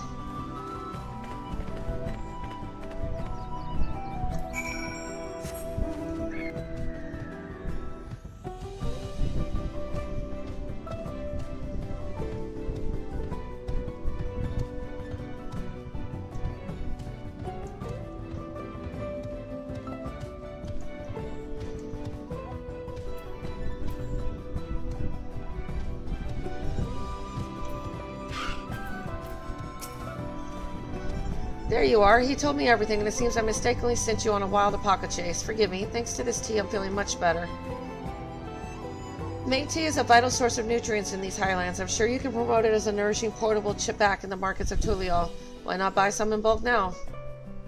You're not only a talented guy, but a convincing salesman. Very well. I'll give you offers some thought. But first, might we continue our tour? Thank you again, traveler. I hope that my experience can serve as a lesson for us both to be properly prepared when journeying to high altitudes. I just gotta get that one thing down there and we're good to go.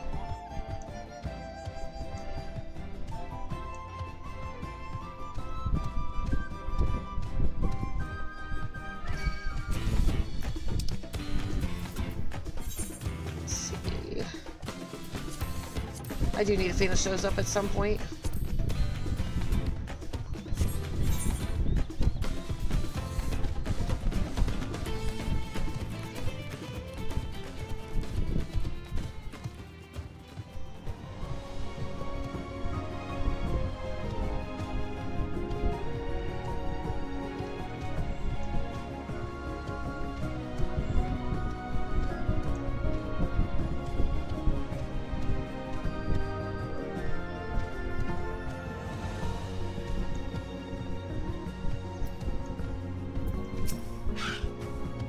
Grrr! The mountain bear gazes at you warily with no hint of moving an elm. Use the smoke bomb repellent to drive it away.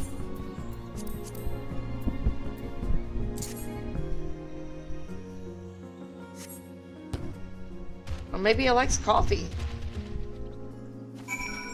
Weird. Aw, man, don't tell me I'm digging through poo.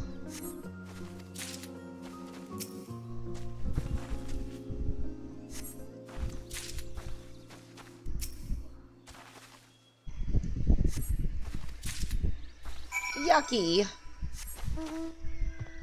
You think games would get over the whole let's dig through poo and poo closets?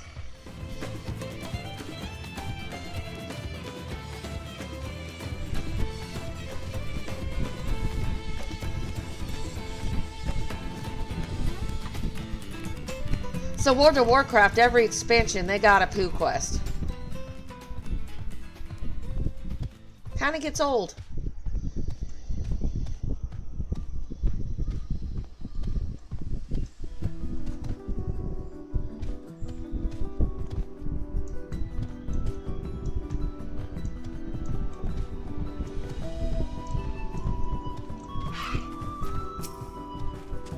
Wonderful, you've returned. I'm glad to see you still have all your appendages. But tell me, were you able to find more of those wondrous coffee beans? Yeah, covered in pooey. Yucky. Marvelous, thank you. But they seem to be covered in... Is that soil? Yeah, sure, it's soil. Well, this appears to be dung. That would explain... As omnivorous mountain bears feed upon flora and fauna alike, unbeknownst to us, however, it seems they've developed a liking for our coffee plants, and have been snacking on them in secret. But because the beans are difficult to digest, they remain whole in the bears' leavings. I suspect that while inside their stomachs, the flavors and fragrance of the plants and fruits the bears normally permeate the beans, diminishing their bitterness, and resulting in coffee beans with fruity, sweet flavor. Most intriguing discovery, one I couldn't have made without your help. Oh my god, is he gonna actually start selling and making coffee bean out of bear poo? That's disgusting. Absolutely freaking not.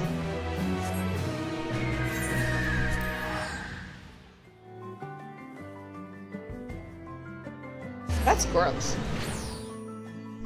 Remind me not to eat or drink anything from these people. Let's see, how do I get up there?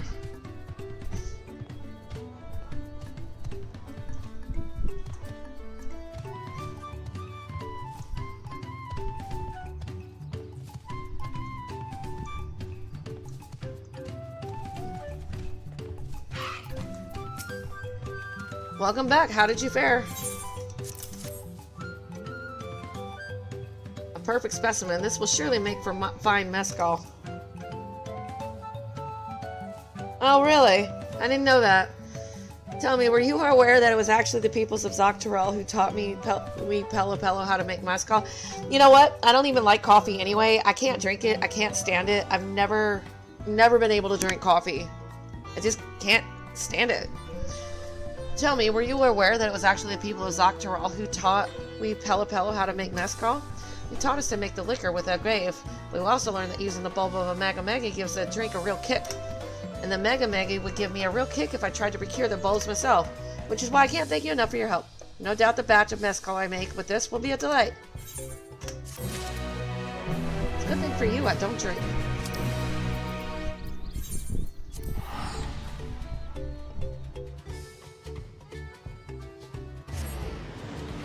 I mean, as long as I guess the people like it, I guess that's all that matters.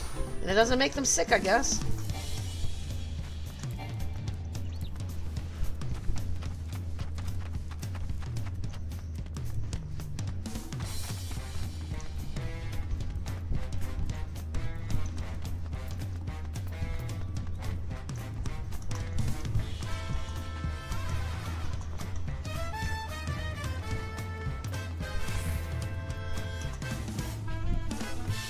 Anyone I haven't checked in a while? My summoning bell.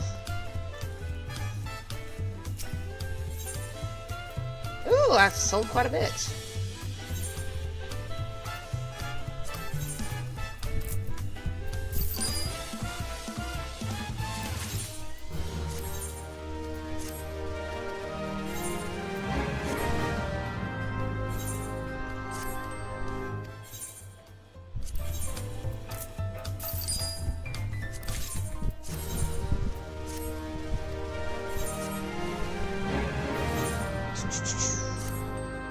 That one didn't sell anything. You're fired.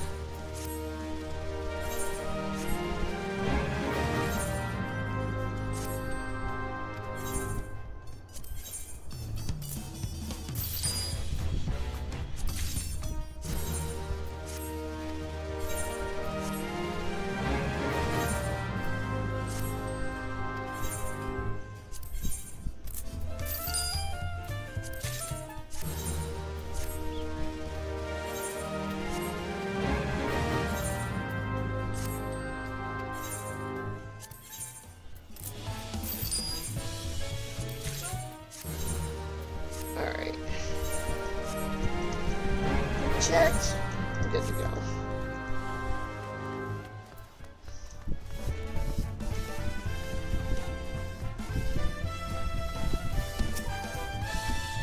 At Urqopacha alone, I may have tried to track Travis myself. Traveling with so large and diverse a group is unfamiliar to me. If she could see me now. Wonder who he's talking about. I've heard there are hot springs in Urqopacha, may have time permitting. I've not forgotten our obligations to Urqopacha, of course, having immersed ourselves in the cultures of others, though. My anticipation for the new experiences this adventure will bring us has only grown.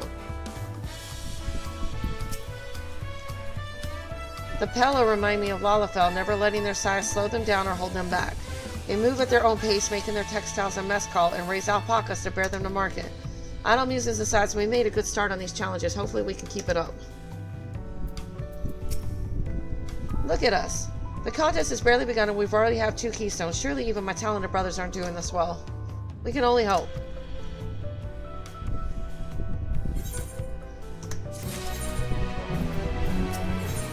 The success of others. Urqopacha is eager to attempt the next feat. Ah, there's a dungeon coming up soon.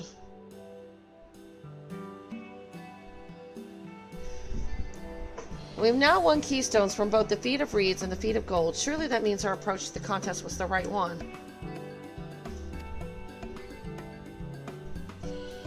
So it would seem, by continuing to retrace Urqopacha's journey as presented in the saga, we should find the remaining electors in turn. Then let's visit the giants next. Like Royal said, the fact that they were searching for the Golden City might mean they know something useful. The home of the Yakoya is in the upper regions of the Urqopacha. Unless you've, scaling the cliffs, we'll have to take the long way around through Kozama'uka. This route will take us close to the Moblin village, which is another important location in the saga. Since we'll need all the keystones eventually, it makes sense to pay them a visit while we're passing through. So we'll call on the Moblins first, and let's head there right now. I'm afraid right now is going to be a problem.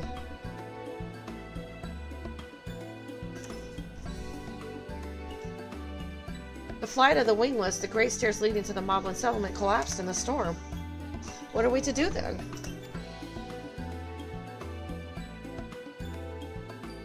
There is an alternative, but requires preparation. Until it's ready, you could rest at the cabins or see more of the city.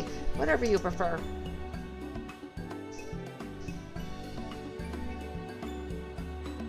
Just be sure you'll accept any method of travel as long as it gets us to our destination. Of course, who do you take me for? Then as your guide, I will see to the arrangements. Well, it seems we have some free time on our hands, so let us make the most of it.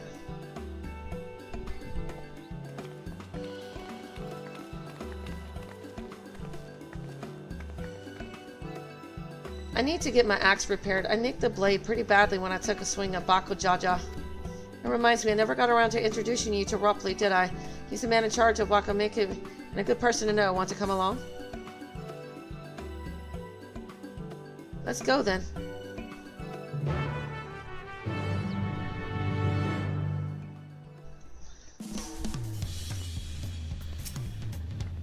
Ready? The markets of Wakamiki are to the east on the other side of Bayside Bevy.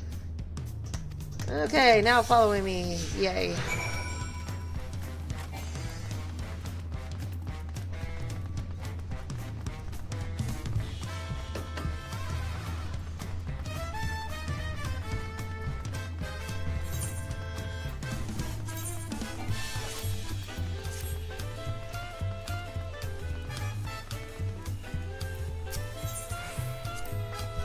This is Aunt T's Tacos, named for its owner here, the lovely T-Sol.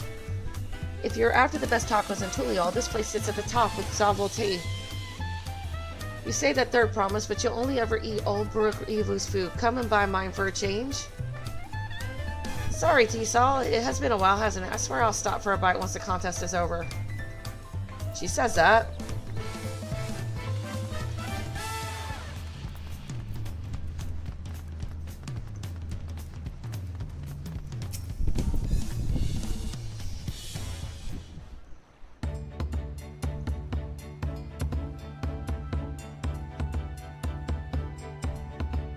My, the third promise. How might I assist you this fine day?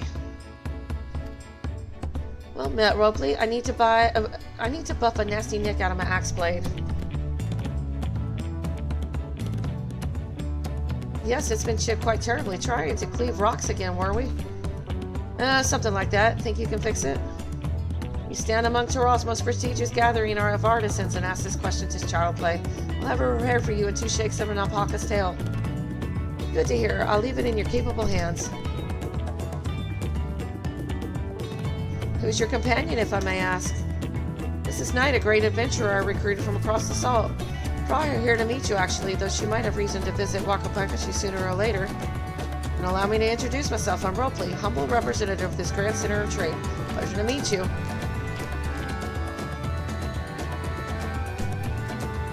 You there, stop dithering in the shadows and announce your business already.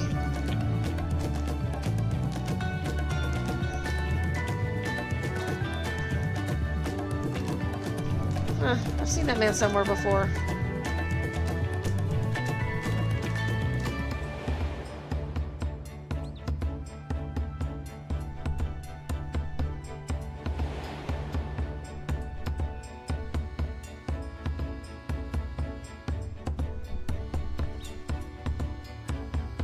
A jewelry maker you met on the voyage over. Oh, I remember. I spoke with him too. Fojintain. Yes, that was his name. You've been loitering like a flighty admirer who can't pluck up the courage to confess his feelings. Out with it then. Why are you here? That is to say...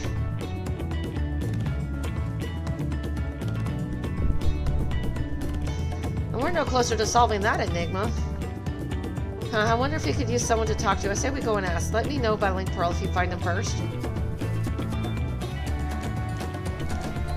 Third promise is too nice. I would call her a busybody, but that's not a bad thing.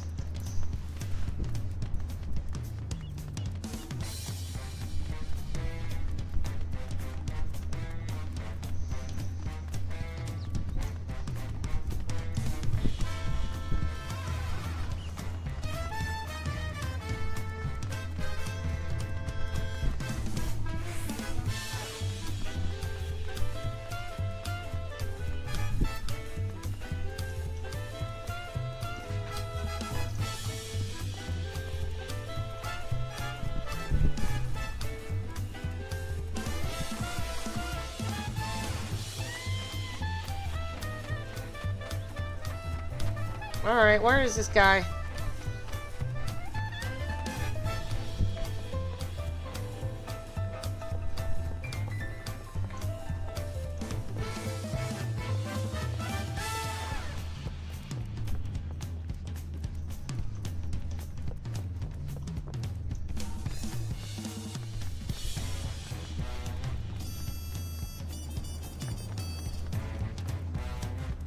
I hate looking for people.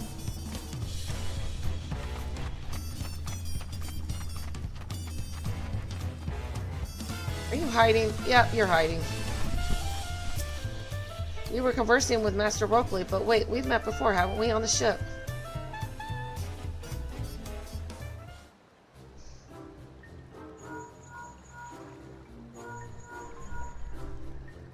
You found him, good, I'll be right there.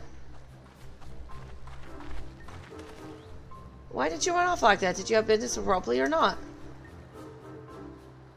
Please, you need to concern yourself with my affairs. I'm undeserving of such attention.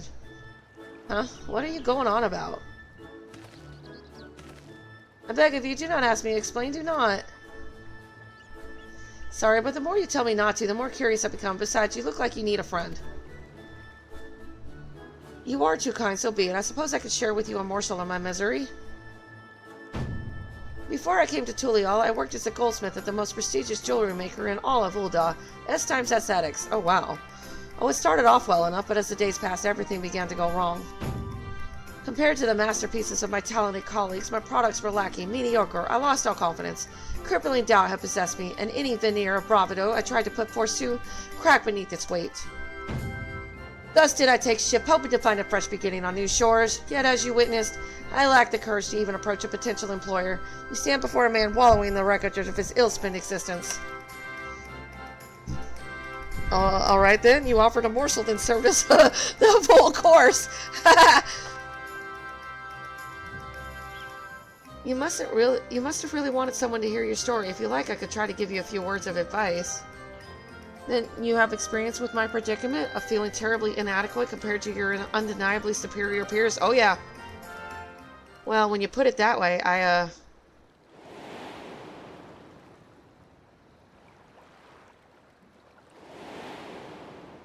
Damn. Hit her in the gut. Not me. I'm Urqopacha. They're Permas Atuliol. Daughter of the Dawn Servant. Well, of course, you're a member of the royal family. Please forgive my presumptuous. But what are you? Have you ever measured your work against that of your colleagues and found yourself wanting?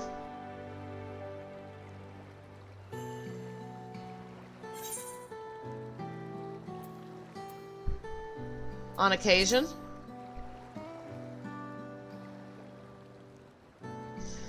If even an ally handpicked by the third promise can feel such doubt, then what hope is there for me? I must question why I bothered to become a goldsmith in the first place.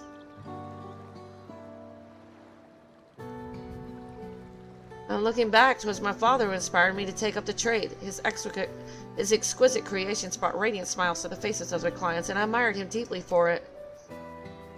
But in the course of striving to be as great a goldsmith as him, I lost sight of my original motivation. All I ever wanted was to spread joy through my craft as he did. Perhaps I will give this one last try. Thank you for both reminding me of what is truly important. On the Ellison bow.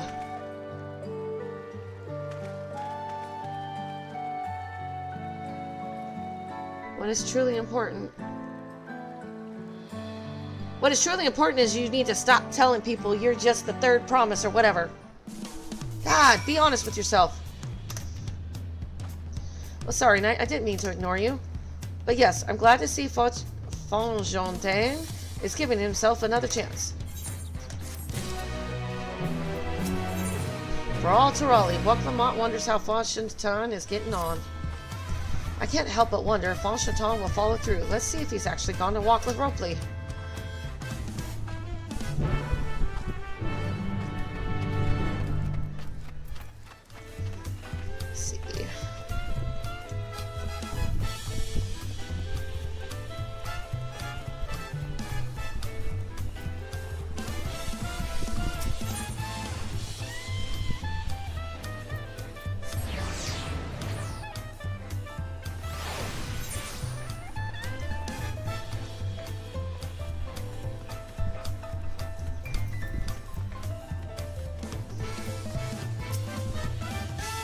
It was kind of you to come, but you needn't worry. I found my courage.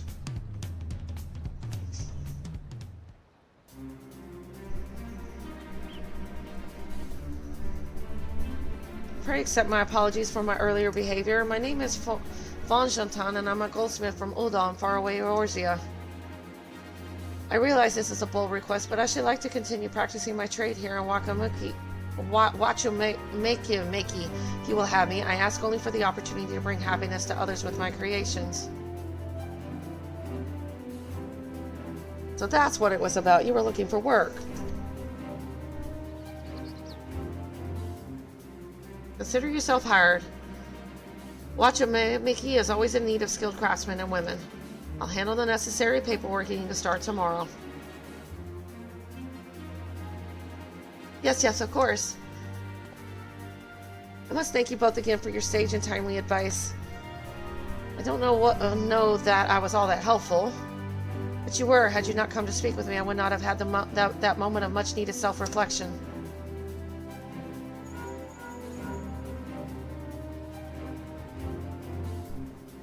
The arrangements have been made. Come and meet me at the entrance of High Tide Harbor.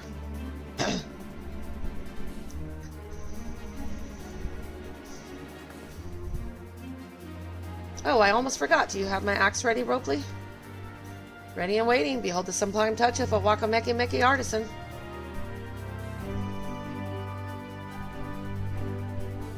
Oh, it's as sharp and deadly as the first day I held it. Thank you.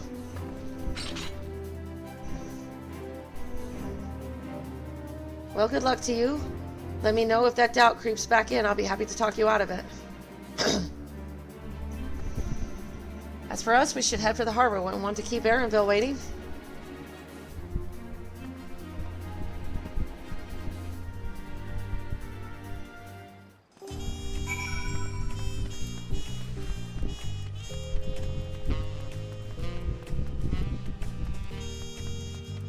Oh my god, he's gonna make her ride a boat. That's what I'm thinking. Could be wrong. Could be a dirigible too.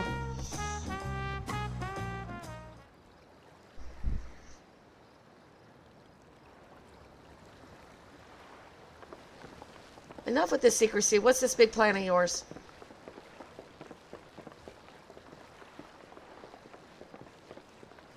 Look there, that is my big plan.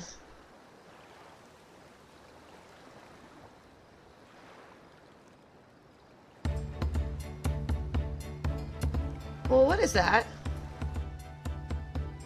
It's a punity. She'll be pulling our boat upriver like a manatee. How do we know she won't thrash about and sink us instead? They're gentle and timid creatures for the most part. She's unlikely to cause a fuss unless you give her a reason to.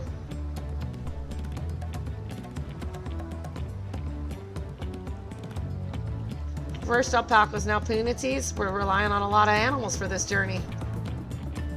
We should be thankful we have an animal expert as our guide then.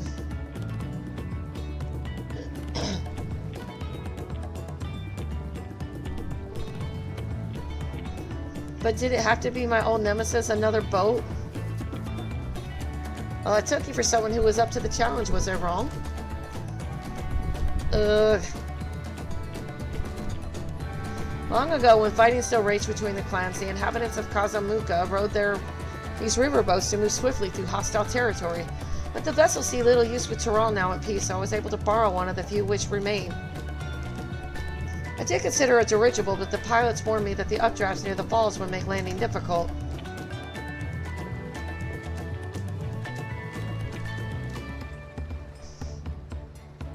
You said you borrowed one, yet there appear to be several on the water. Kona!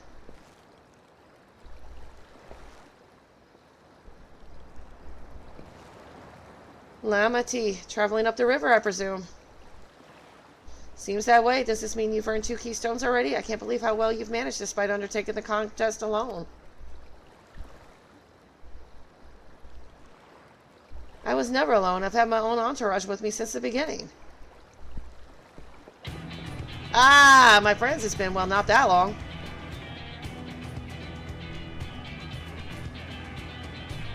Hey, great Oriage, what are you doing here? Escorting a promise, the same as you. I heard much of the incomparable Archons during my time at the Studium. As soon as the contest was confirmed, I thought who better to recruit to my cause. I contacted the scholar who arranged an introduction to these 2 gentlemen.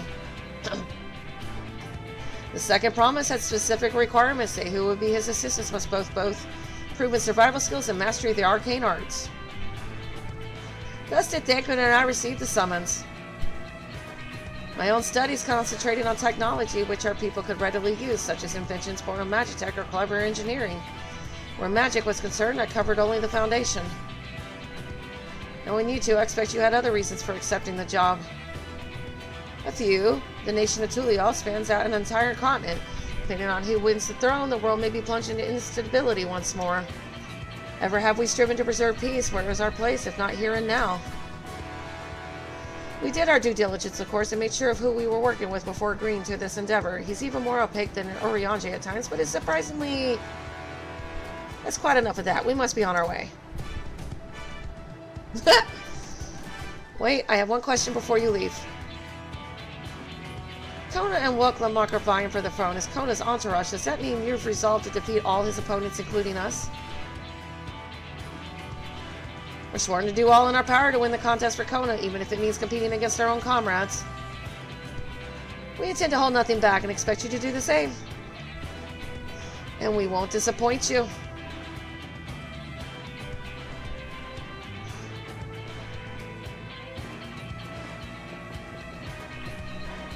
Thought you were tight in a boat. If even you have been forced to travel on water, then the others will be doing the same. I would rather walk than risk confrontation on a leaky barrage with no possibility of retreat.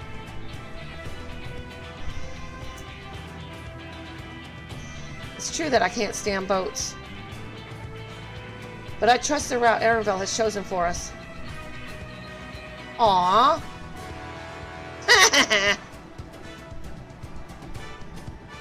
Leave the handling of the punity to me. Should other wildlife attack us, however, I may have difficulty keeping her under control.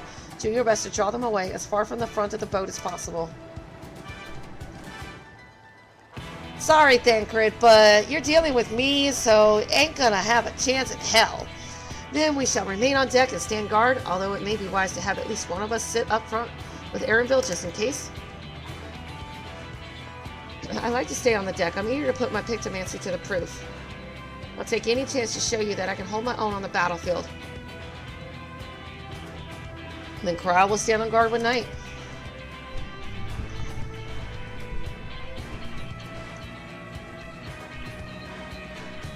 I'll keep Erenville company then. With my blade, I can respond more quickly to threats than Alpha Node. Thank you. If a fight breaks out, I'll try to stay out of your way. Then I shall endeavor to provide aid where it is needed. I can do that as well. I should cover most eventualities. Secure your gear and board the boat when you're ready. Can she even fight if she's seasick?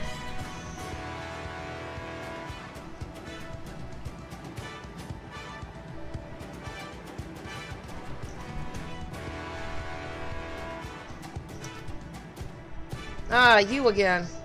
Let the hunt begin.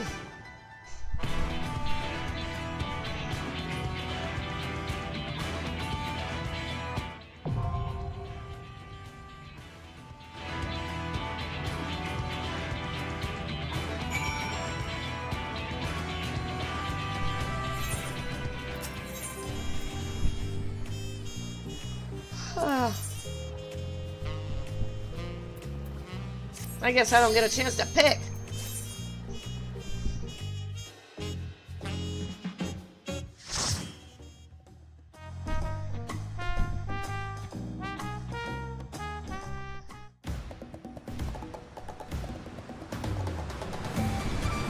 This looks interesting.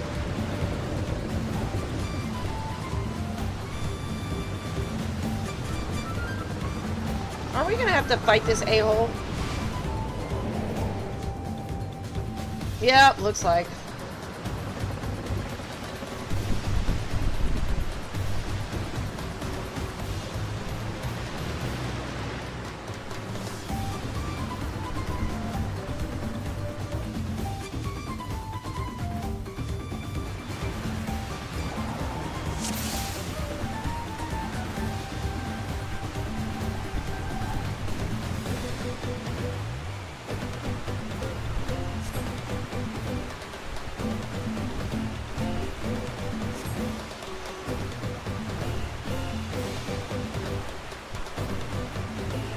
Do I just stand here or go forward? There was a boat like ours up ahead. Could it be Zorjal or gods? Is it Urqopacha? Forget who else is on the river right now. We have company.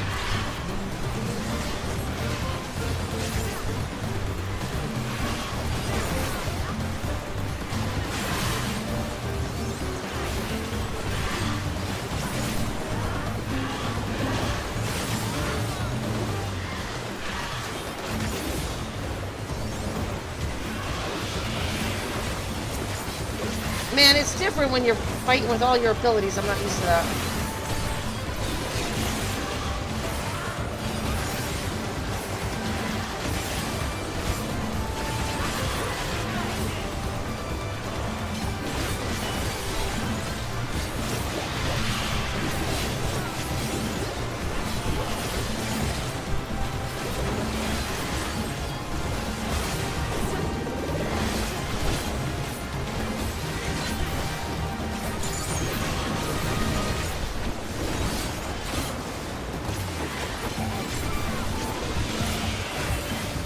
Man, it's like Kryle's there, but it's almost like I don't acknowledge her because it's like.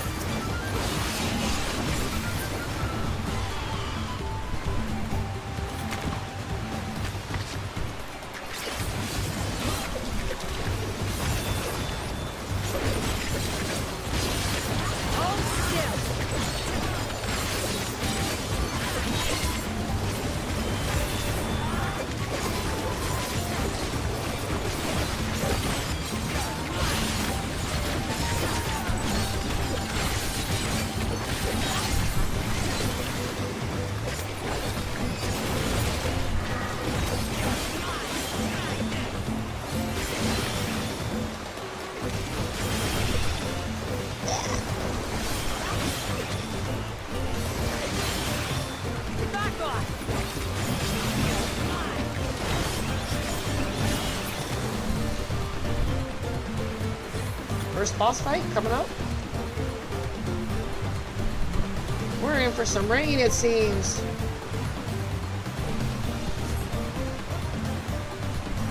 That is Bakuja ahead of us. Be ready for anything. I knew it.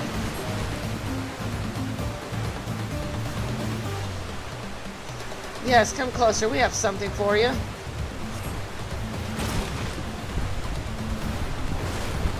Thanks.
God, this is not going to plan. We'll just have to improvise. What, you gonna come over and play? Come on.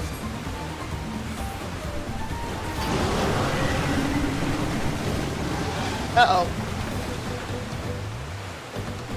See you upriver if you make it that far.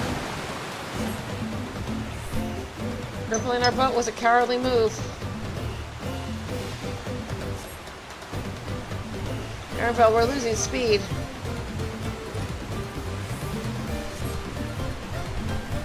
The harness is broken, I'm sorry, but we'll have to pull over to the bank. We won't be going anywhere until we can make repairs. See if there's a route over land. We'll try to catch up to you later.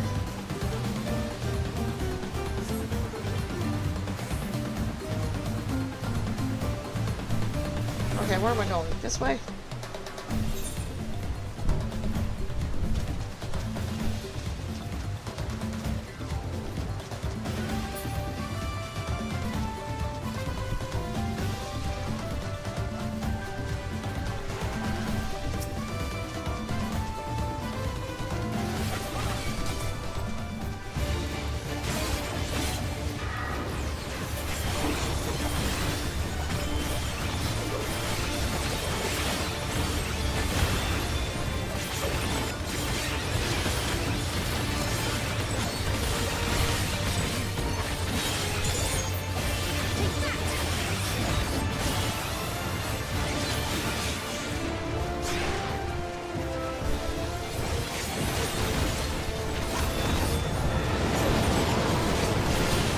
That don't look good.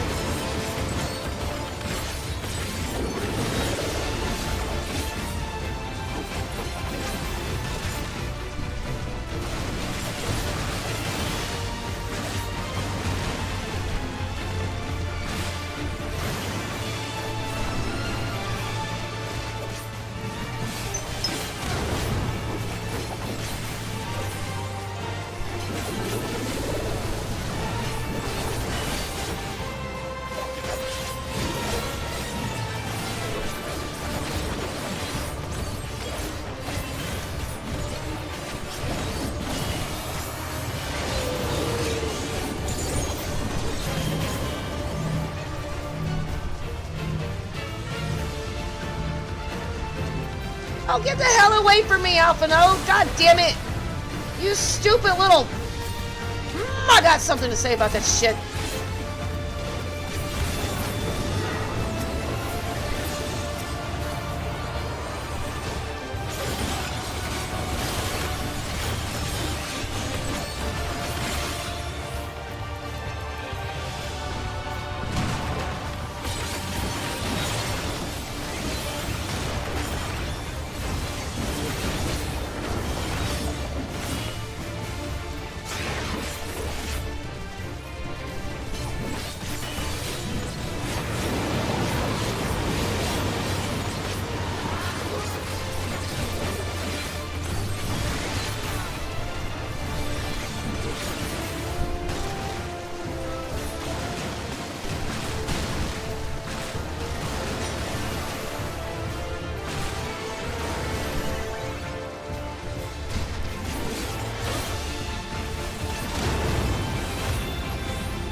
Yeah, it's called Don't Step on Me, Alpha Node, you dummy.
That was probably a smart move on Kono's part to take a different route.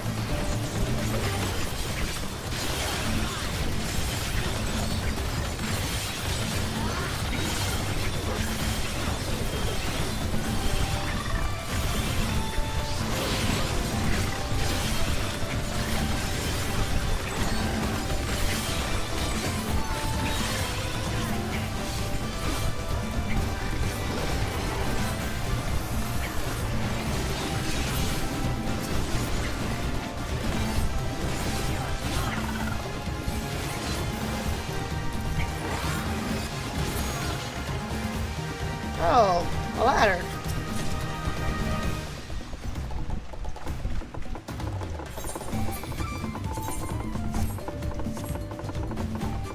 It's weird. Kind of cool though.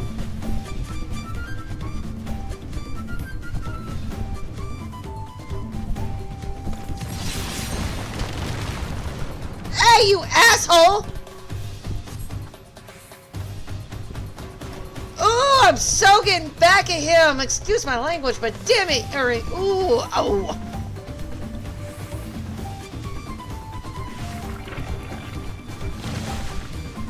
So getting even with him.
this dungeon seems kind of boring a little bit.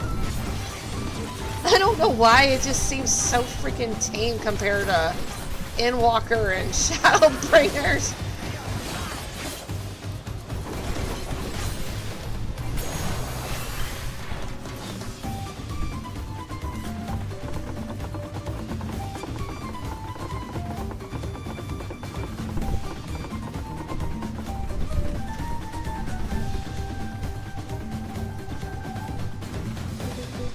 Drowsy, huh? So we're fighting a little dwarf here.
Yeah, this is kind of easy.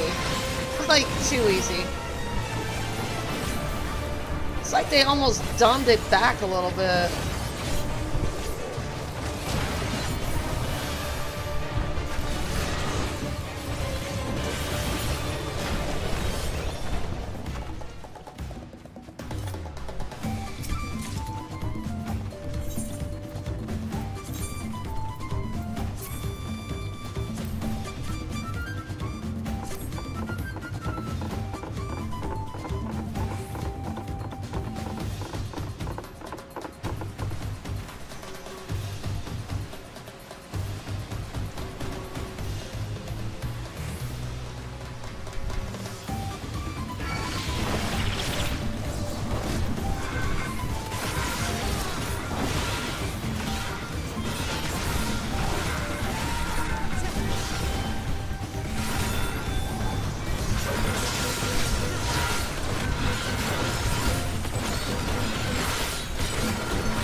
Man, I'm still forgetting about Cryle.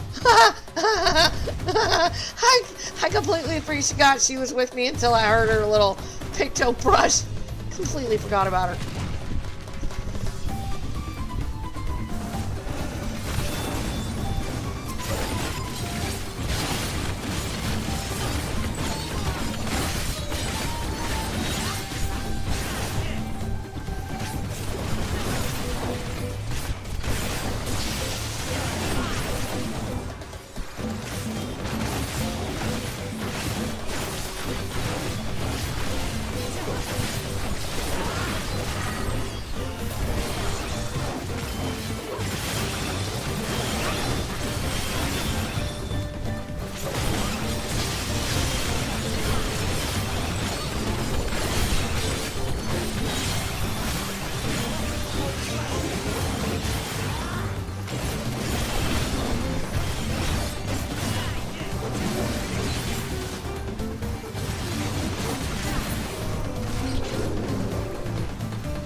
A praying mantis. Looks like one anyway.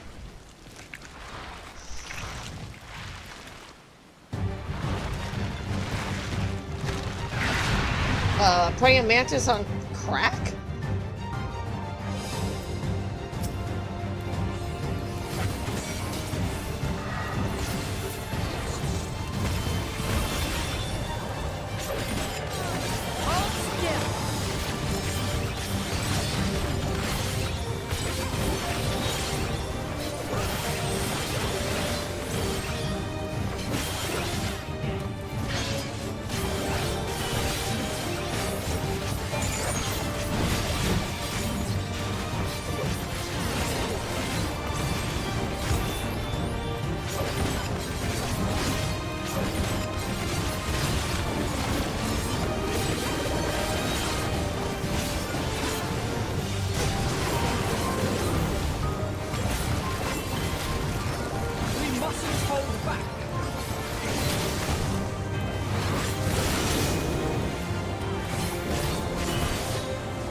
God thanks.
Oh, yes.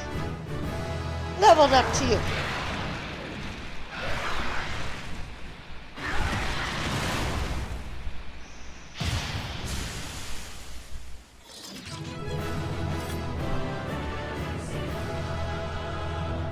I haven't seen that expression on her in a while.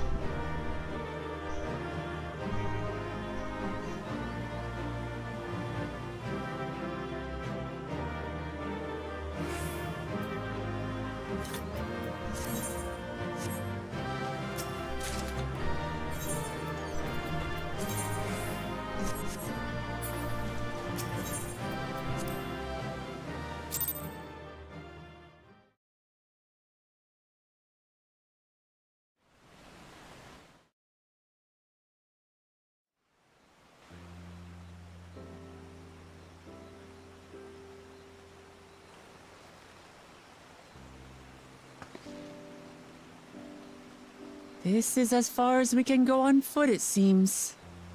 We'll have to head back and see about fixing the boat.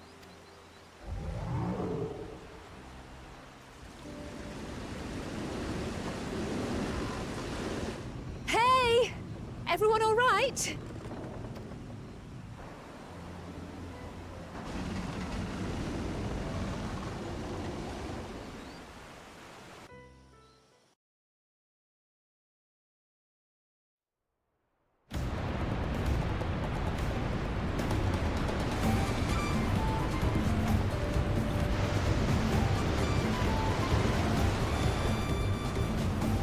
I was worried we might not catch up to you.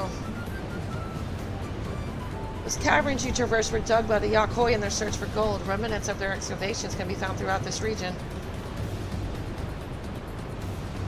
While I appreciate the lesson, a wise guide, are we up landing this boat anytime soon?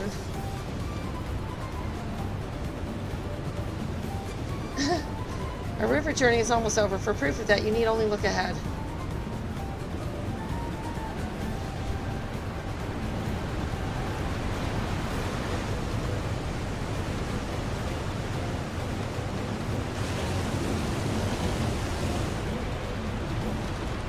The falls were impressive enough from a distance, but it's almost too much now.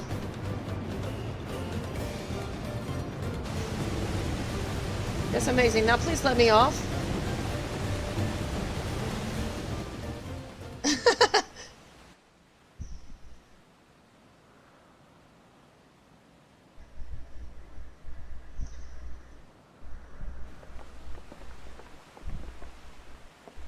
Man, I only know that feeling all too well. No more boats.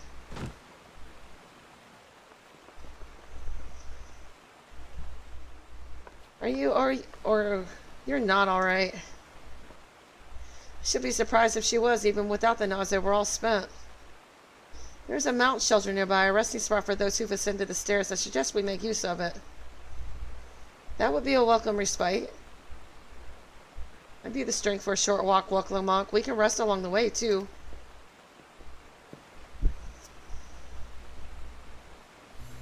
Damn it all. Promise is meant to lead from the front, but not mule and moan like a sick kitten.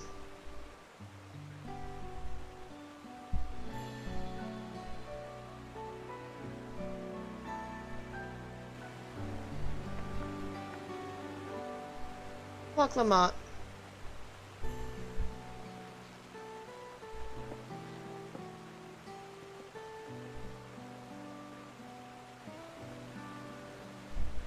Ignore me. It's the nausea talking. I'm fine, really. Lead on. I'll follow.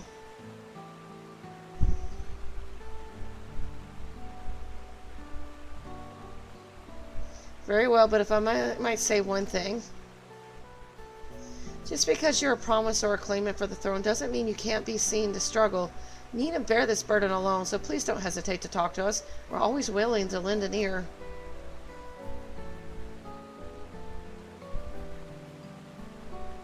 The cry I...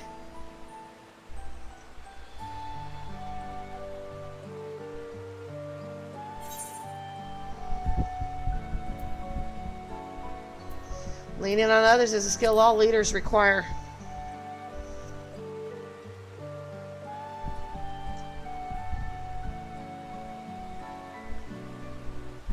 You as well, Knight? Always believe this is my problem alone. Perhaps you have the right of it.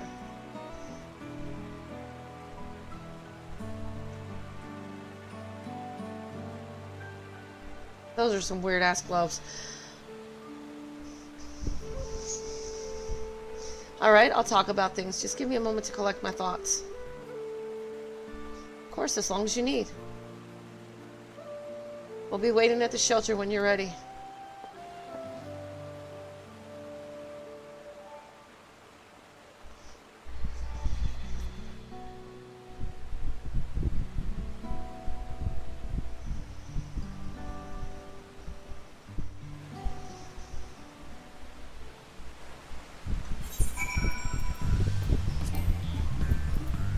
Can't use that here, okay. I've long felt that I could never tell anyone when I was confused or hurting, that admitting to weakness could bring shame to Papa's name.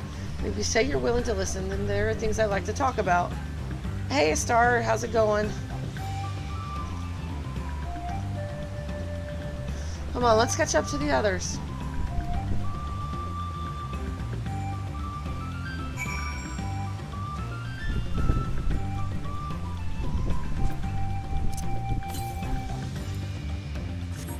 How's it going?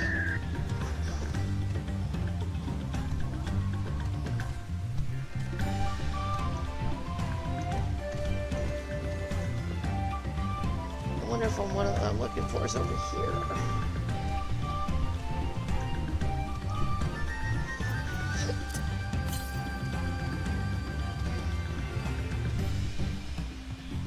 I'll look for it in a little bit.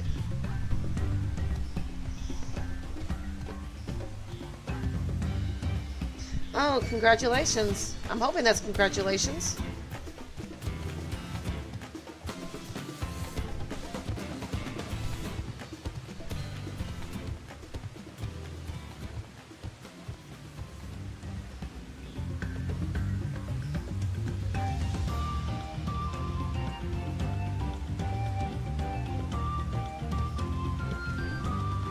Oh, nice.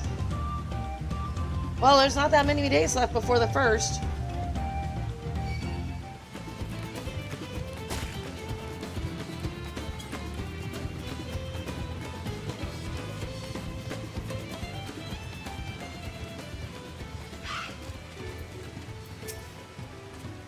This seems a cozy spot for Urqopacha to let her guard down. I know it can't be easy for her. Now that I've decided to share, I feel so nervous. This side of the region is so different from where the Hanu live, the striking colors of the vegetation alone. Oh, yeah, because you said, what, a storm, like, destroyed your house or something, and now you're waiting for them to fix everything? This side of the region is so different from... Oh, yeah, I've already talked to you. Aaronville, what you got to say? This place is called Many Fires with a constant stream of peddlers and travelers who make camp here after climbing the stairs. We should stop here for the night. I understand the desire to rush ahead, but we need to recuperate from our punishing river adventure. And let's settle in. We'll need a cook fire, and there's a meal preparation to be done. Yeah. Oh, that's it. They've taken this long to fix everything? Wow. I've been meaning to ask, but how does one become the adopted child of the Dawn Servant? I was but a ball of fuzz at the time, so I don't remember much. My earliest memories are of life in the palace. All I know is that I was born in Urqopacha, a village in Yaktel. But I've never bothered to return there. As far as I'm concerned, Urqopacha is my only parent. I quite understand. I have no memories of my birth parents either. Okay, cool. Well, I wish you luck. For a while, I wanted to learn who they were. But over time, that curiosity waned. Galuf was my dear grandfather, and he was all I needed. So our situations were quite similar.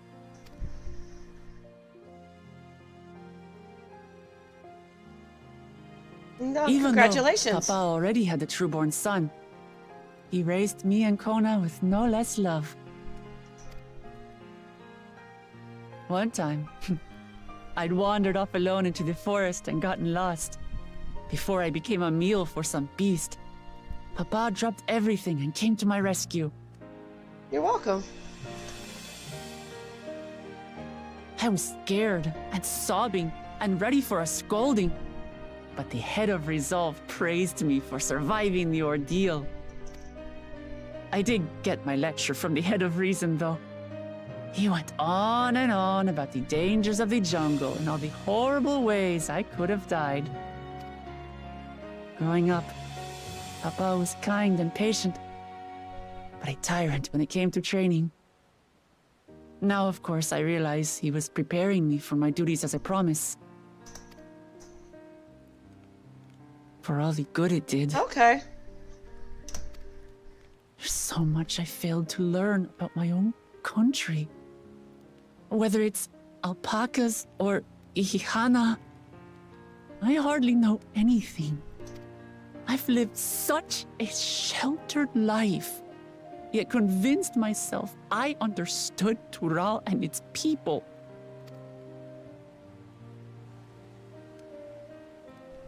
I don't have Kona's education, or Zoralja's strength. I'm all bluff and bravado, not fit to bear my title.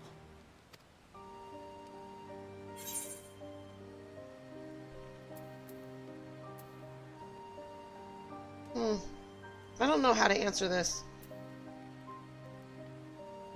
I'm gonna go with the first one. You can't measure your worth by the success of others.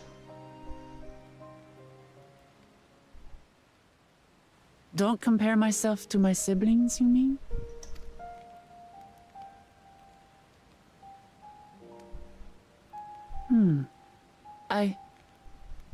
I think I see what you're saying. My reasons for joining the contest have nothing to do with my brothers. It's always been about the Turali and what I can do for them. You said it yourself. How important it is to properly know something. To hear the voices of others, empathize with how they feel, and think how best to serve.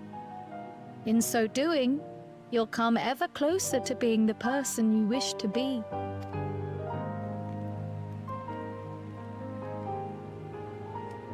I'm sorry, everyone. I've been a fool. From this moment on, I'll stop trying to be the promise I'm not. I won't feign strength to hide my weaknesses. Step by step, I'll learn all there is to know and love about Tulihyolal and my fellow Turali. It might not be the smoothest path, but it'll be a path of my own making. I will find the City of Gold for all of us, along with the answers you seek about your grandfather, Kryl. I swear. I appreciate it, Urqopacha, but you needn't take on that burden as well. Galuf Baldessian dedicated his life to protecting people from all manner of threats. Yeah, I'm just now getting into Dawntrail, so... And it's been good so far. I like it. I know a lot of people don't, but I like it. I wouldn't wish to endanger others for the sake of a personal investigation. So let's just concentrate on winning the contest.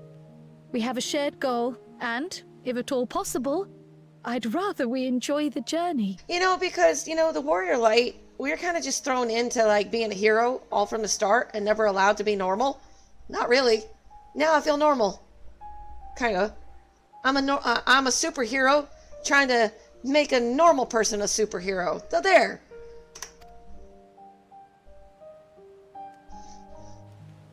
Hear, hear. We are companions on the same road, bound for the same destination. With our combined talents, nothing will stop us from reaching the Golden City. Thank you. Thank you all. I am proud to call you my friends. Yeah, until I get my hands on Thancred and Oriange. Oh, I owe them for that.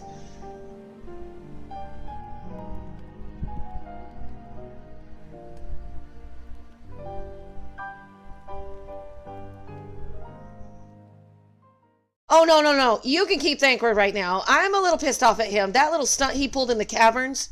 I'm gonna kick his freaking little ass. Thank you. Thank you all. I am proud to call you my friends. They seem to be enjoying themselves. Are you sure you don't want to go and say a word to your sister? Nay, there is no need for that. But what of you two? Urqopacha's allies are your comrades. It must feel strange to be rivals. Helping you has made us rivals, aye, but we're not about to break into fisticuffs over it. Unless, of course, it is a matter of winning or losing the contest. Then I'll have no qualms about putting Alize on her rear.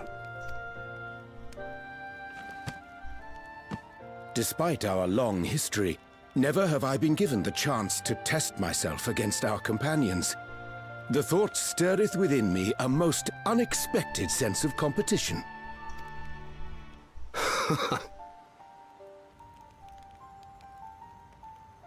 Lamachi has surrounded herself with distinguished figures indeed. One of the Studium's finest graduates, the head of the students of Bardessian. And then there's Eorzea's vaunted champion. If she's half the hero you say, then the odds are stacked against us. Not that I have any intention of bowing out.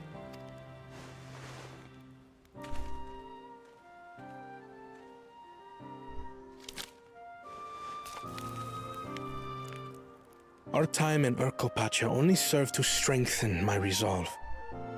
We saw how a single storm cut off the alpaca roots and threw my people's lives into disarray. Such uncertainties are why I advocate for the adoption of Sharlayan innovations, that Tuli Yolal might know greater stability and prosperity. Oh yeah, you can keep him. I'm all about Elidibus and La Habrea's son. I like him.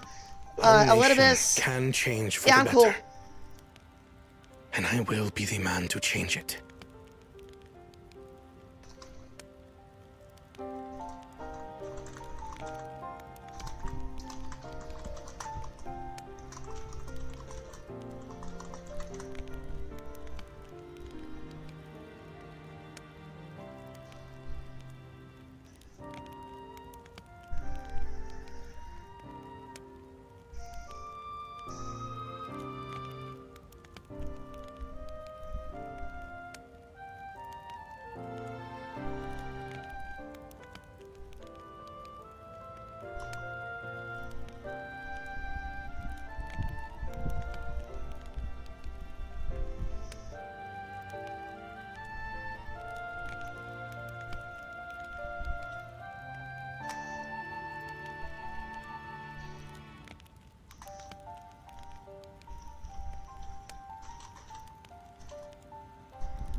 Okay.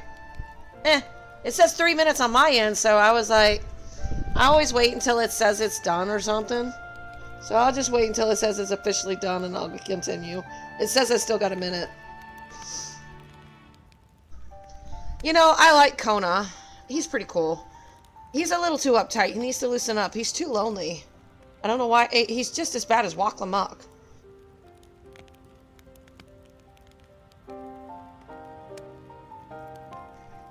Yeah, he does care for his sister, though, from what I understand. He's definitely not the other brother, the jerk. Nah, he's not as cute as Graha. Graha's just adorable. But nope, I'm all about Elidibus. I like the Asians, though. MS Selk, not so much. He's okay, but Elidibus is just adorable. Oh yeah, easily. With his twitching ears and tail, and his kindness, he's cool. Okay, now we're good. Well, it's a start. I imagine your experiences on this journey, all the things you'll hear and feel and think, will help you refine that approach.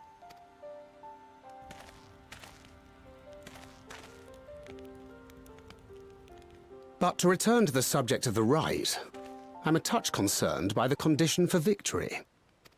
The claimant who breaks the seal becomes Dawnservant, not the one who performed the 7 feats first. The would-be victor need only possess the 7 keystones. That is correct. As the contest wears on, we must brace ourselves for greater conflict.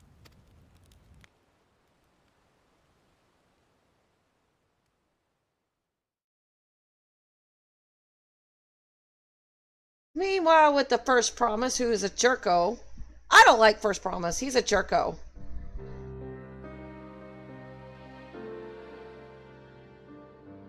Your rivals still lag behind. The second and third promise may have recruited competent lackeys, but none compared to you. How can they hope to compete with the resilient son? The only child ever sired by a two-head. Only the ignorant or foolish could fail to see that you were born to be Dawnservant. Such titles mean nothing.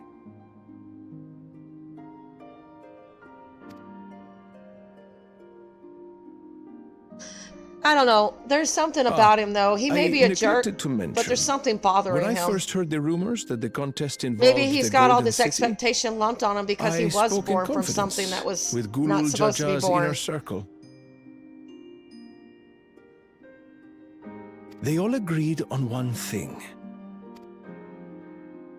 Whoever reaches the City of Gold will attain a power so great, it can dictate the course of history. If this power truly exists, then I humbly beg a fair share of it. Time is passing, and I would put my plans in motion without delay. The useless tool is cast aside after all. And just so there is no misunderstanding, you consent to this course, no matter who is made to suffer. In battle, everyone bleeds. The Dawn's promise is no exception. What better lesson to teach our people the folly of war?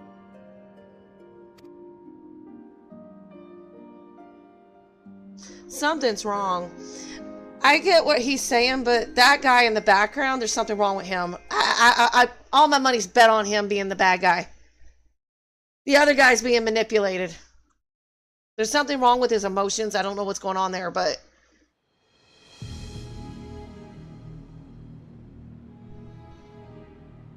I was hoping Oh, for this a guy good definitely. scrap, but this bloated sack of bile was no challenge at all. I wonder if the house cat is dead yet. Hello. Hello. I still don't know how to much lose a further ahead plaything, of you are but than we'd me. still have 2 more. Oh, she finally went to sleep. Oh my god. She's kind of been in a cranky mood today. She went If just I may ape ask, shit chosen and grabbed a one, hold of my what are your computer plans wire for and Tuliola unplugged it after again. you take the Like, throne?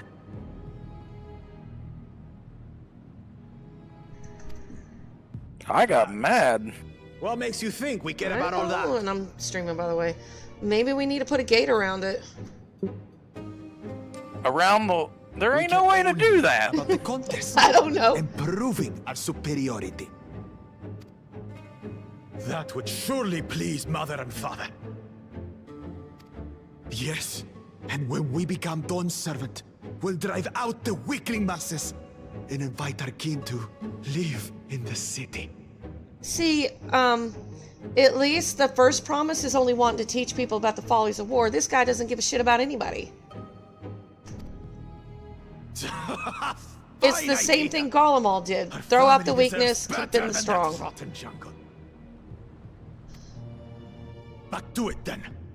We must catch up to that one-headed pretender and remind him of the natural order. I made it. I thought we were missing someone. Where have you been? Oh, I feared I was done for when I fell from the boat. Yet somehow I made it.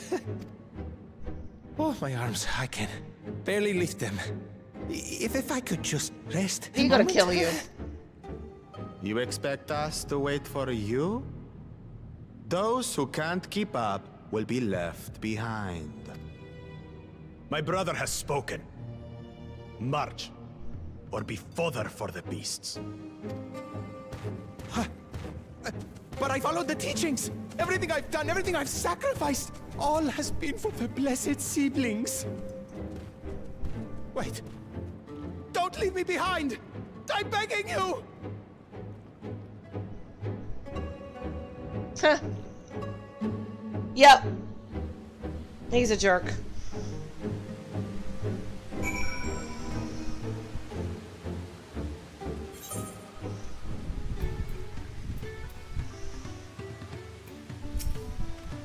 It's good to see Urqopacha more sure of herself. I'm glad we could take a moment to talk things through. Urqopacha seems much happy for it. How dare you?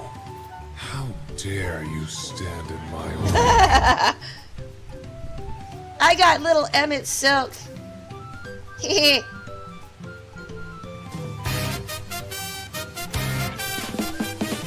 got little Emmett, or Elidibus.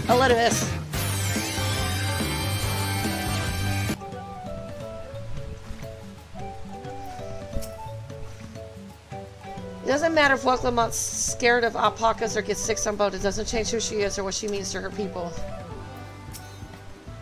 I have some small experience with the pressure of leadership and crumbling beneath its weight, as you well know. If anything good can be said to have come of my failures, I hope it's my capacity to help others avoid similar mistakes. Being able to say those things has brought me such relief. It's like a stone has been lifted off my chest and I can take a full breath at last. I don't want to encumber myself like that again. I want to be better, will be better for myself and for my people. She doesn't hate alpacas anymore. She actually likes them.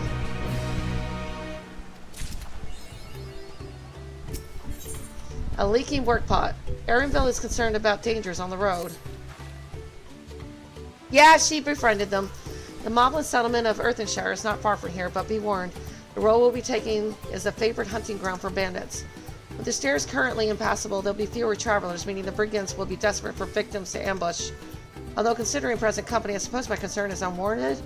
Bandits on the road? What have Zorzel Jaw and the Lance Guard been doing? Seems it's up to me to restore order to the area. Ah, there she's off again. Off she goes again. For now, we'll head west and aim for the bank of the second river. That's okay.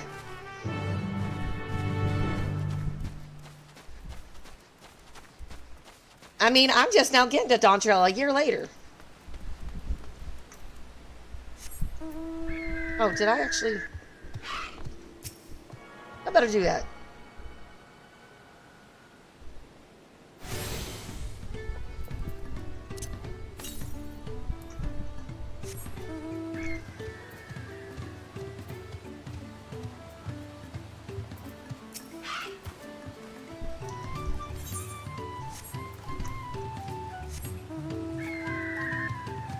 I mean, but let me see. What does the lodestone say now?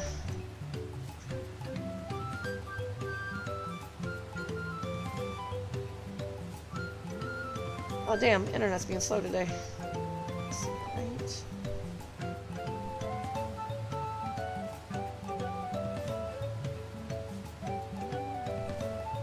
My quest. I mean, I'm currently, as of, I mean, it hasn't updated the current stuff, but I'm over 3,500 quests right now. So, I'm there. I have all these to 100. I got those to 100. Almost got my Viper. So I'm getting there. One step at a time.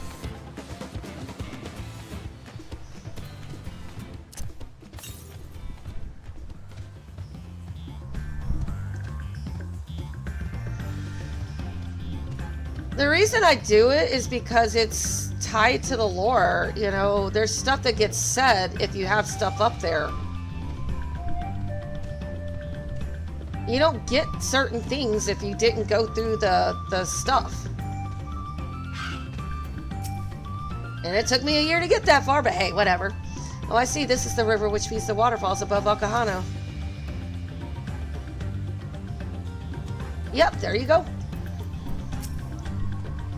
Again and again, I'm struck by the majesty of the falls. It is difficult to comprehend the sheer volume of water this natural wonder produces.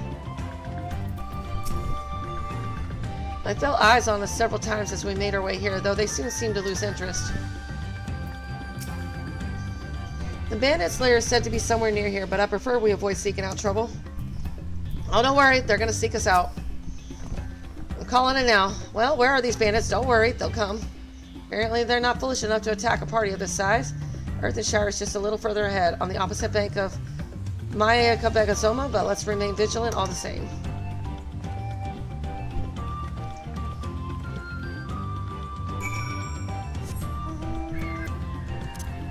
Ah, there it is.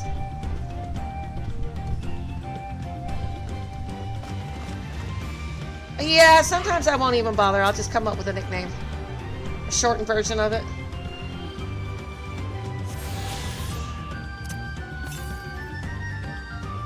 $250 to the south. Let's go this way.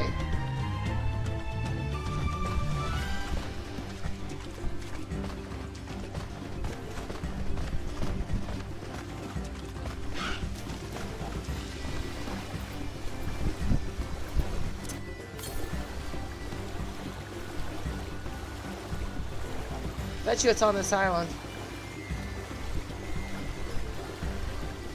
Yep.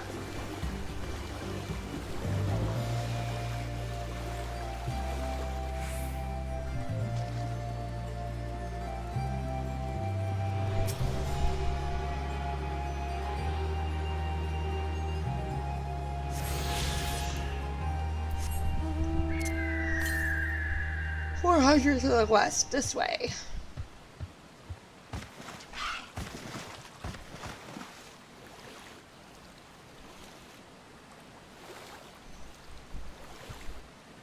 Man, that's gonna give me a bad case of vertigo.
Alrighty, see you later.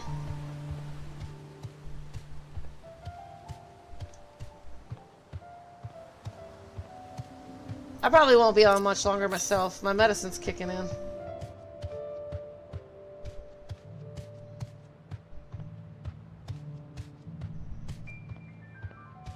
You too. Good luck on your apartment moving.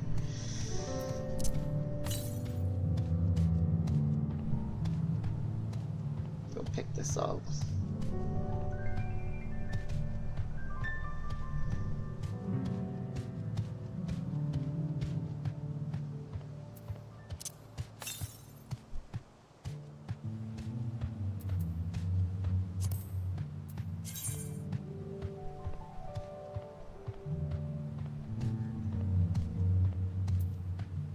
Huh.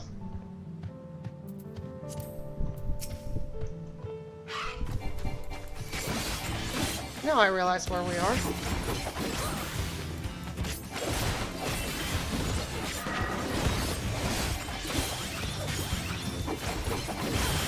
Just doing it slightly different. Good night.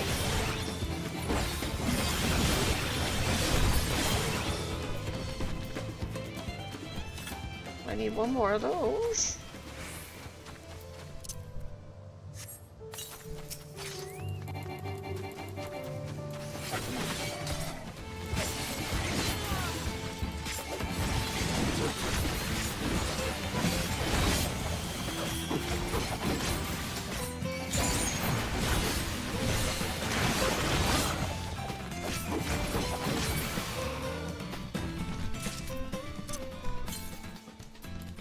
.506 to the northwest, somewhere this way.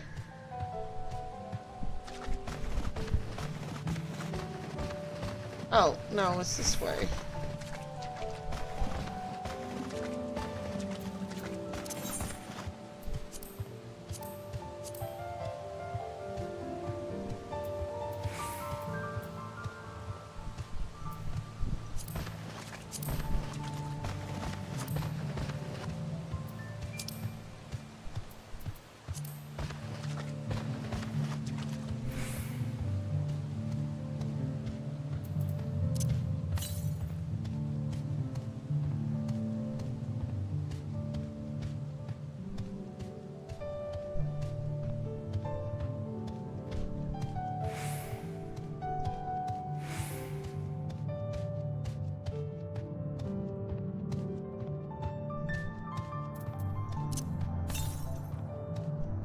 Southwest.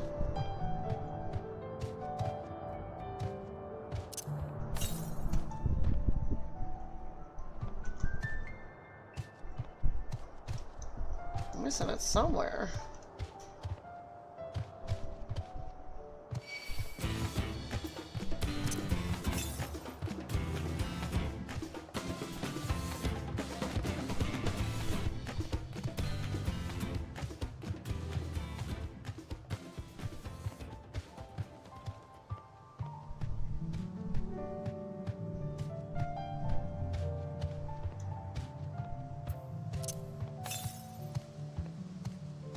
Is it up there? Damn.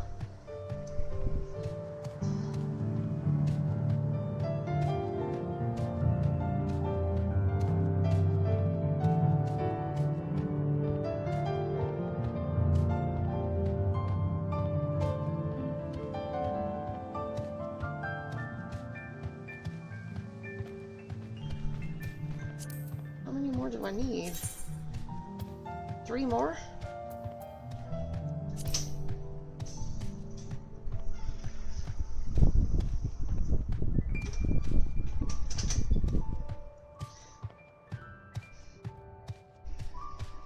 You know, I haven't seen Gamer in a while.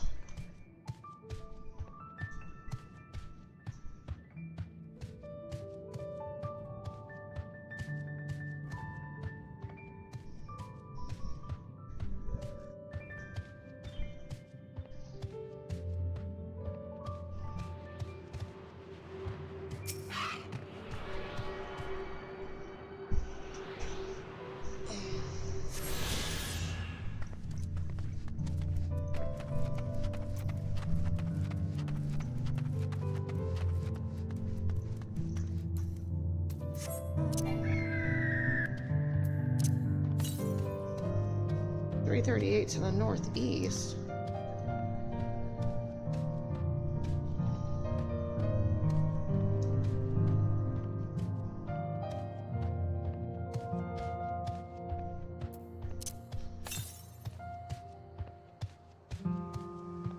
It's over here somewhere.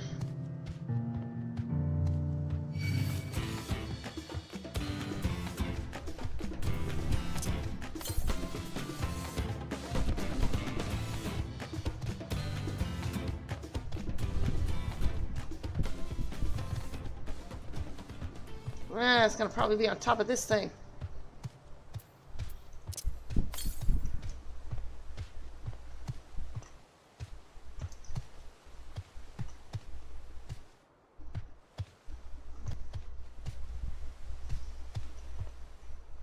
come on.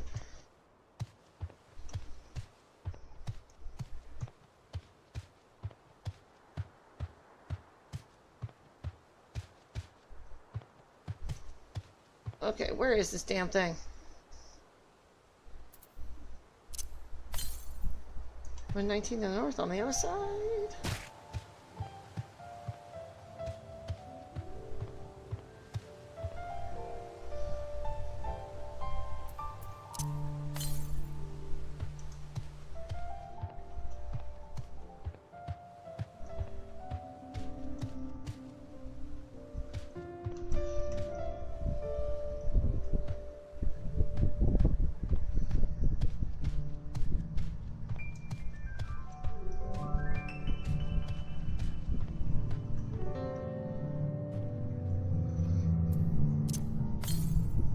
Northeast. Does it mean it's down here? I hate to jump all the way down and then not be there.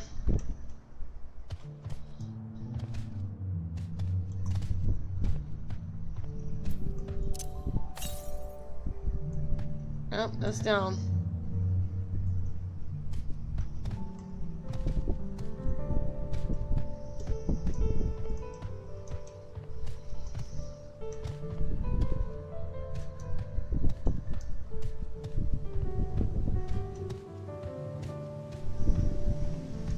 I think.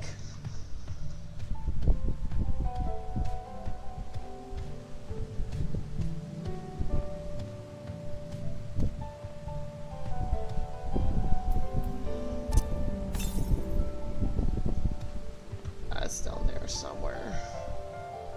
I just don't know where.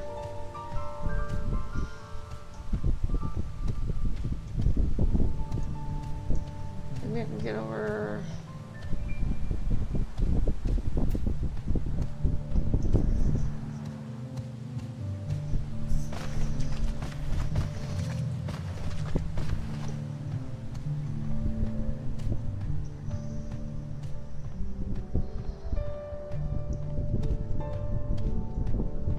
But I didn't know how to get over there.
This is it, the village where the lay of pots from the Tuliala saga took place.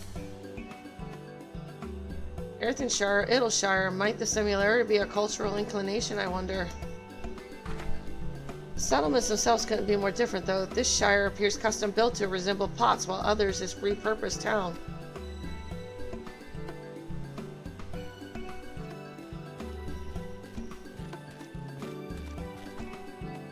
FFXIV, welcome to the Earthenshire. Do I have the pleasure of happy greeting the third promise and her retinue? That's us. We're looking for the Dawn Servant's Elector, if you happen to know who that is. You're exchanging tongue flax with her right now.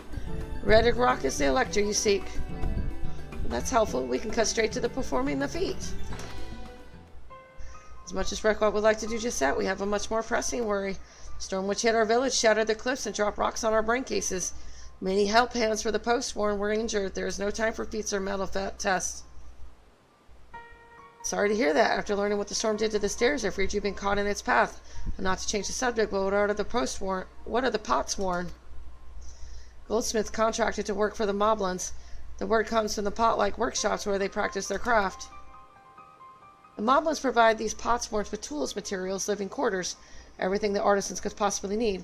This allows them to concentrate on producing what is widely known as the finest golden metalwork in Tural. This is unacceptable. I was promised no distractions. If this is the best I can offer, I should have never left. Watch you make.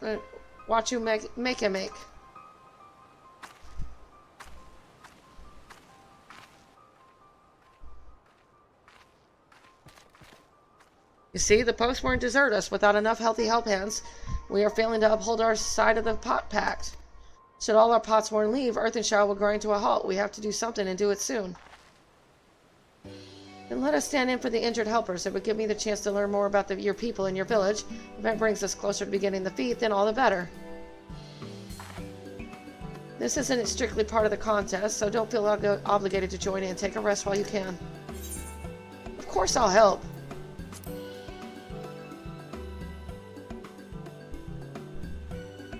I was hoping you'd say that. I actually wasn't sure I could do this on my own. Well, I'll help. I doubt any of us could just sit around and watch. We'll take every help hand we can get. Red Rock Truth swears that once the potsworns have their perfect workshops again, we will commence the feat with all haste. You and the third Fromus can assist help hand Rakarok.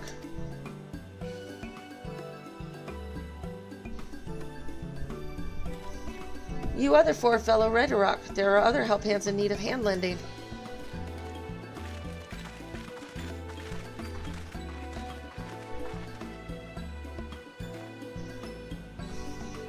I really appreciate you pitching in. I meant what I said at Minifires. There'll be no more feigning strength, no more playing at being an invincible promise. If there's one thing I've learned on this journey, it's how practiced you are at aiding those in need. And I mean to make the most of having such an incredible mentor at my side. Now let us find this Rakarok fellow and see what we can do for him.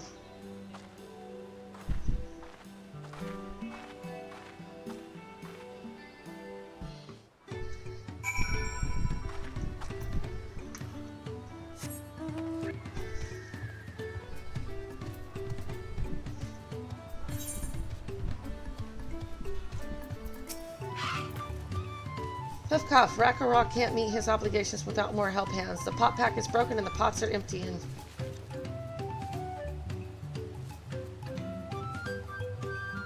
You've come to aid Rakarok? Rakarok accepts your hand lending with joyous field smiles.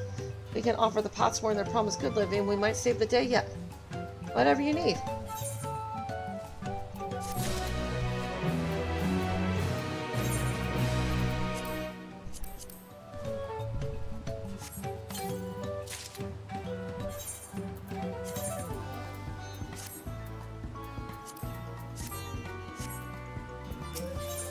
Lending a help hand, Rakarok needs help learning about the potsworn Kai. Huffcough, what Rakarok needs is for new help hands to create good living for potsworn Kai. The help hand assigned to Kai was hurt during the rock rain, so Rakarok took over. He knows nothing of Kai. What does Kai want? What does Kai need? Help hands do not bother the potsworn with straight tasks. Our job is to observe and to anticipate, to prepare things with guest ink. Please guest ink with Rakarok. Find out what Kai is lacking so we can provide it. You can count on us.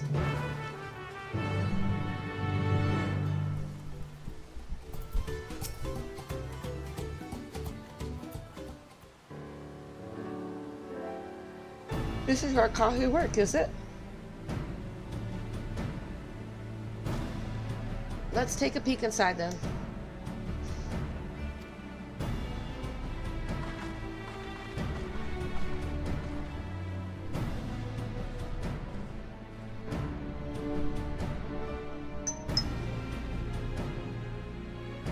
That must be Kahi. It'll be a lot quicker if we could just talk to him. That's not the way they do things around here, apparently. We'll have to leave him be and try our hand at some guest ink. Inspect the workshop. You may move the camera as well as zoom in and out. Okay.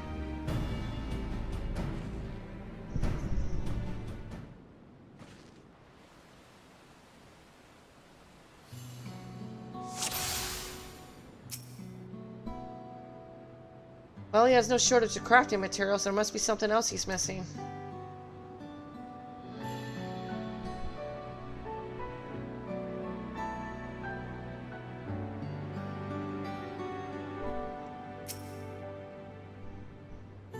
He's barely touched his meal. That dish is meant to be eaten hot or it loses its savor.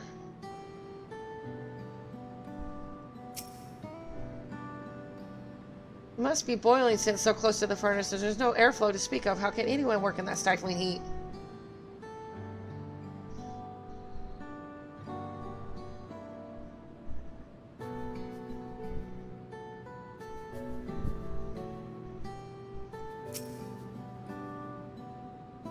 Those tools are looking pretty worn down. Maybe it's time for some new ones.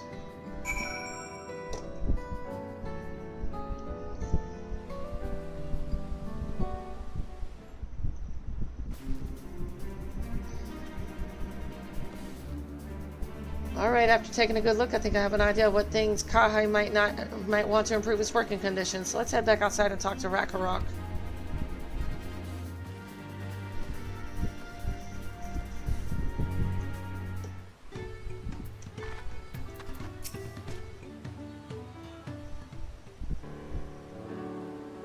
Cough, you made your observations. What should you guess think?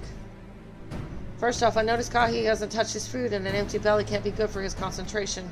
Maybe the cooking isn't to his liking. But our food is very mouth-pleasing. Why wouldn't he want to eat it?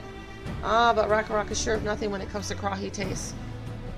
I can help you with that. My brother Kona is also Haresto, and while everyone has their personal preferences, there are some they tend to share.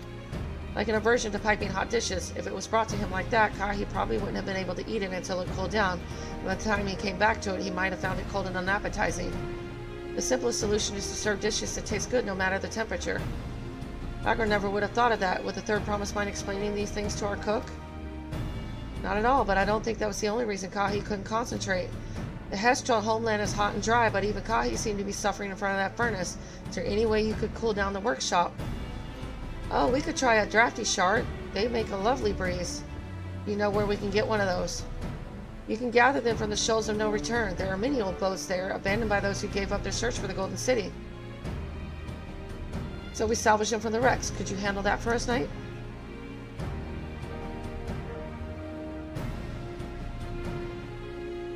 Oh, and one more thing. From what I could tell, Kryle's files and Saw's things were very worn down. Maybe a new set of tools is in order. Ah, Rakarok was too preoccupied with stocking materials and serious oversight, which he will rectify. Supplying good tools for good living is a help-hand's responsibility. And all we have work to do. We can meet back here when our tasks are done. The Shoals of No Return are past the crags, through a tunnel southeast of here. You should be able to spot the patch from just outside the village.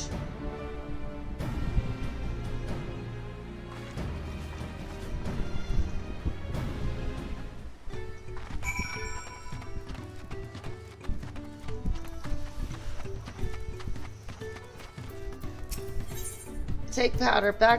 Bagna Brock is on the lookout for a wide-walking adventurer. You are an adventurer, are you not? One who wide-walks from place to place? If you intend to wide-walk to many fires, could you give this mobby friend Swipstock Bagbarock forgot to overhand its last time he visited? Naturally, your service shall receive its just reward. Just one warning word.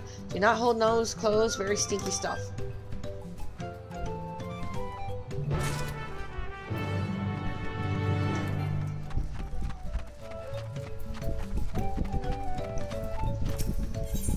Twinkle, twinkle, little stones. Farrowflick has an easy chore for a willing adventurer.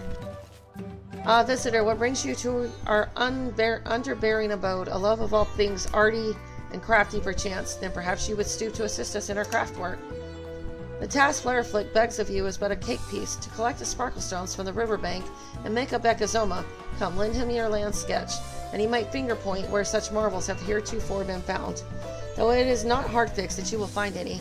All depends on the flight he feels of great and boundless Ikamatuma. All Farrowflick can say for certain is that if you do find any, you will surely be glad-faced. I would surely be confused.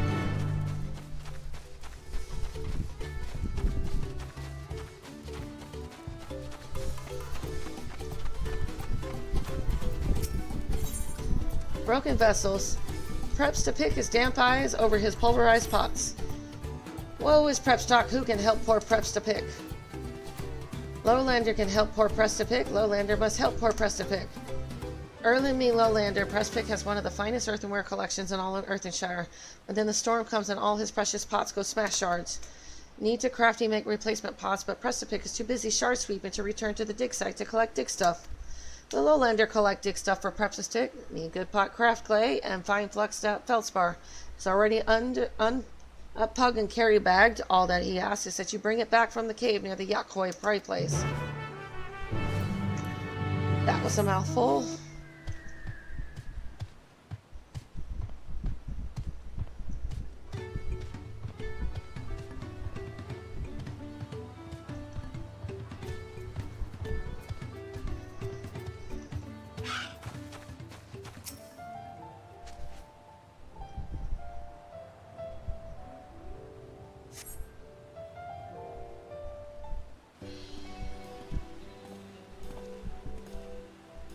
You're knight, aren't you? What brings you out here?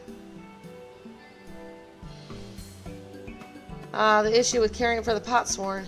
When they approached me with that same problem, I suggested they commission artisans on Charlian instead. The quality of craftsmanship would be guaranteed after all.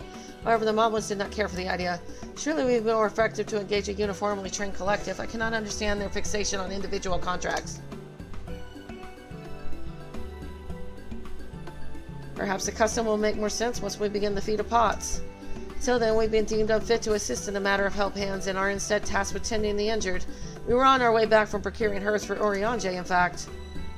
Settlements in Kozama'uka too have been isolated by the storm's destruction. What would have become of the wounded had we not found a way here? Should I become Dawn Servant, one of my first acts would be to establish reliable trade routes to the capital, when I imagine how much good we can achieve with Charlian technology. But they don't want it! My apologies, I have much to consider. If you'll excuse us. We'll meet again soon, I'm sure. Take care, Knight.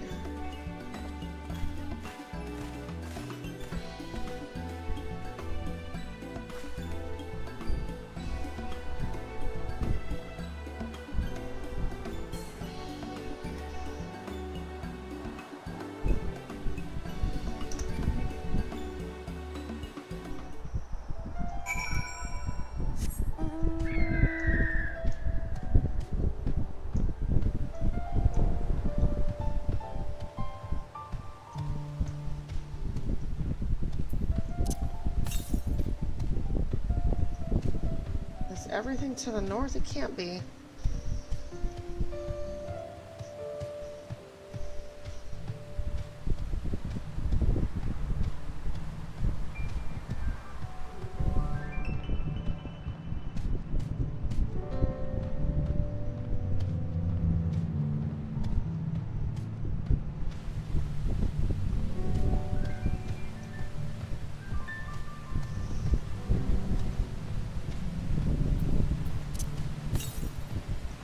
Well, there is one to the east. Kinda.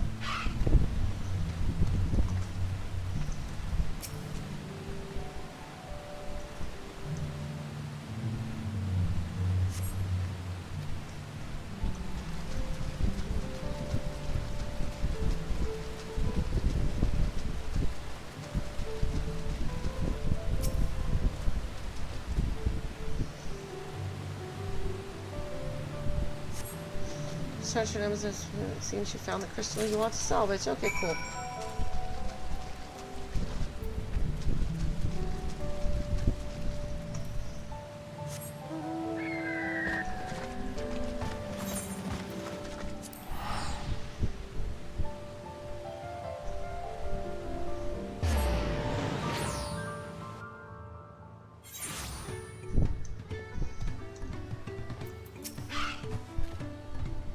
Is that a cool breeze Ragnarok feels?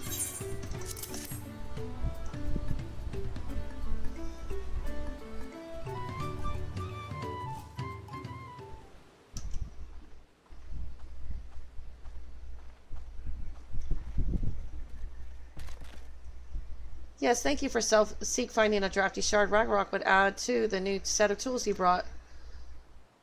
And I come bearing good food tidings. The cook has prepared a feast fit for the most discerning Haresta Taro, and it's on its way even as we speak. Let's go in and see what Kane thinks of our efforts.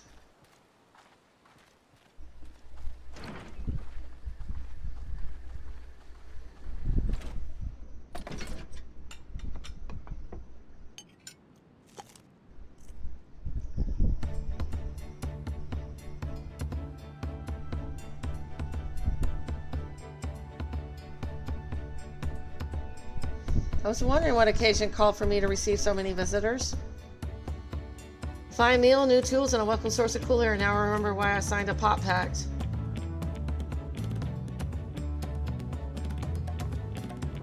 I'm grateful for your kind considerations. Allow me a moment or two, and I'll reciprocate with a piece of worthy of a pot sworn.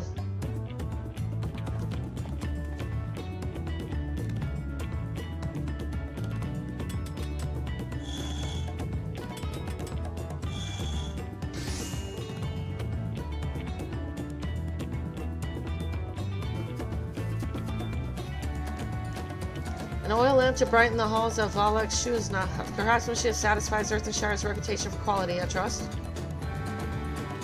Such luster, such brilliance, truly a gift fit for the Dawn Servant. I'm glad you like it. Considering the time I've wasted till now, I hope to continue crafting at this improved pace. I have a contract to fulfill after all.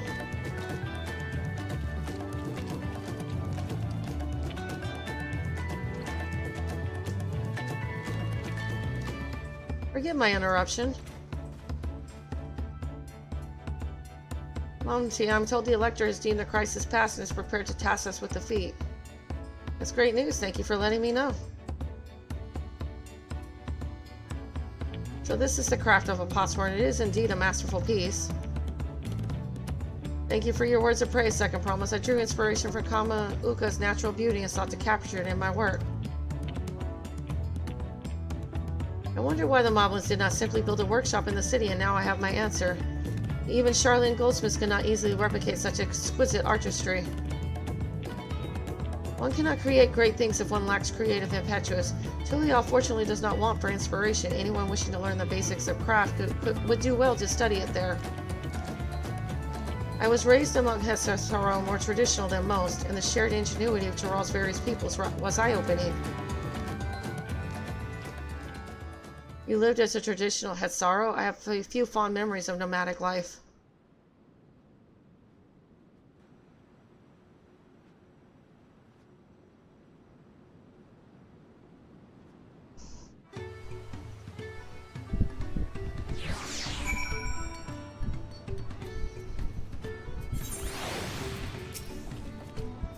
Ragnarok is very grateful to you. I thank you both for your hard work and clever guessing. When it comes to helping Handy, knowing the potsworn really is important. Well, that's true for pretty much everyone you meet. It's a lesson I've had drummed into me several times already on this journey.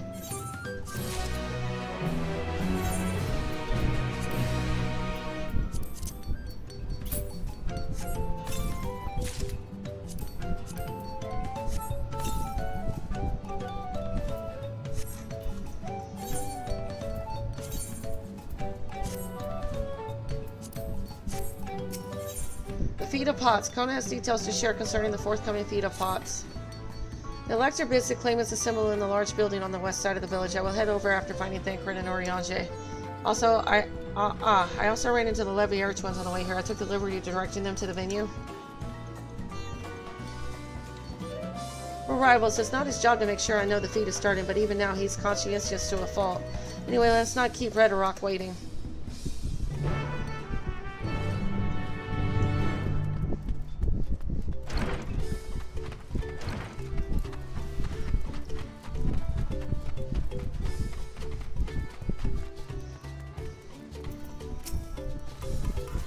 Red Rock thanks you for assisting Help Hand Rakarok. She will announce defeat once the other claimants arrive, so please be patient a little while longer.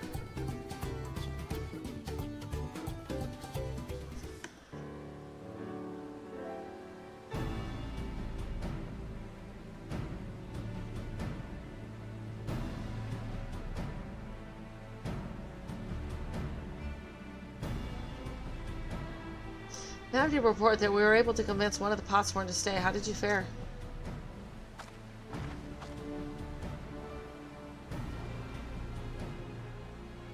So you managed to do the same. Splendid.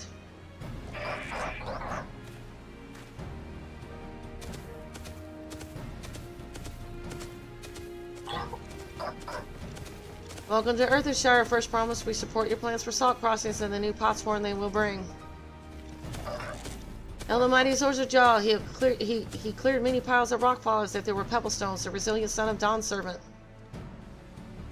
Dorsal Joe was clearing fallen rocks and surprised he would volunteer his time for anything unrelated to the contest.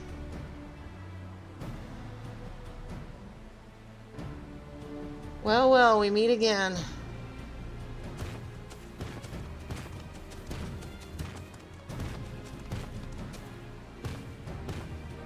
Just in time for the feat to begin. I'll bet he was already here, laying low while the rest of us did all the work.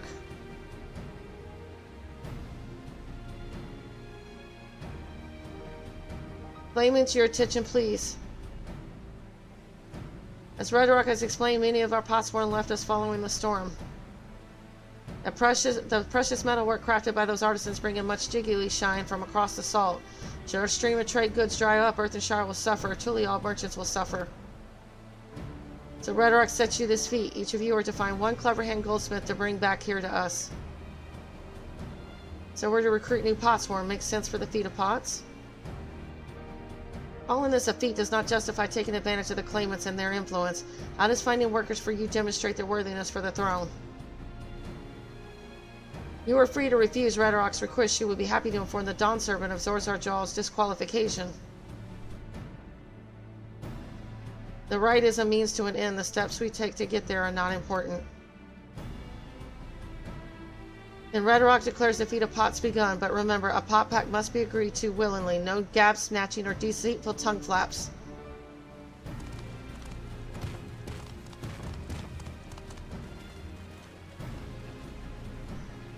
The Elector said nothing of taking a willing artisan from a rival, which is exactly what we should do.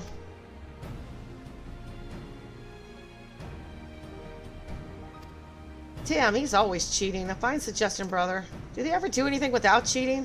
Glad you think so, brother. Come, let us lay our plans.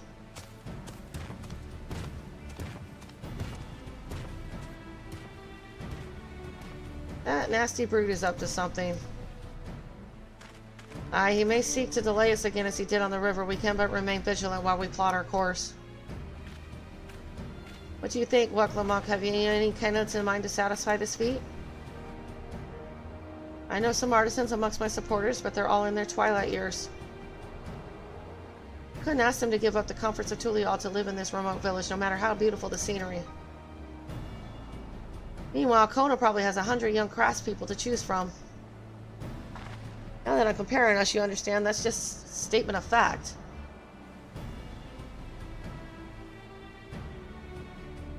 I suppose we could try asking around Urqopacha. That seems a logical place to start. Back to Tulial it is. I can think of somebody, that new Yellowson that came into town. Wait, does that mean we have to take that boat again?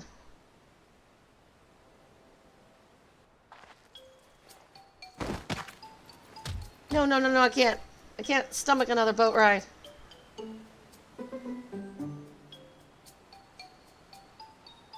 He said I should share my burden, so I will speak plainly. The truth is, I get really, really sick on boats.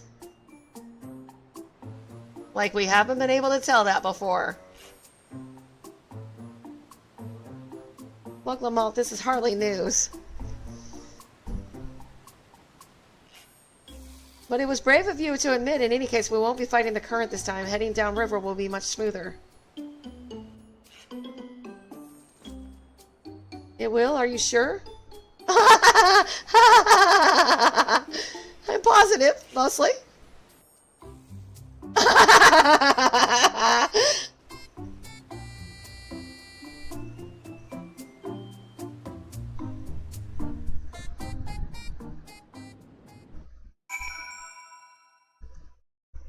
That was awesome. I need a moment. Upriver or downriver, Urqopacha is too rough for me. The nausea is a bit more bearable now that I've stopped trying to hide it, but I'd still rather not set foot on a boat if I can help it. Alright, I think I'm ready. Let's see if Master Ropley can help us recruit a Potsworn.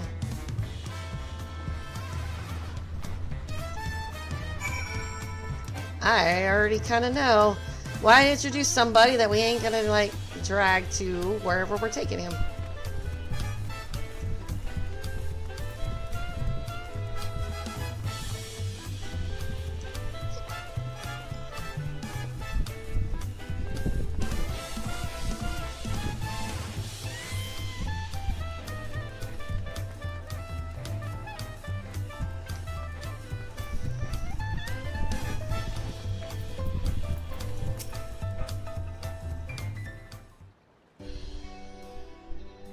Greetings, Sir Promise. What brings you back to Wachomeki? You've not chipped your axe again, have you?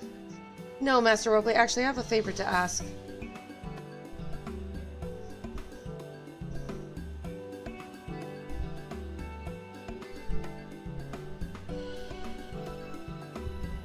So what do you think? Do you know of any craftsmen who might be interested? Filching my artisans for the Moblins, eh? Well, seeing as it's the third Promise making the request, I'm willing to look the other way if one of them decides to take you up on the offer. Only I can't think of a suitable candidate off the top of my head. Who do I know with a Master of Goldsmithing that would also have no qualms about relocating to Earthenshire? The Eorzean Goldsmith, what about him?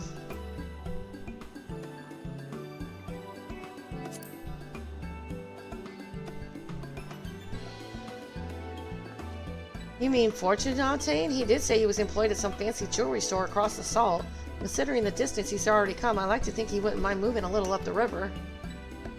I said he's only just got himself a new job. Is it too soon to ask him to sign a pot pact? There's no harm in making the offer. Once he hears how well the Potsworn are treated, he may even jump at the chance. Either way, you won't find Fonshon at his workbench at this hour. He's finished for the day, probably enjoying a meal over at Zopla, I'll tell you. Maybe we should go and talk to him, just you and me, since he knows us. We want him to feel intimidated by having to deal with a crowd of new faces. The two of us can handle this. Take a rest at the cabins if you like.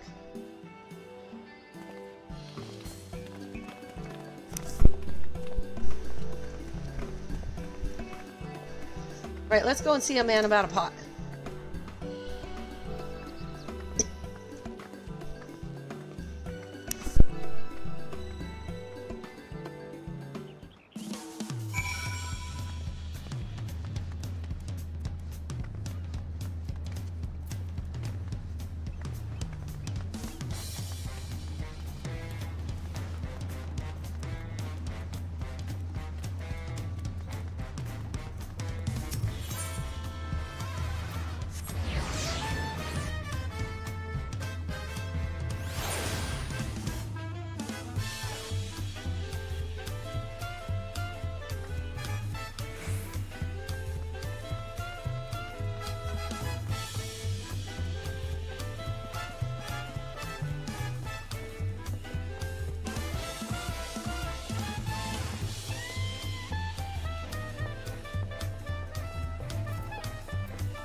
Oh, night, you're here too. The third Promise says she wanted to chat. I've just been finished eating, so shall we find a quiet spot outside? I think this is just as good of a spot.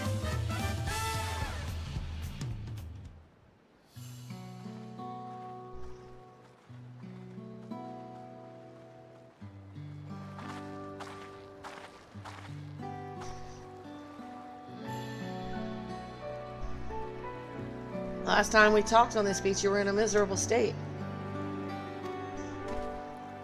Ah, yes, I was, wasn't I? A lost soul until the two of you came along and helped me rediscover my purpose. My new place of employment has been most welcoming, and for the first time in a long time, I feel content with my lot in life.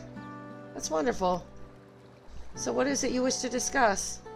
Well, it's hard to ask this right after you settled in, but I'm looking for someone to become a Potsworn. I've heard my new colleagues mention the term. It's when an artisan signs a contract to work for the Moblins, isn't it? But you're not a Moblin. I'm not sure I understand. It's for a feat in the rite of succession. I need to bring a new Potsworn to Earthenshire. So that's the way of it. We barely met, and after pushing you to work at Urqopacha, I'm now demanding you throw that away and sign a pot pack instead. It's a selfish request, I know. I have something to tell you, Third Promise. The other day I completed the necessary procedures for immigration. I'm pleased to say I'm now an official subject of Tulial. I've since endeavored to learn what I can of my new nation, beginning with the right of succession and its claimants, including you, of course. Now, you will recall it was my father's example which led me to pursue goldsmithing. He was at East End when Garlean forces laid siege to the settlement, and in the ensuing chaos he was slain. War took him from me in an instant, the man I loved and admired. I never wish to suffer such a loss again. And so, as much as I am indebted to you for turning my life around, it is as a fellow peace-loving Tulion that I want you to win the throne. If I can help you achieve that by signing a pot pact, then I shall gladly do so.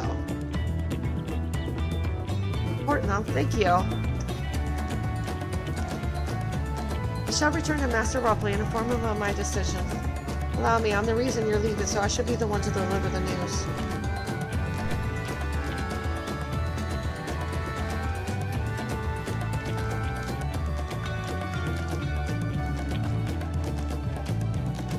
Perhaps you remember me, Urqopacha, owner of Tabute. I'd like a word if you don't mind.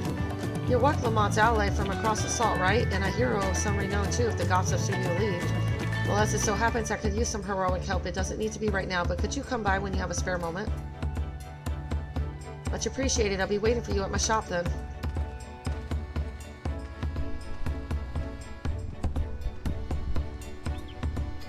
Ah, roll quest. Do them later.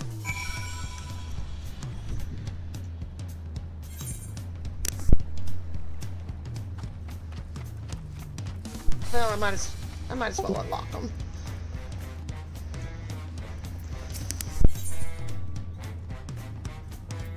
Uncouth customers. Brooke even has an urgent job for a courageous soul. Knight, I was wondering when you'd be along. Not a moment too soon either. Got an urgent job that needs doing. There's no one else I'd entrust with it. Of course, you'll be wanting to know the details. It's a long story, so why don't you grab a seat over there? I'll join you shortly.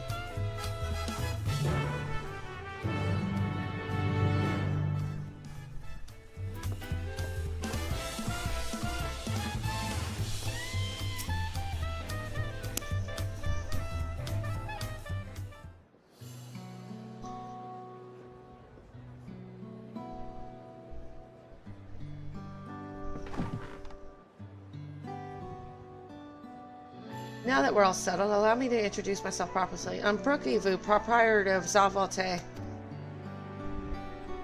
As you know, my establishment is open to anyone. People hailing from across the Rawl and sometimes further come here to whet their appetite and slake their thirst.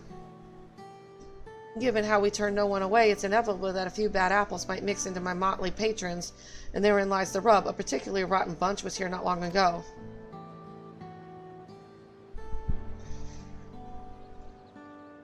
Sitting just over there, in fact, and having a conversation most foul.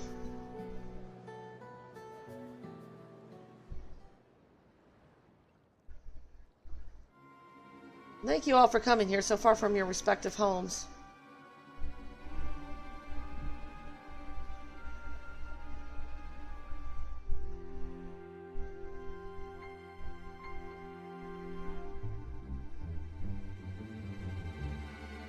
As this is the first time we have all gathered in one place, perhaps formal introductions are in order?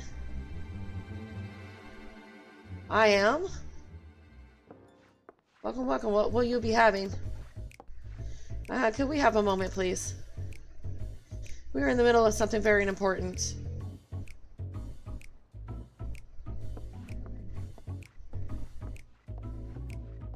Now then, where was I? Oh yes, I am a Pahi. If you are sitting here now, it is because I have personally invited you to the passage of the Unbound, my sacred and villainous order with ambitions to sow discord throughout the world. Villains do not often call themselves such. Nor do secret orders have their meetings in places where all eyes can see. What do you know? Your snide remarks only ruin my carefully constructed atmosphere. If I had time to think of suitable slogan, you would understand that words are everything. But I digress. I invited you all here for one reason, to throw the world into a mire of chaos and then watch its nations crumble. What else could we call ourselves if not villains? My old interest is to punish all who dare to mock and belittle me. So long as I can achieve that, you can call me whatever you like. The rich, the powerful, the mighty, all shall be crushed under the weight of my ire. A grand design for a group of 6. Even if we manage to muster others to our side, there's a limit to what we can accomplish. I regret to say you're right. At present, we are bound and powerless. That is why, in order to raise our fist against our oppressors, we must find the strength to shatter our shackles. And in so doing, we shall become unbound. Like the birds soaring up above, we shall take flight and spread our wicked wings, staining the azure skies black. They already are black. But sometimes skies become treacherous with clouds, and even birds must rest. You speak of finding strength. Is that why we are here to look for it? If so, then I pledge my aid. With the newfound might at my beck and call, I shall win adoration known only by a hero. Your eagerness is heartening, and you are correct. The tools to make our goal as reality lay in Tyrol. Across this continent can be found certain artifacts which possess untold power.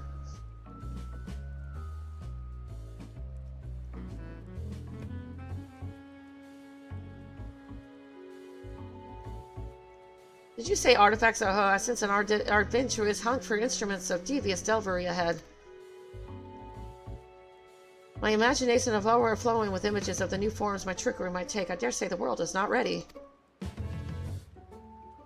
Yes, well, to get to the heart of the matter, the objects are held by the disparate tribes which make their homes in the Tyrali continent, where they have been passed down through generations as sacred treasures. Whatever stories these people have attached to their so-called treasures matters not. Each contain the essence of fearsome beasts called Tyrol Vidral, and with them in our possession none shall be able to stand against us. We shall take the objects for ourselves, bring them across the sea, and use them to undermine nations far and wide. The means by which you each choose to do so I leave in your hands. I only ask that you do not disappoint.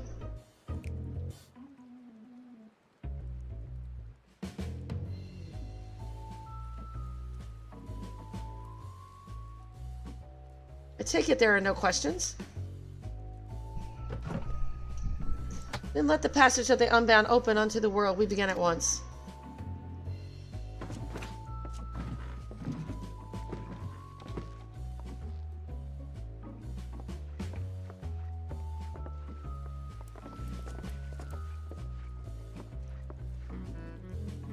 They didn't order a single thing. I don't think you would want to take their order.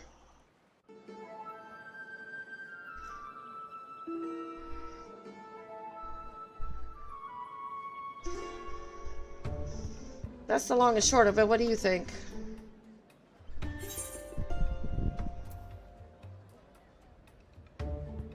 They might lack discretion, but they seem formidable nonetheless.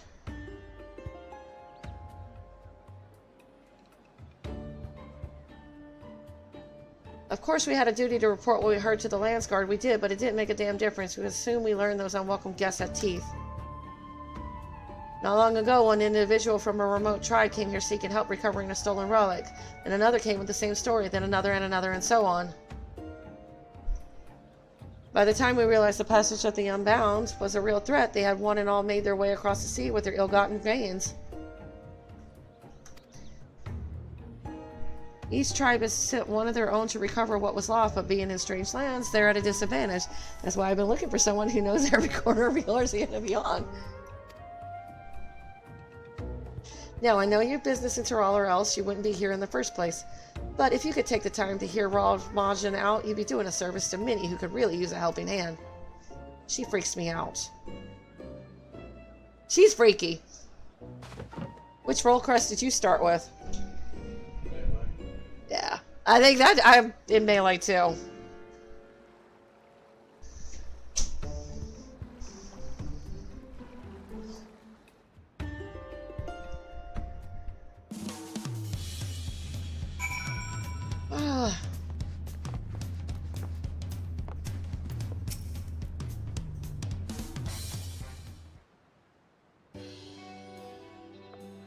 Greetings. Allow me to thank you personally for lending your assistance in this matter. We've been quite desperate for someone suitable.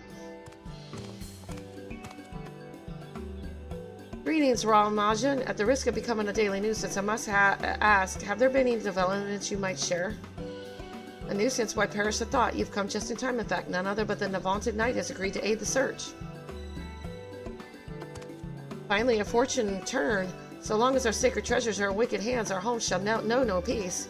Say nothing of the danger that pose to other nations. If these thieves really do intend to stir up chaos across the sea, you had better depart on the next ship. But before you do, it might be proper to introduce you to those who have come to Tuliala in search of aid. Lozenqui there comes from a village far to the north. A single warrior cannot hope to withstand the power of her tribe's relics, so she requires a stout protector, someone that can be leaned upon when times are darkest. The heirloom that Nippe must recover afflicts terrible maladies upon its victims. He seeks someone who commands great healing magic to counteract this effect. The search for Shafshaf's tribal treasure has been entrusted to a peerless hunter. She requires someone to act as a frontline fighter who can distract her target while her bow takes deadly aim. And lastly, this is Tuso, who knows little about her people's ancient artifact, decide that it must not fall into the wrong hands. She seeks a mage of great power, but anything beyond that lies shrouded in mystery. Aren't you forgetting someone, Raja? Your crisis is just as pressing, even if you won't say so yourself. Raja hails from further south than even Mamuk, and has traveled many days and nights in search of someone who could strike down their prey from afar. It's the only way to escape the effect of his village's treasure. Did I get that right? Indeed, indeed. I do get so forgetful in my old age. Thank you, Raal Majin. 5 tribes, 5 stolen treasures. All are waiting for the aid of a brave soul. Hopefully that can be you, knight.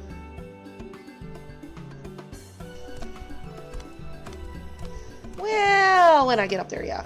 Of course, I shall all that I know on the matter. You only need ask. And know that I will not hold it against you should you choose to assist only those for whom your talents are best suited. So long as you do what you can, the people of Tyrol, and maybe even further, will be in your debt.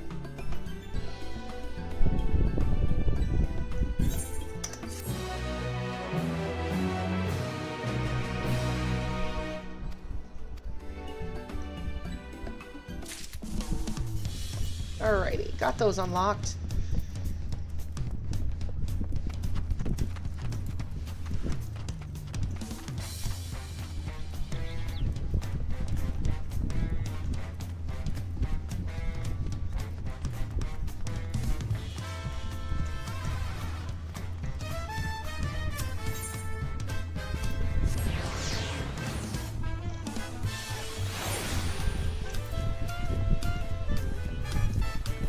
Where am I going? This way.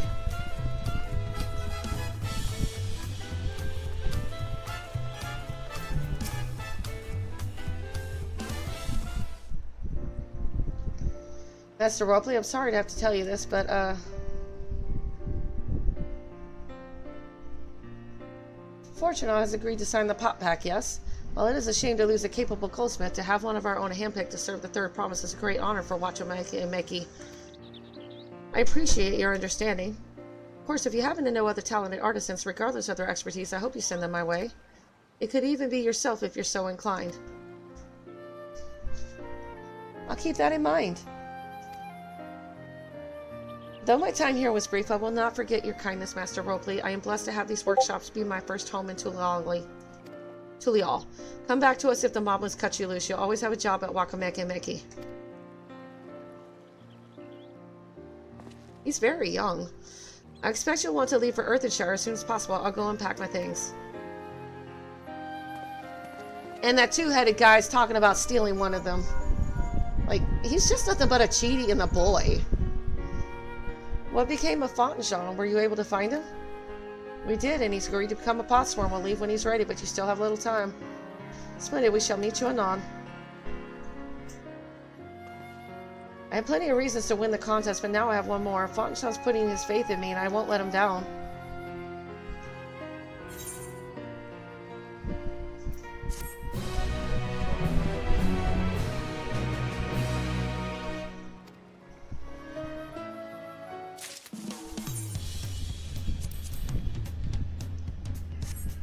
The problem is, once you get a set of gear, you risk not being able to get it again.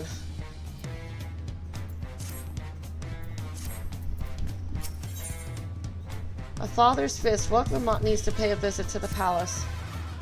I'm about to go to bed, dear.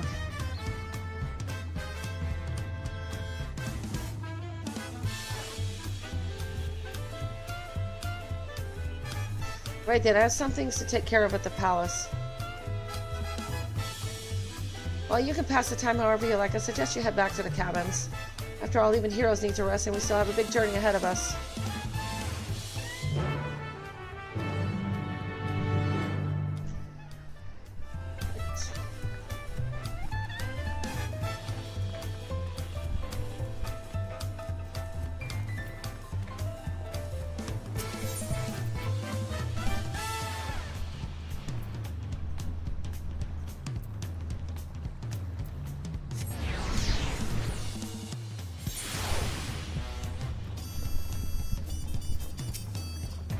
Welcome back, madam. You've had a Lance Guard messenger most anxiously waiting on your return. Knight of the Third promises arms droids have been all over the city looking for you. The Dawn Service summons you to the palace you are to present yourself to the gate guard station outside Sunperch at your earliest convenience. Oh, one more thing, you are not to mention this visit to Urqopacha. What? What?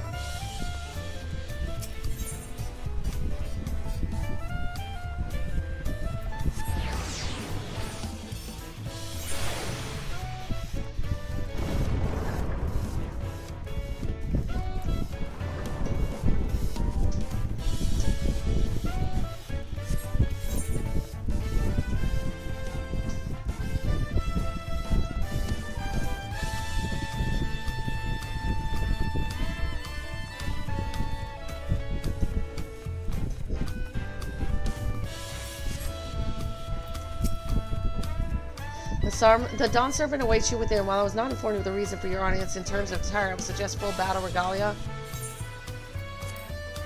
Heh. Heh.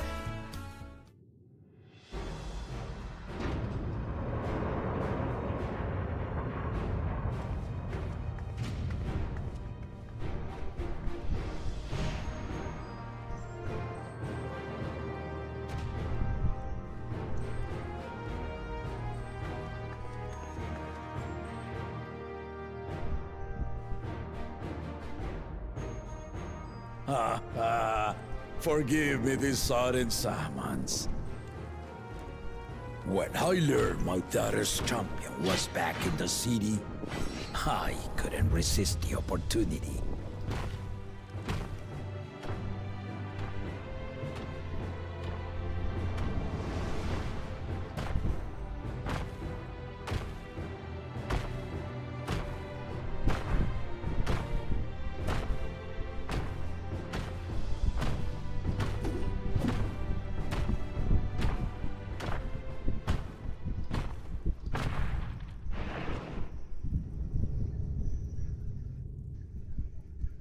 Yeah, it's very appropriate that I'm a Viper for this, so it's in the cutscene after all. And they call me head of resolve for good reason. Old as I am, I have not lost a battle worthy of the name since the day I took the throne. And I've been craving a proper challenge. The Lance Wielder, Estinian, he fought well enough. But our bout was ended before a victor could be decided. Judging by the sailors' gossip, you are a warrior of renown in your homeland. Yet I wonder, with all your deeds done and victories won, are you warrior enough to stand against me? I almost want to laugh at that.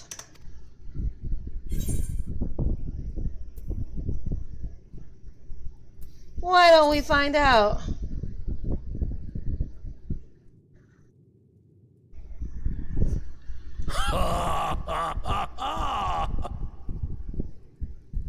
A spirited answer. Why not indeed?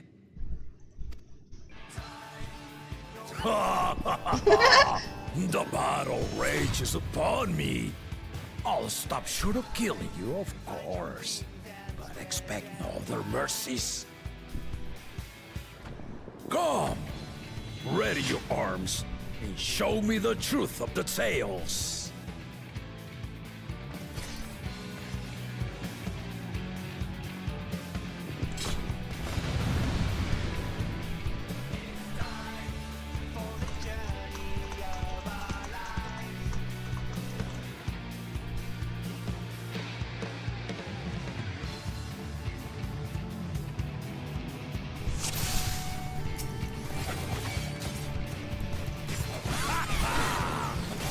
Give it your all! I want to fight to remember!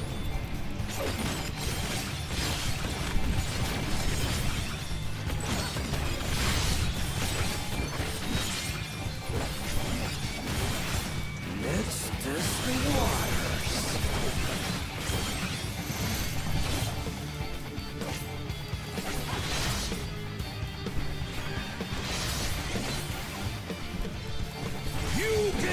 Better than that.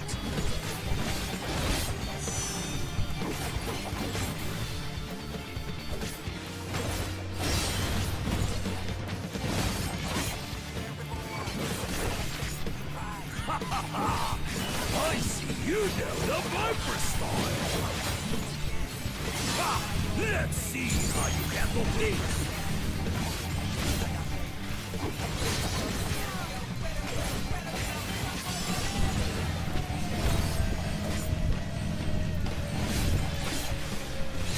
Oh, I don't know what he's doing there. The spearman did not lie. Very well.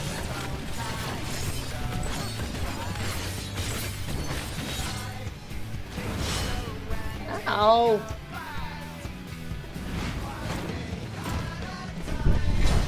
Resolve them with some kingdom. All right.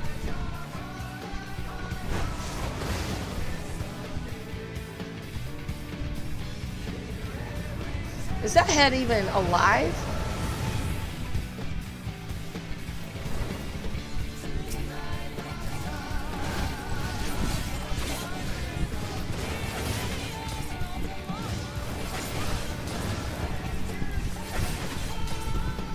Ha! Did you think you had my measure? Take this!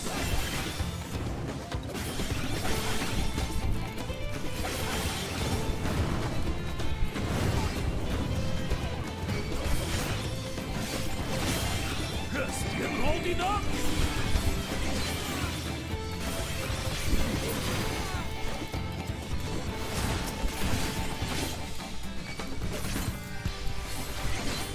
We're far from finished.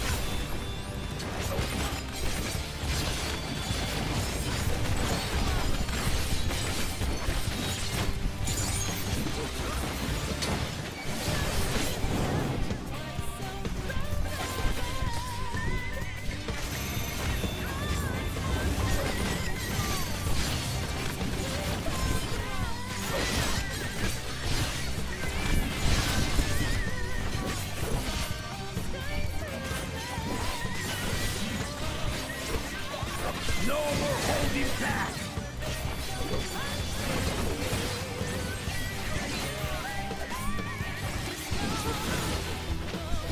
Stay alert!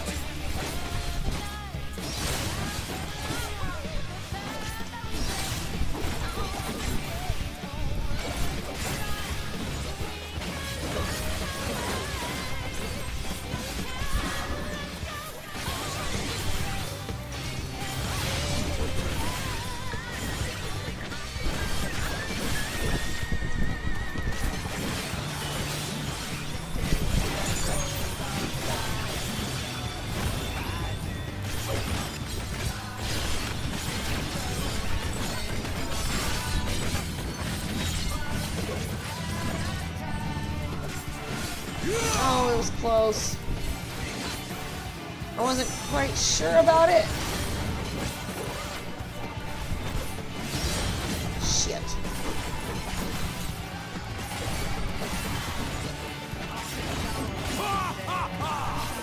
You fight well indeed.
push this button so freaking fast!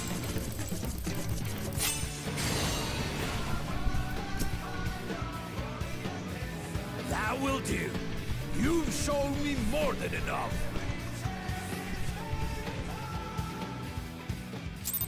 Break my keyboard.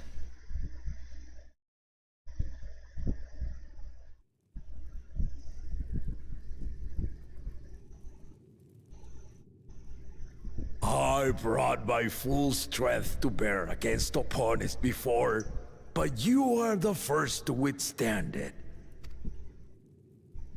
Even with my head of reason asleep, I never expected you to give me so much trouble. Estinian did not exaggerate. You are a force to be reckoned with. Ha ha ha ha ha ha!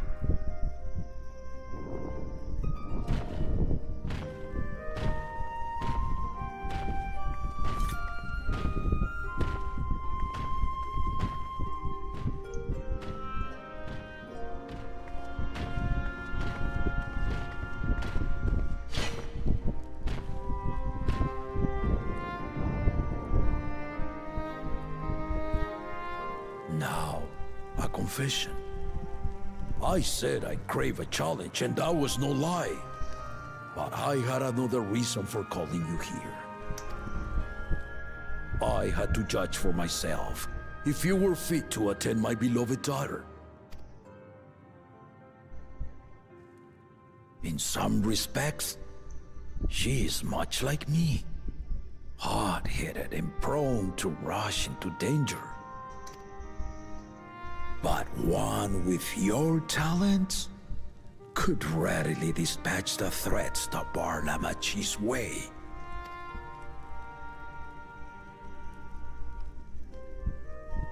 Will you hear my question and answer me plainly? Address me not as the ruler of Tuliyola, but a concerned father. Thank you. Then tell me, given your journey together thus far, what is your impression of Lamachi? Whether it be as third promise or just a companion on the road. Speak your mind.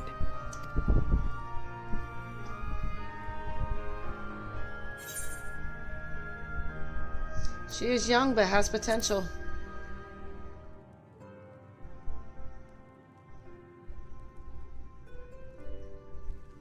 Ha! A tactful response, but agreed. She is not ready for the throne.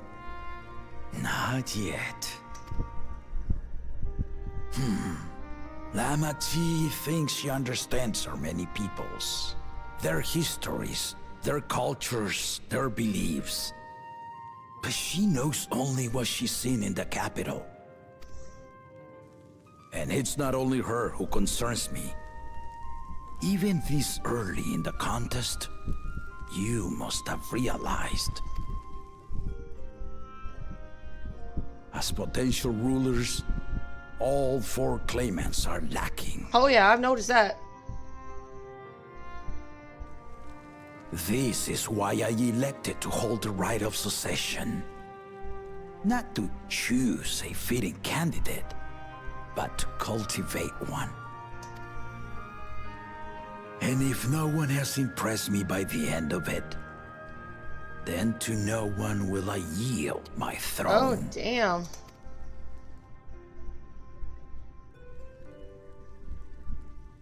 As a parent, I pray that my children rise to the occasion.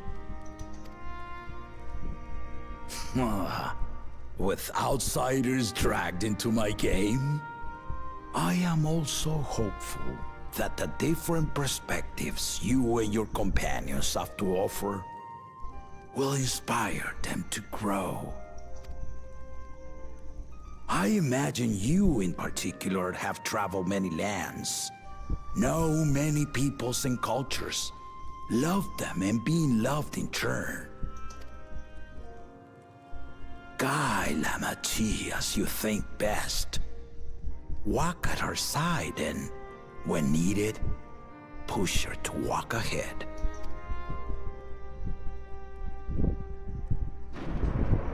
I knew it.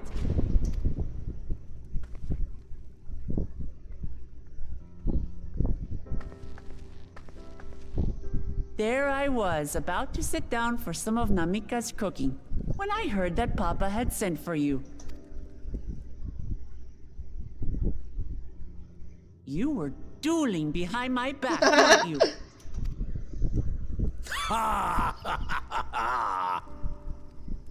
I see there is no point in denying it.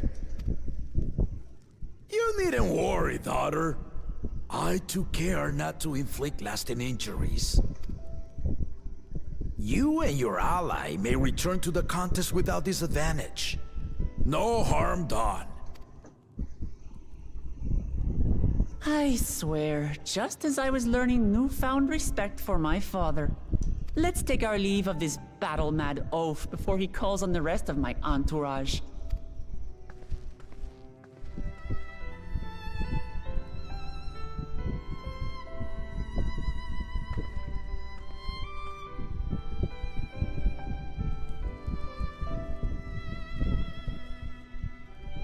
Watch over her, champion.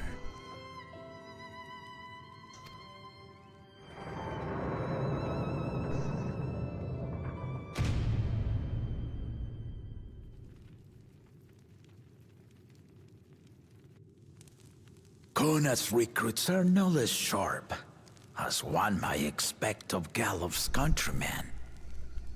They saw the flaws in our claimants from the outset. The other two, though, they dismiss comrades willing to point out their shortcomings, and no good can come of it. So he has seen it.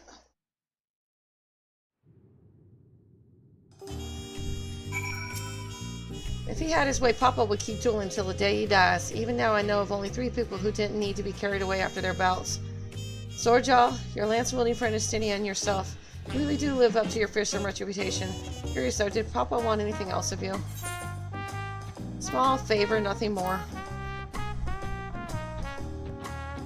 Well, if that's all it was.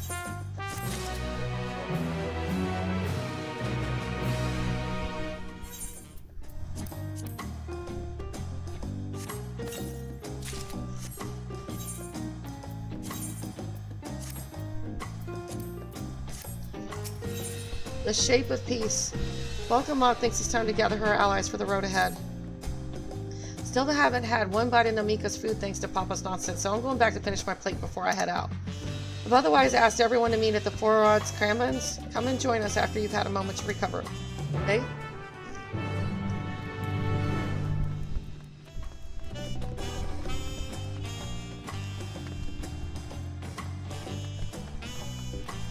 Alright, I think I am gonna raid out. I'm sleepy. There's a whole bunch of quests I gotta freaking do later. So I will raid out. What do we got? I haven't raided to him in a while, so I will raid out to him. I will be on later.